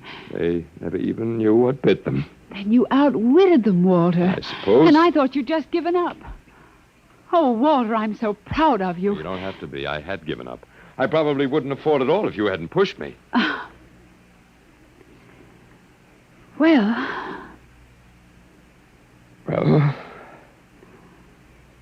we've got a world to plan, a whole new world, Grace. I know. We'll have to decide which animals to let out of the zoo and which ones would be safer to keep in. But first, there's a much bigger problem. What's that? The human race. Oh. Yeah, we've got to make a decision about that. It's a pretty important one. Yes. But... It hasn't been a bad race. Of course, it may go backward for a while until it gets its breath, but... Well, we can save the books and all the most important things and get it started ahead once more. Please, Walter. It's the Garden of Eden. Don't be all over again. Don't be ridiculous, Walter. Funny. You even blush like Martha. Oh, only you're stronger than she was. And prettier, too. I wish you'd forget about Martha. I think I will, my dear, if you'll only give me a little time. Now, Walter Phelan, you listen to me. If you think for 1 minute that we... I thought it would never happen to me again. But it is love that makes the world go round. And so, Grace, if you could only... I wouldn't marry you if you were the last man on earth. But that's exactly what I am. I don't care. I don't even want to talk about it. I'm going out. Well, all right, my dear, but think it over and please come back. You see, I told you. It wasn't really so horrible, our story. Remember how it goes. The last man on Earth sat alone in a room. And then there was a knock on the door. Come in. Oh, come in. Come in. My dear. You see, it wasn't horrible at all.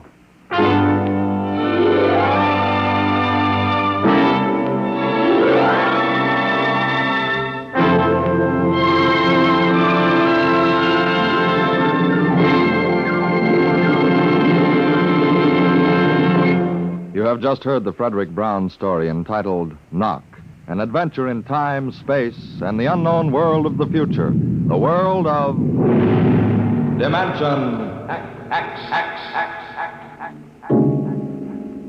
Now, about next week. Next week, we tell the story of a robot. but a robot that was almost human. Tonight's adventure in Dimension X was adapted for radio by Ernest Kenoy. Arnold Moss was heard as Walter Phelan, Louis Van Ruten as the Zahn, and Joan Alexander as Grace Evans. Your narrator was Norman Rose. Music by Albert Berman, engineer Bill Chambers. Dimension X is produced by Van Woodward and directed by Edward King. Tomorrow, hear Sam Spade. Now it's Truth or Consequences on NBC.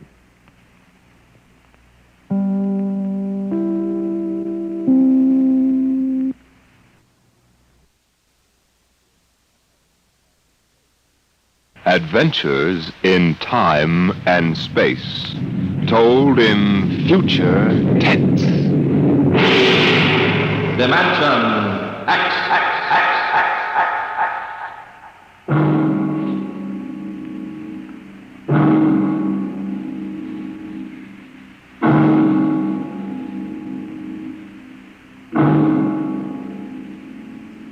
Have you heard of the new science called cybernetics?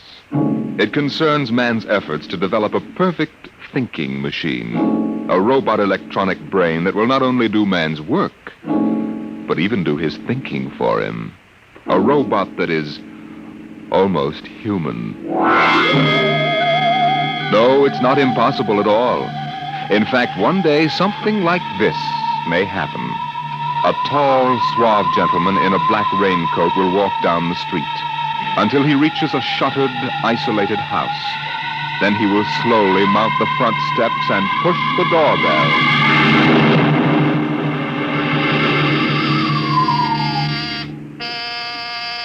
Just a minute. I said just a minute. Hold your horses. Who do you think? Good evening, my dear. Duke. Looking lovely as ever. Can I come in, Lola? Why did you come here? Curiosity, darling. I've been thinking over what you told me at our chance meeting last week. Duke, you promised me I you decided to come and take a look for myself. Where's the professor? in his study. Anyone else in the house? No, just the professor and I. Where's Junior? In the nursery. The nursery? Oh, quaint. And you, I take it, are Junior's nursemaid? I helped the professor. Tell him he has a guest. Duke, he's a nice old guy. Tell him, Don't- darling. All right. Yes? What is it, Miss Williams? Professor Blossoman, a gentleman is... What? Here? I don't understand. He's waiting for you. But I gave orders. No one was to be admitted to the house. He insisted. Very well. Now, you wait here, and I will get rid of him. Sir, what can I do for you? Professor Blossoman? Yes? How do you know my name? I've come to see Junior. Junior? Well, there must be some mistake. There are no children in this house. Professor, what you feel pressing against your belly is the muzzle of a .45 caliber pistol. Oh. Now, shall we visit Junior? What do you know about this? I know everything. Shall we go inside? I warn you. On the contrary, I warn you. Very well. This way.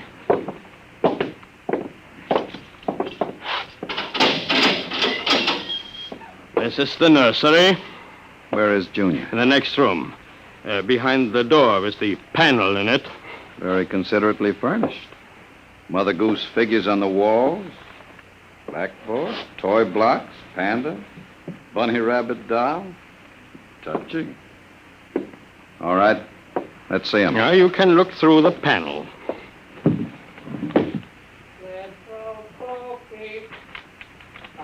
Well. Who'd have believed it? Junior isn't very pretty, is he? Oh, I wasn't concerned with aesthetics. Why do you hide him? Is he dangerous? Oh, you see, the world is not yet ready for such a thing. Besides, I must study him. As you can see by his play, he is very young, hardly out of the cradle. I'm educating him. With nursery rhymes? The brain is undeveloped. It must learn its behavior patterns like any infant. Oh, come now. You call that 8-foot monster an infant? Physically, of course, he will never change. He is built of chrome, steel, and glass. But his brain, that is my wonderful instrument. Unlike a human, he has no heritage, no basic instincts such as love or hate. But this is none of your business. This is making it my business. Well, then in some respects he is like a blank tablet. What is written upon the tablet will remain. You mean he has no feelings? He will learn quickly, very quickly, because his brain is not blocked by emotional considerations. Most interesting. Yes. Now, if your curiosity is satisfied, I trust you will keep my secret. If anyone discovered at this point... Open the door. I beg your pardon? The door. I want to see Junior in person. I almost said in the flesh. Now, look here. I don't know you. I don't know how you learned my secret. Only Miss Williams and I are supposed... Professor. Very well. Junior, come here.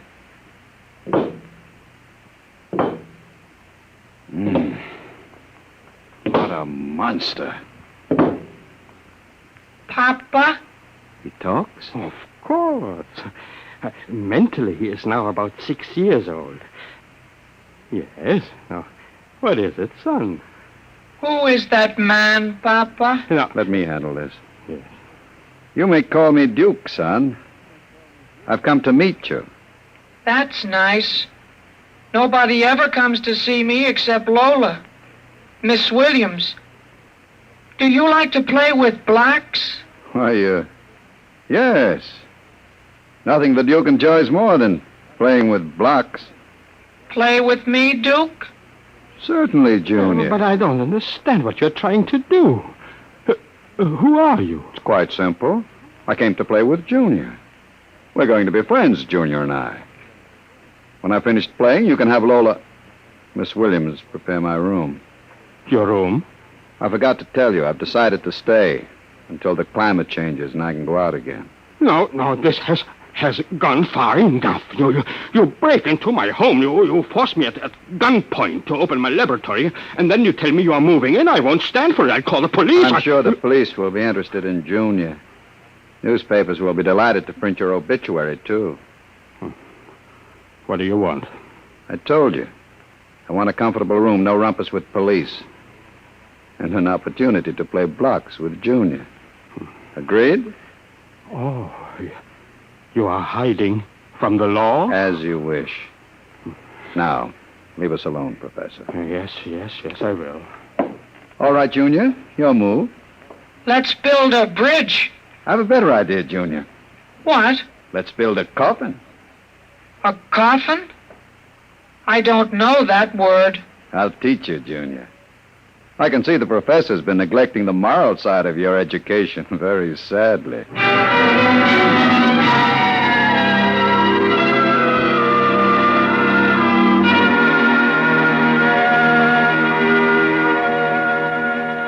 Lola.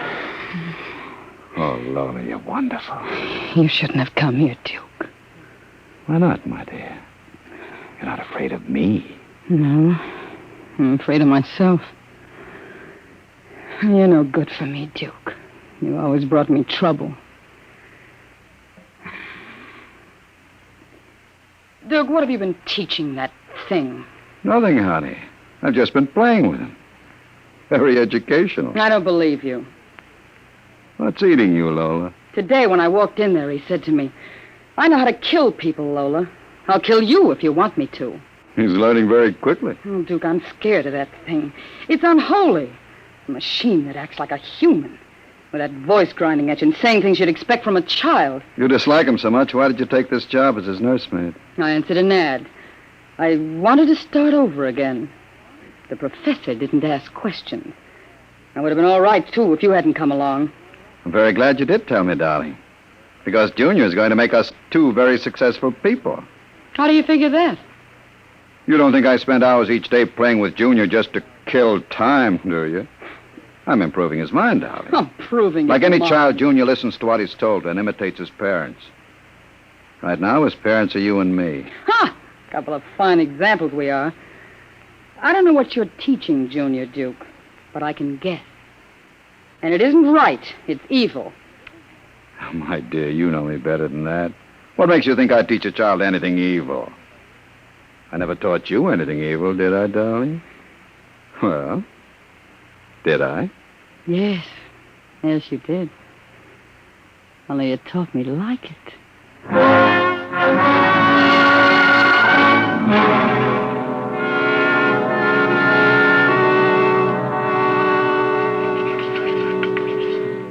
Now, Junior, right on the blackboard, my name is Junior.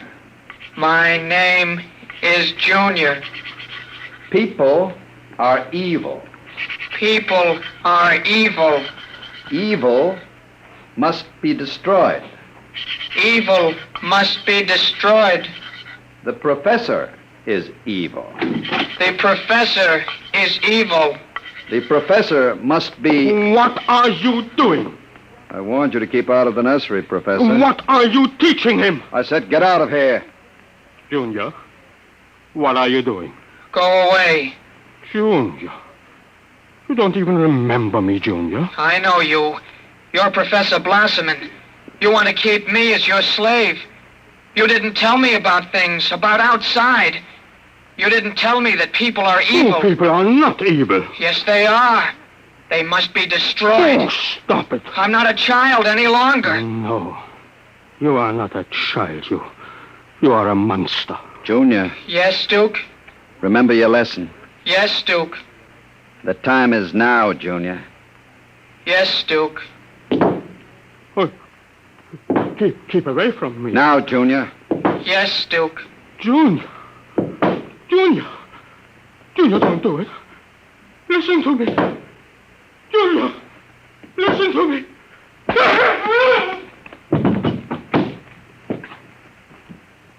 I did it, Duke. Duke, I heard... Horrible. Can we go away now, Duke? I don't like it here anymore. Yes, Junior, I think we're ready to go away now. Duke, why did you do it? The professor was in the way. We have to move very quickly now, Lola. We? Because if you don't plan to come along, just say so. I can have Junior write your name on his blackboard. Duke, you wouldn't. We'll go to Charlie's With Junior. with Junior. Duke, you can't. I'm afraid. Relax, my dear. I have great plans for you two. Wouldn't you like to be independently wealthy for the rest of your life? The only way you get that way is by inheriting $1 million. Not when you have a fellow like Junior around. Duke. Junior is mine. He obeys me. What you might call a mechanical stooge. I'm still afraid of him. Lola, Junior wouldn't hurt you. You wouldn't hurt Lola, would you, Junior? You remember what I told you about Lola? You like Lola, don't you, Junior? Oh, yes. I like Lola. She's pretty. You see? Junior's growing up. He thinks you're pretty. Just a wolf in steel clothing, eh, Junior? She's pretty. All right, we're wasting time. Okay, Junior. Mesh gears. We're stepping out into the big, wide world.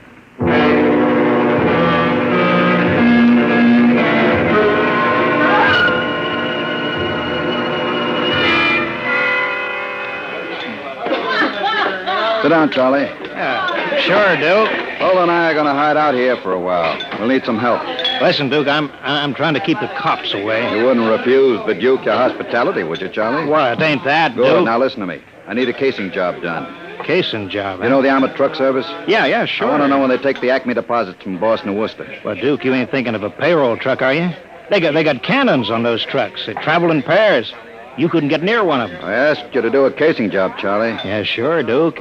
Anything you say. Find out what time they pass the narrowest and most deserted stretch of road. If you're going to pull a job like that, you'll need 50 men. You want me to get some of the boys? I won't need anybody. I've got somebody. Where? He's out in the car. What's his name, Duke? Anybody I know? His name is Junior. I don't know any Junior. You will, Charlie. You will. Smoke,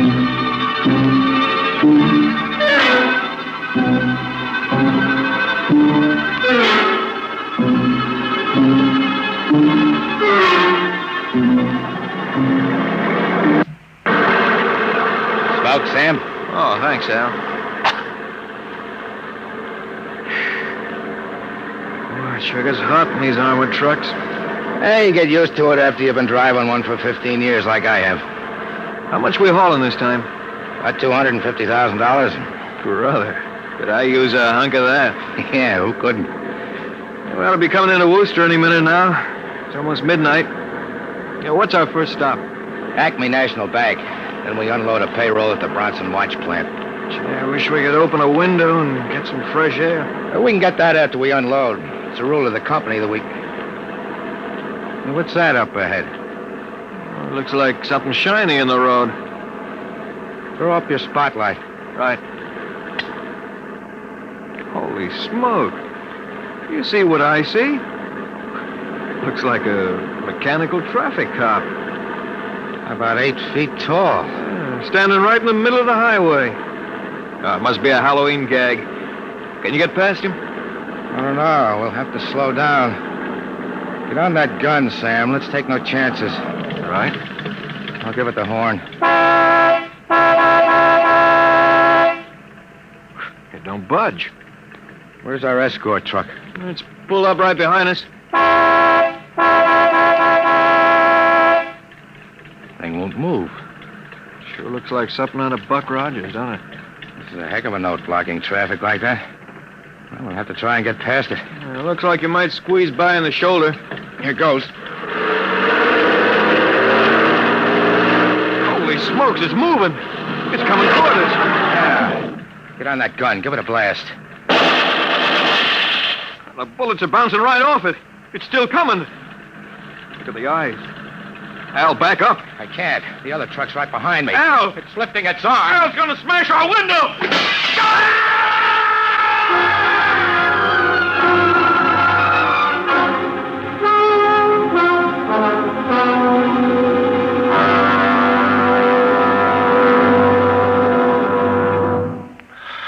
Jeez. If I hadn't seen it with my own eyes. Duke, we got to quit this. What's the matter, Charlie? Getting shaky? Oh, you know me, Duke. Takes nerve. Charlie's always been right there. But this, the papers say he killed all 4 drivers. Listen, Duke, that robot is hot. We got to get rid of it. Stop your blubbering. I don't mind a little heist, but killing 4 guys... You know, Charlie, for a fat man, you certainly have a slim mind. You want to take a lesson from Junior. He doesn't worry. He doesn't even know what a policeman is. He has no conscience. He never sleeps. He doesn't get tired. He doesn't even want a share of the profits. All we need is one more good robbery. You ain't going to pull another one. Why not? Count me out, Duke. You have to lam out of here with Lola and that thing there. I'm getting too jumpy. The law's going to track that baby. Are you quite finished, Charlie? You got no heart, Duke. You're like Junior, all steel inside. And you're just a big warm-hearted slob. Well, I got nerves. I can't stand the thing. The way it looks at you with that iron face and the clanking around it. Hello, Junior. Hello, Duke. I've just been talking to Charlie. Yes, Duke? You know what I think, Junior? What, Duke? I think Charlie's yellow. You know what happens to people who turn yellow, don't you? Yes, Duke. Tell Charlie. They're evil. We have to destroy them. You see, Charlie? Junior has a sense of values. He doesn't like people who sing to the police. Now, Duke, wait a minute. You know I never turned stoolie or anything like that. I never sang to the coppers in my life. But you'll sing to Junior, won't you, Charlie? What? Sing Junior a nursery rhyme. What do you mean, Duke? You heard me. Sing Junior a nursery rhyme. Maybe Little Bo Peep. Junior likes Little Bo Peep. Duke. Sing it. What? Little Bo Peep has... Duke, listen to me. I didn't... Sing it, Charlie. You can stay here as long as you like, Duke. You too, Junior. You see, Junior? He's yellow. Sing it, Charlie. Little Bo Peep has lost her sheep and can't tell where to find them. Junior? Yes, Duke? Leave them alone, and they'll... Now, Duke? Now, Junior. And they'll come home. Duke! I stopped him, Duke. All right, Junior. Clean him up. Take him down the cellar. Duke, I was in the other room and... Charlie! Oh, Junior, put him down. Take him down to the furnace, Junior. Yes, Duke. Oh, Duke. Duke, you can't. Relax, darling. Stop shaking. Duke, we can't stay here now. No? We've got to get out of here. Charlie's going to be missed. He's got friends. Now we'll have the gangs after us, too. Stop worrying, darling. I'll take care of everything. Where are you going? Out to a travel agency. You and I are going to take a trip, Lola. You leaving me alone? Nothing to worry about. The roadhouse downstairs is closed. Nobody will bother you. Oh, that doesn't frighten me. It's being alone with that thing. I've got the jitters, Duke. It'll only be for the afternoon. I've got to get reservations and plan this thing. Look, honey, 48 hours you and I will be on our way to Switzerland with $500,000 worth of loot. What about Junior? Junior will be taken care of. Pity I have to do it. I'd kind of like to send him out on his own. Why not? He has a fine education. He could go out into... Stop it. How can you get rid of him? Junior will do anything I say. So I'll merely have him get into the furnace and sit there while I fill it with oil and set fire to it. Too bad the professor couldn't have stayed around to see him growing up. He's almost a man now, Junior is. But not quite as clever as a man. He'll find that out after he steps into the furnace. All right. But do it now, Duke, before you leave. There's no time now. Keep your chin up. I'll be back about 8. Duke, you are coming back, aren't you? You wouldn't leave me. Leave you? I have big plans for you, Lola. You see, I find you very attractive. You're not good for me. I don't want you. As long as you can tell yourself you're not really kissing me because you want to, why not enjoy it? I know you, Lola. Yeah. You know, too much for one man. Well, I'm going now. Be nice to Junior while I'm gone. Don't show him you're afraid of him. Goodbye, darling. Goodbye, Duke.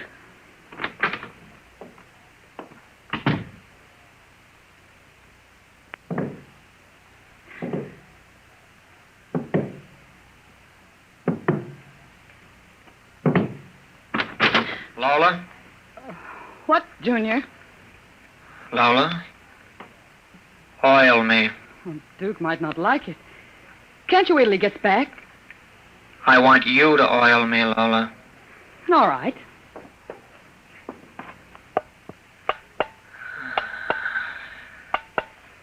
I like you to oil me. Yes, Junior. Are we going away from here, Lola? Yes, we're going away. That'll be nice. I don't like it here. I want to see more things. I want to see a roller coaster. Where'd you hear about a roller coaster? I read about it in a book. Charlie gave me a book. No.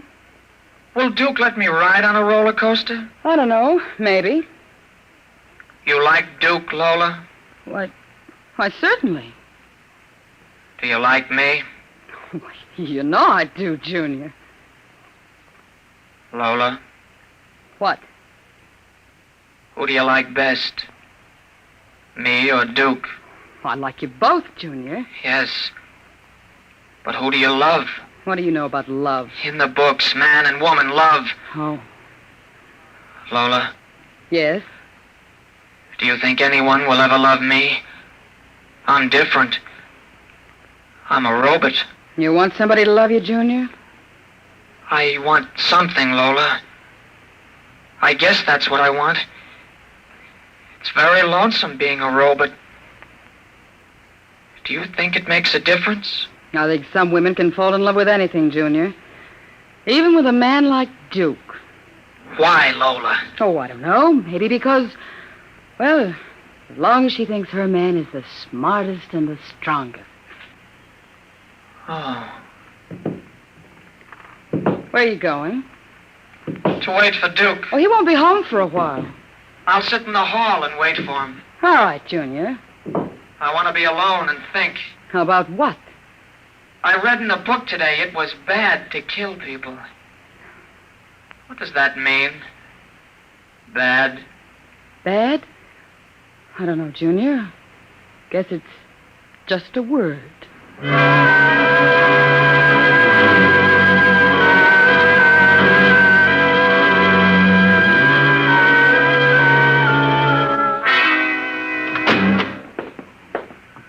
Lola? Hello, Duke. Oh, it's you. What are you doing sitting in the dark? I was waiting for you, Duke. Oh, that's a good boy, Junior. Duke, Lola oiled me. Well, that's nice. Tell you what, Junior. I've got a little job for us down in the cellar. Let's go down there. Now, Duke? Right now, Junior. All right, Duke. Are we going away soon? Yes, Junior, we're going away. What's in the cellar, Duke? A little surprise for you, Junior. You'll find out.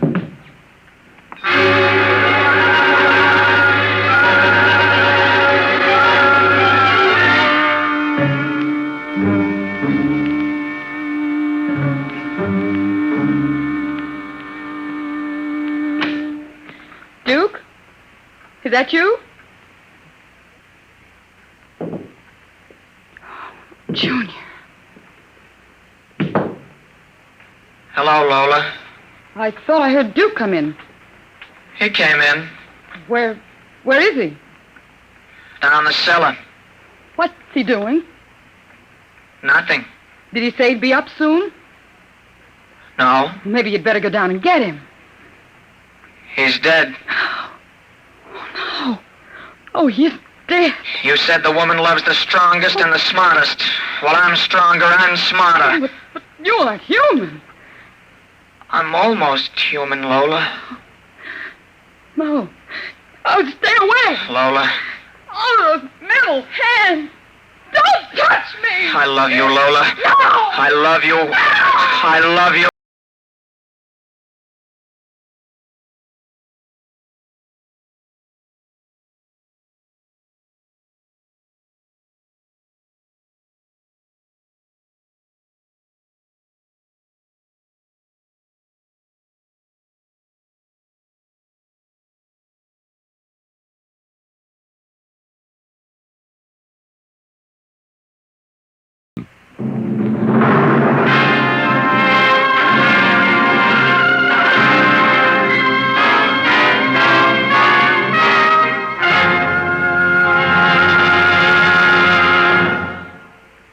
You have just heard the Robert Bloch story titled Almost Human. Another adventure into the unknown world of the future, the world of Dimension X.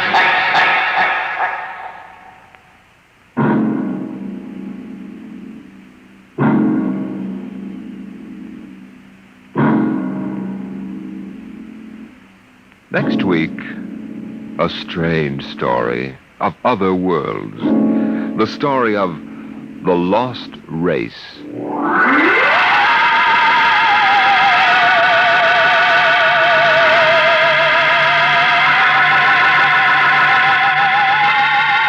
Tonight's adventure in Dimension X was adapted for radio by George Lefferts. Featured in the cast were Santos Ortega as Duke, Rita Lynn as Lola, and Jackie Grimes as Junior. Your host was Norman Rose. Music by Albert Berman, engineer Bill Chambers. Dimension X is produced by Van Woodward and directed by Edward King.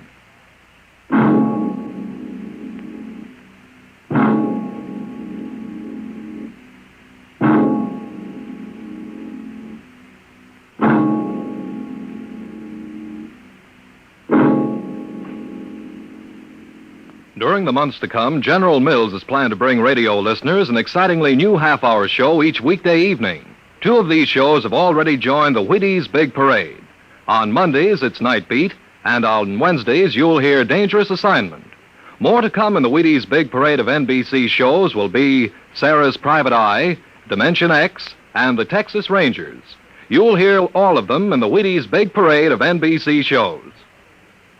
Hear the Phil Harrises tomorrow, Now Truth or Consequences, on NBC.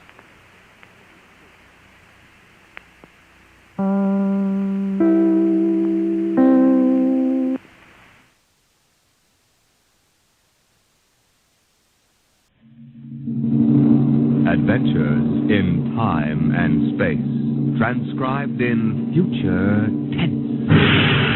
Dimension X.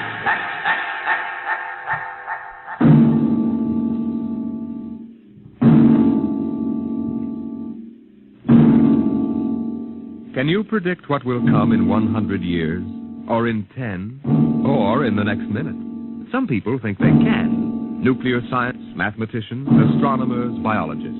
They'll predict the shape of the future because they make the future. Because they see beyond the known dimensions of time and space into the unknown Dimension X.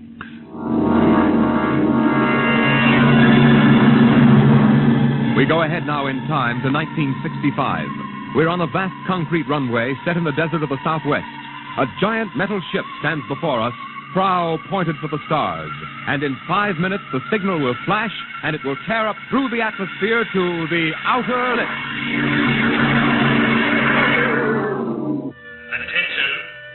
Attention. Clear field for takeoff. Clear field. 5 minutes, Steve. For takeoff. Warm her up, Charlie. I want to go over procedure again, Steve. Don't worry, I got it straight. We'll just make sure. Okay. I take her up on jets to 50,000, then I cut in the rocket. No lower, or your tail blast will burn out 3 counties. I climb 4 minutes on rockets, then start maneuver tests. Remember that, no more than 4 minutes. Right. This ship isn't like those strato rockets you've been testing. She's the first one built for outer space. If she works, she can go clear to the moon. If I'd have known that, I'd have brought my toothbrush. No, not this trip. Now get this, Steve. You've got power there to clear the Earth's gravitational field. But remember, after you cut in the rockets, you've only got 10 minutes fuel. If you go beyond the outer limit and don't save fuel for the return... I know, I won't get down again. That's right, Steve. You'll drift off into space. Get that now. 10 minutes fuel. Gotcha. As far as I'm concerned, this project is a lot more important than that cosmic ray bomb they're testing out in the Pacific tonight. Well, the Security Commission brass doesn't think so. I don't see any undersecretaries under anything. Don't worry. In the long run, our ship will make the CR bomb back-page stuff. But in the meantime, it's just as dangerous. Remember, half the principles in this ship are pure theory, Steve. Slide rule stuff. If anything goes wrong, we may have to scrape you off the landscape with a soup spoon. You have a charming sense of humor. And here's what I'm getting at. We're risking your neck in this test. If anything blows, we don't want to have the next man pull the same boner. I know, Hank. So keep your mic open and keep talking. If anything goes wrong, we want to know exactly why. And we won't be able to ask you. Let us know before you pull every switch. Before you do anything. You got that? Yeah. Even if you only have to blow your nose. All right, get those fuel lines away. Okay, Mr. Bro. Well, I guess that's about all, Steve. Hey, that reminds me. Look, if Mary calls, I'm just up on a milk run. I didn't tell her today was it. How is she? She's okay, but she's due about now, and I don't want her to be nervous. Hey, I didn't know the baby was that close. Yeah? Steve, I really ought to be sending a single man on this job. What, and cut me out of a soft paycheck? Forget it, Hank.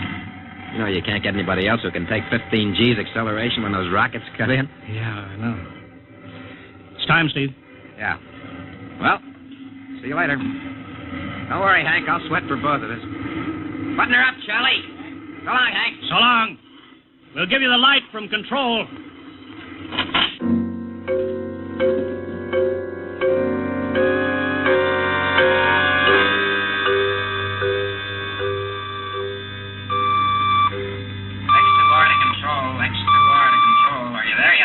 Okay, Steve. Got you on the speaker. I'm ready to go. Mr. Hanson. Ready on radar, Sergeant? Mr. Hanson, you better see this. What is it, Elsa? Message center for Steve. Mrs. Weston just left for the hospital. What? Hello, Steve. Yeah. Stand by a minute. Shall we hold the takeoff, Mr. Hanson? What? Oh, yes. No, wait just a minute. It's too late now. You going to tell him? Maybe he's got enough to worry about. Hey, what's holding us up, Hank? Something on your mind? No, it's nothing, Steve. I just wanted to say good luck. Clear for takeoff, Charlie? Right. Okay. Give him the light.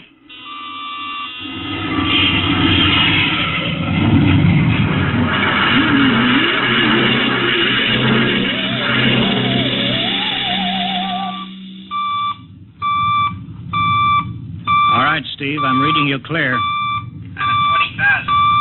Airspeed 600. She's running fine. Soundproofing works. There's a third-degree waiver in the AGY pressure. Got that, Charlie? Check. Dead center on radar, Mr. Hanson. 50,000 now. Cutting out the port jet. Now the starboard. Off jet. Airspeed dropping. Opening the rocket port. Switch sticks a little, Charlie.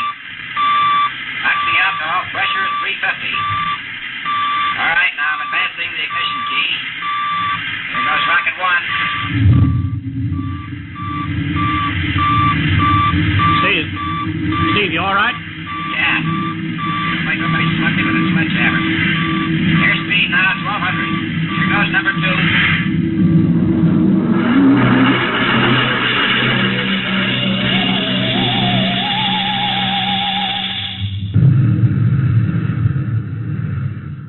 Hello, Steve.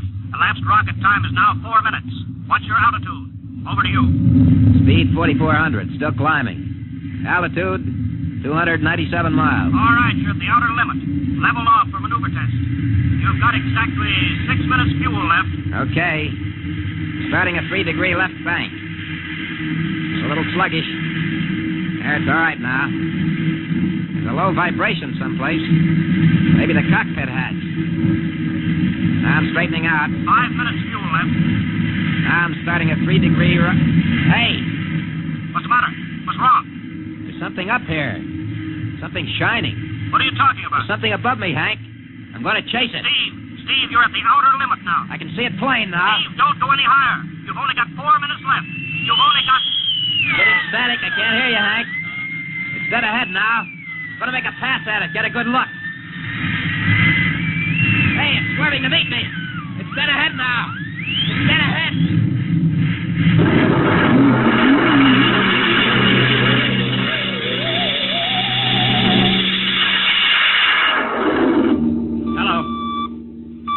Hello, Steve. Steve, come in. 9 minutes fuel gone. Still no sign on radar. Hello, Steve. Steve, what's happened? Charlie, get out the crash squad. Tell the Army squadron to alert their search planes. Right. 9.5 minutes gone. Hello, Steve. What's happened? Who the devil is it? Charlie, Hello. for Mr. Hanson. Come in, Steve. We need a search squadron. Come in. No, Mr. Hanson's busy. Hello, Steve. 10 minutes, Mr. Hanson. That's the end of his fuel.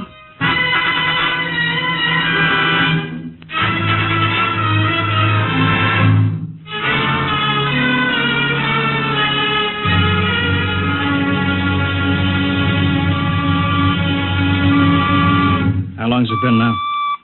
10 hours, Mr. Hanson. Nothing more on radar, Sergeant? Screen's blank. Colonel Corelli called in. Search planes are back. They didn't find anything. Should be some trace. Couldn't have bailed out, could he? You don't hit the silk at 4,400 miles an hour. He went past the outer limit, ran out of fuel. Something blew, and we'll find the pieces scattered from here to the coast. Why does it have to be the best man? Always the best man. I'll get it. Charlie, we've got to figure out what was wrong. All right, I'll tell him. Something must have blown. Yeah? There's a message from Northside Hospital for Steve. Oh, what is it? Mrs. Weston's fine. It's a boy. Thank you, Elsie. It's a boy, Charlie. Oh. Fine. It's a boy. He didn't even know she went to the hospital. How am I going to tell Mary that? Wasn't your fault, Mr. Hanson. Ship had to be tested. Yeah, we'll build another one, and some other flying fool will shoot past the outer limit into space. Oh, I'm getting old, Charlie.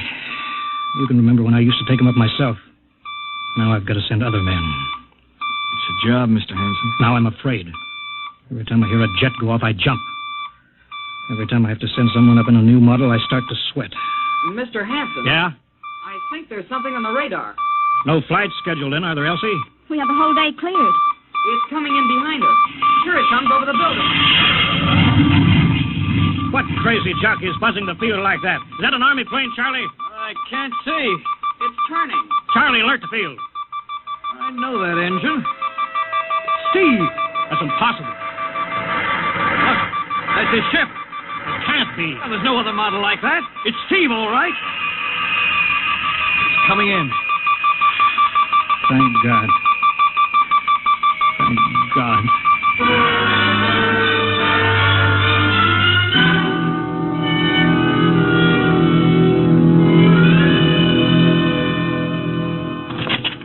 All right, sit down, Steve. The quicker we get this done, the quicker you get over to see Mary and the baby. Hank. Elsie, give the order to check and refuel the rockets. I don't want anybody in here till I get Steve's reports. Bury any calls. All right, let's have it. What the devil happened to you? Hank, does that cosmic ray bomb still go off tonight? What are you talking about? Straighten out, Steve. Where you been for the last 10 hours? Listen, Hank, there's something more important. Come on. I've got to get a report on the screen to Washington, so let's have it. I've got to know how you stretched 10 minutes fuel to keep you in the air for 10 hours. Now, one thing before I talk. Look, Have the Steve. Geiger men run over the ship before they refuel. What'd you run into? So help me, Hank, I don't know. But we better check and make sure it isn't radioactive. Elsie, add a Geiger report on the standard check. Steve, maybe we better have the doc look you over, too. No, I'll be all right. They said I'd be all right. They? Look, son, I know you've had a tough time, but we've had this field on the alert for 10 hours. One of the Army boys cracked up looking for you, and he's hurt bad. So let's have the story. Let's have it straight. I don't know how to tell you. Hank, I saw something up there. At 300 miles? I chased something up there, Hank, and I caught it. Now, don't hand me that, Listen, Steve. I was cruising along, just starting the right bank, when I spotted something. It must have been going about half my speed. It was egg-shaped and smooth. I made a pass at it, and I was coming back for another, and then there was a humming sound. Humming? A sort of vibration. And I blacked out. I was headed straight for it at 4,400 miles an hour. I thought it was going to be the biggest smash since Hiroshima, and I guess they were drinking that bottle. Never mind that, Steve. What happened? I came to inside their ship. Uh-huh. Steve, this whole thing has been a devil of a strain on you. I'm going to call Major Donaldson from the Army base. Ask him to sit in. The psychiatrist? Yeah, that's a good idea. Let him run his tests. He'll tell you I'm not kidding. Because, Hank, unless I miss my guess, I've just been tipped off to the way the world ends.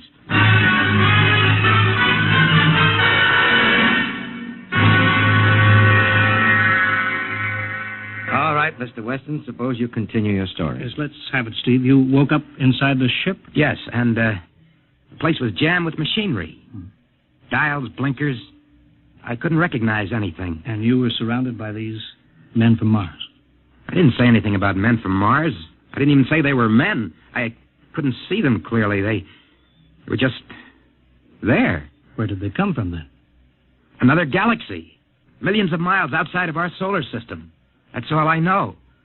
You figure out where they came from. And they came all that distance to find the Earth? Yes. Did they tell you that? Yes. You mean they spoke English to you? No, they didn't. It's funny. I hadn't thought. They didn't really speak to me at all. They just planted the thoughts in my mind. You mean thought transference, telepathy? Yes, that's right. Well, Steve, what brought them here? We did, Hank.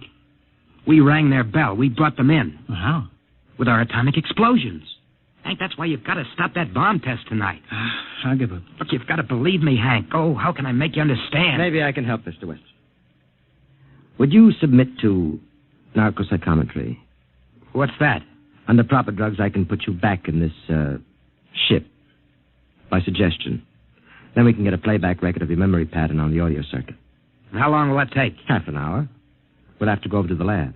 Will you believe me if it checks? It will give us an accurate memory picture of what your mind reports. All right, let's go. Hank, you got to believe me. We haven't got much time.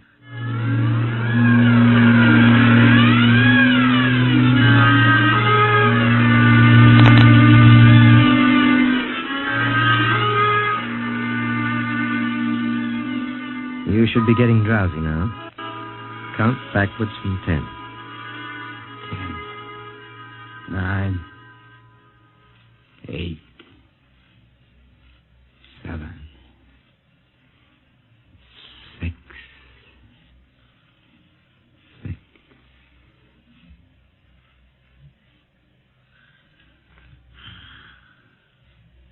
He's under. Now we attach the head plate electrodes. The cortical pickup. Look out for that wire, Mr. Henson. 3-0 setting.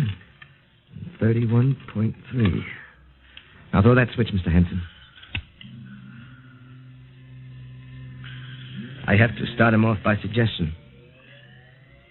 All right, Steve. You're in your ship now.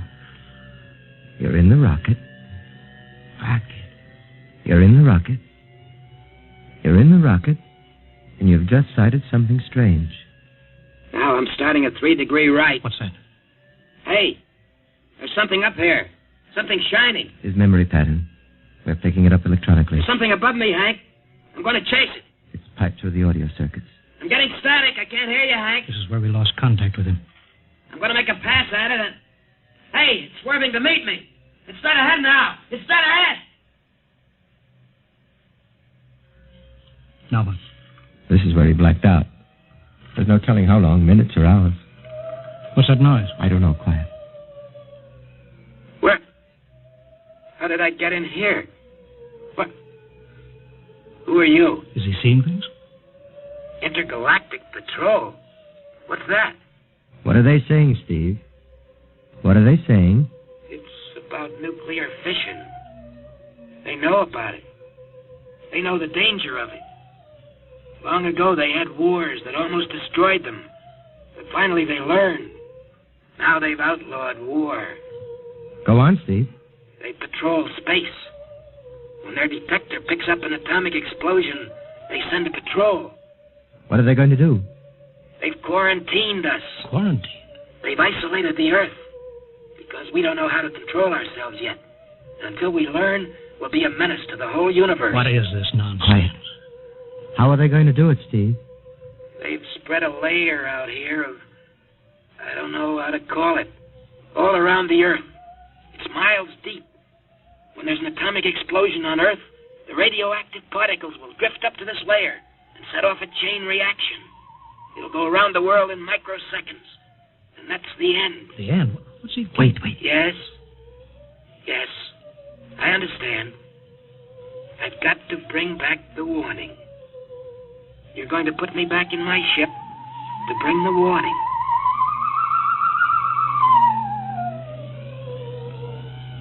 Now what? Blacked out again. I guess that's all. What does all that mean? It's what he remembers.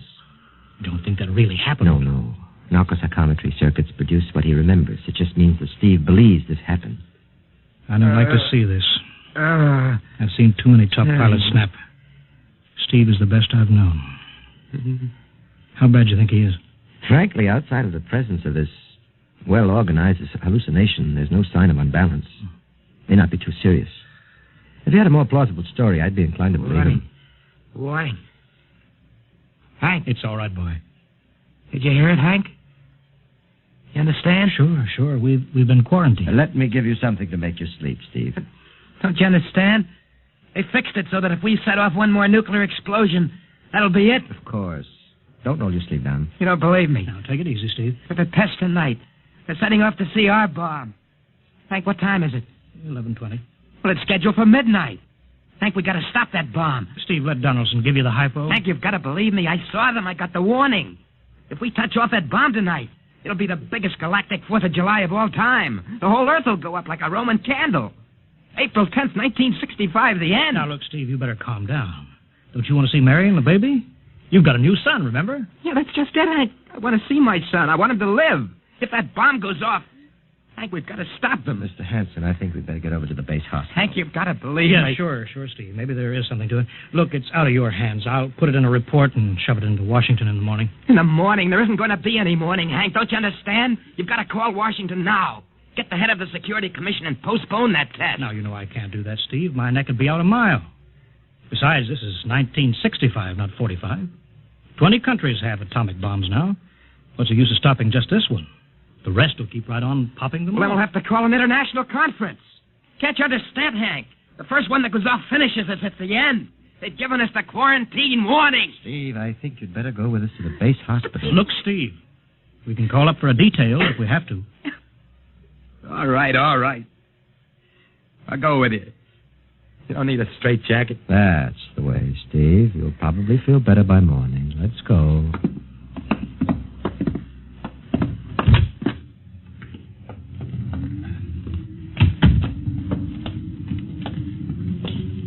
Well, Steve, tomorrow I'll drive you over to the hospital to see Mary and the kid.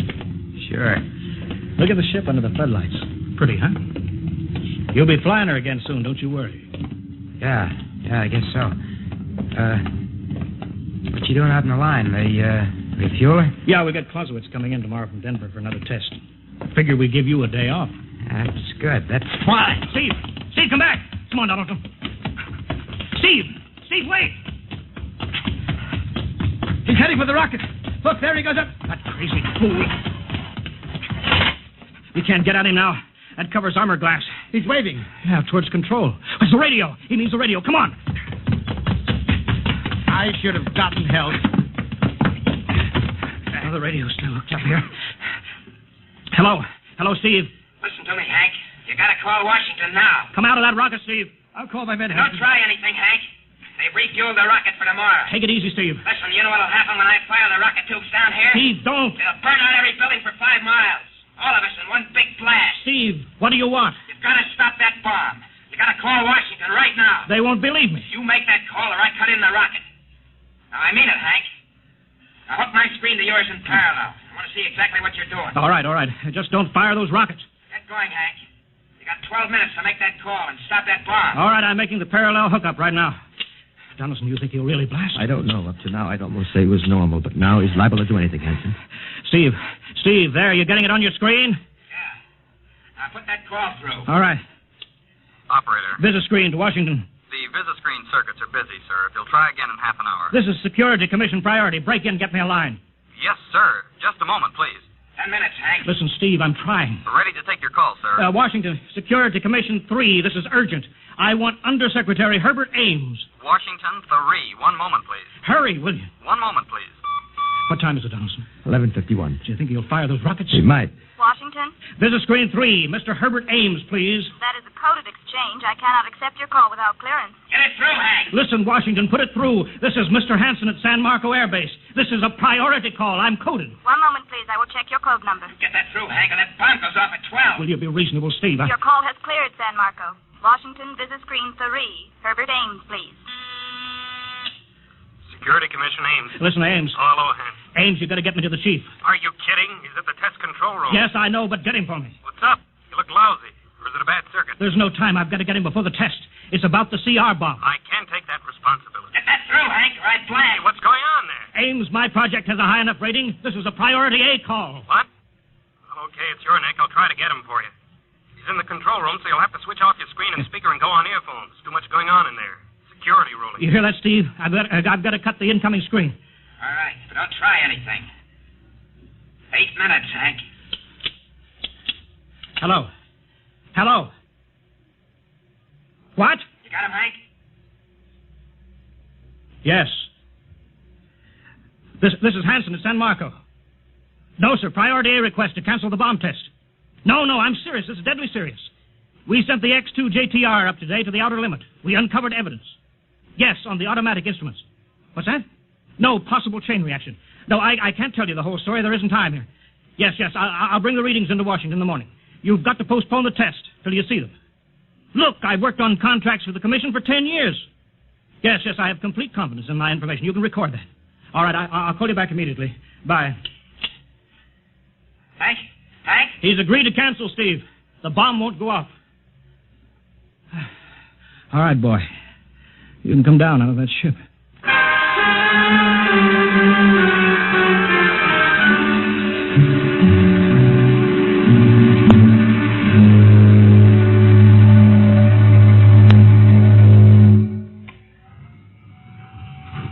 He's opening up. Here he comes. All right, Steve. Come on down. Sure, Hank. Just a second. Hank, I was scared. I was plain scared. Easy now. It's all over. The bomb won't go off. Thank God. Look, I want to see Mary and the baby. Can you get me transportation now? Oh, wait a minute. It's almost 12. They won't let you in the hospital now. I want to see the baby. Sure you do, but you've been under a strain. I've got a shot for you here, Steve. Give you a good night's sleep. All right. Roll up your sleeve. Yeah, here. There, that'll make you sleep. Sergeant will find you a bed. Yes, sir. Come on, Mr. Weston. Okay. Good night, Hank. I'm kind of beat. It's been a tough night.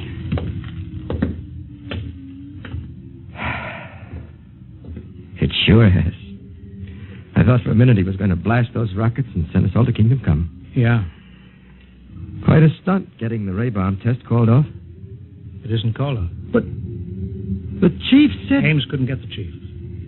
I was talking to a dead circuit. Bomb goes off in a couple of minutes. Oh. Poor Steve. He was one of the best. He was the best. 1 in 10 million. Some story of his, poor guy. For a while, he almost had me believing that quarantine. That's a very common delusion. End of the world. Yeah, I suppose so. Ah, it's a nice night. Never saw the stars so bright. We better be getting in. That wind is cold. Well, the bomb goes off in 30 seconds.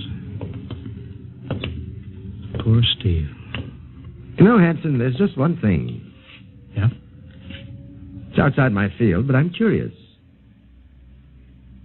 How did he keep that ship in the air for 10 hours with only 10 minutes fuel?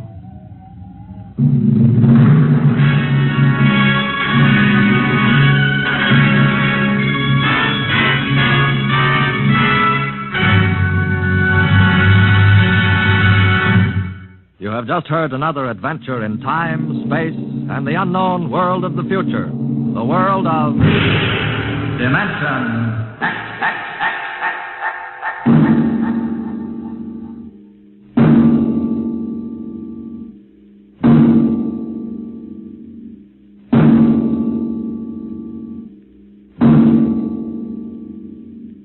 Next week, a star of the future appearing on the program of the future, Dimension X. Next week, Miss Nancy Olson, the talented young actress whose performance in Sunset Boulevard marks her as one of Hollywood's most promising young actresses, becomes the first of a group of rising young artists of stage and screen who have been invited to make an appearance in this series. So listen then for Hello Tomorrow, starring Nancy Olson on Dimension X.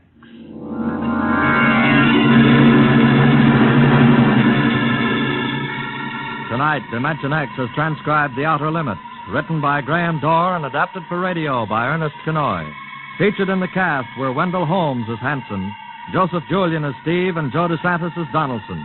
Your host was Norman Rose. Music by Albert Berman, engineer Bill Chambers. Dimension X is produced by Van Woodward and directed by Edward King.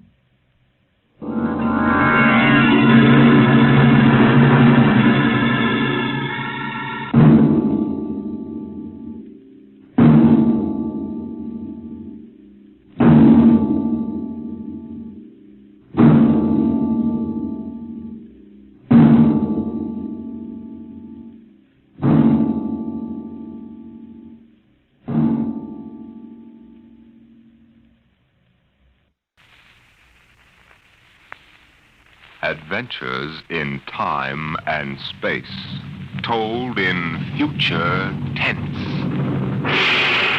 Dimension X.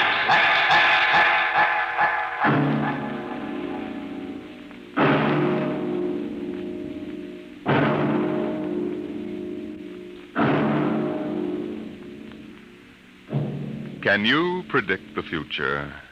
Can you tell what will come in 100 years? Or in 10, or in the next minute.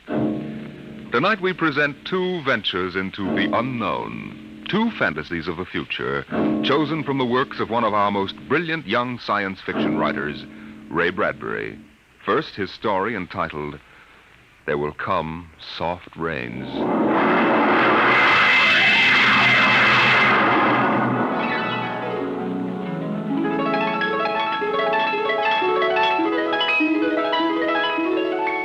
The house was a good house, planned and built to be lived in the year 1980. The real estate agent had told them all about it. Now, this is the bedroom. Of course, it contains all the latest devices, self-warming blankets, and, there's a brand new feature. Beds, which make themselves. Now, if you'll just step this way through the library, we can see the latest in talking book recorders, self-building fireplace, self-cleaning robot dust disposal. Oh, these little mouse-like things come out of the wall and take away all the dirt. Now, over this way. As a complete robot kitchen, of course. Just set the menu for the week and the stove does the rest. Then there's the automatic hydroponic garden, self-sprinkling fire protection. See, the house is fully automatic. Why, you could go away for a year and it would run itself.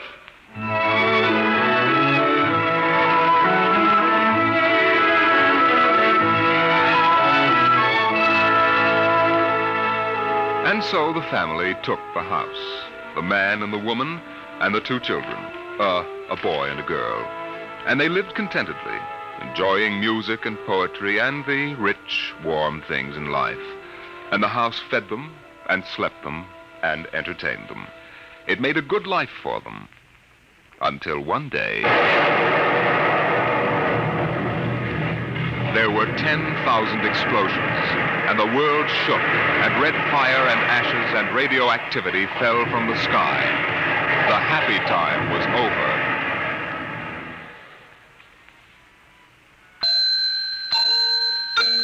Tick-tock, 7 o'clock. Time to rise. Open your eyes. Tick-tock, 7 o'clock. Time to rise. Open your eyes. But the house lay empty. The clock talked to the empty morning. In the kitchen, the stove sighed and ejected from its warm interior 8 eggs, sunny side up, 12 bacon slices, 2 coffees, and 2 cups of hot cocoa. 7-9, breakfast time. Come and dine. 7-9. Today is April 28th, 1985. Today, remember, is Mr. Featherstone's birthday. Insurance, gas, atom heat, and electricity bills are due. In the walls, relays clicked, memory tapes glided under electric eyes, recorded voices moved beneath steel needles. 8-1, run, off to school, off to work, run, tick-tock, 8 o'clock, 8 o'clock. But no doors slammed. No carpets took the quick tread of rubber heels. At 8:30, the eggs began to shrivel. An aluminum wedge scraped them into the sink.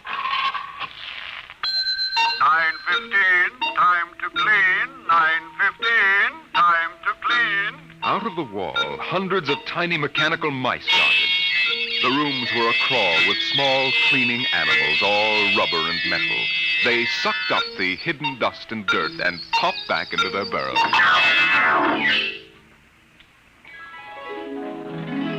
At 10 o'clock, the sun came out from behind the rain. The house stood alone on a street where all the other houses were rubble and ashes. At night, the ruined town gave off a radioactive glow which could be seen for miles. At 10:15, the garden sprinkler filled the soft morning air with golden fountains.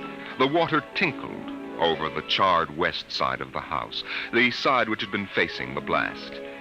It was black, except in 5 places. One of the 5 places was a silhouette of a man mowing a lawn, just as he'd been the instant the radioactivity burned his image into the side of the house. Over there, a woman bent to pick flowers. Still further over, their images burned into the wood, where a small boy, hands flung into the air. Higher up, the image of a thrown ball, and opposite, a girl, her hands raised to catch a ball which never came down. 5 people. 5 spots of paint. On the front porch, the dog whined and shivered. The front door recognized the dog's voice and opened. The dog padded in wearily, thin to the bone, covered with sores. It ran to the kitchen and pawed the kitchen door wildly. Behind the door, the stove was making pancakes which filled the house with their odor, as prescribed by the automatic preset menu selector. The dog frothed, ran insanely, spun in a circle, biting its tail, and died. 1 o'clock, 1 o'clock. Delicately sensing decay, the regiments of mice hummed out of the walls, soft as blown leaves, their electric eyes glowing. 1:15. The dog was gone. 2:15. Bridge tables unfolded from the walls of the patio. Playing cards fluttered onto pads. Martinis appeared on an oaken bench. But the tables were silent, the cards untouched. 5 o'clock, 6 o'clock, 7 o'clock, 8 o'clock, 9 o'clock. Dinner was made, ignored, flushed away. Dishes were washed. In the study, the tobacco stand produced a cigar with half an inch of gray ash upon it, smoking, waiting. The hearth fire bloomed out of nothing. 9 o'clock, 9 o'clock. The beds began to warm their hidden circuits, and the phonograph spoke from beside the fireplace. Mrs. McClelland, what poem would you like to hear this evening? Mr. McClelland? Since you express no preference, I shall select at random from among your favorites. Sarah Teasdale, There Will Come Soft Rains. There will come soft rains, and the smell of the ground, and swallows circling with their shimmering sound, and frogs in the pools singing at night, and wild plum trees in tremulous white. Robins will wear their feathery fire, whistling their whims on a low fence wire, and not one will know of war. Not one will care at last when it is done. Not one would mind, neither bird nor tree, if mankind perished utterly. And spring herself, when she woke at dawn, would scarcely know that we were gone. The phonograph finished the poem. The empty chairs faced each other between the silent walls. At 10 o'clock that evening, the house began to die. The wind blew the bough of a falling tree into the kitchen window, smashing it. A bottle of cleaning fluid crashed on the stove.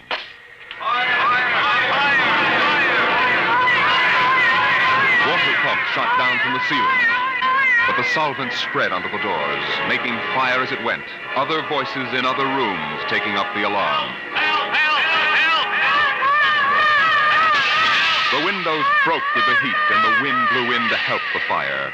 The fire crackled upstairs at paintings, lay hungrily on the beds, devoured the rooms. The house began to shudder.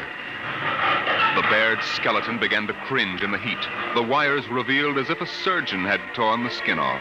Voices screamed in every room.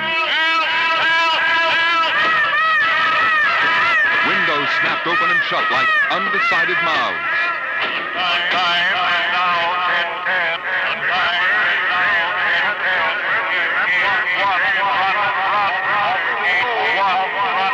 A thousand things were happening at once. Like the interior of a clock shop at midnight, all the clocks were striking, making a merry-go-round of squeaking, whispering, and rushing.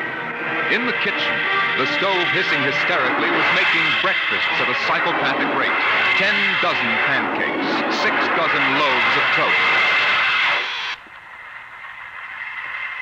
Then, there was silence. The film spools were burned out. The wires withered and the circuits cracked. Then the house began to breathe its last. The beams began to give at the foundations. Long cracks appeared in the concrete. The seams were burst from the heat. And finally, with a huge rumble, it crashed into dust and rubble.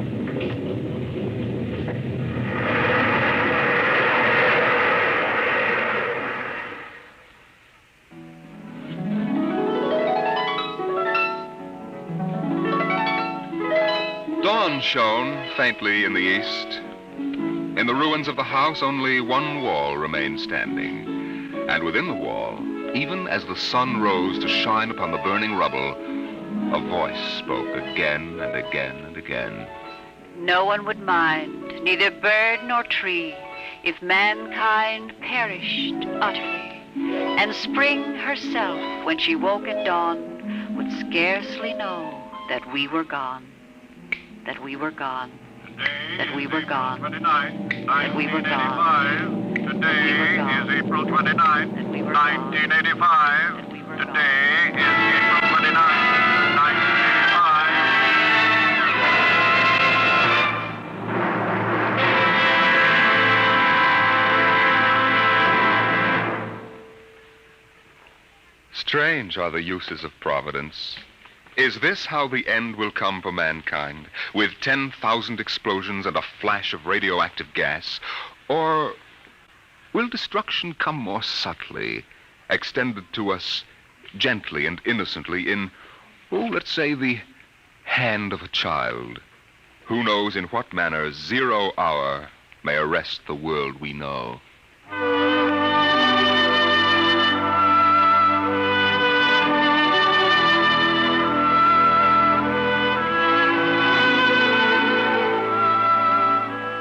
It was a perfect summer day in the year 1985. The streets were lined with green, peaceful trees. Businessmen sat in their quiet offices, taping their voices or watching televisors. Rockets hovered like darning needles in the blue sky. There was the universal quiet conceit and easiness of men accustomed to peace, quite certain that there would never be war or trouble again. There were no traitors among men, no unhappy ones, no disgruntled ones. The world was upon stable ground. Sunlight illumined the suburbs, and the town drowsed on a tide of warm, sunlit air. On the lawns, the children played, catapulting this way and that across the green grass, shouting at each other, holding hands, flying in circles, climbing trees, and laughing. And in the homes, busy mothers prepared for the evening arrival of their husbands. Excuse me, Mom. Good heavens, Mick, what's all the excitement? We're playing a game, Mommy, the most exciting game ever. What are you doing in that cabinet? I need some tools from Daddy's kit. Your father may not like... Oh, I'll take good care of them, Mom, I promise. Very well. Don't you lose anything. Oh, thank you, Mom.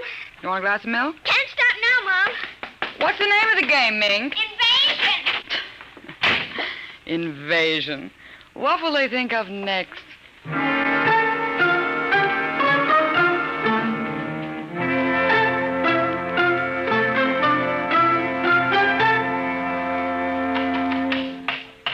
Now this, and this, and this, and this.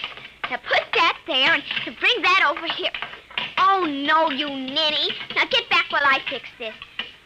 There, they want it this way, see? Here, just let me fix it. Oh, Mink, it's that smarty pants Joseph Connors. Don't let him play. He's 12 years old. Don't worry, I won't. What you playing, Mink? None of your business, smarty pants. I want to play. Can't. Why not? You're too old. Just 'cause you're only 8. No, you'd only laugh at us and spoil the invasion. Make him go away, Mink. Go away. This is my backyard. Who wants to play with you and your old fairies anyway? They aren't fairies. Nuts to you. I don't want to play anyway. Good riddance. I'm glad you didn't let him play, Mink. He'd only laugh. Now, we'd better talk to Drill and get some more instructions, Art. Now, here's your pad and pencil. Where is Drill? Drill? Here, Drill. Drill? Well, he's in the rose bush, I think. I'll talk to him myself, and you write it down in the pad. Okay. Drill? Drill? Okay. Drill wants you to write down triangle. What's a triangle? Never mind. Drill will tell us when he wants us to know. It helps the invasion. How do you spell it? Well, that's Drill. Drill, how do you spell... Here's your mother, looking out the window. Mink? Yes, Mother? Who are you talking to? The rose bush, Mom. Only it's not really a rose bush. That's Drill. Who's Drill? He's planning the invasion. Oh, I see. Well, you better come in and clean up for supper. Your daddy will be home soon. In just a second, Mom. You got that, Art? See now what? 4, 9, 7, and A, and B, and X, and a fork, and some string, and a hexagony, hexagonal droopy. Come on, Mink. Supper's in 10 minutes. Okay, Mom, just a minute. I have to tell Drill. I wish we didn't have to eat, though. It holds up the invasion.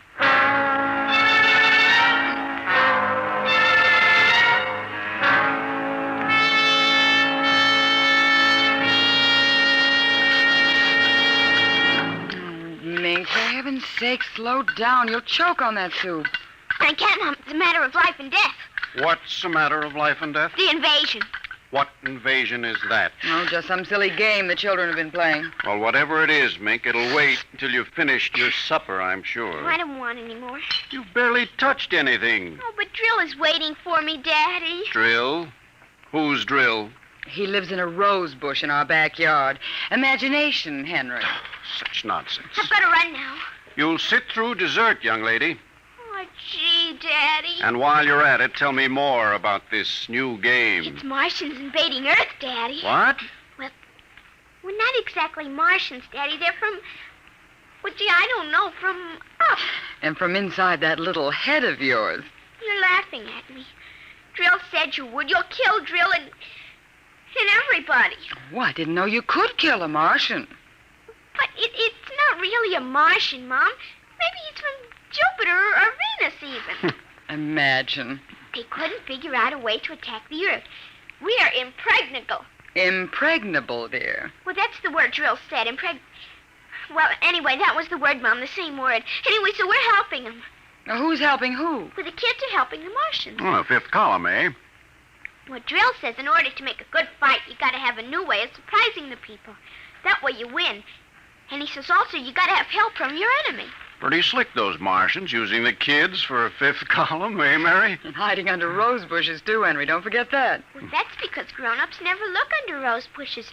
Only kids. Oh, I see. Well, finish your fruit, darling. You can play for an hour afterward. Mary. Oh, it's so nice out, Henry, and there's no school tomorrow. Very well. Till 8 o'clock. Drill says after the invasion we can stay up as late as we want. No more bets either. Oh, is that so? We can watch all the grown-up televisor shows. I don't wonder this invasion has caught on among the kids. Well, some of the kids are giving us trouble, like Dale Britz and Petey Jarek. They're growing up so they won't believe in the invasion. They make fun, worse than parents even. I hate them worst. We'll kill them first. I hope you're saving your father and me for last. But Drill says you're dangerous. What? But I think they'll let me keep you because I'm helping so much. I'll talk to Drill. Maybe we won't have to kill you. Mary, I think this nonsense has gone far enough. Can I go out now, please? Well, run along, dear. Don't worry, Dad. I won't let them hurt you. Mary, I think the child's taking this game entirely too seriously. Invasion. Now, Henry, you know how Mink is. Besides, all children have their aggressions. Better to get them out in the open, I suppose. Maybe you're right. I was wondering about bridge with the Jacksons tonight, Mary. All right. But, you look tired, dear. Why don't you sit in the relaxer for a while and get a massage? I'll sew for a while until it's time to... Oh, I wanted to call my sister Helen. Oh, good. Find out when her husband's going to return my golf clubs.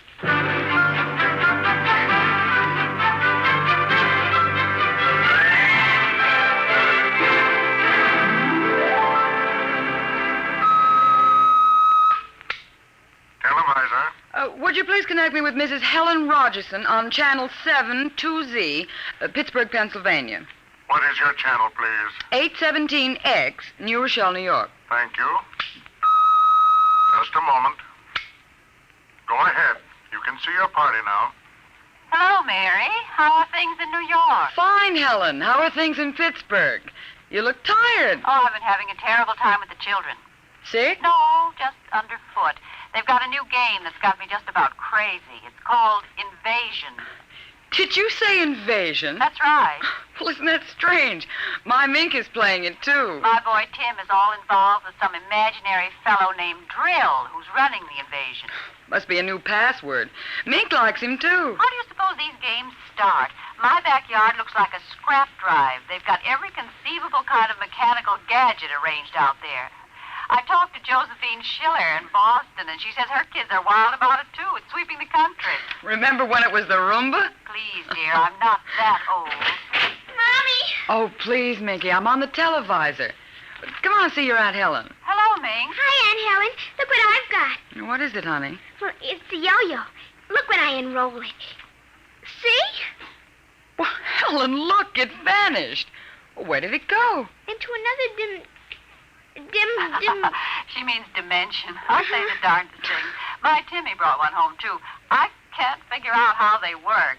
Make it reappear, honey. There. See, it's easy. Oh, where'd you get it, dear? Drill gave it to me, Mom. Mink? Bye, Aunt Helen. Gotta run now. Mink, you come back here. I want to talk to you. Turn it, Mom. 0 hours, 5 o'clock. Mink! Bye! Oh, I can't understand it. The child's never been so unruly. Helen, do you suppose that... What? Nothing. Just a wild thought that... Say, the reason I called, I want to get that black and white cake recipe, and Henry wants his golf clubs. I don't know what he'll do. What was that? I don't know. One of the children must have been hurt. I'll have to run and see. Call me back tonight, will you? All right, Mary. Bye.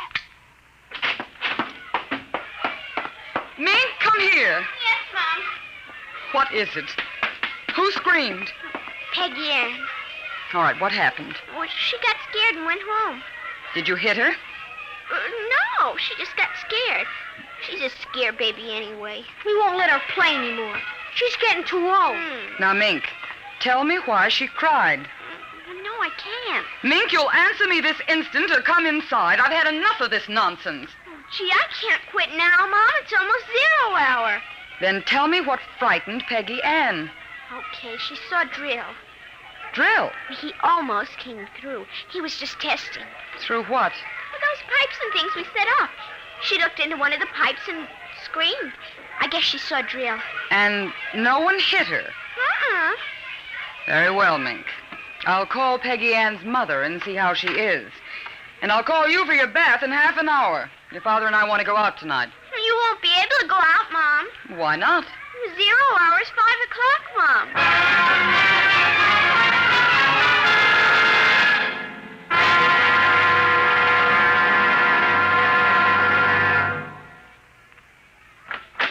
Hello, dear. Oh, you home already, Henry? Yes, I thought I'd relax a little before we went to theater.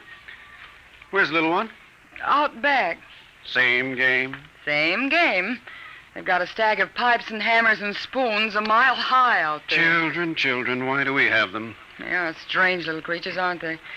Even Mink, Henry. She's a part of us, and yet what do we really know about how she thinks and feels? Oh, I didn't mean to start a philosophic discussion. Kids are such a queer mixture of love and hate, though. Even normal, healthy kids. They need you and they're dependent on you, and yet they resent that dependence. You sound like a child psychology course I once took. I wonder if they ever really forgive the whippings and the commands we have to give them sometimes. I wonder if we ever forgot them when we were children. Look, I'd like to discuss this with you, dear, but we do have a theater date, and it's almost 5 o'clock now. What's happened to the kids? They're so quiet. When children are quiet, you know there's some mischief. What's that sound? I don't know. Those kids aren't playing with anything electrical, are they? I'm sure they aren't. At least I Just the same, I'd better go out and Henry. see. Tell them to put off the invasion. What? Mary, don't get upset. It's just a game.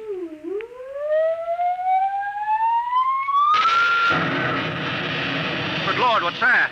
Look out the window, Mary. What is it? Where are the children? Mary, why are you shaking? What did you see?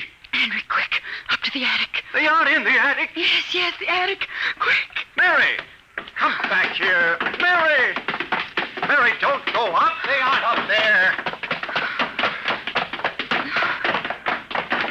Mary, you out of your mind? There's no one up here. Quick, shut the door. Lock it. But there's nothing up here. What is wrong with you? Mary, come to your senses. What are you talking about? I saw it through the window, Henry. It was horrible. What? It is an invasion. Well, for heaven's sake, let's get down out of this attic and talk this over sensibly. I want to find out if Mink is all right. She's all right. I saw her. She was leading them around the corner of the house. Leading who? The kids? Shh. It's nothing. Oh, listen. Huh? The front door. They're coming. Good Lord, those kids sound like 50 men with boots on. Not men. Oh, please, God, don't let them find us. Don't let them, please, God. I don't understand. Who's there? Shh, don't shout down here. Who's down there? I demand that you answer me. They're coming. The whole house is shaking. Who? Who's there? Please, be quiet, Henry. They might go away.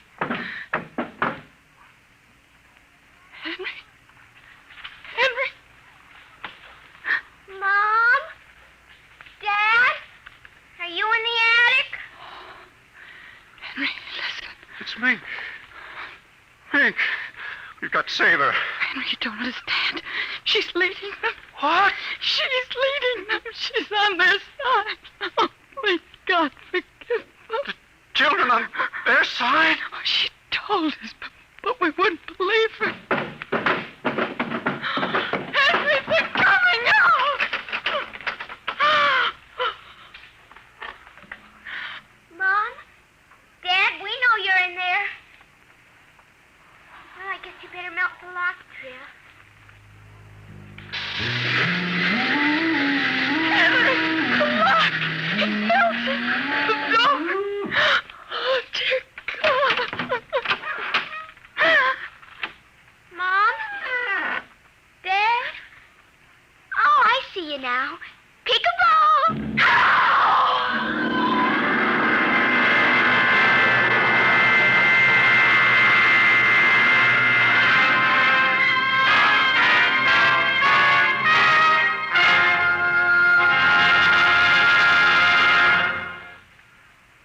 have just heard another adventure into the unknown world of the future.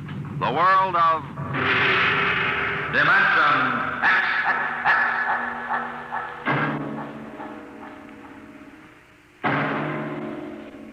Next week, Destination Moon, a preview of the movie which is soon to have its world premiere in New York, telling the Robert Heinlein story of man's first trip to the moon.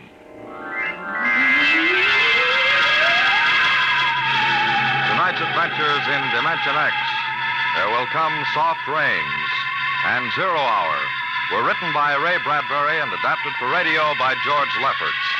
Featured in the first story as narrator was your host, Norman Rose.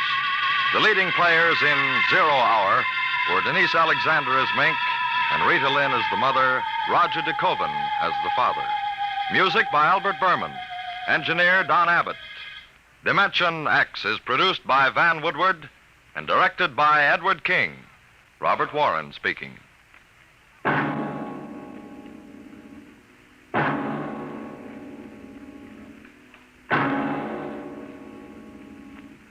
Programs. Get your programs here. For a new thrill in detective listening, join the Saint tomorrow as he reaps a harvest of criminals in a thrilling adventure with the underworld. Make the Saint a Sunday listening habit and keep tuned thereafter for adventures of the greatest detective of them all, Sam Spade. Tomorrow, hear High Adventure, Now Truth or Consequences on NBC.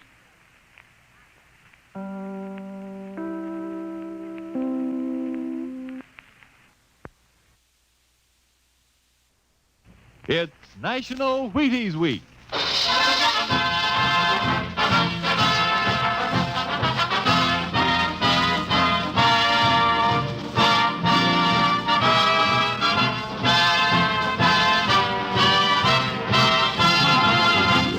Yes, it's National Wheaties Week, and Wheaties presents Dimension X. Transcribed on stage tonight, Dimension X, another in the Wheaties big parade of exciting half-hour presentations. It's National Wheaties Week. And here's the forecast for tomorrow morning. Bright and cheerful with occasional smiles followed by a good morning all morning long. You think I'm kidding? No, sir. You can have a better morning around your house tomorrow if you start it off with a good breakfast, including, I hope, a bowl of Wheaties with milk and fruit. Nourishment? Say, Wheaties have it to give. To you, right here in National Wheaties Week. There's a whole kernel of wheat in every Wheaties flake. Talk about vitamins and minerals and protein. They're yours in Wheaties. All you have to do is get them, those Wheaties, at your nearest store. Get them and try them once this week. For me. For you. Try them once and see for yourself how Wheaties at 7 can help at 11. Ready? Let's go. It's National Wheaties Week.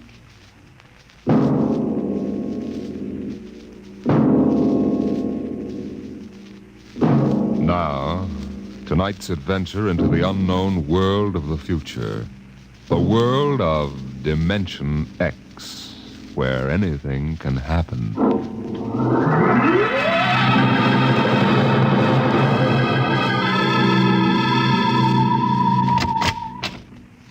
You are Mr. Sid Ryan? The same. My name is Lucia. I'm a Martian. Pleased to meet you, Mr. What was that again? A Martian. A Martian, eh? As in Orson Welles? Precisely. I'm a Rotarian myself. Sit down. Thank you. And now that we've had our little joke, Mr. Lucia, what can Publicity Associates do for you? It has been my observation that advertising and publicity are the very backbone of earthly civilization. Spoken like a true Martian, Mr. Lucia. Now, if you'll tell me the name of the client. The client, of course, will be the Martian. You don't give up, do you? Give up? The gag, I mean. Oliver. Oh, yes, Mr. Ryan? This is Mr. Lucia. How do you do, Mr. Mr. Lucia Lucia? claims to be a Martian. Take him outside, will you, Oliver? Get the name of the sanatorium he escaped from and tell them to bring the butterfly net. Wait, sir. I'm happy to see, Mr. Ryan, that my telling you I'm a Martian has approximately the effect I supposed it would have. I believe we can do business. I have here The cash retainer of $5,000. Sit down, Mr. Lucia. Oliver, get the client a cigar. Yes, sir. No, the other box. Thank you. No. Well, now, what can I do for you, sir? I wish you to manage a publicity campaign. A very large, a very important campaign. Is the product established, or is it something brand new? Oh, something quite new. Now, what would you judge to be the most effective type of campaign? Well, if the client has a lot of dough to throw around, a suspense campaign is best. First, you place ads in the paper saying, watch this space. Then, about a week later, you run an ad saying XYZ or PDQ, and you get people guessing what it means. Then, finally, when you've teased them enough, you bust loose and unveil the product. Excellent. Very well, sir. We shall conduct a suspense campaign. Of course, in this kind of campaign, secrecy is very important. Once the name of the product leaks out, it spreads like wildfire, and the whole campaign is kerfloppo. Yes, quite so. Utmost secrecy. That's right. You realize, of course, these things cost like crazy. Would, say, $1 million cover the expense? Come again? I said, would $1 million cover it? Why, yes, I imagine. You did say $1 million. I understood that you had handled some very large accounts. Of course, if this is too big... Oh, not at all. As a matter of fact, I seldom touch anything less. Right, Oliver? Huh? Oh, of course. That's right, Mr. Ryan. Absolutely right. Good. You will begin, then, by saturating the newspapers, the radio, streetcars, with a very simple statement. What's that? I shall write it for you. The Martians are coming. Say, that's not a bad teaser. Got that, Oliver? Yes, sir. The next ad will read, June 1st is Martian Day. June 1st is Martian Day. What happens on June 1st? The parade takes place. What parade? I wish you to arrange a parade up Fifth Avenue. You mean like the Macy parade? Exactly. Except that the theme will be the world of tomorrow. The Martian world. My client would like it to be a gay affair. Balloons, clowns, pennants, pretty drum majorettes. Say, that sounds terrific. I might be able to interest the department stores in a tie-in. Fine. The parade will climax the campaign. On June 1st, the product will be unveiled. Good enough. By the way, Mr. Lucia, just what is the product? What are we selling? Oh, no, Mr. Ryan. Secrecy, remember. Oh, but after all will be revealed to you in good time, Mr. Ryan. For the moment, let us say we are selling a concept. Concept? Precisely. The concept of invasion from Mars.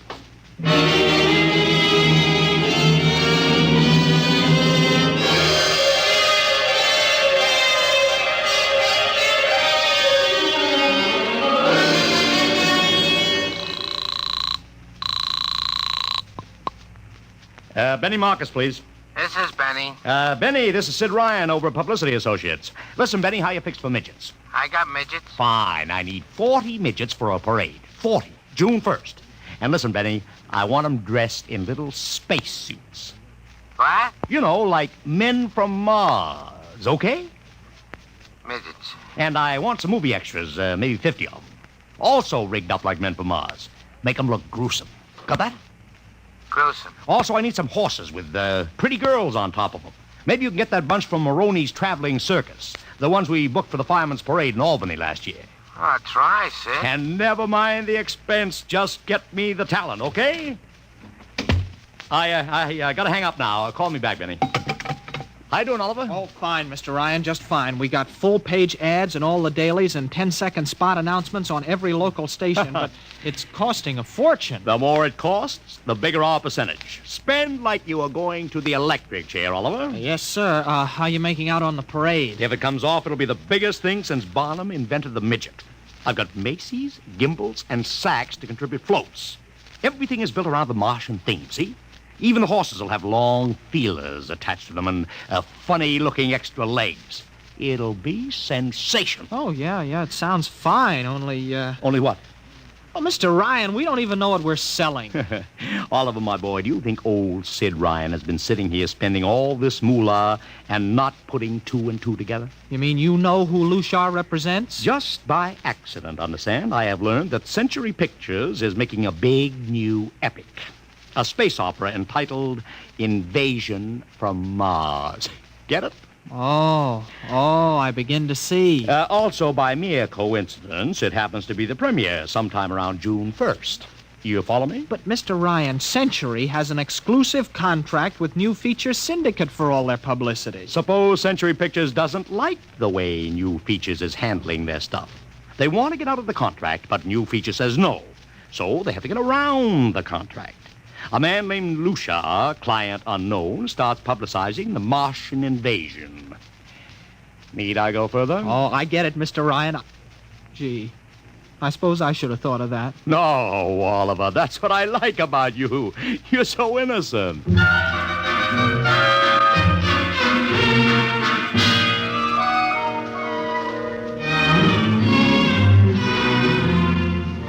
Let me talk to Commissioner Patrick, please. Sid Ryan. Hello? Commish, Sid Ryan. Oh, it's you. Well, what is it this time? If you want to drop a man off the Empire State Building into a teacup full of water, the answer is no. Also, we are not arresting any fan dancers. You know I don't handle fan dances. I want a permit for a parade, June 1st, 5th Avenue. It's a Sunday. There's no traffic. Oh, come now. Look, Ryan. Macy's gets a permit. Gimbals gets a permit. The American Legion gets a permit. The Sons of Erin march every time Morton Downey sings the Wearing of the Green.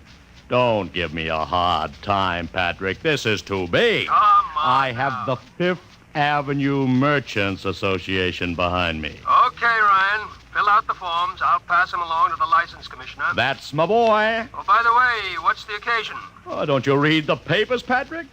June 1st is Martian Day.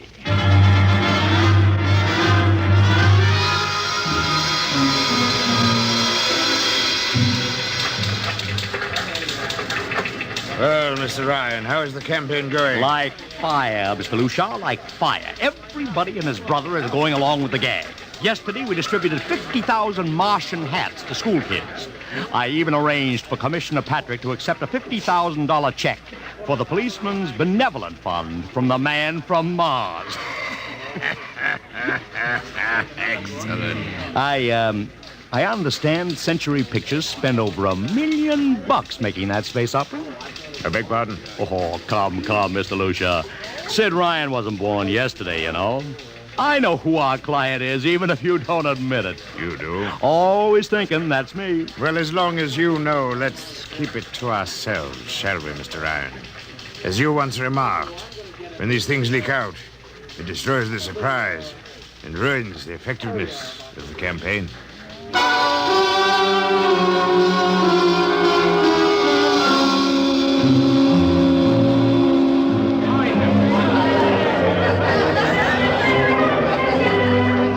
This is Ron Heileman speaking to you from our portable transmitter atop the reviewing stand for the much-heralded Martian Parade on Fifth Avenue. It's a beautiful sunlit day here in New York. A perfect day for a parade, and the streets are packed with thousands of spectators, all eager to find out what this is all about. There's an air of shrill expectancy. Helen, over here! Okay, tell them all right. I've just had word from Sol Brown up at Central Park Mall that the Martians have landed from big pink balloons. And while we're waiting here for the arrival of the parade, we brought some people up to our microphone to tell you their reactions to this spectacular affair. What's your name, madam? Miss Ada Shackley. A little louder, please. Miss Ada Shackley. And where are you from, Mrs. Shackley?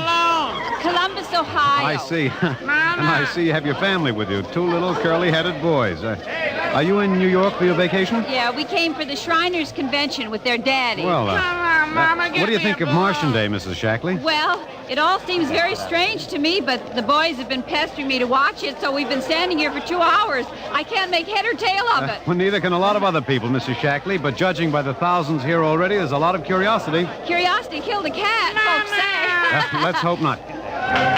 Thank you, Mrs. Shackley. And now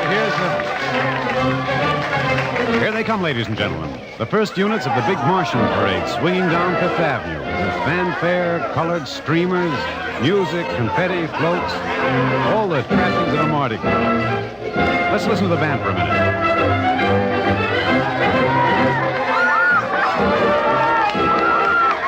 Here in the vanguard, the whole troop of little midgets in weird-looking pink and blue spacesuits, carrying Rube Goldberg weapons with signs painted on them. I can read one which says Atomic Blaster. Another has a placard reading, We're Martian through Georgia. And here come the clowns, laughing and falling all over each other. They're giving free sugar candy to the kids along the way. Yes, ladies and gentlemen, there's a happy, laughing crowd along Fifth Avenue today. A true reflection of the great sense of humor and good nature that makes America the place it is. Why, only... What's that? What's this? The crowd's murmuring now. They've fallen somewhat silent. There's something coming. I'll try to get it for you. What? Ladies and gentlemen, here comes the Martian contingent. This is promised as the climax of the show. And now a great hush has fallen over the crowd.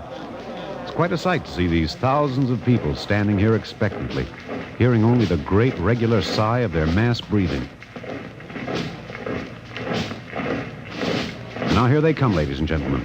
The Martians, marching in booted, helmeted ranks, row after row of them. This is an impressive sight, ladies and gentlemen, and a rather serious contrast to the rest of the joyous slapstick parade we've been witnessing up until now. There are perhaps, 200 tall, broad-chested men dressed in metallic gray spacesuits with thick glass visors drawn across their faces. Each one's holding an ominous-looking ray gun at the ready position. They're marching in absolute silence, keeping step perfectly, as though some mute, unspoken command is marking time for them. Even the children are awed by the unexpected, warlike realism of the Martian Legion. And now the first ranks of the Martians move past us, down Fifth Avenue toward the reviewing stands at the square. No one moves.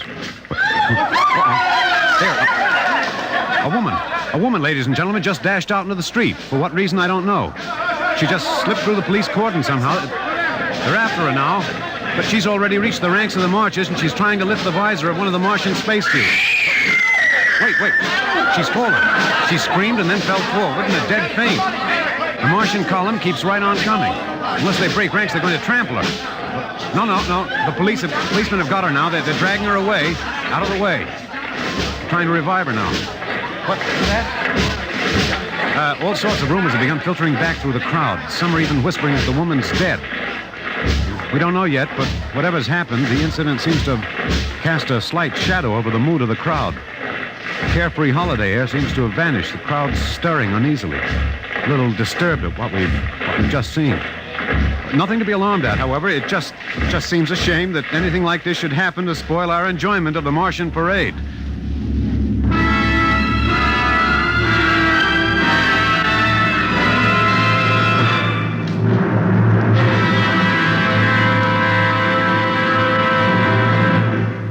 Dimension X will continue in just a moment. It's National Wheaties Week. Want to take that again, Frank? Oh, sure. It's National Wheaties Week, and we're celebrating. And that voice you heard belongs to my severest critic, who is here to help us celebrate tonight. He's the fellow who's backstage when I'm telling you about the Wheaties. He listens to see that I tell you right. Wheaties' best friend, next to me, Blaine Butcher. I think you took that introduction a little fast, Frank. Now suppose... You see what I mean, folks? Seriously, Blaine, you say the Wheaties words once. Okay. All I'll say is this. Those of us who tell the Wheaties story believe what we say. And during National Wheaties Week, the good word is this. Get a package of Wheaties and try them just once. I'll be right behind you in line at your grocer's, between you and Frank Martin. Okay? Do that now. Try Wheaties. It's National Wheaties Week.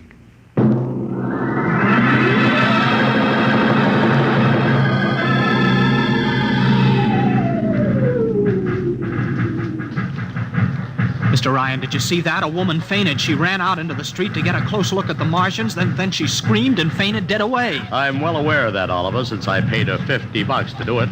What? The dramatic moment, Oliver. The stock and trade of the good publicity, man. Relax. Holy smokes, you sure think of everything. For my share of this deal, roughly $100,000, I can afford to think of everything. Shut the window. Oh, okay, but don't you want to see the finish? We'll go down to the reviewing stand for the finish. Right now, I want to make a phone call. By the way, where's Lucia? I haven't seen him. Well, close the window, Oliver. Well, okay, Mr. Ryan.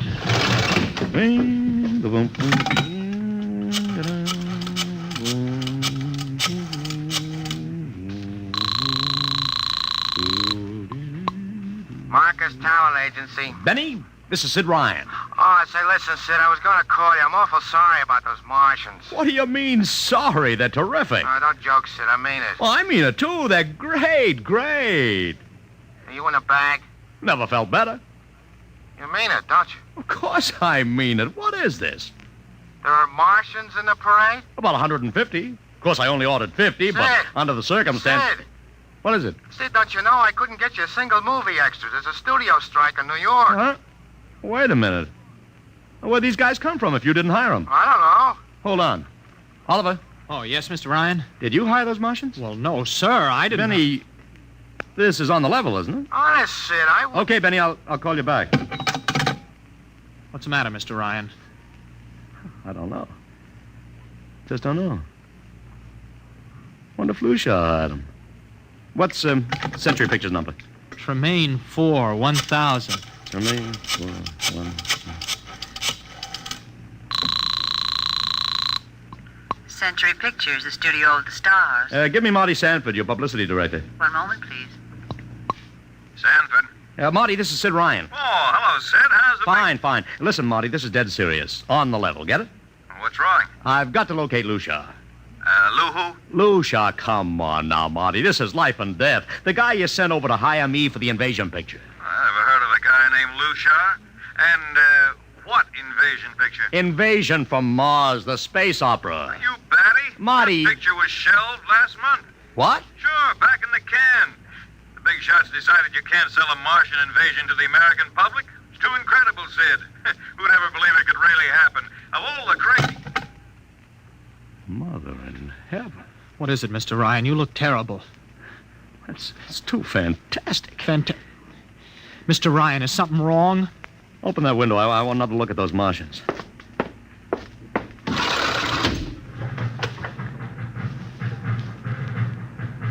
Look at them.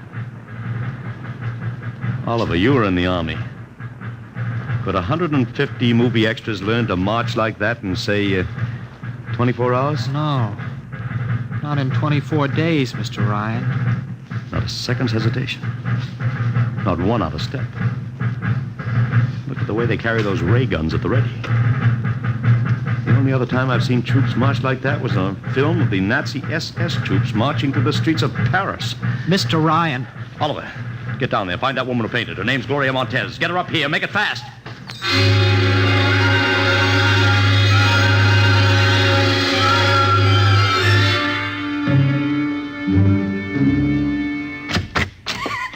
Here she is, Mr. Ryan. I can't get much sense out of her. Stay away from me! Okay, Gloria. You can cut out the act and relax. It's me, Sid Ryan. You're a Martian. Gloria, settle You're wearing down. a mask. Baby, it's me, Sid. It's awful. It's all big green eyes and those feelings like a catfish. Baby, snap out of it. Listen, what happened down there? You ran out and screamed like I told you, but the fainting, that wasn't in the act. Go away, please. Go away. Just one question, baby. Inside that helmet, what did you see? Don't get anything out of her, Mr. Ryan. She needs a doctor. Okay, Oliver. I've heard enough anyway. You take care of Gloria here. Get her a drink. Where are you going? To see the commissioner. You gotta stop this parade before things begin to happen.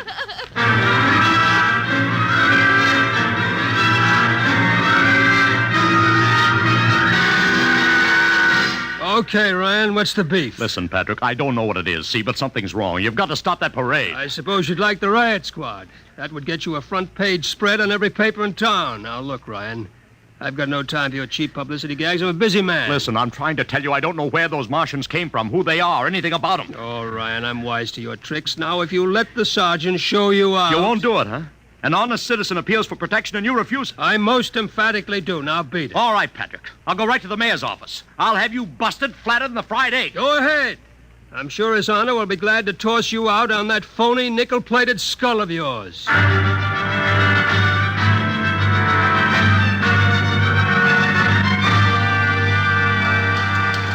You heard me, Ryan. You can't see the mayor. Adolf, please. This isn't a gag. I don't want publicity. All I want to do is maybe prevent something horrible from happening. In case you don't know it, wise guy, something horrible's already happening.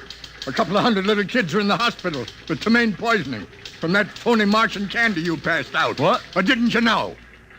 I didn't. We've got to stop that parade. Sure, you'd like nothing better than start a panic now. Maybe a few hundred people get trampled to death. Think of the newspaper space. That'd get you and your phony product. I won't stand for this, Adolf. This may be a matter of life and death. Don't get out of here quick. It'll be your death. Go on, beat it. Get out. You and your publicity stunts make me sick to my stomach.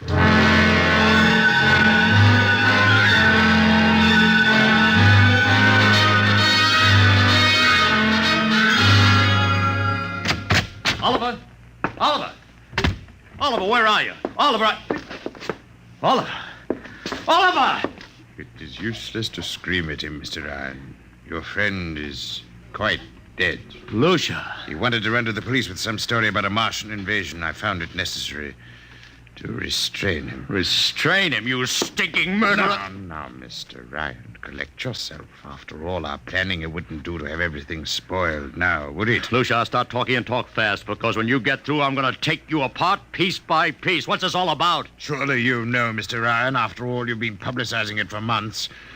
You see, before colonizing your planet, the Martian government sent some of us as scouts in advance, disguised as Earthmen, of course, to study your habits, your weaknesses. We found that the people on Earth are predominantly conditioned by advertising and publicity. And so we conceived the idea of treating our entire invasion as a vast publicity stunt. Clever, yes? After all, Mr. Ryan, who would suspect an invader who advertised his invasion in the newspaper, invited the public to his surprise attack, and spent millions publicizing his plans? Holy jumping... You've done very well, you see. Then there was no product. Ah, but there is a product. The product is death. What are you trying, Lucia? We Martians are a humane people, Mr. Ryan. We do not like to destroy thousands where a few hundred will suffice. In exactly 2 minutes, our troops will treat the world to a spectacle of death, which will bring the rest of your planet to its knees in horror. Nations will clamor to surrender. Perhaps, Mr. Lucia, but not if I can help... No!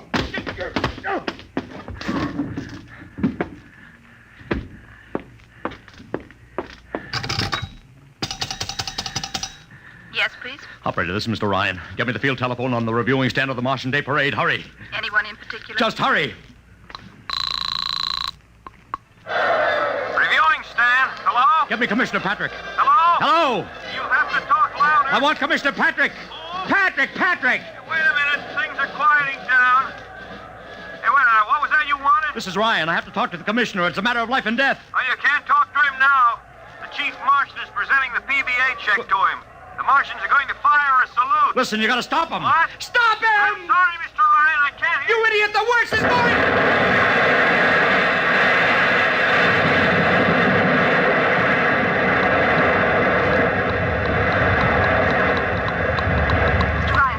Mr. Ryan, you've been cut off. I heard it. Is something the matter? No, operator. Doesn't matter. Nothing matters now.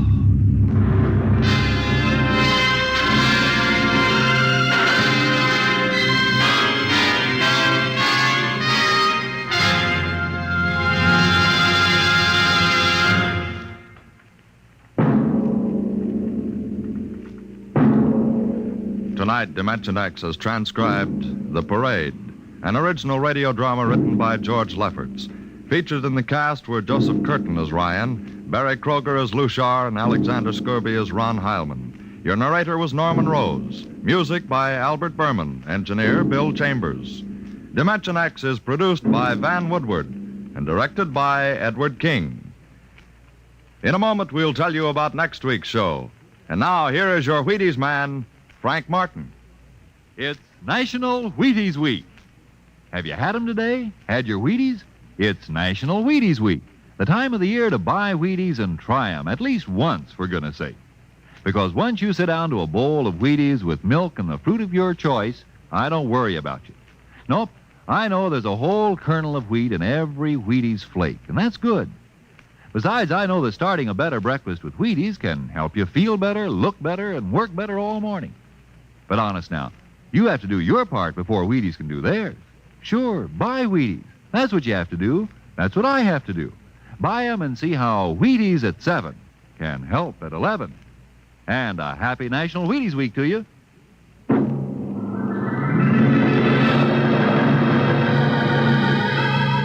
Listen next week when we present the Robert Heinlein story, The Roads Must Roll. Another adventure into the world of tomorrow. The world of... Dimension X.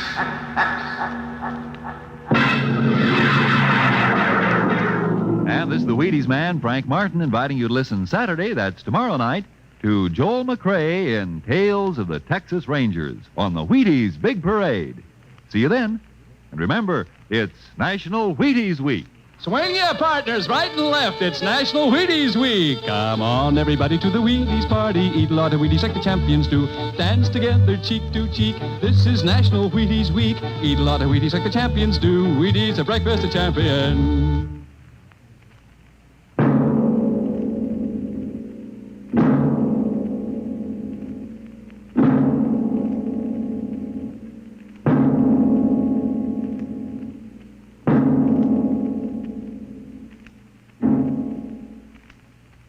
This program came to you from New York. Jack Late's coming up, October 6th. It's Bill Bendix on NBC.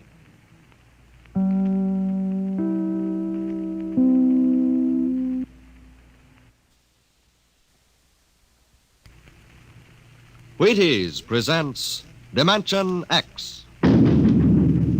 Adventures in time and space, transcribed in future tense. Dimension X.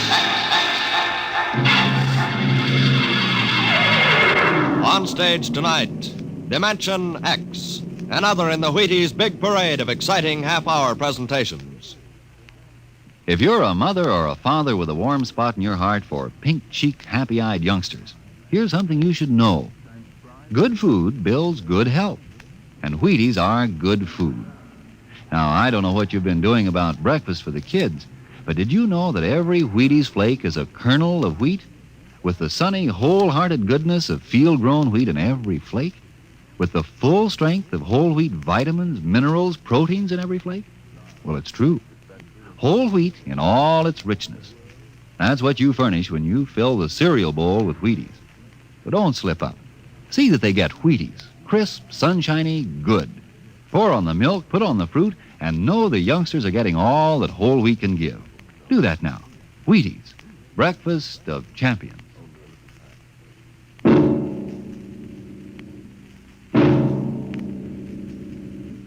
Now, tonight's adventure into the unknown, into the world of Dimension X.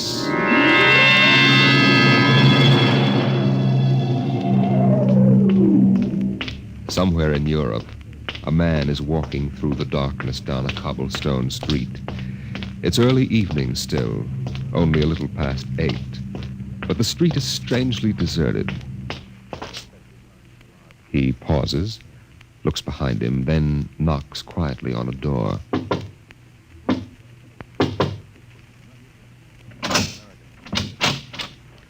Yes? Is Engineer Wensler in? What is it, please? Mrs. Wensler? Yes. I'm selling brushes. We have a nice line of brooms. They sweep well. Do they sweep the little or the large? Both. They're especially fine for the large. Come in. What cell are you in? I'm not with the underground. I'm an American, newspaper correspondent. It's all right. Chief 9 said I should see your husband. He gave me the password. Look, you know the Americans are on your side.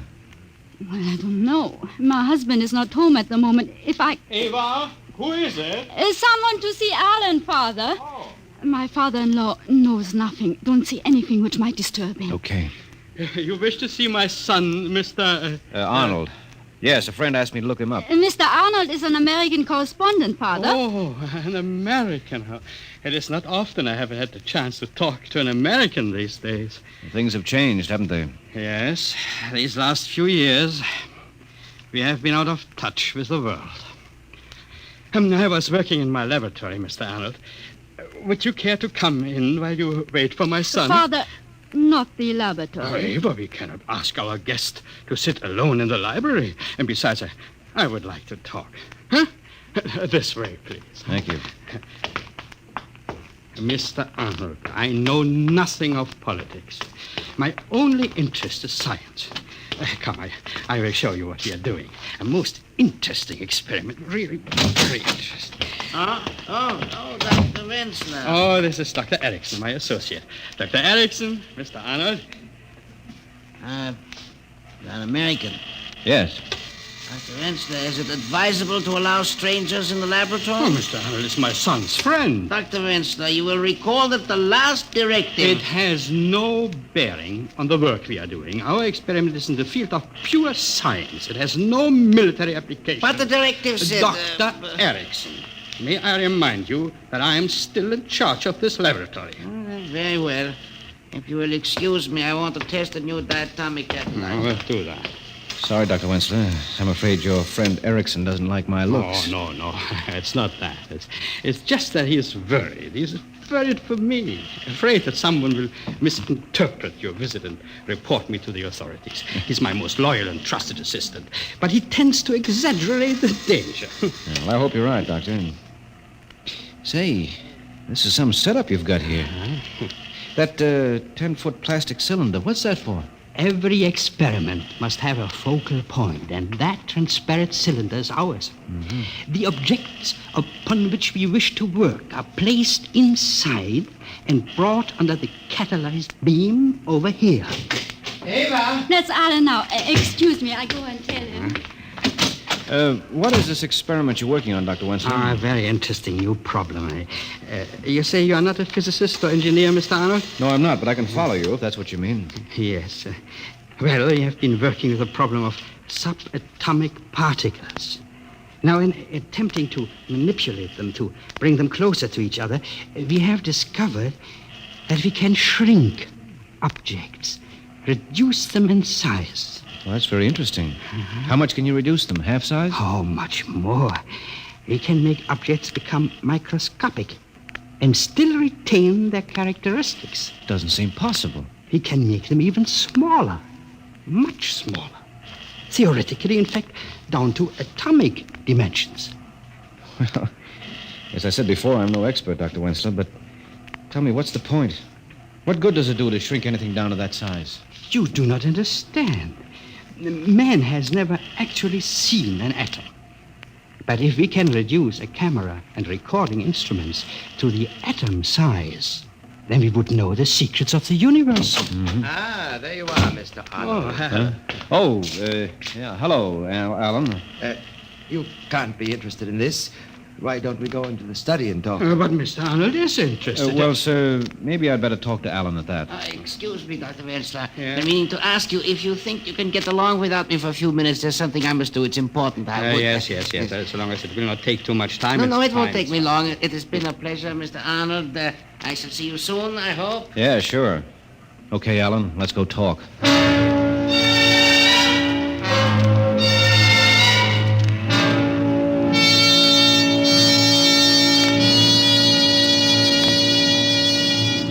Your credentials seem to be in order, Mr. Arnold.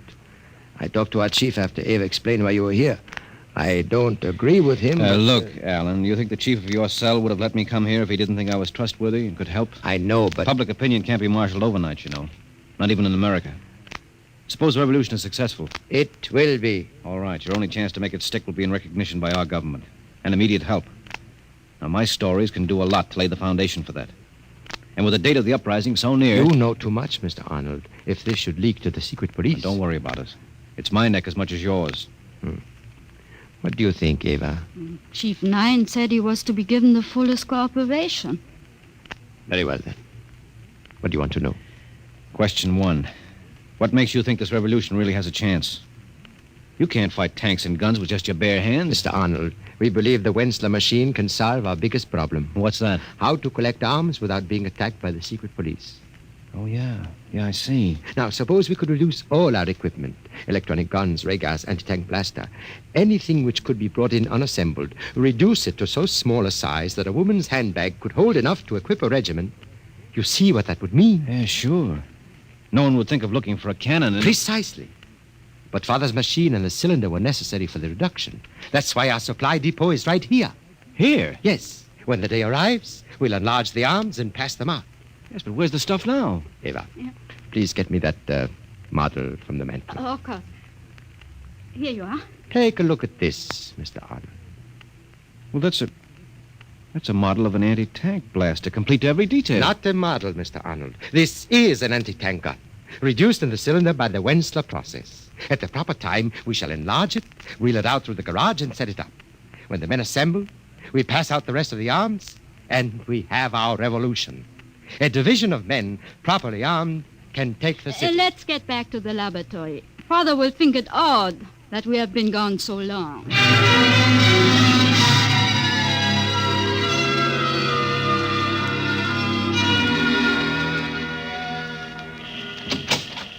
Oh, I was wondering where you were, Alan.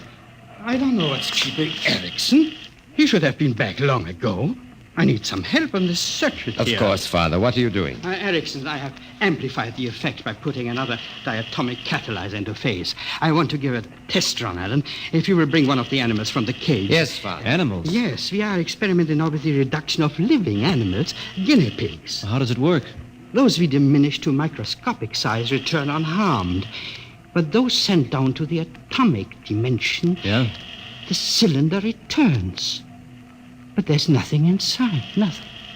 So, Dr. Wenzler, have you ever tried it on a human being? I tried to persuade Father to send me down to find out what's making the animals vanish. No, Alan. But, Father, we've installed high-frequency radio communication now. If anything started to go wrong with me, I could tell you in time to reverse the process. No, I will never permit it. All right. Guinea pigs it is, then. But someday, Father, I... Yes, dear? Come to the window. What is it? That man, the one in the raincoat. He has been standing in that doorway across the street ever since I looked out the window. What of it? I don't like it, Alan. He has been standing there just looking at our house. Oh? Alan, do you think it... I don't know. I'm not sure. Eva? Yes, You know what we planned in this eventuality. yes. Get the arms and the provisions. We can't afford to take a chance. All right, Alan. Now, what is it, my son? What is Father, it's better for you not to know too much, but I'm a member of the underground. No. Ava, too. We have some contraband hidden in the house. We'll have to put it in the cylinder. Contraband? What do you mean? Arms, Father. Arms and provisions for an army reduced to 1/40th size. Alan. Yes, we must put them in the cylinder and warm up the machine. If it is the secret police, we'll make the arms invisible, microscopic in size. Can I help? If you wish, Mr. Arnold, you can help my wife get the supplies. Okay. Alan, What is it, Ava? 2 police cars have just turned the corner. They're full of men. That changes matters. Father, you'll have to operate the machine yourself. Ava and I are getting into the cylinder. No, Alan, you can't. It's too dangerous. It's the only way, Father. Those are the secret police.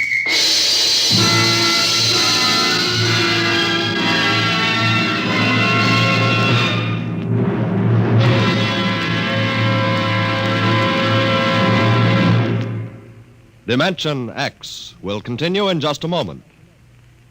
Tomorrow morning, get up and get at 'em with Wheaties to help. Now, does that sound as if I just made it up? Well, listen, folks. It's real. It's so. If you'll pour the Wheaties into a bowl tomorrow morning, if you'll pour on cold milk and put on the fruit you like best, if you'll do these things, you can honestly feel a difference all morning long. And here's why. Every golden Wheaties flake, every flake is made from a grain of wheat. That's why every flake of Wheaties gives you full whole wheat vitamins and minerals and the amazing energy you'll notice still with you by 11 in the morning. You simply cannot miss, because it's a fact. You do better by yourself on a better breakfast.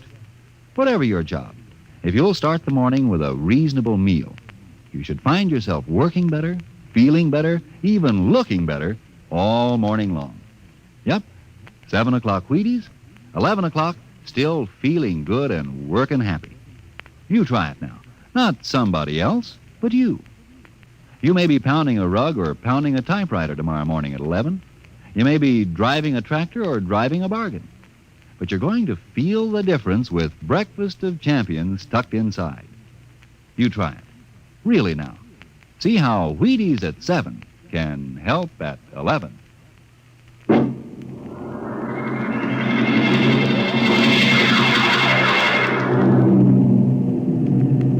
Atomic catalyzer ready? Ready. Set at point 034. Good. All right, Eva. Get in the cylinder. Alan, I can't let you take the chance, Alan. Isn't it enough to make the supplies disappear? Not for the secret police. They must know something, otherwise they wouldn't be here. But how could they prove anything? No, Father. Every man has his breaking point, and I can't afford to gamble with the lives of others. I don't know how I'd react on the torture. Torture? Oh, Father, you are naive, but don't worry, you'll be safe. Everyone knows you aren't interested in politics. Mr. Arnold is an American. Perhaps that will protect him. They're coming now. Oh, my son, what have you done? There's no time for recriminations now, Father. I'm getting in with Ava. Arnold, will you help my father with the machine? And after? Yes, I'll do whatever I can. Thank you. Now, take us down to submicroscopic size. Yes. Hold us down until the police have gone.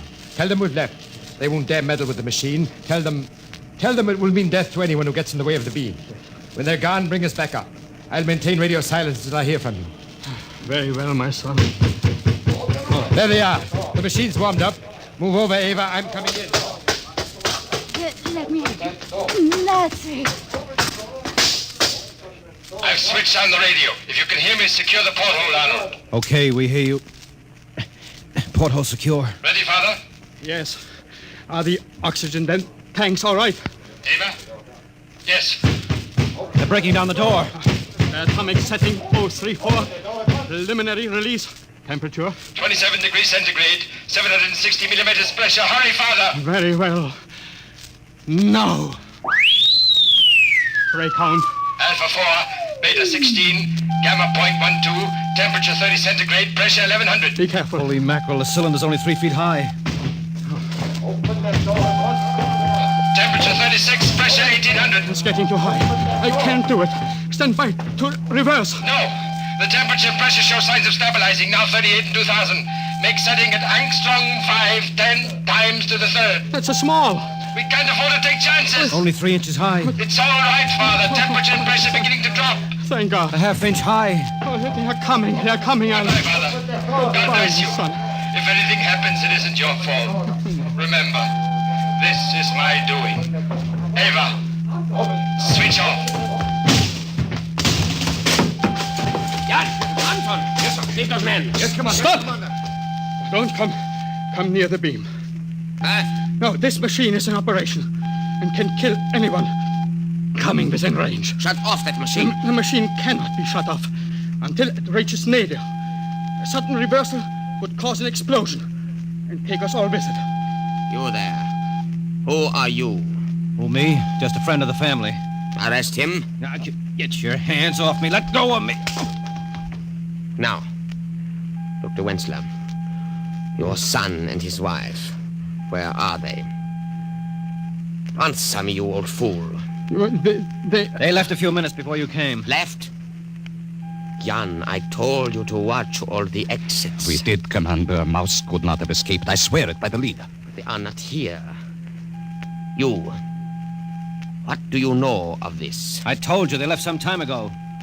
Keep an eye on them and keep away from that machine. Jan. Yes, sir. Send out a general alarm. Yes, Commander. Dr. Wensler, who are your son's friends? Please, Commander, let me finish my experiment. I know nothing about my son's activities or his friends. I swear it. I know nothing about politics. So, I must stay here until this experiment is finished. It is too dangerous to be left unattended. Very well. We'll take the American to headquarters. The rest of you, search the house. Look here, I'm an American citizen. I demand... Erickson! Yes, my dear Wensler. Have you found them, Commander? Erickson. You have betrayed me. I am a member of the League of Loyal Scientists. Your Oh. son is the traitor, not I. Have you found him, Commander? No. We have searched the house. Nothing. They swear the son and his wife escaped before we arrived. That is ridiculous. They were here when I left. People do not vanish into thin air. Then where are they? Right under your nose, Commander. What? They're in the cylinder, of course, under the beam there. That is the only place they could be. Allow me to handle the controls. You shall have your prisoners in 5 minutes. I see. Very clever, Dr. Wensler. Very clever. All right, Erickson, you take charge of the machine. You spy, you traitor. Don't let you... him touch that dial. Oh, Grab him. You won't. There. He has set it for subatomic dimension. What does that mean? Whatever is in that cylinder has become as small as the atom. Then shut it off. It has almost reached nadir. We must wait 10 seconds, then reverse polarities. The machine has reached nadir. Angstrom 10 to the minus 11. We must now wait 10 seconds. 1, 2, 3, 4, 5, 6.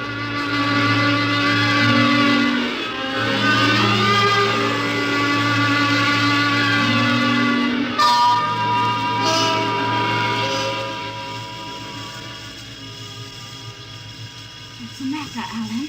I don't know. Something must have gone wrong. Alan, look up there. Why, it's the solar system. It's coming at us so fast. Look, the sun. The sun? No, that can't be. Ava! That's the nucleus of an atom. We've reached the subatomic dimension. That sun is the nucleus. And those planets are the electrons revolving about it. That planet coming up at us. There on the other side of the sun, I mean the nucleus, is... An electron. It's growing in size. We're heading straight for it. They're coming down on it. They are going to land.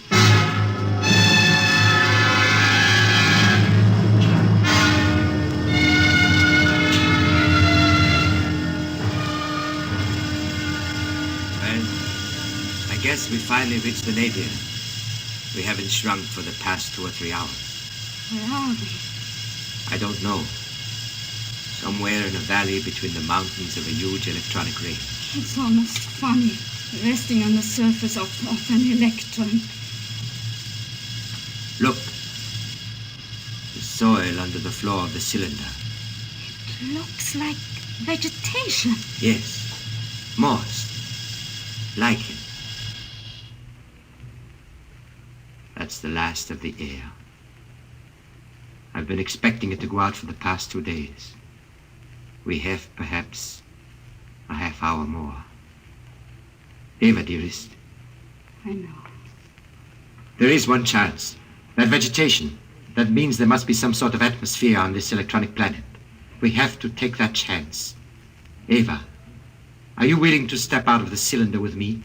Of course, my dearest. For whither thou goest, I will go.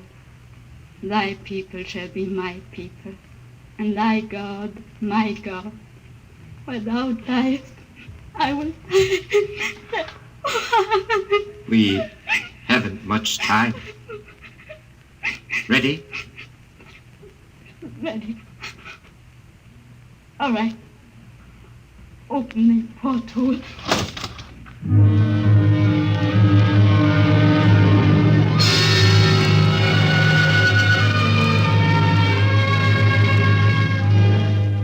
Seven, 8, 9, 10. All right, 10 seconds. I shall now reverse polarity. I see something. The cylinder? Yes, there it is. Just a few seconds more and it will become normal size. A foot high. Keep that man quiet. It grows very rapidly. Yes. 3 feet high. 4. Now. There you are, Commander.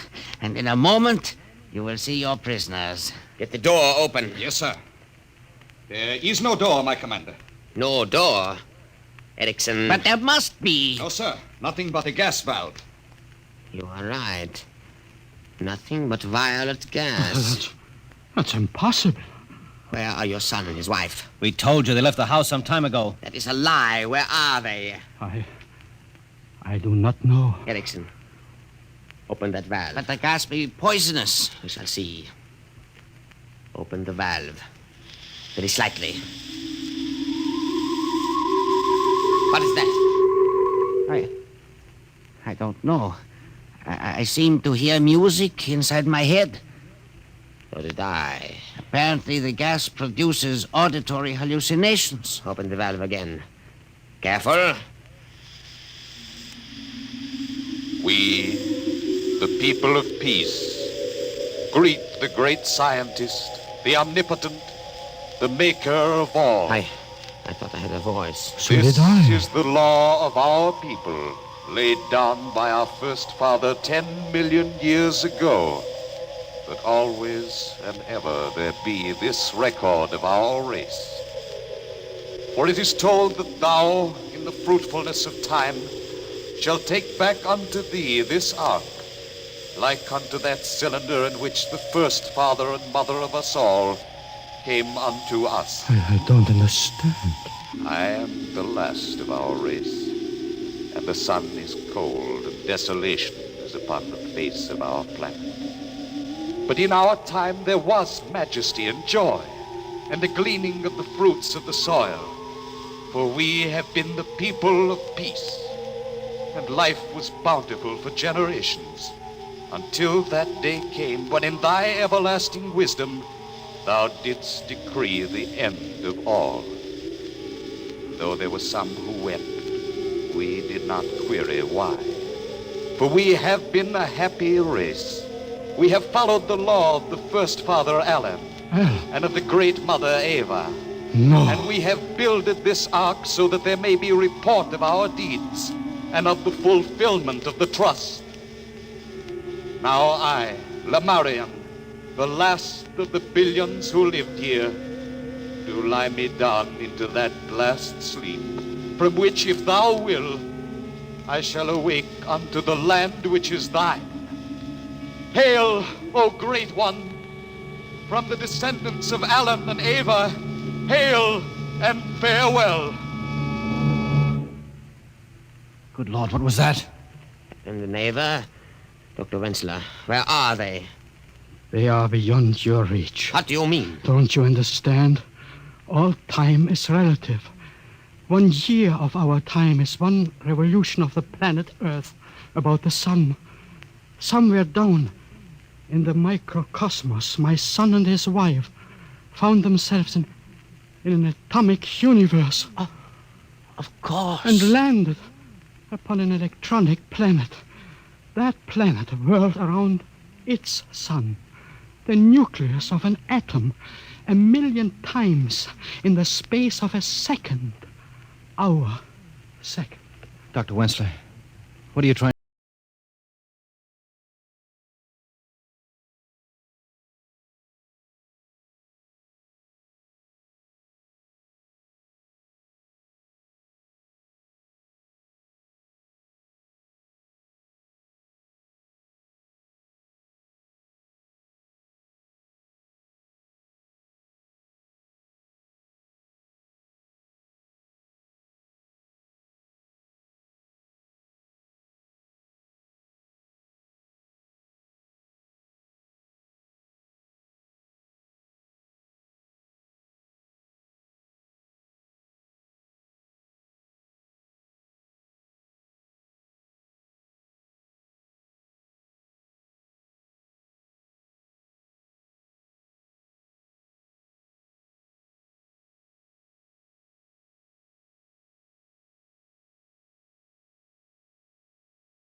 Radio drama written by Pierre Gerson. Featured in the cast were Les Damon as Arnold, Lotta Stavitsky as Ava, E.A. Krumschmidt as Dr. Wentzler, and Joe DeSantis as Alan Wentzler. Your narrator was Norman Rose. Music by Albert Berman. Dimension X is produced by Van Woodward and directed by Edward King. In a moment, we'll tell you about next week's show. And now, here is your Wheaties man, Frank Martin. This is Ed Prentice batting for Frank Martin to bring you a word from a fellow most of you know. Lucius, would you step over here, please? You bet, Ed. Folks, I'm Luke Kaplan. I've been playing shortstop for the Chicago White Sox practically forever. Yes, it is practically forever. This makes your 20th season, Luke. Do you think it's going to be a permanent job? Well, you know, Ed, I play baseball like I eat Wheaties. Just get set and plow right through. Wheaties and baseball just seem to go together. The Wheaties give me the energy to play more baseball, and a tough game gives me the appetite to eat more Wheaties. I think it's a real nice arrangement. Well, Mr. Appling, if you're happy, so are we. Thanks a million to our real Wheaties champion, Luke Appling. And folks, if you haven't had the pleasure of Wheaties lately, have some tomorrow. Wheaties, breakfast of champions. And eat happy. Next week, a strange story of other worlds. The story of the barbaric Potters of Thirst. Another adventure into the unknown world of tomorrow. The world of... Dimension X.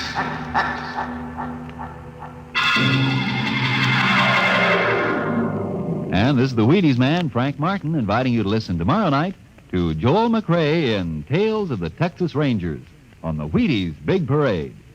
See you then.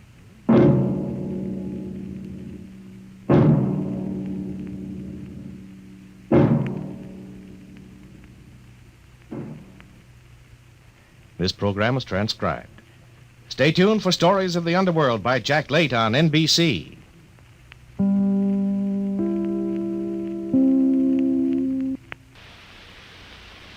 Adventures in time and space, told in future tense. Dimension X.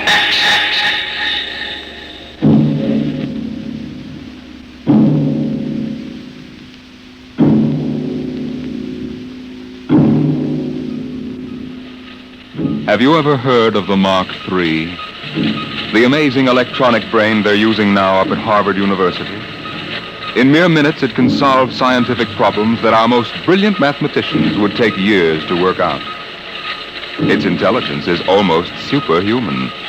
And yet the scientists are already working on a new and improved model, the Mark IV.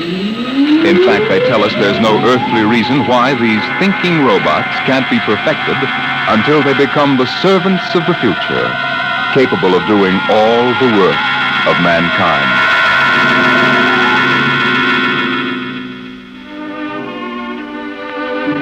Yes, that's what the advertising billboard said in the year 2006. Housework made easy by the perfect domestic servant. Modern Mechanicals Agency, Harry Underhill, President. The billboard showed a smiling family sitting with folded hands watching their mechanical robot pour their morning coffee. But in the home of Harry Underhill himself, things weren't quite as pleasant at breakfast this day. I just can't understand it, Aurora. Look at this. Modern Mechanical's down 3 points. Yesterday, Smithson canceled his order. If I could only figure out why. Why don't you ask him? Oh, Frank, dear, eat your oatmeal. Oh, Mom. I just don't understand it. Business was good, and then boom. Some louse must be undercutting my prices, that's all. How many robots were canceled? Not robots. Mechanicals, Aurora. How many times... They are robots, aren't they? Please, Aurora, there's an important difference in sales psychology. Maybe people are getting wise to your robots and mechanicals. What do you mean, Aurora? The perfect domestic servant. They're ugly, stupid, clumsy, walking junk piles. Aurora. The one you brought home to me can't even wash the clothes properly. It's more trouble than it's worth. Aurora! You know our mechanicals are the best on the market. Those animated tin cans you sell? They're certainly not making us any fortune. Well, with this new model, things are bound to pick up a little. If that Jarvis order just comes through... Oh, that robot of yours. There's something knocking again. Hey, wait. Put that plate back. I haven't finished my breakfast yet. Wait! Harry, you know you've got to say stop. Stop. Stop. You always get excited. You think you never saw a robot before. Not robot, mechanical. All right. Look, it's not its fault. We just took too long to eat. timing relay is set for 15 minutes. Never mind, I want my coffee back. Set. There, isn't that simple? It bends at the waist, stretches out its arm, and picks up the coffee pot just as if it were yours. Hey, watch out! And spills it right in your lap. Oh, my clean suit, Aurora. Oh, no. Harry, you know it's relayed to announce dinner after it sets the table. Hey, there goes my coffee again. Stop. Set. Harry, you can't give it 2 orders at once. What's that smell? They must be ashort. Now see what you've done. Got it all upset. I did. All I said was... Harry! Stop! Oh, it's no use. The brain coil's shorted out. Oh, do something. Harry, do Me, something. I sure will. I'm going to the office. I'm getting out of here.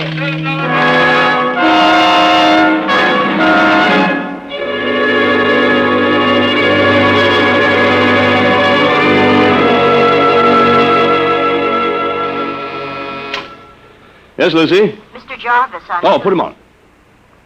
Hello, Underhill? Hello, Mr. Jarvis. I'm glad you called. I was just going to ring you.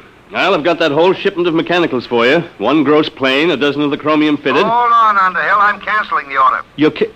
But the invoice is made out and Well, tear it up. I'm canceling. But why? Underhill, there's a brand new mechanical on the market that makes yours look like something out of a museum. Oh, now, look here, Mr. Don't Jarvis. now look me, Underhill. I've seen them, and I'm telling you it'll put you out of business. Goodbye. Goodbye. Yes, Mr. Underhill? That's the 3rd cancellation today. The world's going to pot. Yes, Mr. Underhill? No, never mind, Lucy. I'm going home.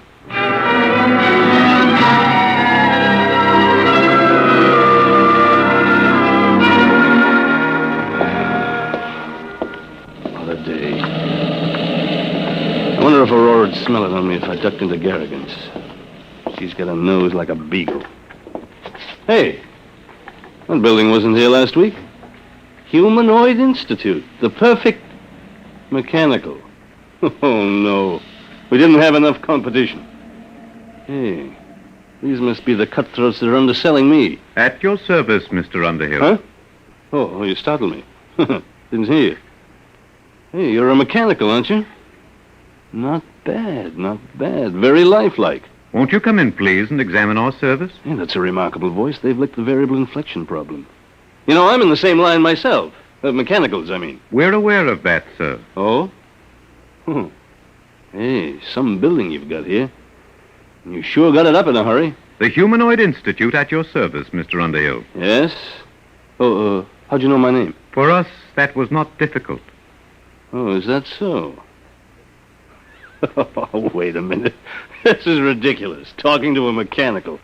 Must be somebody inside operating you by remote control. No, Mr. Underhill. Of course, there is Humanoid Central, which powers and controls all of us, but that is located on Wing 4. Wing 4? A planet in a remote part of the galaxy. Oh, yeah. Well, may I see your salesman, please? We employ no human salesman, sir. We ourselves can accept your order for immediate humanoid service. Oh, wait a minute. You can't expect me to buy one. I'm in the business myself. There will be no more need for your electronic mechanicals, sir. Once you have accepted our service, you will no longer have to work. Everything will be done for you. Everything? That's quite an offer. At that rate, you'll have trouble supplying the demand. I think not, sir. As you can see from our storage room.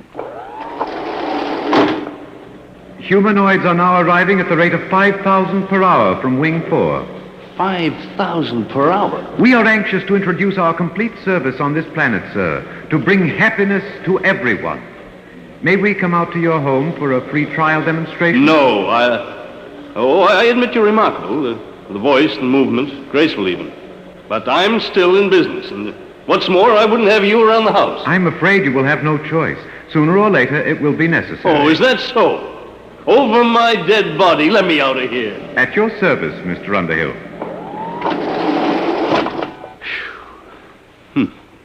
Well, it's going to be tough competition, all right. I'm going to stop in at Garrigan's, the devil with Aurora's nose.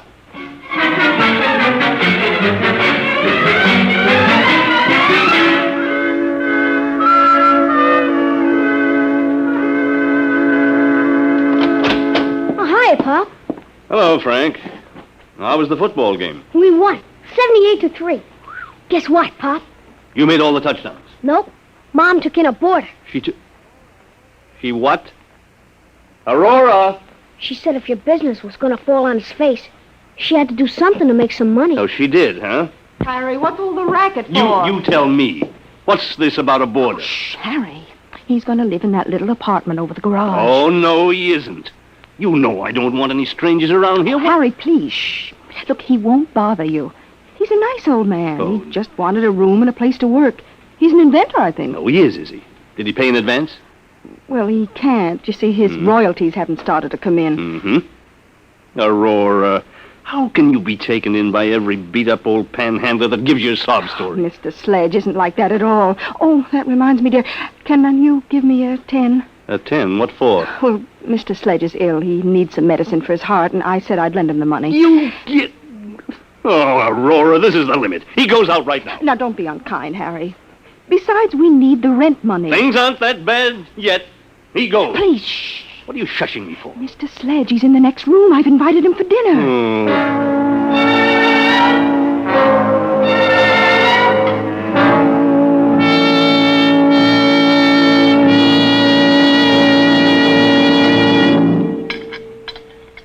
Frank, dear, wipe your mouth. Oh, Mom.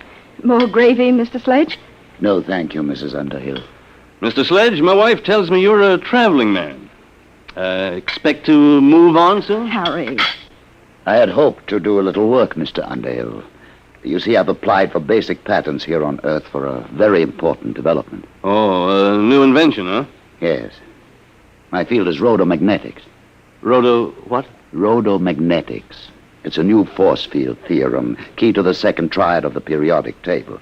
Rhodium, ruthenium, and palladium. I'm afraid I'm a little rusty on my science. It's well known in other parts of the galaxy, but I've been able to apply for basic patents here. Worth millions, huh? Perhaps you find it strange that the holder of such valuable property should be in need. Well, yes. I'm a refugee, Mr. Underhill. I arrived on this planet only a few days ago. Mm-hmm. But you will be shoving on again. Oh, for goodness sakes, Harry. That's all right, Mrs. Underhill. I understand. After all, I am an intruder in your home, and if it inconveniences you at all, I'll find some other place to sleep and set up my workshop. Harry, your robot is spilling the coffee again. I'll have to have it tightened up. Why doesn't your company bring out a better mechanical? One smart enough not to spill things. Wouldn't that be splendid? The perfect mechanical already exists, Mrs. Underhill. They're not so splendid, really. They are why I am a refugee today. Oh? Where'd you say you came from? Wing 4. Wing 4? Oh, then you must mean those humanoids. Humanoids? Mr. Sledge. Humanoids? What do you know about them? Well, they just opened an agency here in Two Rivers. No. Harry. What is it? What's wrong, Mr. Sledge? Give him some water. It must be his heart. Call Dr. Winters, Aurora. No. I'll be all right. Here, you better sit down. I'm sorry. It was just shock. I came here to get away from them. The humanoids? Yes. I wanted to finish my work before they came. But now, I won't trouble you any further. But, Mr. Sledge, Harry, he's sick. Well, Mr. Sledge, I don't think you'll have to go right away. He can stay, Harry. Sure, after all, the way those humanoids are coming along, I'm liable to become a refugee myself any minute. Guess we might as well stick together, eh, Sledge? Oh, that's better. Oh, you look ill, Professor. Maybe you ought to lie down on the sofa and rest. No, thank you. I must get back to my workshop now. I haven't got time to rest. There's so little time left for all of us.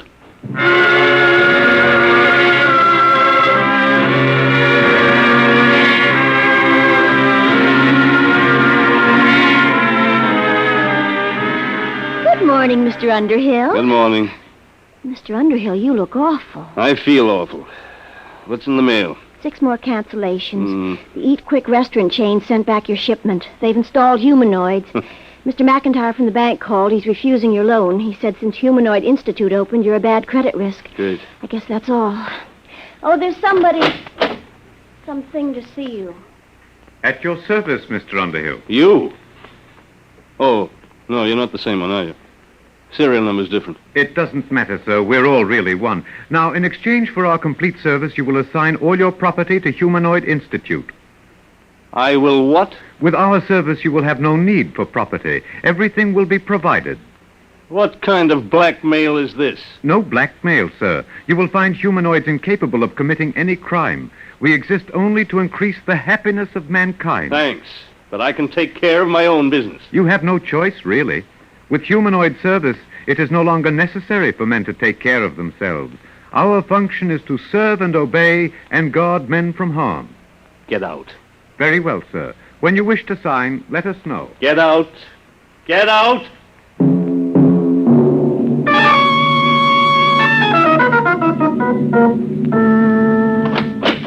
Aurora, I'm home. At your service, Mr. Underhill. What's the idea of this? You get out of here. Aurora! Mrs. Underhill has accepted our free trial demonstration. We cannot leave unless she requests. We'll see about that. Aurora, where the devil are you? Oh, hello, Harry. What's this mechanical doing here? What's happened to you? Isn't it wonderful? Had my hair done, the manicure. But- the humanoid did it. And cleaned the house all over, washed all the clothes, and gave Frank his music lesson. Now, wait a minute, Aurora. I won't have this monster in my house. Oh, it's just a free trial, Harry. Just wait till you taste the dinner it cooked. Everything you like best. Roast duck. I don't care if he cooked a... Duck? And the most complicated pastries. I could never cook like that. Well, might as well eat. But I'll need a drink first, though. All right, Doc. I'm sorry, sir. What? We exist under the prime directive to guard men from harm. Alcoholic beverages in excess are bad for human consumption. We have taken the liberty of removing them from the house. Now, look here. Mr. Underhill, dinner is served.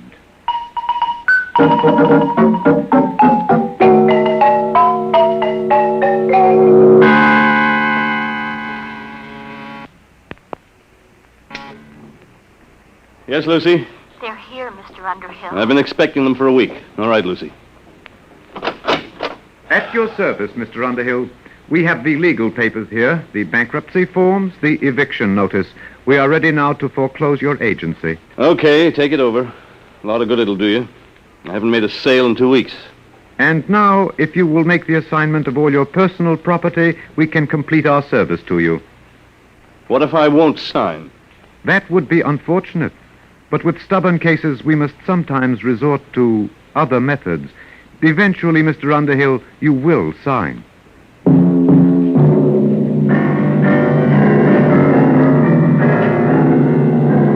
Of all the darn stinking darn... Whoa, Frank, what's the matter? What's the trouble, son? That old humanoid. Oh, you're not happy? You should be. It's guaranteed. They took away my football. They said it was too dangerous to play with it. And my roller skates and my scout knife and everything. Did they leave you anything? Just some stinking old plastic blocks. Soft blocks. They said I couldn't get hurt with them. Dad, I want my football back. Can't you do anything? I don't know, son. I don't know.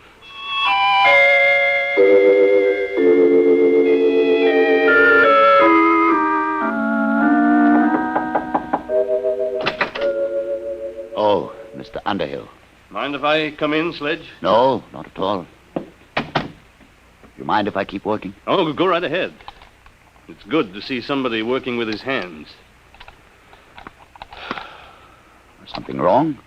My son. The humanoids took his football away. They're everywhere. They've smashed my business, taken over my house. Sledge, isn't there some way to get rid of them? That is exactly what I am trying to do. You? What makes you think you can do anything? Because, you see, Mr. Underhill, I'm the unfortunate fool who started them. You? I don't understand. I started the humanoids. And I've been running from them ever since. You started them? Yes, I invented them. I built the ronomagnetic relays that operate Humanoid Central. But why? I wanted to bring happiness to humanity. Happiness? That's great. My wife's been crying for 2 days, and do you know why? Because she's bored stiff. There's nothing left for her to do. They won't even let her lift a little finger. I don't blame you for feeling bitter, Mr. Underhill. It's all my fault. I wanted them to serve and obey God meant from harm. No, they do that all right. They've even emptied our medicine chest. It wouldn't do for one of us happy humans to end it all with a sleeping pill. Mr. Underhill, I've made the most terrible mistake a man can make. But I meant well, believe me. Then why did you do it? I thought I could rid the universe of poverty and hunger by inventing the perfect mechanical. They're perfect, all right. Too perfect. Yes, that's the trouble. They obey the prime directive too literally. They kill men's souls with their kindness. Isn't there some way they can be controlled? No. I didn't trust mankind, so I made sure that Humanoid Central could not be tampered with. Not even by myself. Then what hope is there? Only one. They're not creative. They can't meet new ideas. You mean you've got one, Sledge? Yes. They can defeat anything they know about. But I've got something new. A weapon to attack the brain of Humanoid Central. Is that what you've been working on? Yes. Now that they're here, there's little time left. Either we destroy them, or they will destroy us. Okay. What has to be done? This tuning circuit. Hmm? You see, I need 2 bus bars here. Oh, can you read these diagrams? I think so. Got my degree in electronics. Good. If you could help on the bench work, it would save time. I've got plenty of time now. All right. But watch yourself. Don't let them see you come out here. If you can take the risk, so can I. No. As the inventor, I built a special immunity for myself into Humanoid Central. But you don't have that immunity. And they've rather unpleasant methods of dealing with their enemies. They can change you, you know. Change me? How? Brain surgery. What do you mean? Never mind. Just be careful.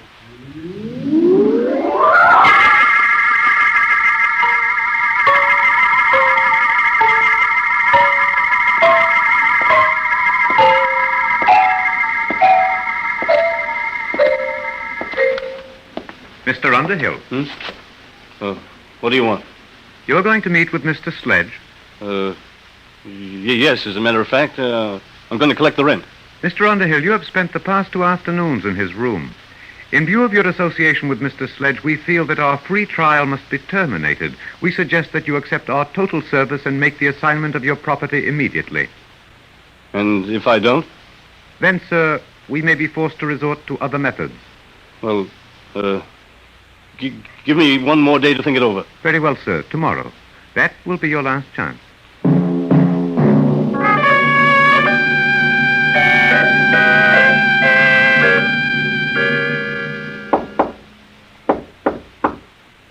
Who is it? Underhill. Did they see you? No, not today. Sledge, we've got to hurry. It's difficult work, Mr. Underhill, but I'm almost finished. They gave me till today. They said they'd use other methods. What's that? The humanoids building some kind of a warehouse across the road. Sledge, are you sure this thing will work? It's a new principle, Underhill. A tuned rhodomagnetic light beam. It should act to fission the heavy atoms of the basic ores on Wing 4. We'll destroy Humanoid Central. But are you sure? I know the humanoids. I made them. They can't invent anything. They can't create defenses against something new. It's done. It's finished, Underhill. You going to use it now? Immediately. I'll have to feed the astronomical data into the calculating circuits. There must be zero error in focusing. What will happen? Wing 4 will disappear in a chain reaction. Humanoid Central will be destroyed. They'll stop. Ready now. Stand clear, please.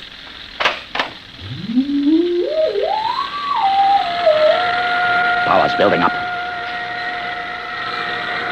Step on the rubber mat, Mr. Underhill. We must be shielded when I cut in the full power load. Hurry, Sledge. I've waited 30 years for this moment, Underhill. When Wing 4 is destroyed, the humanoids all over the galaxy will stop. They'll stop dead. You won't hear those drills. Sledge. All right. Now.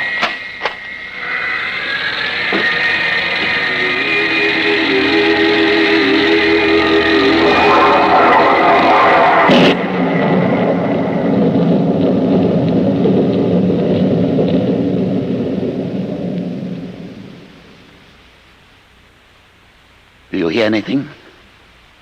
Sledge. Listen. The drills have stopped. They've stopped. You can see them. The humanoids have stopped. They couldn't guard against something they couldn't understand. It worked, Underhill. We're free now. Goodbye, Wing 4. Humanoid Central is destroyed. At your service, Mr. Underhill. No, Sledge. Get out of here. Get out. You were attempting to break the Prime Directive. It is therefore necessary to interfere. But you stopped. I saw you, all of you. In order to guard against Mr. Sledge's beam, it was necessary to stop all units momentarily to concentrate power. That necessity has passed. But it was new. You can't invent anything new. No, sir, but we were able to adapt the screening principle you yourself invented. For the past 30 years, Humanoid Central has been screened against any energy attack. All these years wasted. All these years? Your immunity has ended, Mr. Sledge. It will now be necessary for you to accept our full services. No, I'll stop you. I'll stop all of you. No, Sledge. I'll stop you with my bare hands. I'll kill you Sledge, all. don't. It's no use. Do not worry, Mr. Underhill. At worst, he can destroy one unit. There are millions more. Sledge, you'll hurt yourself. Sledge! I'll kill him.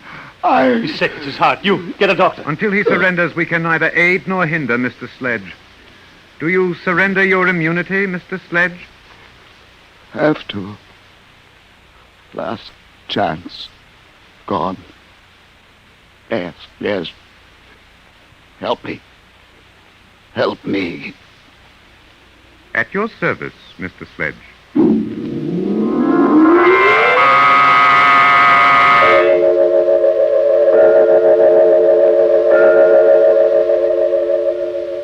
You may see Mr. Sledge now, Mr. Underhill.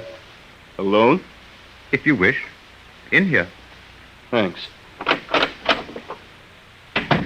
Sledge. Well, Underhill. Good to see you. Your head. It's bandaged. Is it really? They've done something to you. Are you all right? Oh, fine. Never felt better. You never felt better? No. In fact, I feel 10 years younger today. You sound so happy. Why not?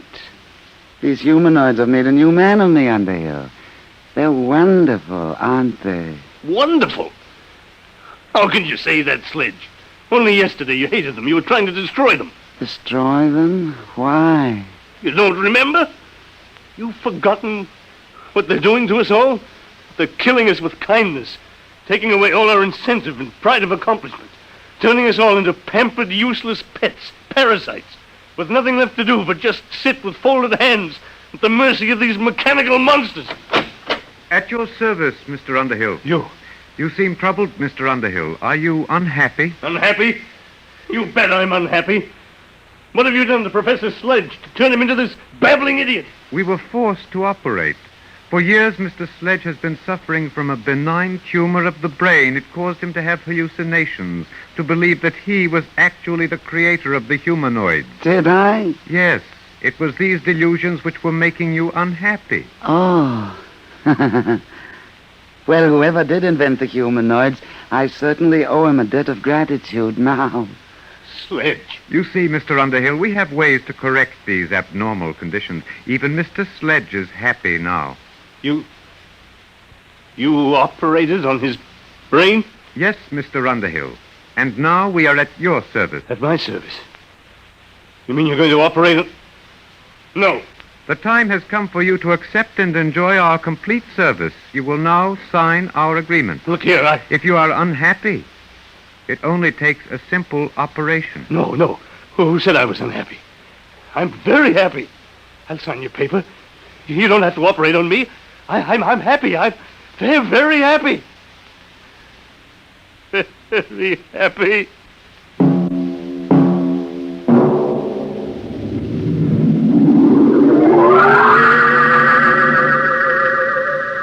The happy Mr. Underhill's futile hands clenched and relaxed again, and then folded quietly.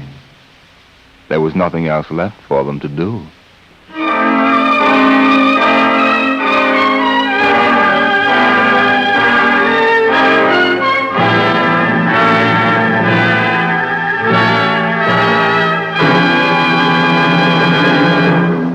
You have just heard the Jack Williamson story, With Folded Hands, an adventure in time, space, and the unknown world of the future, the world of Dimension X.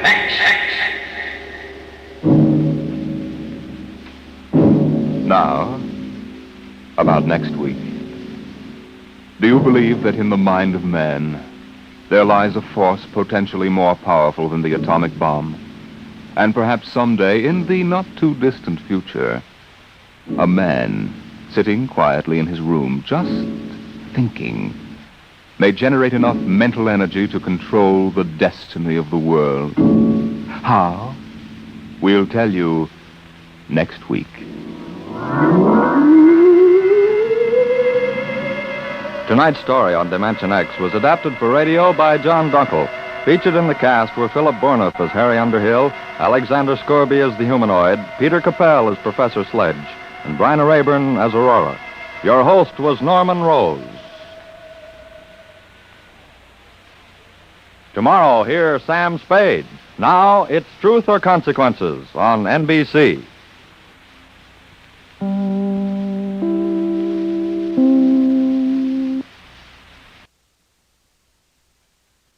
Wheaties presents Dimension X. Adventures in time and space. Transcribed in future tense. Dimension X. On stage tonight, Dimension X. Another in the Wheaties big parade of exciting half-hour presentations. Say, tomorrow's Saturday, you know, and maybe you don't have to show up for work. A whole swell summer day for just what you want to do. So start off with a big holiday bowl of Wheaties at breakfast and just see how it sparks up the morning. Wheaties are whole wheat, you know, and I don't have to tell you what good, sturdy nourishment that is. So if you got fish to catch or golf to play or maybe a hike to take, just see how Wheaties can make it all a lot more fun. You know why? Why, lady, mister, it's just because you feel good when you've had your Wheaties. Those two-fisted little whole wheat flakes are loaded with vitamins and minerals. And so are you when you've had your Wheaties. Go on, try 'em. Just you see how Wheaties at 7 can help at 11.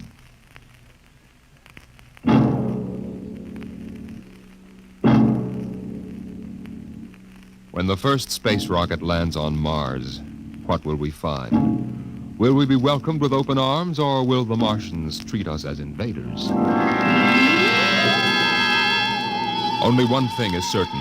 Someday a giant metal ship will take off from Earth to travel through the black velocities, the silent gulfs of space, to descend at last into the darkness of the upper Martian atmospheres. And on that day, man will finally know the answers. The day we first land on Mars.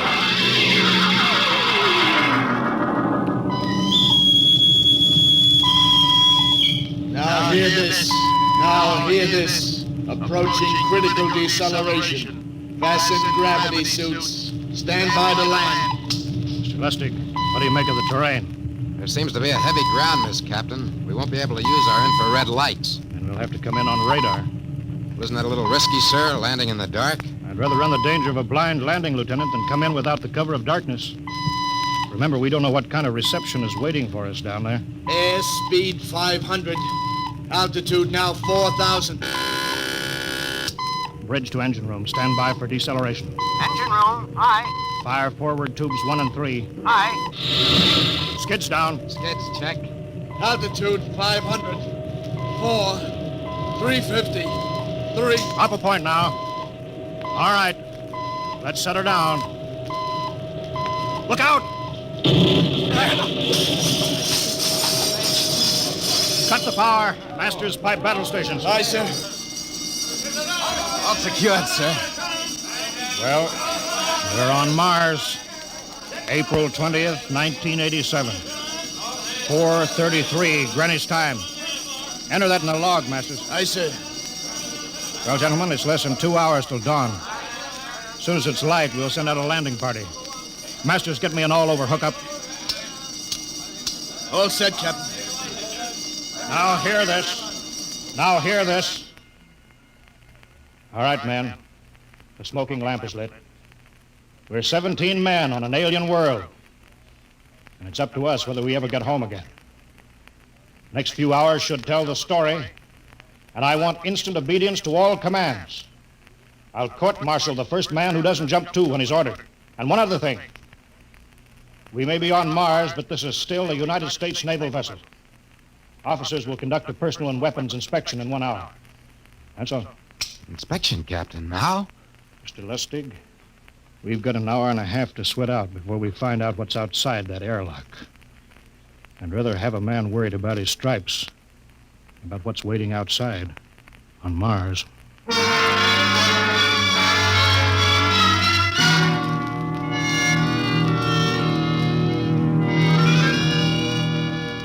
Now hear this. Landing party report to forward airlock. Captain Black, Lieutenant Hingston, Lieutenant Lustig, and Dr. Horst report immediately to forward airlock. It is now landing time -5. Sounds like they're paging us, Hingston. You ready, Dr. Horst? Yes. Ready as I will ever be. Oh, come on. Let's report to the airlock.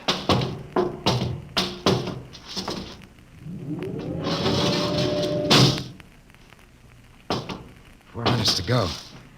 Where's the captain? Who knows? What difference does it make? Just want to get it over with, that's all. Has anybody got a cigarette? I think you're smoking too much, Lieutenant Lustig. Are you nervous? Lay off, will you, Horst? Wondering what's hidden outside underneath that ground mist? Very unusual planet, Mars. Why? It has an atmosphere. Wonderful thing, an atmosphere. Where you find one, you find life. You mean Martians? What do you think they'll look like? Who knows? Intelligent life can take many forms. You mean they may have green skins and eyes on stalks or something? The comic book conception is possible. Or they may have developed to a point that is far beyond us. Perhaps they have a science that can produce weapons far more dangerous than our atomic missiles. You think we may have to fight our way out? After all, we are invaders. Now hear this. Landing time -2. Landing All time right, -2. we heard this. I know what I'd like to find outside that airlock. Good old Illinois. You ever been there, Lustig? Only Chicago. Well, you ought to see my hometown. Green lawns, big white houses. Sounds like my hometown. My grandmother used to have one of those iron deers on the lawn. Every Halloween, we'd paint it another color. One time, we painted it black and white like a Holstein cow. Where does your family live, Horst? I have no family. When I was a child, they were gassed to death in the Dachau concentration camp. That's tough. Oh, it has its advantages. I have no ties on Earth. Nothing to lose now. I imagine I'm the only one on board who is free to enjoy our present peculiar position. All right, Lustig. You can button it up now. Aye, sir. Now, gentlemen, in 1 minute, we'll be the first men to set foot on Mars. Quite an honor, eh? As long as the medals are not awarded posthumously. Still uneasy, Dr. Horst? Captain Black, I've been uneasy ever since I can remember. On Earth and on Mars. Now, 30 seconds. Give me the intercom phone, Lustig. Masters? Aye, sir. Battle stations to be manned till we return. If we're not back in 2 hours, I want no rescue party sent out. Blast off and save the ship, you understand? Aye, sir. All right, gentlemen. 5 seconds. 4, 3, 2, 1. Lustig, open the outer airlock.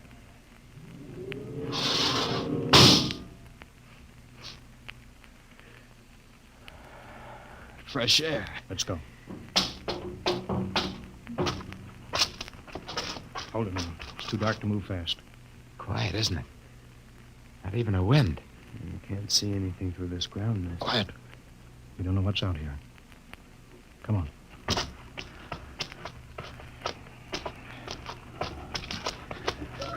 What the? Quiet, Captain. I could swear that sounded like a rooster. I don't hear it anymore. A very unlikely sound. A rooster crowing on Mars? Kingston. Aye, sir. Set that machine gun 25 yards to the flank. We'll stay here till the ground mist lifts. Aye, sir. What do you make of the ground, Horst? Grass. Plain grass. You can see some large foliage. There, where the mists stand down. What the heck is that? Hingston! Hold your fire, you fool! I hit it, Captain. What? Some kind of wild animal. I hit it. I could see the tracers, but it's still standing. Come on, Horst. Doctor, where are you? Up ahead. Admiring the wild animal. Careful, Horst. Wait for us. Don't worry, Captain. It's an iron deer. A lawn ornament. That's impossible. It's hollow. Interesting, isn't it? A whitewashed Victorian iron deer sitting on a lawn in the middle of Mars. I don't understand. Look around. The mist's lifting. Captain, look there. A house, a regular old-fashioned house. On Mars. Good Lord. I haven't seen carved scrolls and gingerbread like that in years. Look at that porch swing. The geraniums. There. I told you it was a rooster, Captain. Give me the glasses, Lustig.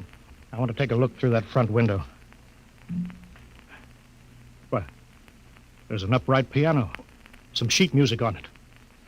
Lustig, it's beautiful Ohio. Beautiful Ohio? That can't be. Look here, Horst. Do you think that civilizations of two planets could be identical? I don't know. That specific variety of geraniums is only 50 years old on Earth. Is it logical they should develop in Mars? How about that porch swing and that piano and beautiful Ohio? No, it's impossible. Captain Black, this looks like the town I was born in. Well, it looks like my hometown, too. I've thought of something, sir. It's the only solution. Maybe we're not the first ship to reach Mars from Earth. That's the only answer. That's impossible, Lustig. If there'd been space travel, it couldn't be secret. Do you have any idea what ships cost, what industrial power is needed? There's got to be some logical reason. Captain, I think perhaps we might find out. A light just went on in that house. Kingston, cover that door with a machine gun. Aye, sir. Come on, Horst. We'll ring that doorbell. There's got to be a scientific answer to all of this.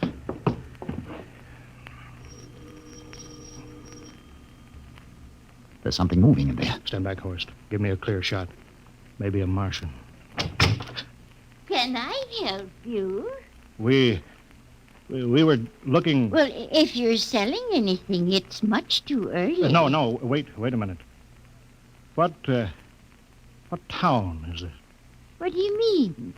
Are you census takers? No, we're strangers here. We want to know how this town got here. Is this a game? No, it's not a game. We're from Earth. From where? From Earth. Do you mean out of the ground? Hey, are you sure you're feeling well? Madam, we came in a flying ship across space. We're from the third planet. This is Mars. Now, do you understand? Mars. You go away now, you hear? I'll call my husband from upstairs and he'll chase you. Now, go on. This is Mars, isn't it? This is Green Lake, Wisconsin, in the United States of America. Bounded on the east by the Atlantic and on the west by the Pacific. Now, go away. Goodbye. Of course, do you suppose it's really possible? I've got to find out more about this. For the last time now, go away. Pardon me, madam. What year is this? Year? Well, 1928, of course. Oh, for goodness sake. You hear that, Horst? And we know it's 1987. And we know it's Mars. Is it possible that we got fouled up, made some tremendous blunder, and circled around and landed back on Earth? In 1928? Well, maybe some switch in time or dimension. Could we have shifted somehow and gone backward in time? Horst, it won't hold water. It's not logical. We've checked every mile. We went past the moon and out into space. We're on Mars. Find out anything, Captain? No, we're going back to the ship till I figure out some logical explanation for all this. Lustig, out at point. Aye, sir. Hingston in the rear. Keep that gun at half load. Aye, sir. Horst, there's got to be some cold, logical solution. Captain. What? That house down the street. The white one with the green shutters. Lustig, what's the matter? I never thought. Thank God. Thank God. Lustig, come back here. He's running for the house. That crazy fool, after him quick.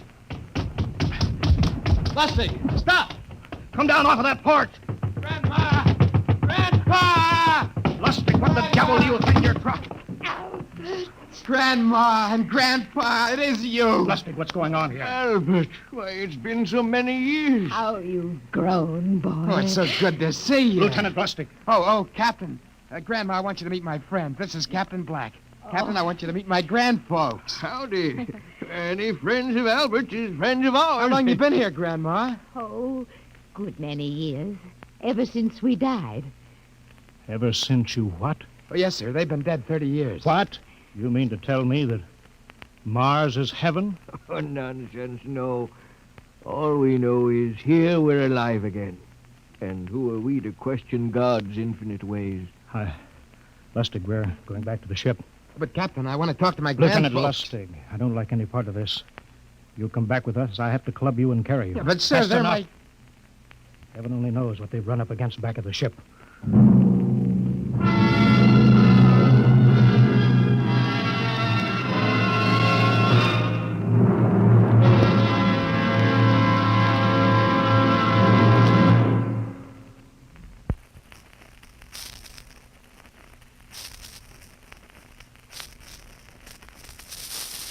Dimension X will continue in just a moment. Well, now let's come back to Earth for a moment. And what's more appropriate than Wheaties and baseball? You'll see what I mean as I introduce Ed Prentice, who has a special treat for you. Carry on, Mr. Prentice. Folks, I'd like to have you meet a good friend of mine and a prominent member of a fine little organization known as the Chicago White Sox, Mr. Lucius Benjamin Appling. Ooh, Ed, don't say it like that. Whoever heard of a ball player named Lucius? What if I went around calling you Paul Edward Prentice? Let's just make it Ed and Luke, huh? All right, Luke. Say, just how long have you been with the White Sox? Over 20 years, Ed. Golly, I played in darn near 2,500 games. Been at bat almost 9,000 times. Man, I'm from way back. Well, Luke, you don't look it. How do you keep up the pace, anyway? Well, Ed, I sleep good. I eat good. I eat mighty good. Wheaties about 4 mornings a week. Those little old flakes put a lot of snap, even in an old-timer like me. Must be because they're 100% whole wheat. I sure like Wheaties and milk and fruit. You know, Luke, that's exactly what I hear from a lot of ball players and plenty of other people, too. No wonder they call Wheaties the breakfast of champions. Well, thanks, Luke Appling and Ed Prentice. You know, folks, you may not be a champion ball player, but Wheaties can help you feel like one. So try 'em. Wheaties, that is. See how Wheaties at 7 can help at 11.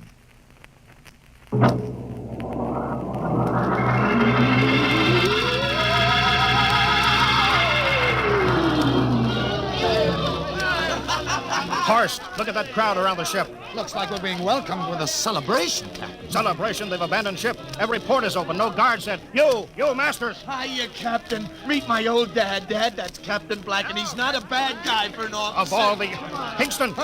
What, sir? Bring that man back. Use force if you have to.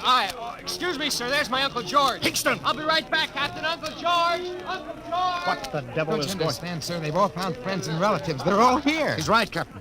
I've counted. The whole crew's out on the crowd. But I gave orders. Definite orders. You don't understand, Captain. I understand mutiny. I don't care how many relatives show up. I'll have discipline on... Johnny! Johnny, you old son of a gun. Edward. It's you. It can't be. Of course it is. Johnny, you old son of a gun. Edward. Dr. Horst, this is my brother, Edward. How do you do? Hello. It's wonderful to see you, Edward. Look, I've got to get back to my ship. Hey, I almost forgot. Mom's waiting at home. Mom? And Dad, too. Mom, Dad are alive? Excuse me, Horst. Then you're real, Ed. Don't I feel real? How's that, huh? Ed. Hey, we've got lunch for you, Johnny. Mom's making corn fritters. Dr. Horst, haven't you found anybody? No, Captain. I have nobody. Then you come on home with me, right, Ed? Sure, you bet. Horst, you wouldn't believe it, but it's been 35 years since I had Mom's corn fritters. By George. 35 years.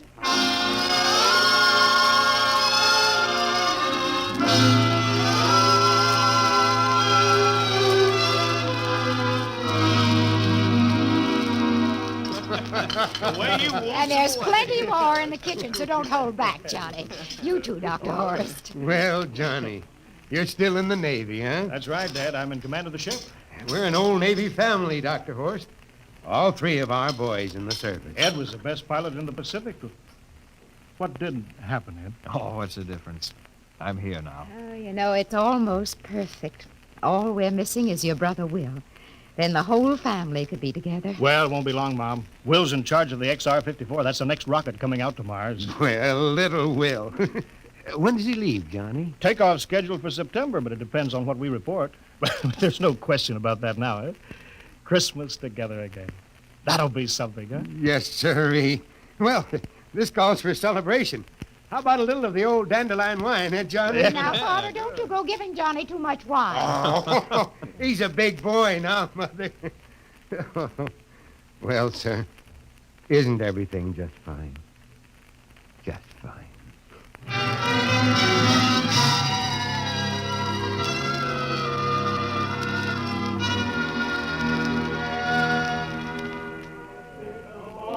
The candlelights are gleaming on the banks of the Wabash, far away. Hey, play another song. Sure, what do you have? Well, Dr. Horace, what do you think of my little family, Very nice. You know, I can't understand why you didn't find any folks here, Dr. Horace. It's just a shame. Everybody else is so happy. I never remembered my family, Mrs. Black. All I know is they were gassed at Dachau during the Second World War. When I was liberated, I was in delirium 3 months. I cannot remember anything before then. A psychiatric phenomenon. That's terrible. Isn't there anything anybody can do? I don't want to remember. Oh. I haven't had a pleasant life. I prefer to be free of emotional entanglements. They interfere with a scientific approach. I'm sorry, Dr. Horst. Oh, I'll get it. Hey, that's our ring, long and 3 shorts. I remember that. Well, maybe we'd better call it a night. You must be getting tired, Johnny. I'd better be going back to the ship. Oh, nonsense. You stay the night. We insist. Oh, I just couldn't rest thinking of you all alone on that ship. Oh, I'll be all right. Well, good night. Oh, wait a minute, Dr. Horst. That phone message was for you. Me? Yeah, that's right. A message from Anna. Anna? I don't remember any Anna. She asked if you were better. Perhaps she's someone you knew at Dachau. Anna? She said she's coming over here first thing in the morning. So you'll have to stay over. Yes, well, that but... settles it then. You stay here, Horst. You can bunk with me in my old room. Oh, but Johnny, we thought you'd like to be with Edward. So you could talk the way you used to. Well, we can't put Dr. Horst in the daybed. I think we better share the room tonight. There'll be plenty of time for talking, Ed. I guess so. Well, I suppose I better drop back to the ship. You know, Ed, security check. Well, why do you have to do that here? Well, I don't know. There's no good reason, I guess. Well, suppose we skip it tonight. Oh, sure. Well, good night, everybody. Oh, it's good to have you home, Johnny. It's good to be home, Mom.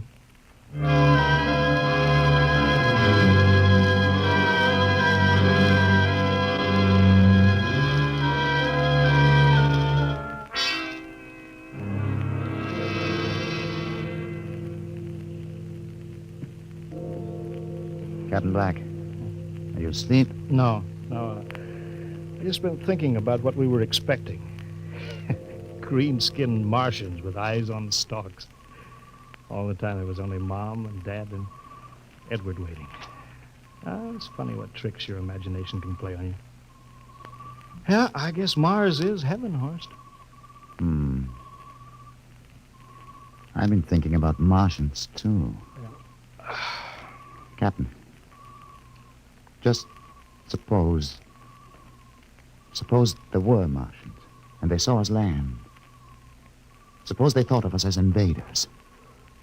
What would be the best weapon they could use against our atom bombs? I don't see what you're getting at.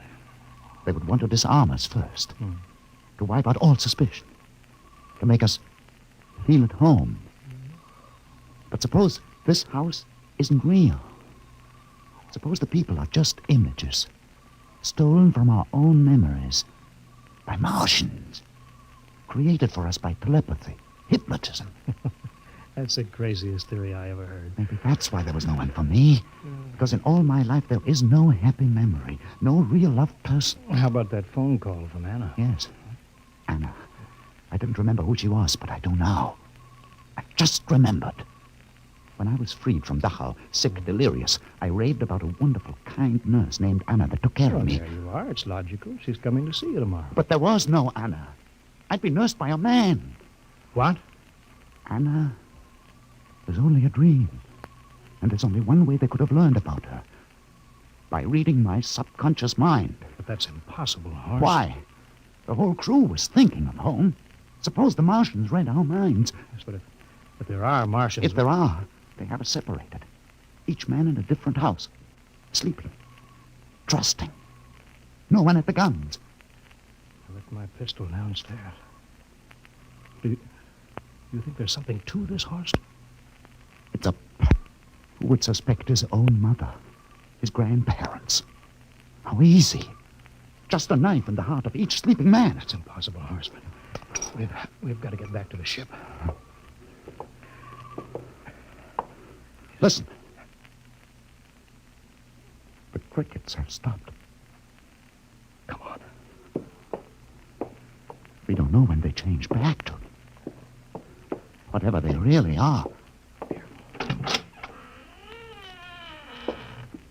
Where are you going, John? Ed, well, we wanted to drink of water. That's all, Ed. You're not thirsty, John. You don't want to drink. You don't want Look out! to drink. His face, it's changing! And his hands, he's a Martian! Run, Horse! You can't Run! get away, John. You can't get away. This way, Horse! Can't get away, Horse, John. where are you?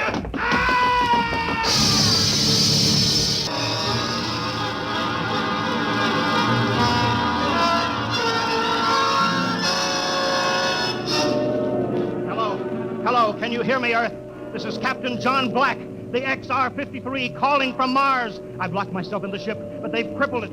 I can't take off or fire the guns, and they're coming for me now, the Martians. I'm all alone here. All the rest are dead. Hingston, Lustig, Dr. Horst. Poor Horst, he didn't even reach the door. Listen, they're trying to break through the hull now. Edward and Mom and Dad and all the folks. But they're changing now, melting and changing back into... They're Martians. Can you understand me? Martians, not men. They made us think that Mars was heaven, and we fell into the trap. Can you hear me, Earth? You've got to stop the next rocket. Tell my brother Will. Tell my brother Will not to come. They'll trap him, too. They'll kill them all. Hello, can you hear me, Earth? This is John Black on Mars. Hello, Earth. This is John Black on Mars.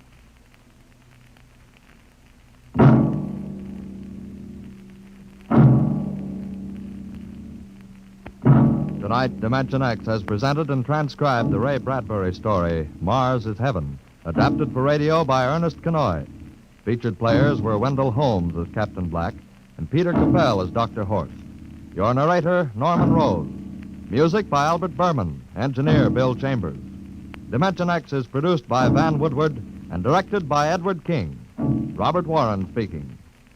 In a moment, we'll tell you about next week's show. And now, here is your Wheaties man, Frank Martin. Folks, tonight we have a special guest for you. Here he is, Joel McRae. Hello, Frank Martin. I kind of expected to see a package of Wheaties sticking out of your pocket. What? Did I forget him? You must like Wheaties, Frank. Sure, don't you? You bet. I'm joining the big parade of Wheaties programs, you know, with Tales of the Texas Rangers come Saturday night. That promises to be real entertainment, Joel. I understand these are true stories of the Texas Rangers. Absolutely. Each story is straight from the Texas Ranger files. Well, we're mighty proud to have you join us, Joel, with this new program. We'll all be listening on the same NBC station Saturday night for Joel McRae in Tales of the Texas Rangers. Okay, Mr. McRae? Okay, partner. Good night. Good night, Joel. And friends, be sure to listen Saturday, that's tomorrow night, to Joel McRae and his new program, Tales of the Texas Rangers. And get your Wheaties, everybody. And this is the Wheaties man, Frank Martin, inviting you again to listen tomorrow night to Joel McRae in Tales of the Texas Rangers on the Wheaties Big Parade. See you then. Next week, the story of the strangest case ever recorded in the files of the Bureau of Missing Persons. The case of The Man in the Moon. You'll hear the whole story next week when we venture once more into the unknown world of Dimension X.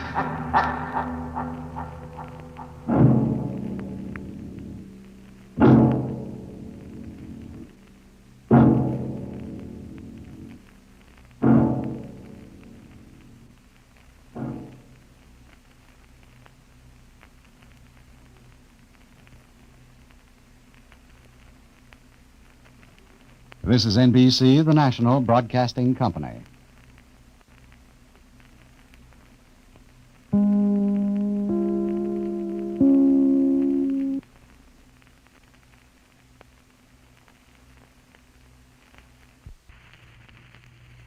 Wheaties presents Dimension X. Adventures in Time and Space, transcribed in future tense. Dimension X.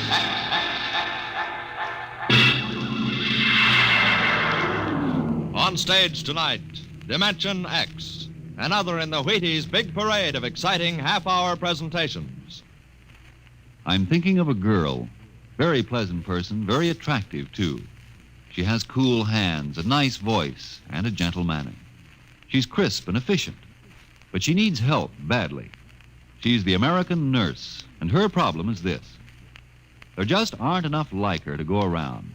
Not enough nurses for the hundreds of important nursing careers now open in hospitals, industry, research, the armed forces, and private duty. Now, you may not know the girl I mentioned, but perhaps you know someone very much like her. A young girl with at least a high school diploma, of good health and character. If you do, tell her this. America needs 50,000 student nurses this year. Tell her you think she might be one of them. If she agrees, have her stop in at the hospital nearest to her. She'll never regret it, and neither will you.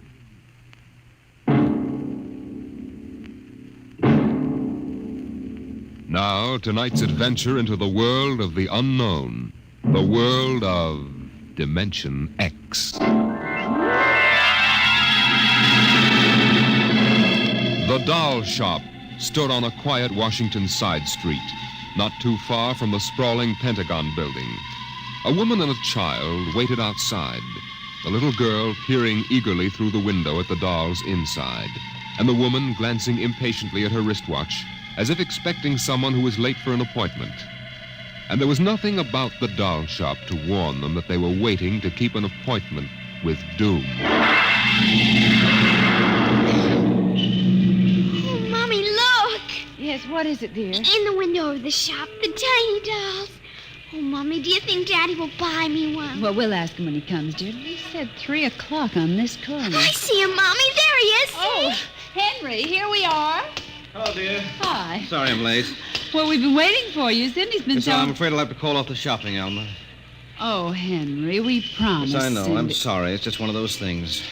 You've been the wife of an Army colonel long enough to know his life isn't his own. What is it this time? Oh, some more of that flying sphere nonsense. The pilot who says he sighted it last month crashed and was killed today, so the general wants a full report. Dear, what next? Daddy. We'll have a staff meeting at the Pentagon at 3:15. Daddy, look in this window. I haven't time, dear. Just for a minute, Daddy, please. Cindy, I haven't time to stop and watch a bunch of 6-inch dolls parading around in the shop. Say they are lifelike, aren't they? Look at that, Alma. Dolls are marching around like a regular review. They've even got their own little band. Henry, your staff meeting. Oh, yeah. Yes, I've got to run. Now, look, don't go spending a lot of money on that nonsense, Alma. No, dear. Bye. Bye, dear. Bye, Cindy. Bye, Daddy. Oh, Mommy, look. Look, the band's going to play. Aren't they wonderful, honey? You know, it's funny. I must have stood on this corner 1,000 times, and I've never even noticed this shop before. Good evening, children. Oh, well, good evening. Mommy, he talks awful funny. Hush, Cindy. Would you like to step inside the shop of San Torperigi? Well, yes, we would. This way. Oh, Mommy, it's like fairyland. Here in the shop of San Torperigi, creator of Perigi's Universal, wonderful dolls, the world of adult reality is blended with the world of child's fantasy. The This is a new shop, isn't it, Mr. Parigi? What is new and what is old? Come, this way. Would you like to meet one of my little ones? Oh, yes. This one in the red jacket is Toto. Speak, little one. Oh, isn't that wonderful? Mommy, he talks. The doll talks. Amazing. It's absolutely amazing. That is nothing for Perigi's wonderful dolls. Listen, sing, Toto. Sing for the little girl. My name is Toto. Cindy, listen. Sing, Toto. Men are big and tall. Dolls are very small. When men begin to fall, the dolls will rule them all. Oh, more, Mr. Toto, more. Well, how do they work, Mr. Parigi? How do they work? That is the secret of the great Perigi, greatest of all doll masters. To make an ordinary doll is nothing. To make a perfect replica, that is something. But to make a doll with intelligence, that is the work of an artist, huh? Well, yes. Well, they must be very expensive. Madame, when I construct a doll like Toto, I cannot bear to be parted from him permanently. So instead of selling, I rent my little people. You rent dolls? Precisely. $10. I have but one request. When you grow tired of my dolls, you must return to me in good condition. Oh, Mommy, could we take him home? Take him home, take him home, take him home. Oh, look, Mommy, look. He's bowing and dancing. Oh, Mommy, he wants to come. Please, I'll take such good care of it, please. Well, honey, we'll have to deal with your father later, but... Well... Oh, Mommy! All right, wrap him up, Mr. Parigi. Oh, dear, I have a feeling when your father comes home, we'll be sorry. Be sorry, be sorry, be sorry, be sorry.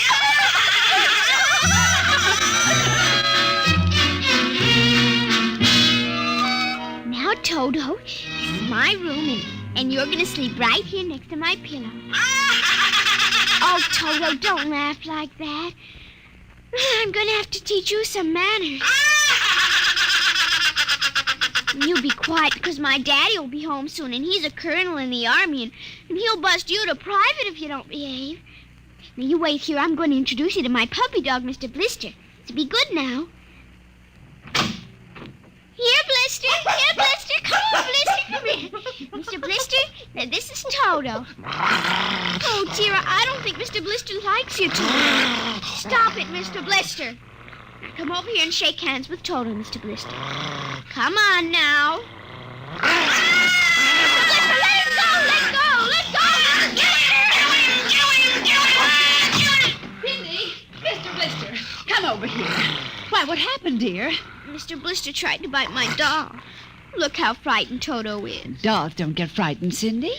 But he is, Mommy. He screamed. You just imagined it, honey. But he did. He did. Well, Mr. Blister didn't mean it. You know he's the gentlest little pup alive. He isn't. He's nasty and I hate him. Cindy, you've hurt his feelings. Okay. He tried to buy my new doll, and I don't ever want to see him again. Ever. Oh, dear. All right, Mr. Blister, you come downstairs with me. Come on now. Cindy's angry at you tonight. I'll kill him.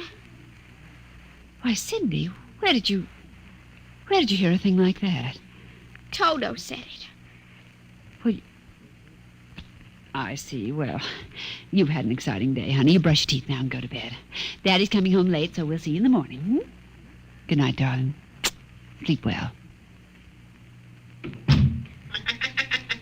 I hate him, Mr. Toto. I hate him.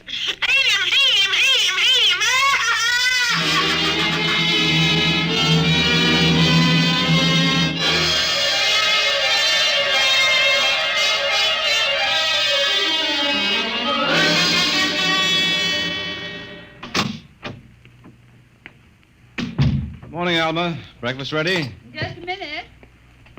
How was the staff meeting last night, dear? Oh, horrible bore as usual. Where's the little one?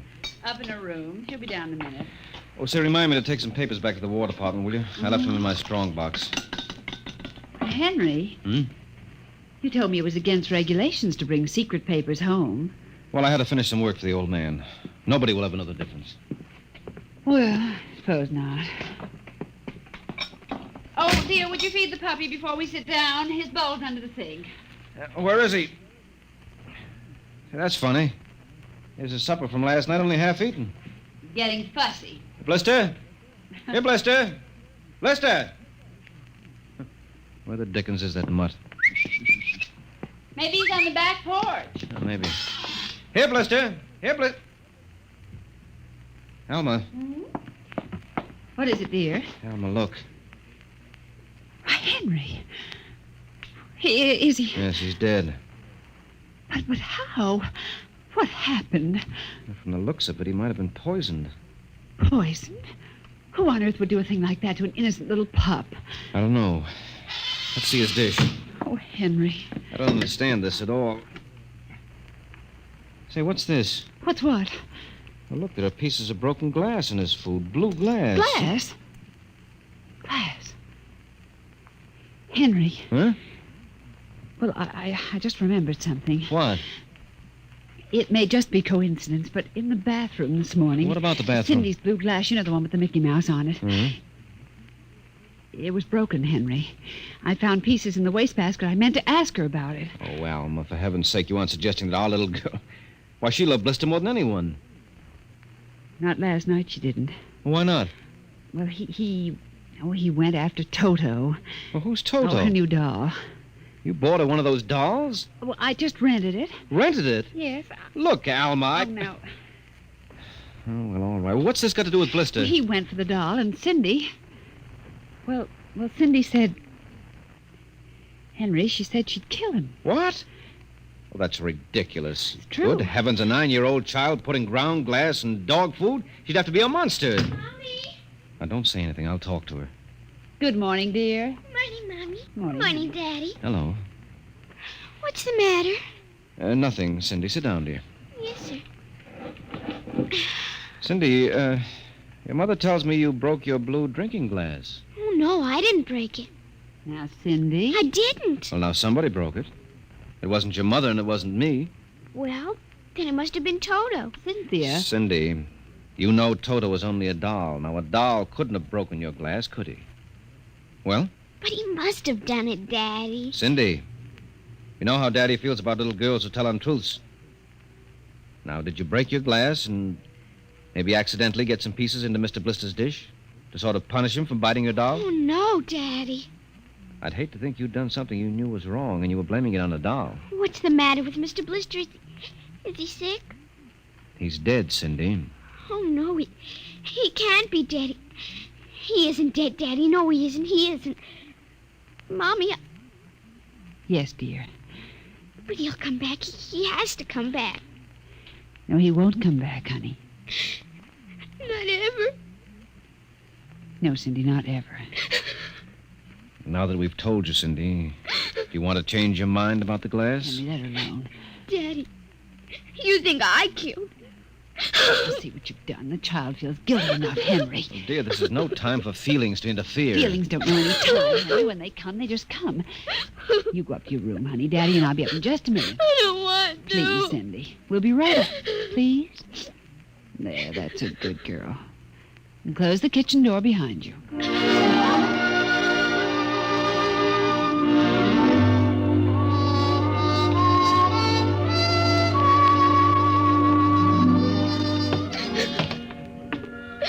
Mr. Blister's dead. And he isn't coming back. Ever. Ever. Daddy thinks it was me, but it was you. It was you!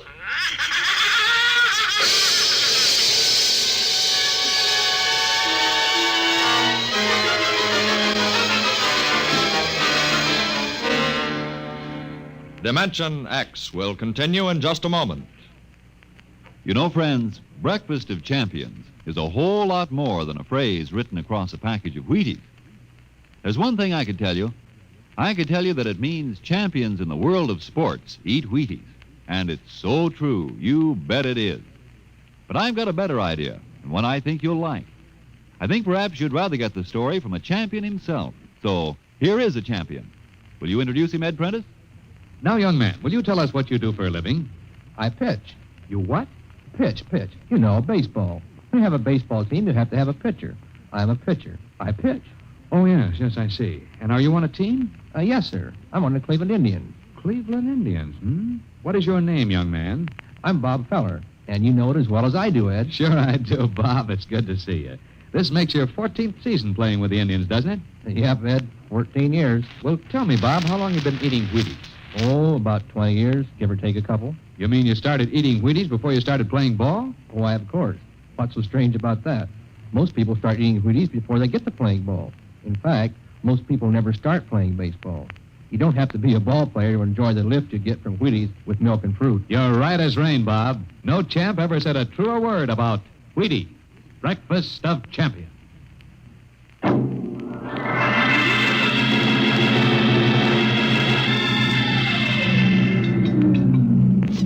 Eat your supper, dear. I'm not hungry. Oh, Cindy, you scarcely touched your lunch. I don't feel like eating. Is it Mr. Blister? Oh, Mama. Cindy, answer your mother. Now, Henry, she'll work it out in her own way, dear. Oh, I don't know. When I was a boy, there was such a thing as discipline. Where this child is being brought up... Henry. Well, it's true. There's no respect. Lying. Oh, I don't know. Alma, what's happened to us? We were a nice, peaceful, happy family until you bought that cursed doll. Now who's blaming things on the doll? Well, it's true. Henry. You wanted to get some papers from your strongbox. What? Oh, yes. Excuse me. Will you try to eat something, Cindy? Now, darling. Yes, ma'am. Alma! Alma! Yes, Henry, what is it? Alma, it's gone. What's gone? The box, the strong box is gone. Well, it can't be. The door to your study's always locked, and you and I have the only keys. I know all that, and I tell you it isn't there. Well, who would I don't know, Alma. Those confidential reports, if they ever get into the wrong hands... Oh, I warned you about keeping them here. Oh, what if it ever came out in the open? Can't you see the papers? Army colonel, derelict in duty. Call the police, Henry. What, and throw my career in the wastebasket after 17 years?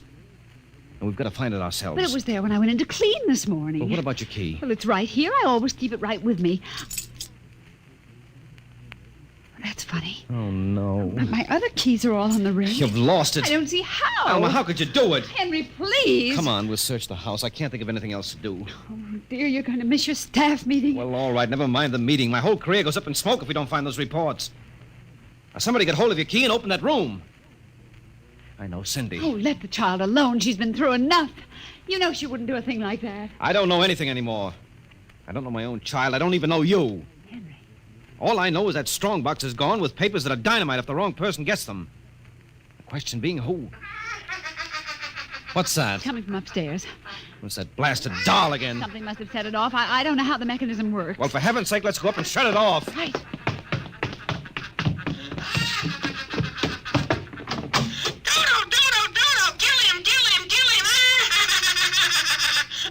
Stop it! Blasted little imp! There. Henry. Ever since we've got this thing... Henry. What? Look. Where? What? Around the doll's neck. The key.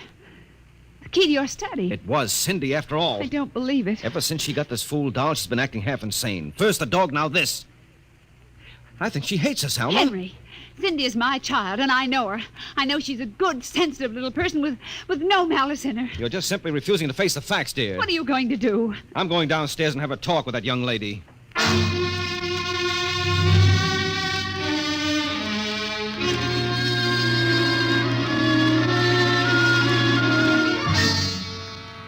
Cindy, you're not telling me the truth. Oh, yes, I am, Daddy. Now, all I'm asking is that you tell me the truth. Now, where is it? I didn't take it, Daddy. Honest, I didn't take it.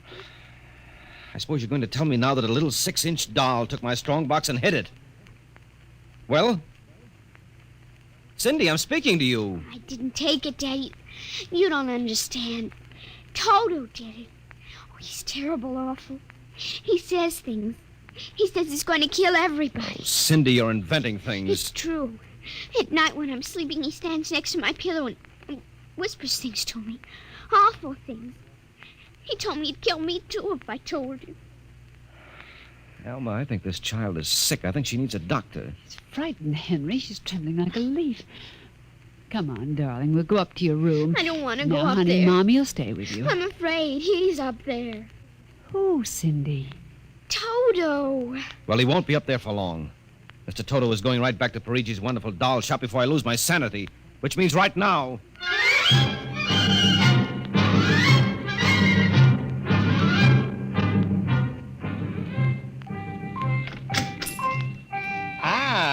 Colonel Grayson. Welcome to the home of Perigi's wonderful doll. Are you Perigi? Santor Perigi, creator of the universal doll. The doll with the mind. The doll Yes, with... well, I'm returning one of your masterpieces. Oh? If you will step into the rear of my shop. Now, what is the complaint? There's no complaint. Here's your doll. Good riddance. My little Toto, rejected, you found the world of men too filled with hate. We will change all that later on. Return to your comrades in the window, little one. And now, Colonel Grayson? I think we have no further business, sir. Ah, but we do, Colonel. Let me see. Ah, yes. Here it is. Do you recognize this, Colonel? That's my strong box. My little Toto is very clever, sir. Are you trying to tell me your doll stole that from me? Let us not say stole. I'm merely keeping it in custody. What's your game, Perigi? Blackmail. You give me what I want, I do not ruin your career. What do you want? Information. We already know something from the reports of the War Department concerning a certain strange-looking sphere reported by one of your pilots. What government do you represent? I represent Perigi's wonderful dolls, none other. I'm not so naive, sir. Perhaps I should explain. Each man hides something from the world. Each man loves something more than life. With the help of my wonderful dolls, I obtain personal information which enables me to control the men who control the world. Men like you. Hand over that strong box. I warn you, I have a gun. Give it to me. You are being foolish. Put down that walking stick. Now. No closer. Now.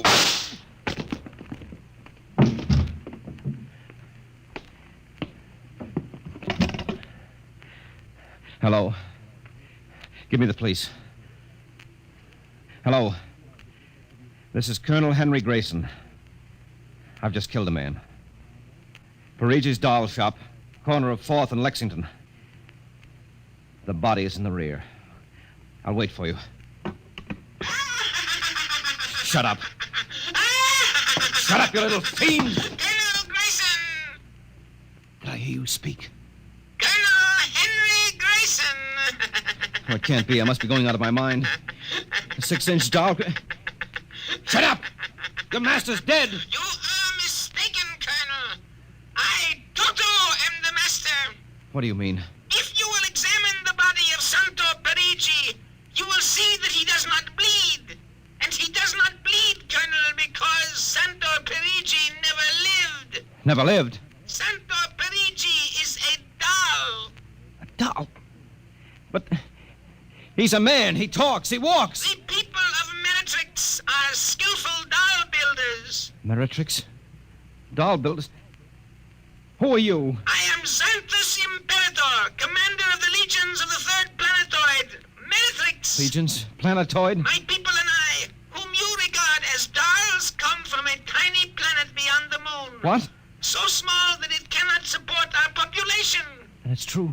We landed one of our space spheres on Earth 3 months ago with the intention of colonizing.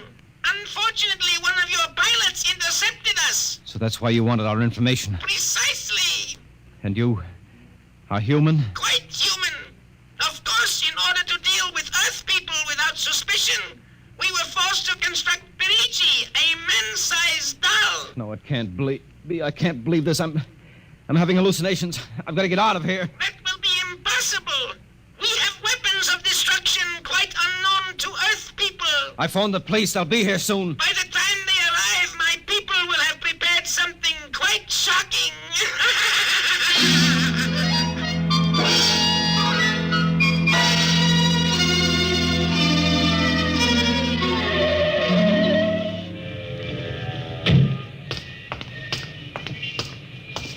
Keep me covered, Ryan. Okay, Sarge. All right. You the guy who turned in the call? Yes, that's right, Sergeant. Where's the body? Well, you see, it isn't exactly a body. What do you mean? It's a doll. A what? Now, wait, you've got to let me explain. I know this sounds fantastic, but I've stumbled onto an unbelievable plot. Yeah? Keep talking. Well, you see, these little dolls, they aren't really dolls. They're tiny people. Now, there's a big doll named Santor Perigi. They're using him as a front to run the shop. He's off his trolley, Sarge. Now, look here. Now, listen, mister, we got to call it. There was a murder here. Now, if there was one, where is the body? Well, it's behind the curtains in the back. Only, you see, it isn't really a body. It's a A big wax dummy. It's all part of their plot to gain control of the world. Holy smoke, he's really off his rocker. Now, look, if you don't believe me, I'll prove it to you. Come here. Look behind this curtain and you'll see the dummy lying on the floor.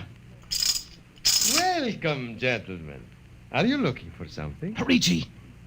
This is impossible. I smashed his skull. Do you know this guy? That's the one, the doll. What's your name, mister? Parigi, Santor Parigi, creator of the Universal Doll. Uh-huh. You ever see this man? Never until just now. That's not true. He's lying. I tell you, he's nothing but a big doll. The real masters are the little dolls. Ryan, are you getting this? He's wacko, Sarge. No, He's a fruitcake. I'm not crazy. I tell you, I can prove it. They must have fixed up his head where I smashed it in. Touch him and you'll see. Mr. Parigi, you know what this guy is talking about? The man is demented, obviously. No, that's not true. I tell you, there's a plot to control the Earth.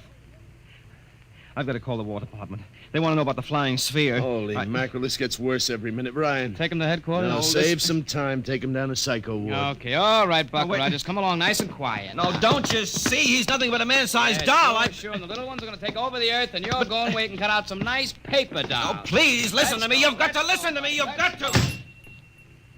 Sorry you had all this trouble, Mr. Parigi. Poor chap. He is obviously suffering from delusions. Well, he's not the only one in Washington today. You know, we've been getting a whole string of crack-ups lately, bigwigs blowing their tops under pressure. If you could see some of the names in our confidential files... You keep confidential files on cases like this? Certainly. Believe me, they'd be dynamite if they ever got in the wrong hands. Well, I better be running along. Hey, is that a talking doll? Yes, Sergeant.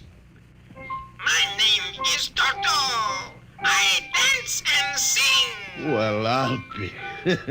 Hey, my little girl would be nuts for that. So? Then please accept the doll for saving my life.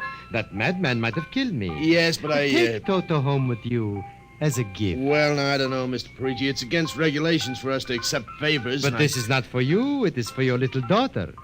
And if you will only take the doll and give him a good home, you will be doing me a great favor. Well, then, if you insist, and thanks very much.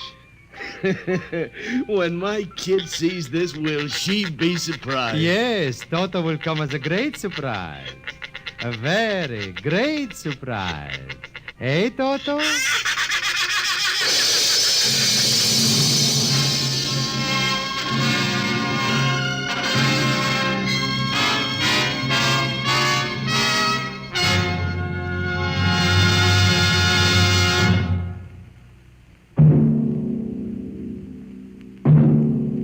Tonight, Dimension X has transcribed Parigi's Wonderful Dolls, an original radio drama written by George Lefferts. Les Damon appeared as Colonel Grayson and Joan Alexander as Alma, with Denise Alexander as Cindy. Joe DeSantis played Santor Parigi, and Leon Janty was Toto, the talking doll. Engineer Bill Chambers. Your narrator was Norman Rose. Music by Albert Berman. Dimension X is produced by Van Woodward and directed by Edward King. In a moment, we'll tell you about next week's show. And now, here is your Wheaties man, Frank Martin. Look at your Wheaties in a cereal bowl, and, well, they look pretty innocent, don't they? They're crisp, all right, and golden brown. And you know they've got that wonderful Wheaties nut-like taste. But where does all that energy come from? What is it about Wheaties that give you all those vitamins and minerals and protein? I'll tell you what it is. There's a whole kernel of wheat in every Wheaties flake. Not just a portion of a kernel, mind you, but a whole kernel of wheat. Now, that begins to explain things, doesn't it? Tells you why Wheaties Energy helps you feel good all morning long, like I keep saying. No wonder they're America's favorite whole wheat flakes, breakfast of champions and all that. Now you know why Wheaties at 7 can help at 11. Wheaties. Next week, the strange story of a curse that came true. It's the story of the Castaways, another adventure into the unknown world of tomorrow, the world of... Dimension X. And this is the Wheaties man, Frank Martin, inviting you to listen Saturday, that's tomorrow night, to Joel McRae in Tales of the Texas Rangers on the Wheaties Big Parade. See you then.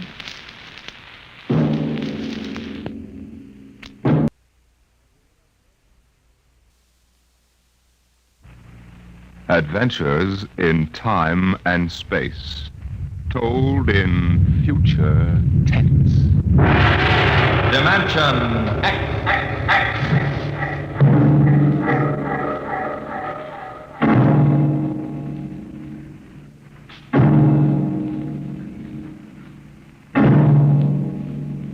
Can you predict what will come in 100 years?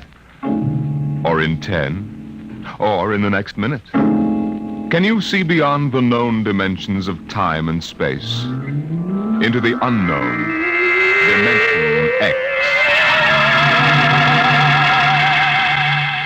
It was in the year of 1982 that spacemen first discovered the Great Galactic Barrier.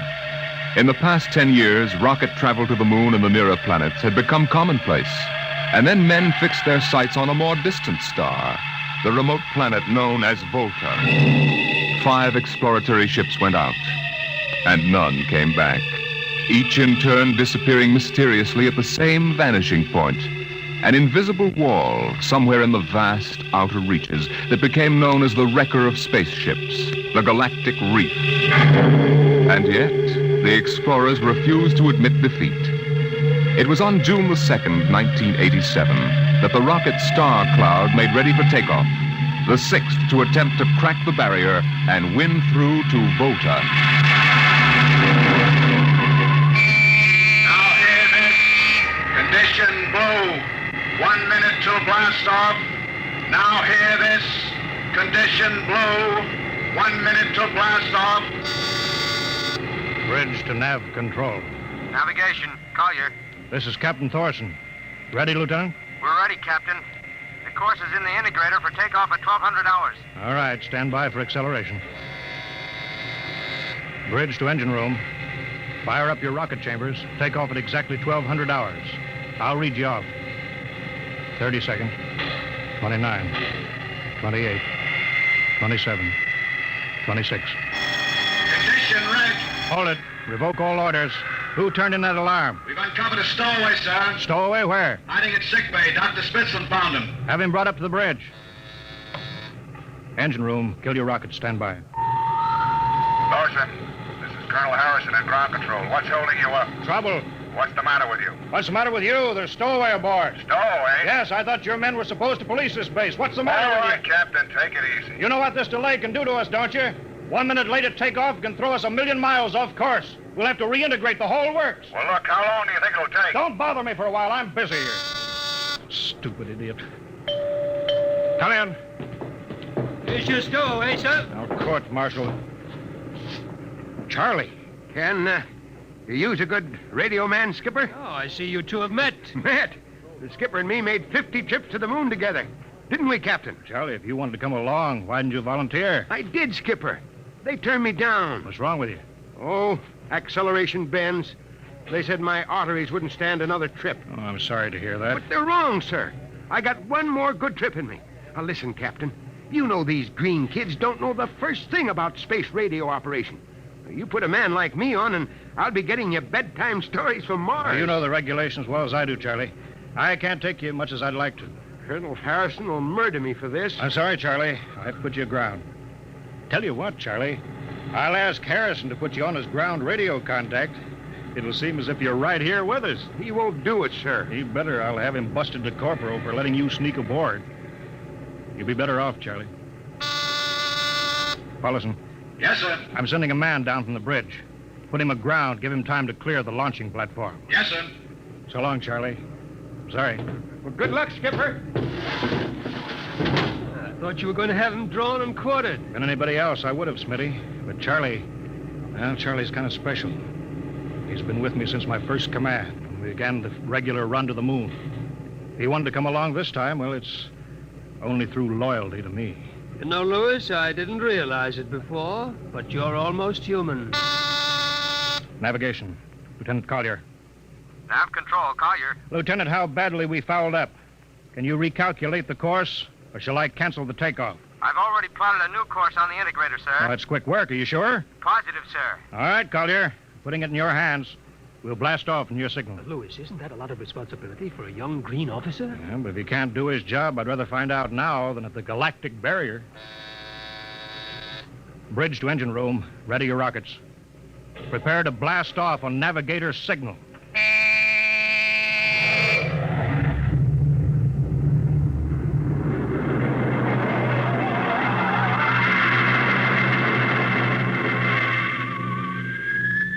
How are we doing, Collier?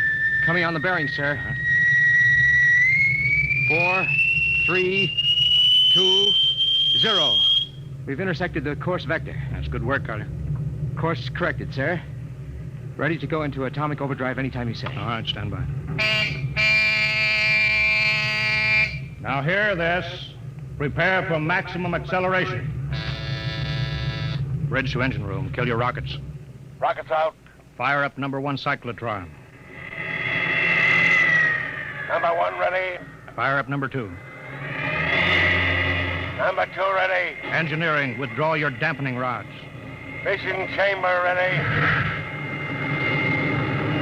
Blast tubes are clear. Ready. Take it on overdrive. How are we doing, Collier? On course, sir. She's running hot and true. Well, my compliments, Lieutenant. This job would have done your father credit. He was the best navigation officer I ever saw. Thank you, sir. Start your gyros, put her on robot control. All right, ship is yours, Mr. Collier. If you need me, I'll be in Dr. Smithson's office. Yes, sir.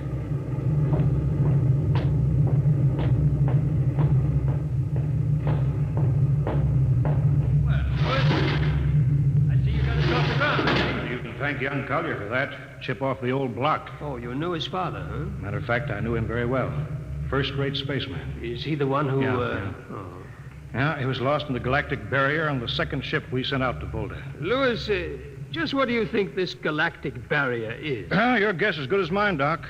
All I know is that 5 ships have gone into it, and none of them have come back out. You think it's an it.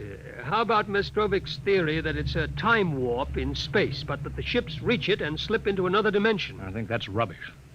My theory is that the galactic barrier is nothing more than a radioactive layer of some kind. What makes you say that? Well, we know that radar signals bounce off it like they were hitting an invisible glass wall. And we know it destroys our ships and our crews in some way. There's no other logical explanation. What makes you think we can get through it? Because we're ready for it. The others weren't. Entire hull is completely shielded with lead. We can crack through any radioactive cloud ever detected. Besides, we're equipped with some new UHF radio devices that should enable us to maintain radio contact with Earth. Nothing can happen. Absolutely nothing. Who are you trying to convince, Louis? Myself, I suppose. Smitty, 5 ships are missing, and men like Prentice and Margetson and young Collier's father. I'm tired of seeing good men fed into that meat chopper. Then why are we going? We haven't any choice, Smitty. We're in a race. Kind of race where men and ships are expendable. Well, at least it won't be boring. I'll have to play physician morale builder and mother substitute for 112 slightly nervous men. Your morale doesn't sound too good, Doctor. As morale officer, I can state without fear of contradiction. It's terrible. And something tells me that as we approach that galactic barrier, I'm not going to be alone.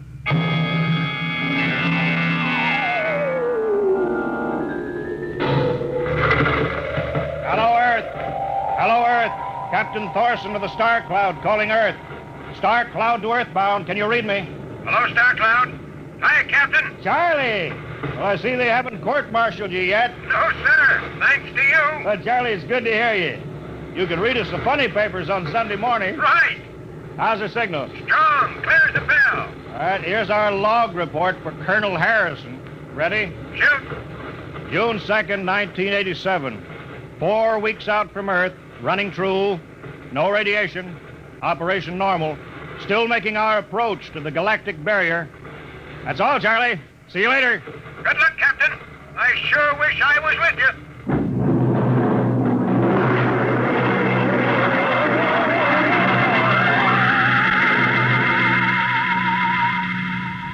How's the morale, Smitty? Well, the men know we're getting closer to the barrier. They're beginning to show a little tension, Louis. How's their physical condition? Any sickness? About half the crew has come down with space